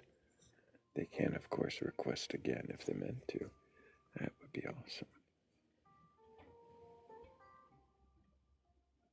And I want to thank everybody for the 240,000 times you have tapped the screen.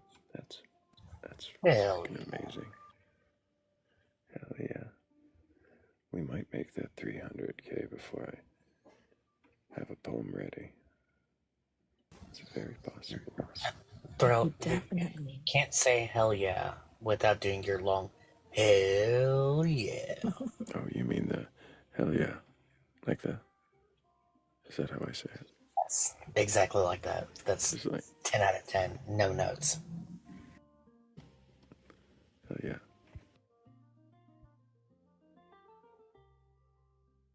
I bet we can get to 250 in the next 10 minutes. Oh, Ooh, I hell yeah. threw down a challenge.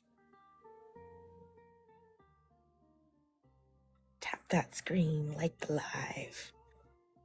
We'll get it out to the FYP and hopefully have some people who are open to respectful conversations being able to question their God belief.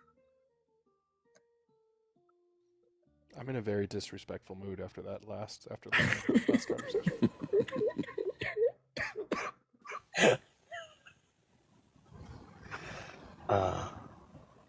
I'd sat there and decided I'm not going to tap the screen because, you know, Philly, you gotta earn that the hard way. You know, you're not gonna get my help. No? Okay. Why not? Do our taps count on panel? When you're on the panel, I really don't know. Oh, yeah.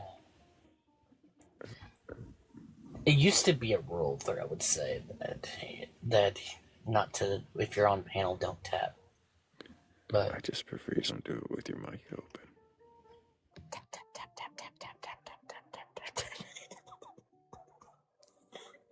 oh, Philly, was that actually you tapping the screen? It sounded just like that. Oh my goodness. Oh my gosh.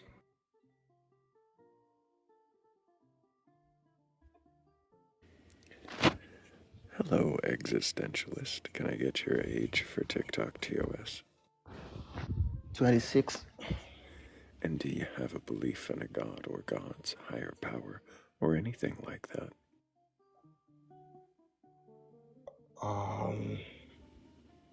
I believe in a God, but it might be quite different from the one that everyone believes in.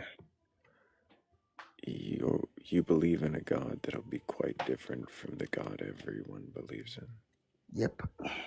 Fascinating. So, what god is it that you believe in? So, this God has is so majestic. So he normally send his messenger to speak to me when I'm asleep, and he normally gives me a message about the universe and how he's so majestic about how he created everything. You're saying this... I'm sorry, I missed some of that, but you're saying that he sends a messenger to you while you're asleep? Yes. How do you know that this is a messenger of God if you're asleep and not a dream? He speaks to me in a dream. Exactly. How do you know it's not just your mind? Because you're dreaming. Because it's so intentional. And in fact, it's going to tell me that I am currently in a dream. And they are just testing me right now because they want to appear to me first in my dream. So Have you what do you think never about had that? a dream? Have you never had a dream that you could control because you said that this was a dream in your dream? I'm aware that it's possible for people to control their dream, but I'm not controlling anything here. The messenger is the one speaking to me and is the one relaying the information. I'm not trying to control the situation or to control anything. So,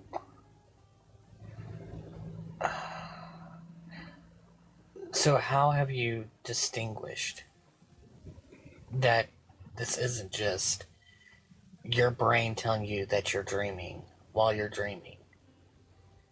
And like still things happen within the dream. So like whenever I realize I'm dreaming, I like still other like things are still going on in the dream. It's just that I can now have some level of control. I don't control everything that happens in it, but I control some level of it. So how have you differentiated between that type of dreaming and this literally being a message from God?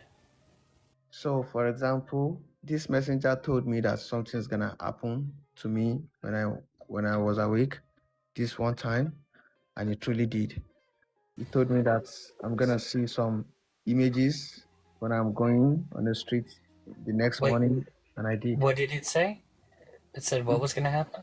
He told me that I was gonna see some images when I wake up the next day, and I saw those images.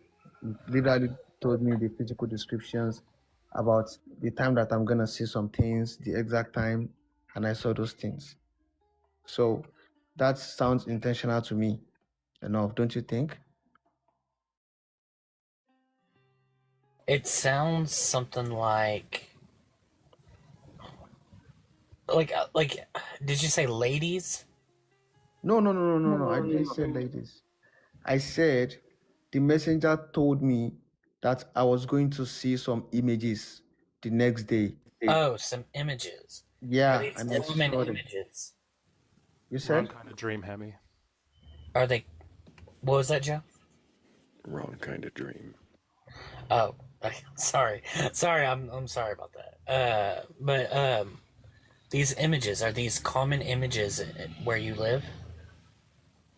No, he just told me that at a certain time I'm going to see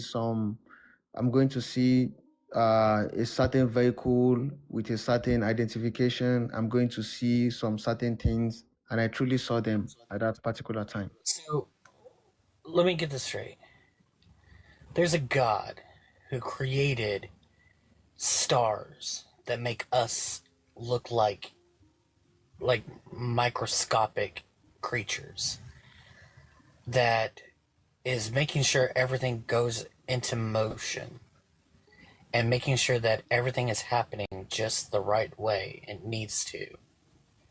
And he has taken the time out of his busy schedule of doing all of that to send a messenger to your dreams to tell you, hey, you're going to see something tomorrow.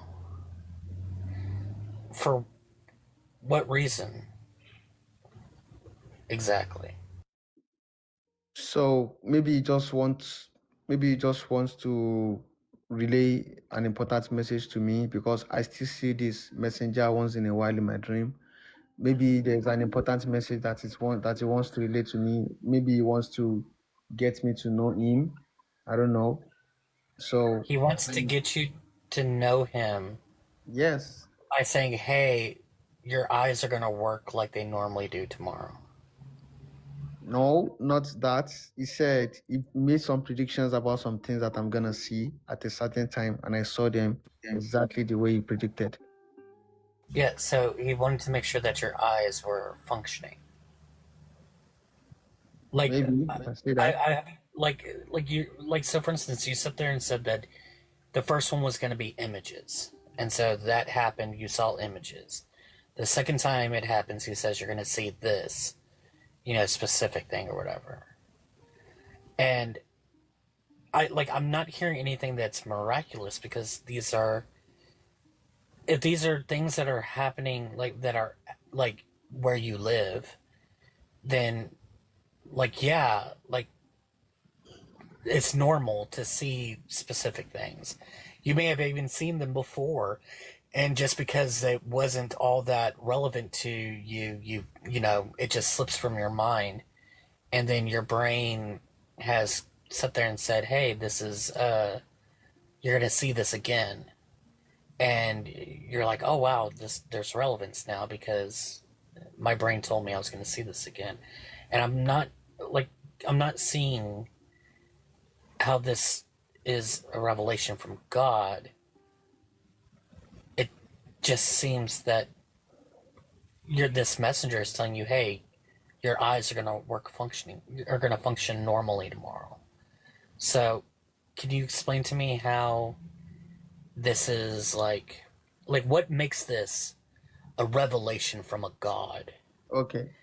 So if you probably like have a dream that when you were going in the morning, when you were driving, like if you have a dream that you were driving in the morning one day, and suddenly, probably like a truck or something just crossed you and you just take a break, okay, and like you saw the image vividly, and the next day when you were going on the vehicle, the exact same event happened to you. What are you gonna say in that scenario? What are you gonna count that Well, scenario to be? usually we don't answer questions, but I will, so that way we can hopefully get over this hump. If I have a dream that I'm driving and say a car accident happens in front of me in the dream, and the next day I'm on my way to work or I'm on my way anywhere and a car accident happens, to me, my brain's going to say, hey, this is a normal event that normally happens. And it's not out of the realm of possibilities for me to dream that a normal event that is going to happen will happen. The same way that it seems that your dreams seem to be normal events that can happen to anybody, and somehow normal events equates to a God giving you a message that that you're going to see stuff. And I'm not being like a dick when I'm saying this. I'm literally, I cannot wrap my brain around how this is a message from God that you're going to see something tomorrow, and you see that thing tomorrow. To me, it's this. Oh, go ahead, Joe. Were you skeptical of the God? Yeah. What did you do to squelch your skepticism? I I'll just keep wondering that how might this be, and I haven't really done anything. You wondered how it might be that a God would be able to tell you what the future is, or how. What do you mean when you say I wondered how this might be?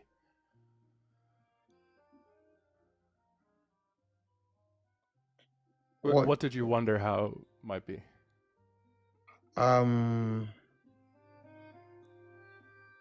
So I don't know. I mean, like I don't normally have dreams before. I just started having these dreams. So that's weird. That's out of the blue, and is not normal to me.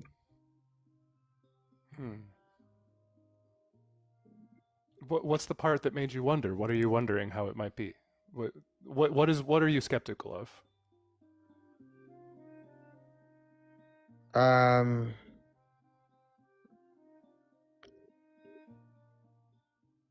can't keep on doing this, man. I'm just I'm just putting you guys like I don't believe in God. I just want to keep some conversations. Oh, we don't need that. So you wasted our time. Maybe another time we'll question you about your actual belief. But I mean, if you're gonna do that, you gotta mess with us harder, you know? Like, give us the Toyota Corolla that's red, you know? Like, yeah, his existentialism was in crisis. Plan it, guys. If you're gonna come up and make up a god of your dreams, have some details. And make the dreams not freaking dane. Like, or make them super mundane, Hammy. Like, here, question me about this, Hammy. I had a dream, right? A god told me that I would be eating scrambled eggs 3 times this week. Do you normally eat scrambled eggs more than once a week? I do. Usually 4. Oh. That's the weird thing. It said 3. So, your dream was that you were going to do the same thing that you have developed a habit of doing. Can you imagine? A god... No, I can't. You know, what else could explain? It could be the fact that since you eat eggs for X amount of days of the week, that, yeah, your dream, it seeped into your dreams to, hey, you're going to eat eggs this amount of times this week. Did you end up eating the eggs 3 days? Of course. That's why I believe in it. Prophecy was fulfilled. How many eggs did you use to make? That was part of the god's detail too. It was 2 eggs, and I usually do 3 egg omelets. So he said 2 eggs 3 times this week, 6 eggs total. Omelets, not scrambled eggs, though. Yeah, that's no scrambled eggs, that's omelets. What I did with the other 6 eggs out of the dozen was sacrifice them to the god, and then you'll never guess what happened. What? Something else very mundane that I haven't thought of. Did you walk the dog afterwards? You had milk? I had some milk. Yes. Like, I just, like, I've never understood, like, because, like, the funniest thing is like, there's been so many people who said that God's spoken to them in their dream. And it was just like that. It was a very mundane thing. And I'm just like, you're telling me that, like, this God that is out here creating humongous things and it's creating all these complex systems and is doing all this other stuff, said, oh, hey, by the way, you're going to see a red car tomorrow. And then just keeps on trucking on about his day, about doing these complex stuff. Like, what would be the purpose of the God doing that? My question to you, Hammy, is if you were a god, wouldn't you do that? No. Yeah, you would. No, you would troll. Yeah, that's a troll. Yeah, you would do that. I like how Hammy assumed that the god had a busy schedule. I'm sure. Look, if I was a god, I would have a busy schedule. I know that. I'd be over here, like, creating all these complicated, like, systems and stuff like that, because I'm fucking God. I can do whatever the hell I want to. So I can sit there and create all these complex systems. I would still find the time to be able to, like, to actually show myself to people, so that way they don't have to question whether or not I exist or not. I'm like, hey, what's up, guys? Y'all good? Oh, people did some fucked up shit? Well, guess what? Now, they never existed now. And then go on about my busy schedule of doing stuff. No, your busy schedule would be you trolling people and telling them in their dreams you're going to see a red Corolla and drink milk and have eggs. And then never explain it. No, the only dreams I would give people randomly is I would sit there and be like, oh, this person, they're going to start dreaming about socks for no reason. Like, that's the type of troll I am. I'm going to troll them with random, nonsensical dreams, not, oh, hey, here's a prophecy. You're going to wake up tomorrow. Oh, you woke up. Oh, wow. And see, it came true. No. I'd be like, hey, guess what? You're going to dream about a pig that is wearing a top hat. And then just go on about my day.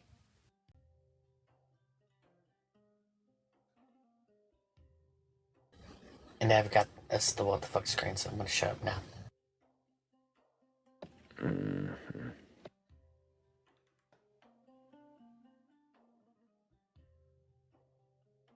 If you have a god that you think will give you mundane dreams and say this is prophecy, then request on out, so we can talk about that. Philly probably could have done a better segue if Philly wasn't busy. I'm gonna segue into I have to go do fatherly duties, so I do have to drop. This is what they do, folks. This Those is are hard what to they do do. on a segue. I love how his segue was, I'm going to segue. And Joe's Segway has 2 wheels, handlebars, and plugs into the wall. And it's very hard to carry children on them. You have to drag them behind you. Just gonna start announcing everything I'm gonna do. I'm going to respond to that.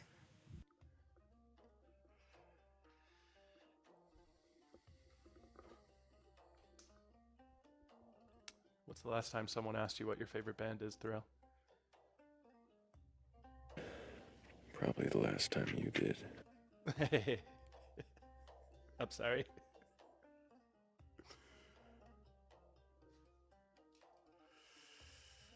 I don't think I'm any closer to having a favorite band.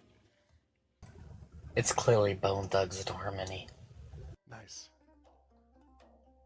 Or Rag and Bones.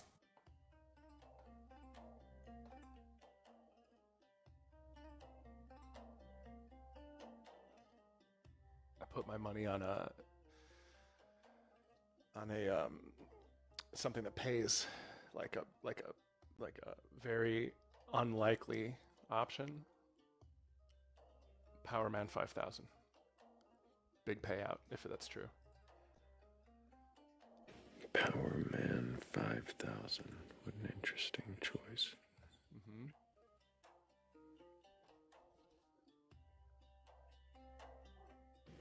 Big payout. Odds are like 30 to 1. It's clearly Lamb Chop because his favorite song is This Is the Song That Never Ends. I have thought about this, Thrayle. Why Power Man 5000? Because it's so like dancey. It's like close enough to what I would think you would like, you know, having vetted a little bit. I know you like the Mudvayne thing a little bit, like so the hair, and then but it's offbeat, you know. It's a little pop. It's a little obscure, but still mainstream enough. I've thought about this. It's my. I hear that you've given it thought, but I have questions. But I think Hammy's question is also valid. I have to think about that, Hammy.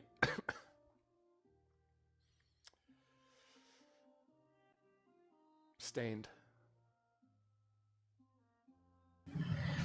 And that is also an interesting choice. What made you think of Stained? It's a little country. Like a little country. I love how... Oh, Morgan Le Fay, I actually had, this is a fun fact, on Twitter, I had,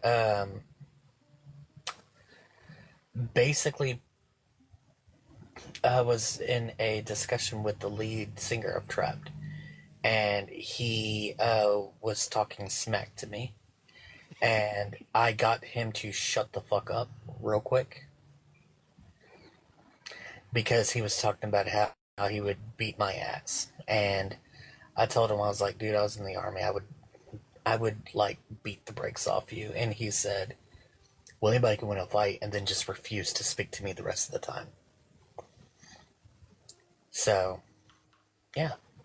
What were you Twitter fighting the singer of Trapped about, Hammy? Oh, because he is very much a firm proponent of the Proud Boys, and he is not himself a member, but like if they ever said, "Hey, you want to join?" he probably definitely would. And he was talking shit to this other dude, and I made a joke about him, and then he's like, and that's whenever he decided he was like, I'd kick your ass too, and I was like, dude, I was in the army, I would beat the brakes off of you. And then he was like, well, anybody can win a fight, and then just stopped responding to me altogether because he knew one or two things. Either he knew that he wouldn't win, or the second one would be that they are so, at this point in time, they are so programmed into having such high respect for people in the military and police officers and stuff like that, that they wouldn't want to be seen talking about how they would try to do that with somebody who was in the service or whatever. So he stepped away. That one's the more likely case, but still. I'm not a fan of the Pride Boys, and that is what I like to call them.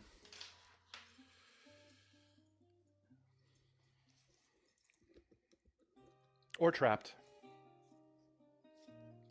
What are we talking about, Thrayle? If you believe in a god... If you're trapped in a belief in a god... If you have a belief in a god or anything like that, or something, feel free to... Hello, Ground Force. Can I get your age for TikTok, TOS? Yes, 32.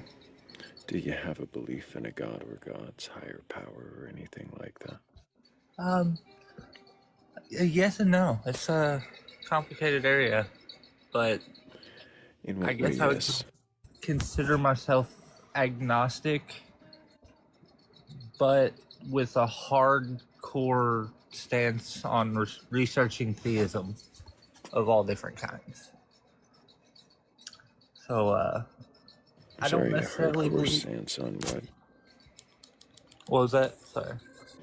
What is it you had just said, a hardcore stance you had?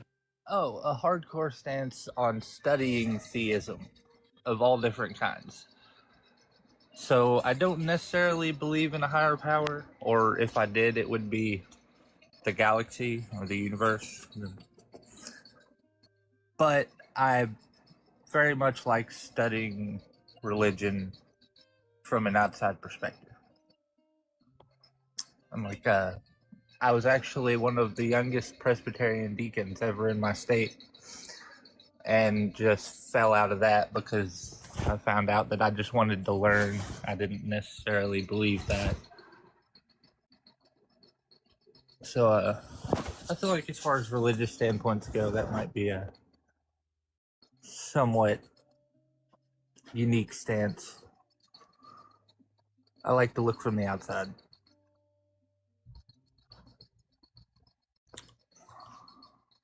And, If you're agnostic, are you truly on the outside? Well, or am I yeah. thinking about this literally where it's like the polar opposite of the outside?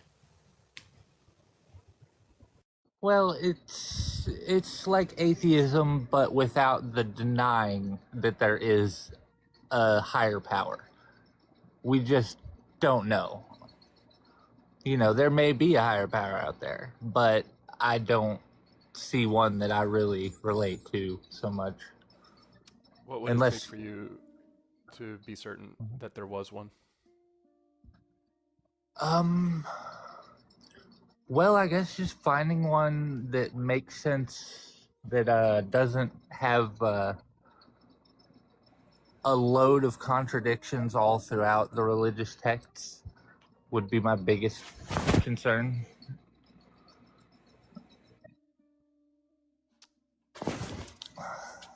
Would it necessarily have to come through religious texts? Oh, no, not at all.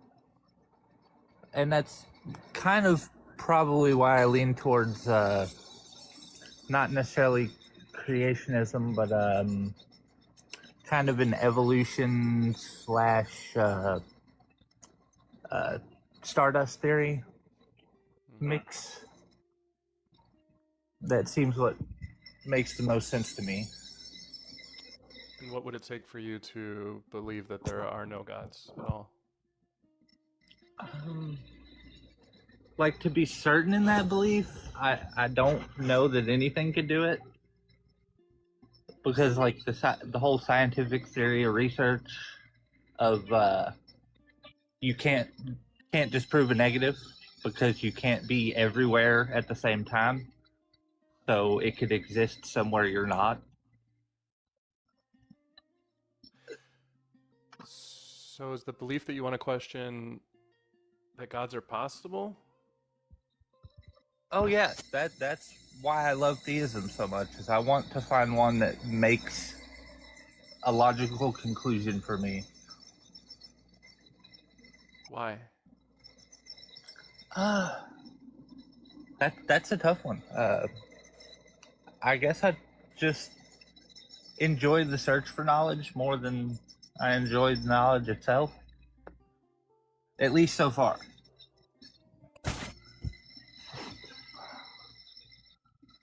Are you finding knowledge in what you're digging into?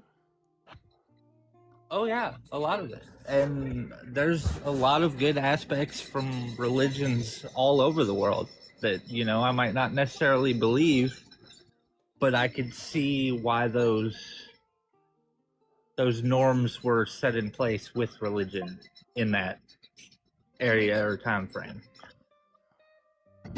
And you think there are bad ones too? I would assume you'd think there's bad Oh, I mean, aspects of religions too. oh yes. As far as like aspects go, like I don't think I've found a wholly bad religion as a whole.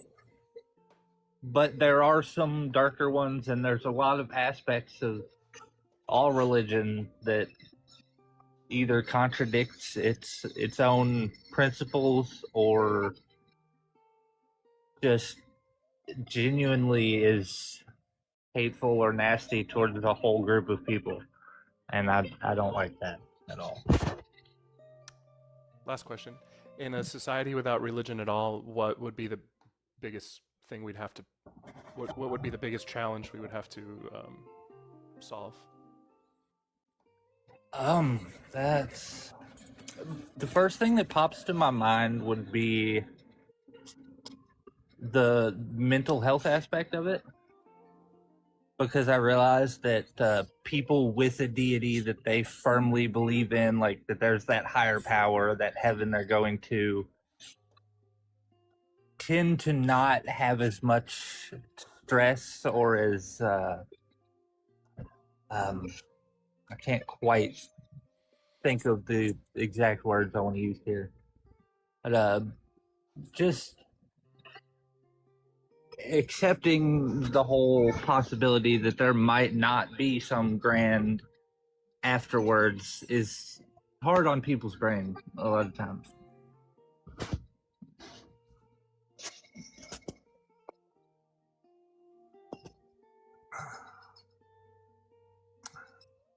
I think that would be my biggest worry in a society of people that didn't believe, is keeping their mental health up, you know, finding the positives through real experience to keep the morale up. Does the idea that we have all these religions and that we're creating all this stuff and doing all that to solve this exact problem, and that's all it ever is, does that idea scare you? Is it uncomfortable? Oh What do you think no, about that? not at all. I actually I like that idea quite a bit, and it makes good sense to me that, you know, people just needed something to believe in. Whether or not it's real doesn't necessarily mean that it's going to be bad for humanity to believe that. Like, it can have a net positive even if the God themselves aren't real. And I definitely see that positive impact of religion all over the world.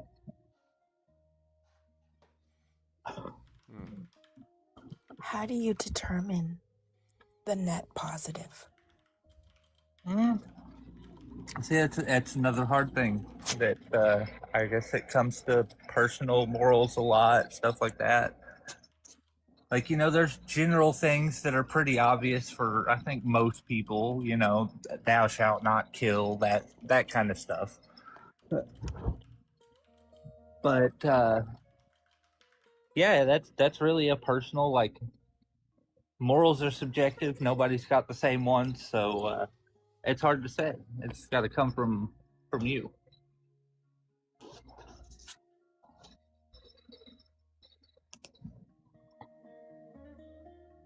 But I love speaking about and discussing religions for this exact reason. Like, more information, more understanding from more viewpoint.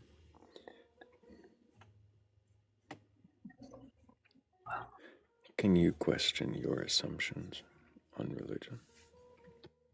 Oh yeah, that's why I like to think that I'm agnostic and not atheist, because I'm not saying that gods don't exist. They may. It could be a thing.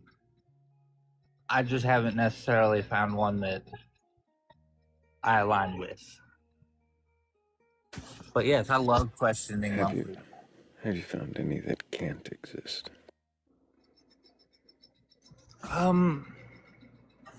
In like physical reality, there's some that kind of defy the natural laws of physics or what have you. But I mean, I can't promise anything because like I've seen a lot of things in this life that I can't explain.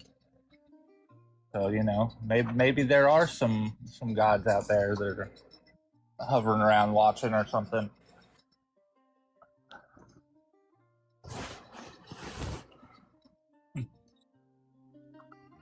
It's a tough one.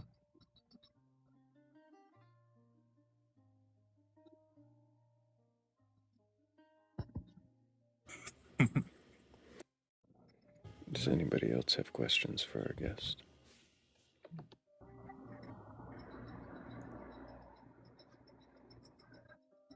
Not unless you want me to ask about Bad Religion discography, and I don't think you do.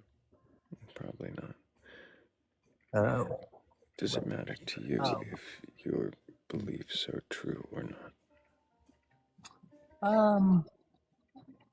I would like them to be. Like, I would like to think that I might learn something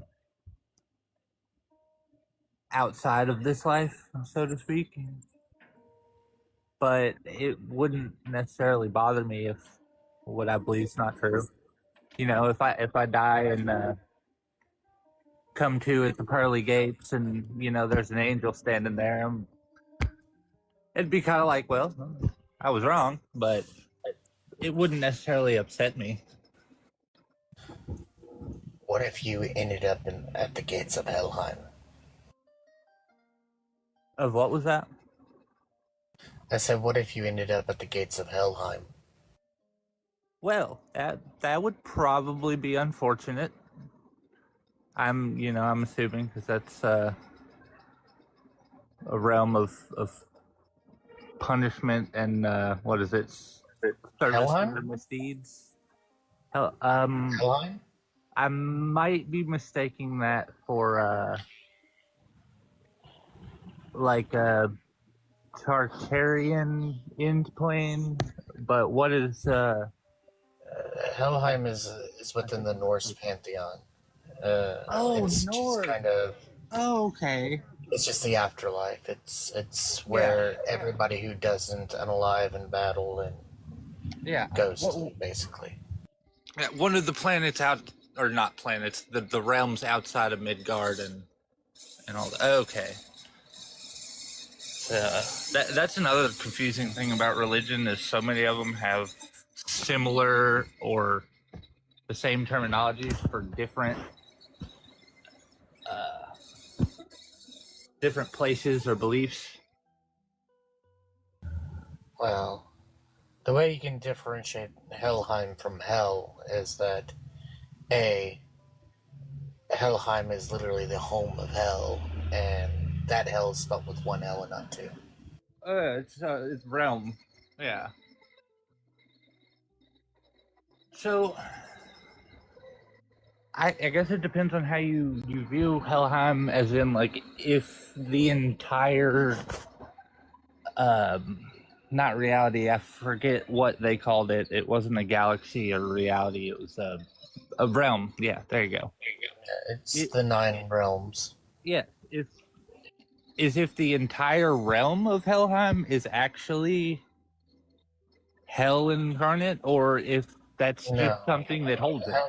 So Helheim is literally just the afterlife. It's not the like fire and brimstone and gnashing of teeth like you hear about in hell. No, yeah, it's like the waiting room for judgment.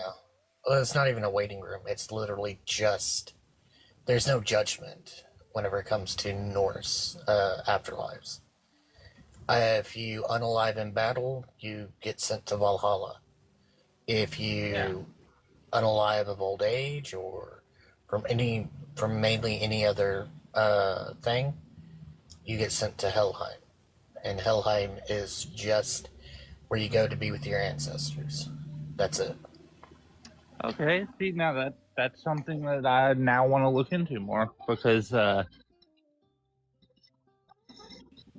don't want to pick up a copy of the Prose Edda and the Poetic Edda to learn more about that. Okay, definitely. Because I love my Norse mythology, at least what I know of it, or I won't say mythology because that's kind of disrespectful to people that believe it. They classify it as mythology as well. Okay. See, I was unaware. I know that some people might possibly get offended by that if they're of a firm belief. Just trying to be inclusive. But yeah, so what? 1 second. What was the name of that book again? One of them is the Prose Edda. Prose space Edda. The other one is the Poetic Edda. Okay. Now that you mention it, I feel like the Poetic Edda is something that I've heard of and read into a little before, but never the book itself. But okay. Well, thank you. I definitely will look into those. I enjoy the Norse. Appreciate you. I don't know that anybody else has any more questions. Ground, I think I'm going to go ahead and set you down. I appreciate you being here and answering the questions that you did, but I'm going to make room for a believer with a belief that they believe that they can question. If there is anybody who does believe that they can question their belief, then go ahead and request up. Otherwise, it may be fast approaching poem time. I'm not gonna lie, every time agnostics come up here, I always feel personally attacked when they bring up specific things.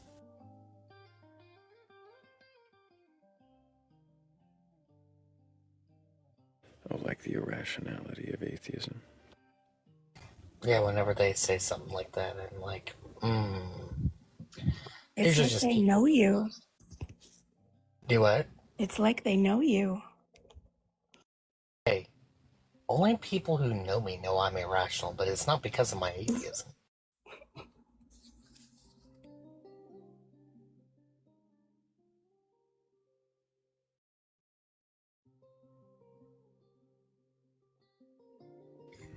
But then again, it's usually fair play because I usually start off with the questions with, why are you a damn dirty fence setter? So, I mean, fair play. If you are rational or irrational in your belief in a God, please request up.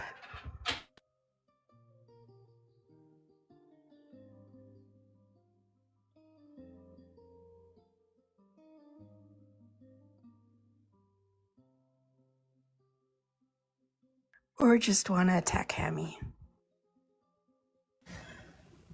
It's always... I would go to say that it's morally acceptable to attack Hammy.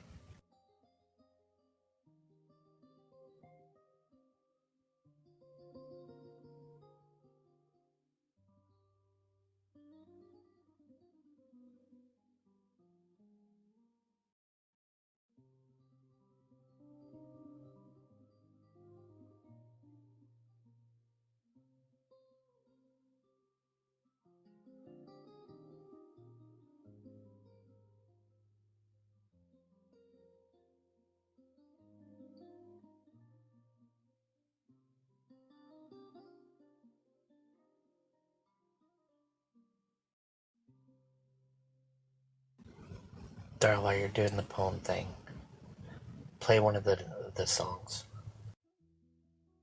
Maybe that'll help. I would love to hear a song. I feel like I haven't heard one this morning. I hope he doesn't pick a song that has the words about requesting up and whatnot. That would totally not make my day at all.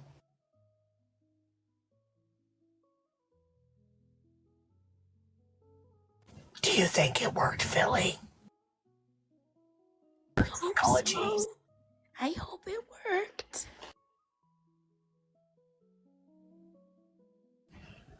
This is how you know Thrayle can't hear me, because I'm whispering.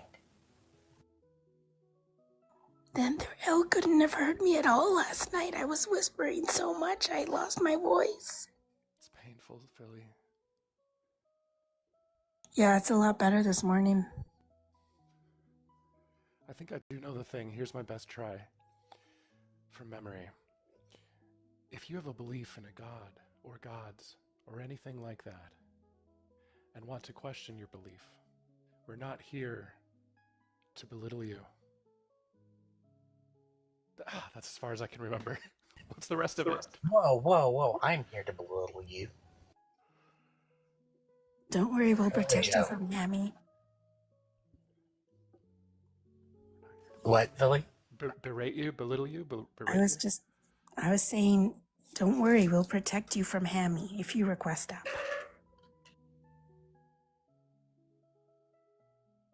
Is there a higher power thing I missed? If you have belief in a god, gods, higher power, or anything like that, and you're not afraid to question your belief, request up. We're not here to debate. I see now I'm getting it wrong, but or belittle you, make you look like a fool. Although you may just do that to yourself. I like that part. I like In the which afraid case, I part will too. point and laugh. I missed the debate part too. I'm kind of here to debate. I try not to, but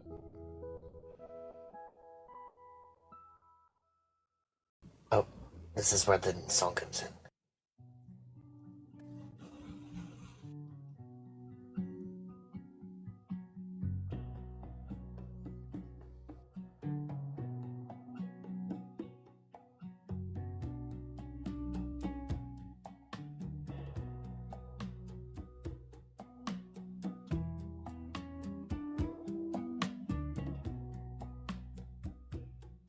Welcome in. Can you question your beliefs? Do you have a belief in a God? A higher power? Or anything like that? Request on up. Not here to debate or argue, or even burgle your God. But there's always room for one more in the shed.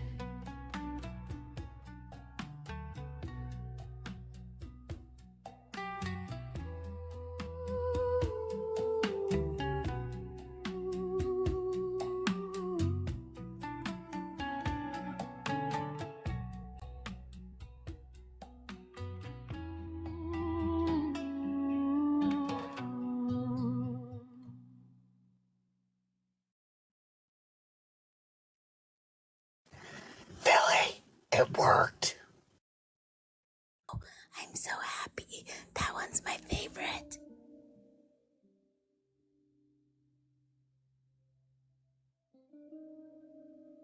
And see, Thrayle definitely can't hear us, since we're whispering.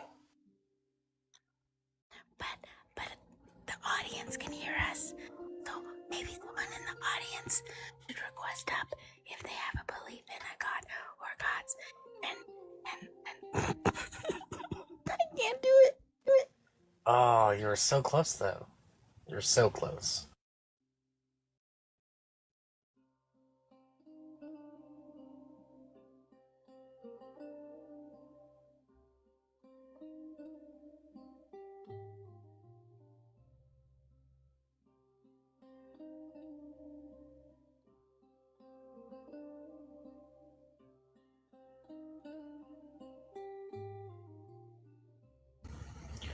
have an idea on what to do.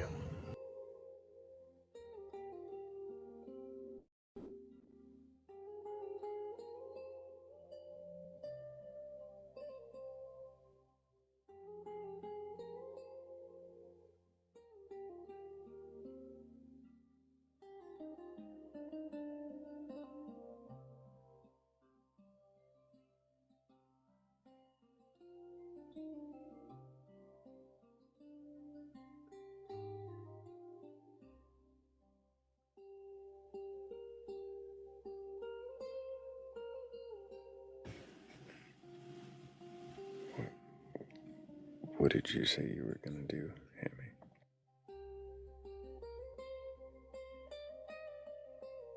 Oh, it's really, really off topic, so I just thought about it and I was like, oh wait, no, I'm not gonna say it.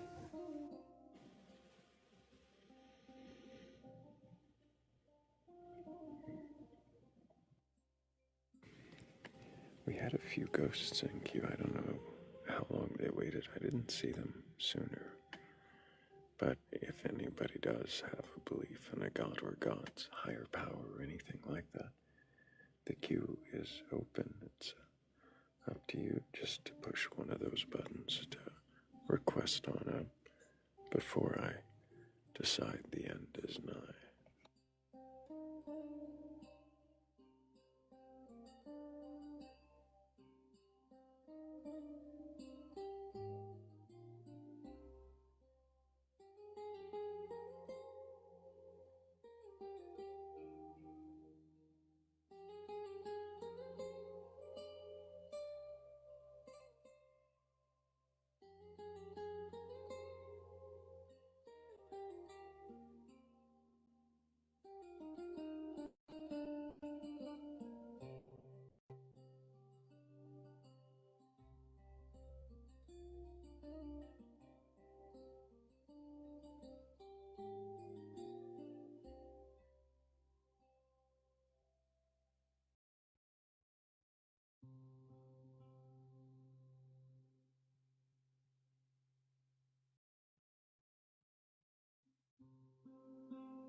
Joe has to be dropped because he has to take a call.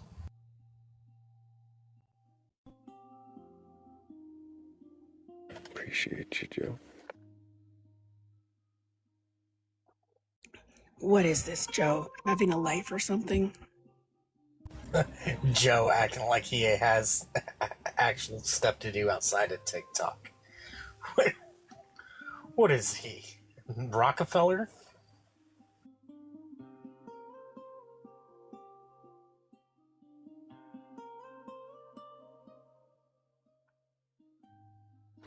Seems something like that.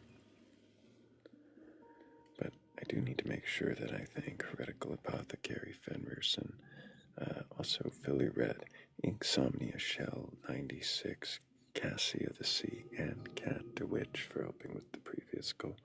Thank you guys so much. Really do appreciate you.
Hammy, if we talk about your idea, are we gonna get the WTF? Are you talking about panel? Oh, definitely. It's because it has nothing to do with questioning beliefs and stuff like that. So it definitely would get the what the fuck. We'll just have to spam the chat then. Yeah. What is the belief? Is it a belief? It's not a belief. Can it be framed as such? Parts of it, but to get to the parts of it, would be nothing about beliefs.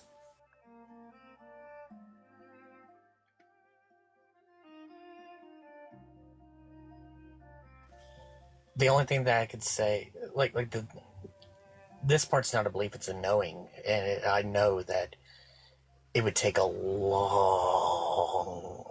of time to accomplish what I want to accomplish. What do you want to accomplish, Hammy? Well, that's the part that gets us the what the fuck.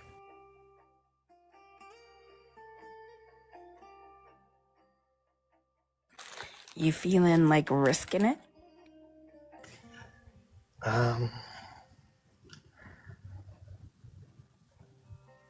If Thrayle okays it, then I'll just go ahead and say it, since we are so close to the end, anyways.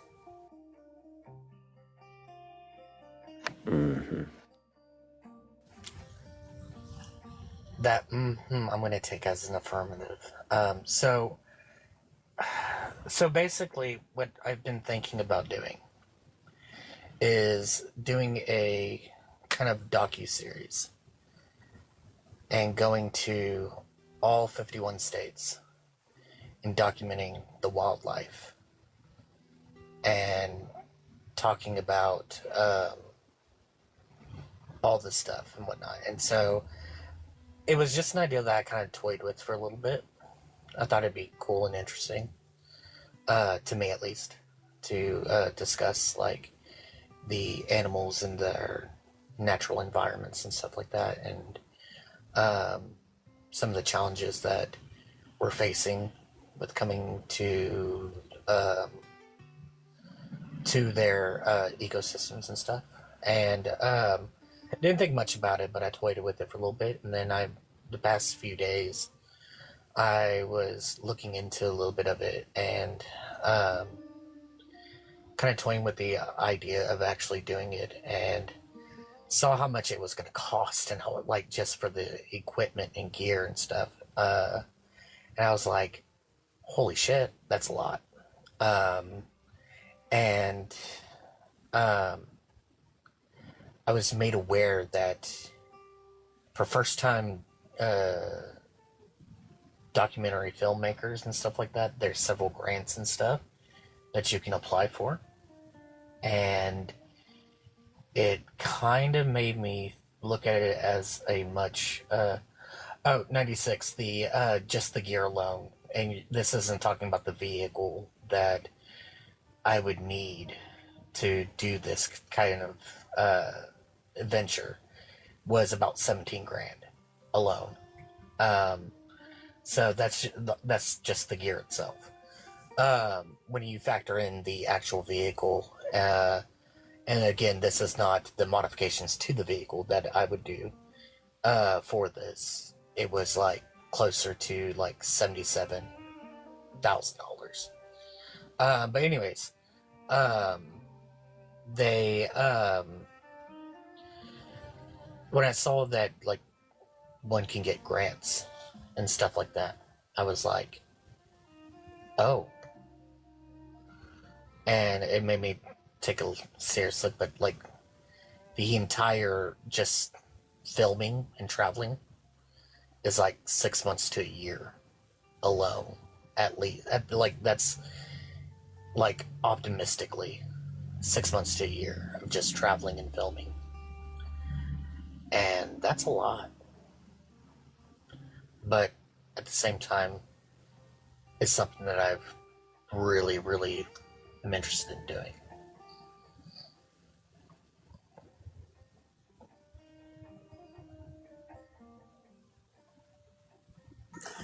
Is it possible that you could lease or rent the equipment that you would need? So, I think that the equipment that I need is like cameras and mics and stuff like that, right? And the type of cameras and stuff like that that I would need, and the type of rigging for those cameras and stuff that I need would be something that I don't even know. Like, maybe there's some place you can rent it and stuff, but I think that you still come out cheaper in the long run just buying the equipment.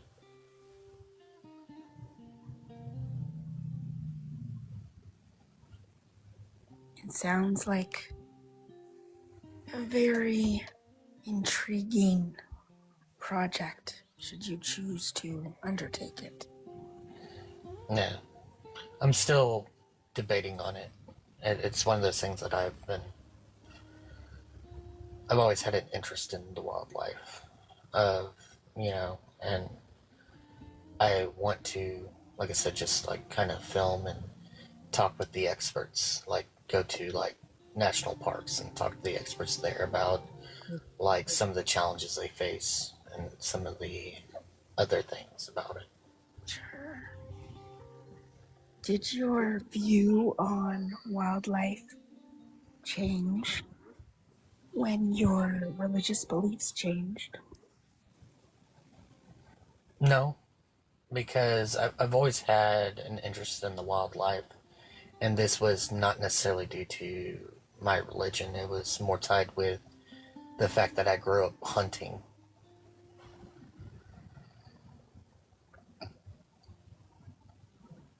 And also, as a child, I watched the movie Wild America, and that was always really, really cool.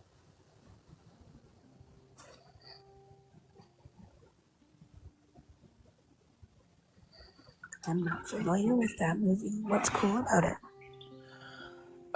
Well, it's the somewhat true story of the Stouffer brothers, who, when the two older ones were in their teenage years, and the younger one was like 11 or 12 or 13, they went across America filming wildlife, and they became kind of nature documentary filmmakers, and or at least two of them did. The other ones just like kind of like disappeared-ish, but two of them went on to do like 120 different documentaries about wildlife, and it was like a lot of it's dramatized, of course, because it's a movie, but it was amazing watching, like seeing the different wildlife that they encountered. And there's the screen.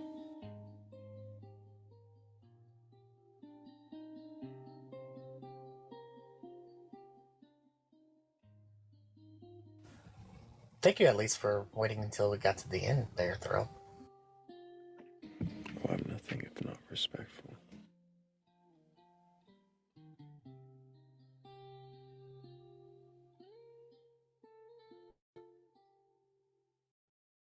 I've never interrupted anybody ever.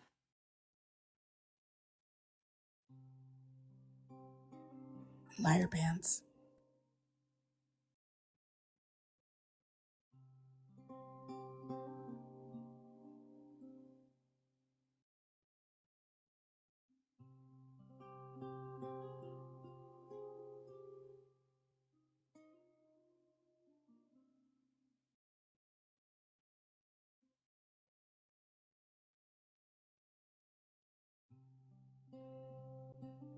This has turned into a call out live. We are calling out Thrayle on his interrupting habits. You would like to request up to be part of the call out? Just kidding. Just kidding. You can drop me now. Bye. This is what you do. Cause trouble and run. There's nobody requesting for the call out for me. Just have to say and do the call out myself.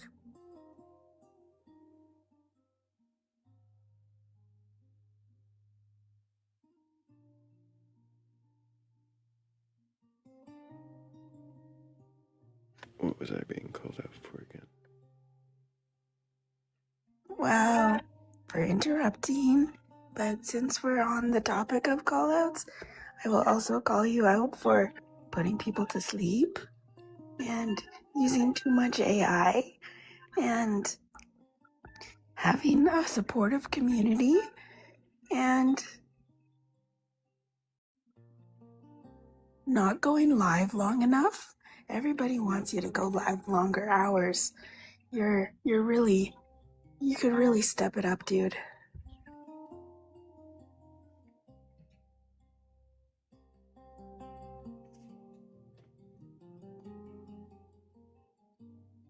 Okay, but some of those I actually do, and some of those I don't. Some of those I need to think about, and some of those I might need to think the other way. It's a call out live. They always get messy. Oh yeah.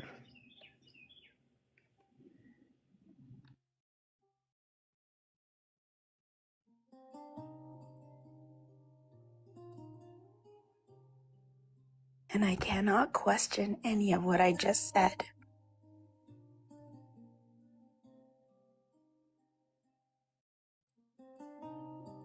And also, I'm calling you out for being inconsistent. Because when somebody says they can't question what they say, don't you usually just drop them? Oh, there's that. And you've kind of tried to get dropped twice now. Maybe I need to start saying TikTok banned words.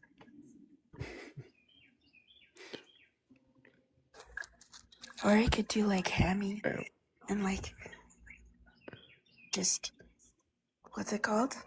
Bloviate on and on about something until I get dropped. Because I'm just gonna. It seemed to work. And she tried to pull me, and you know what? It was a solid effort. Solid.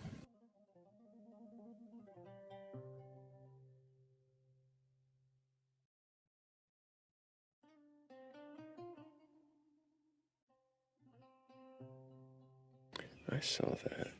A tetra floating through as we're Oh? winding down.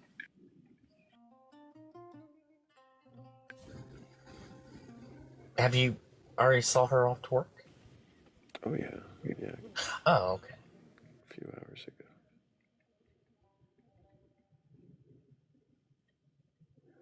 I think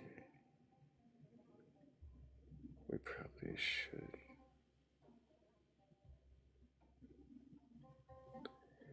Even though I'm not confident with the end of the poem, I don't like it. But I can fix it.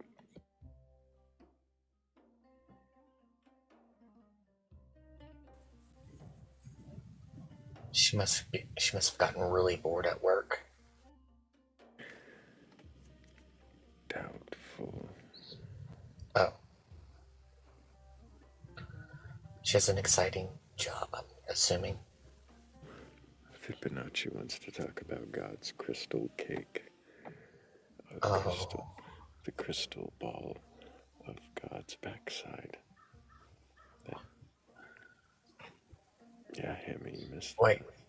Wait, is Fibonacci saying that God has a crystal dumpy? Yeah. Oh, wow. In which you can see the past, because it's his backside. If you were looking at his face, you'd see the future. obviously. Oh my goodness. I didn't. Man, I didn't realize that. Oh, this lore. What ancient text do we see that it says, "And thou I shalt"? wasn't given What is? Huh? Oh, I was just saying I wasn't given like a text, but I was told that Moses was told not to look at God's face. So he looked upon his backside. Oh, and so Moses saw God's crystal dumpy. Got it. Because he saw the past, then it was a crystal dumpy, as you said. Oh, it just sounds weird coming out from you. I'm not gonna lie. No, I should not say that word.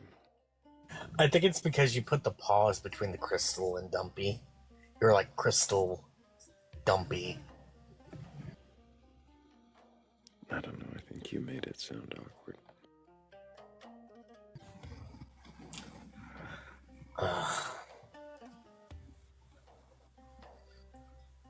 Fibonacci says that they literally headcanon it now.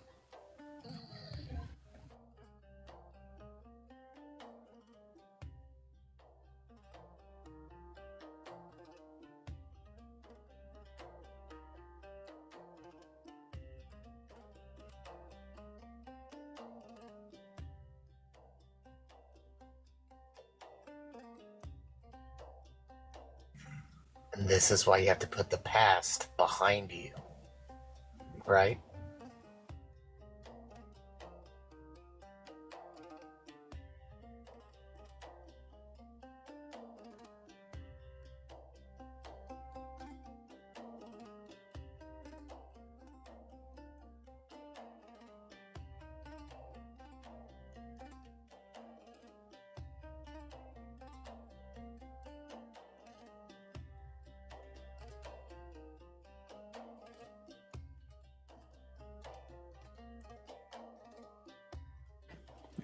Yeah. Hammy did say that.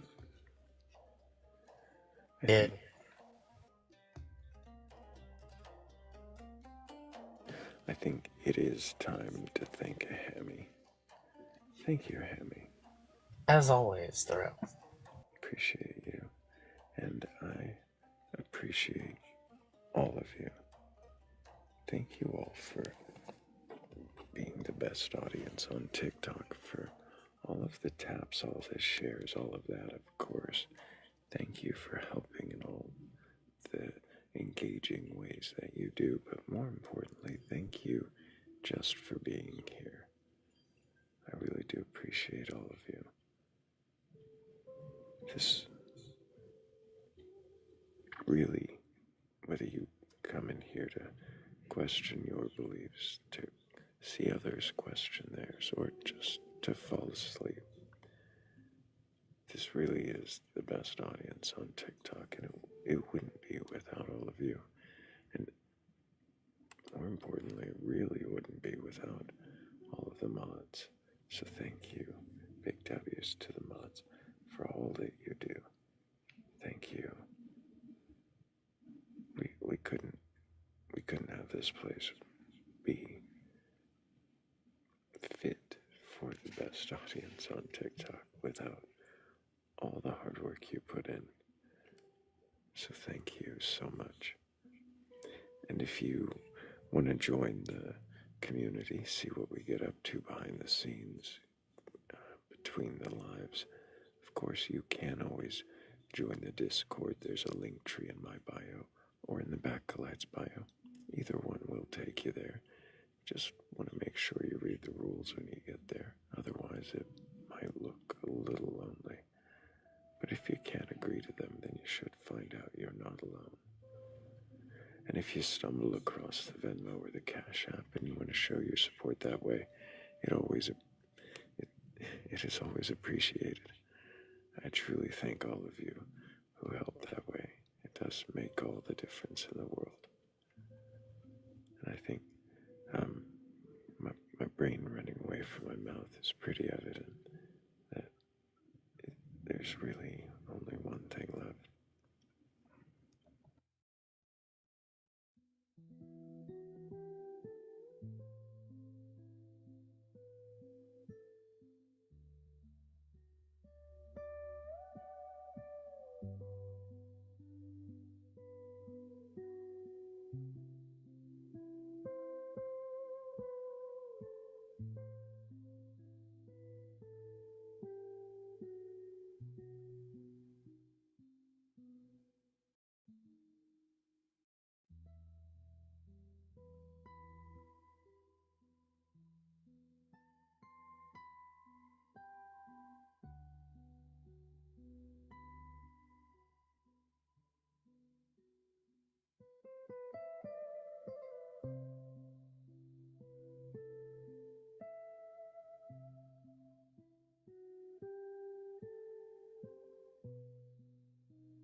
They served it hot, belief by name, a plated, perfumed, perfect claim.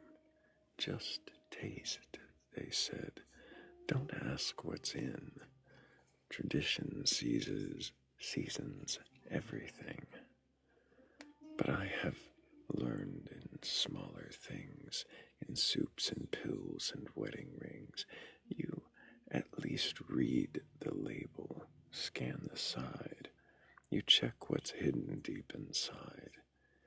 If you would squint at sugar's lie, or watch what makes your engine die, if you would ask what threads compose the fabric folded in your clothes, why swallow doctrines whole and fast, as if no questions need be asked? Why let eternity be fed on trust alone, half-baked as bread,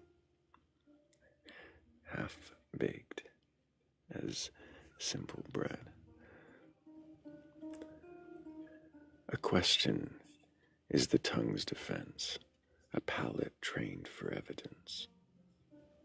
If truth is clean, it will suffice. It won't be spoiled by asking twice. So lift the lid, inhale, inspect. Let curiosity be what you protect, for faith that fears the light of you may not be fit to consume for you.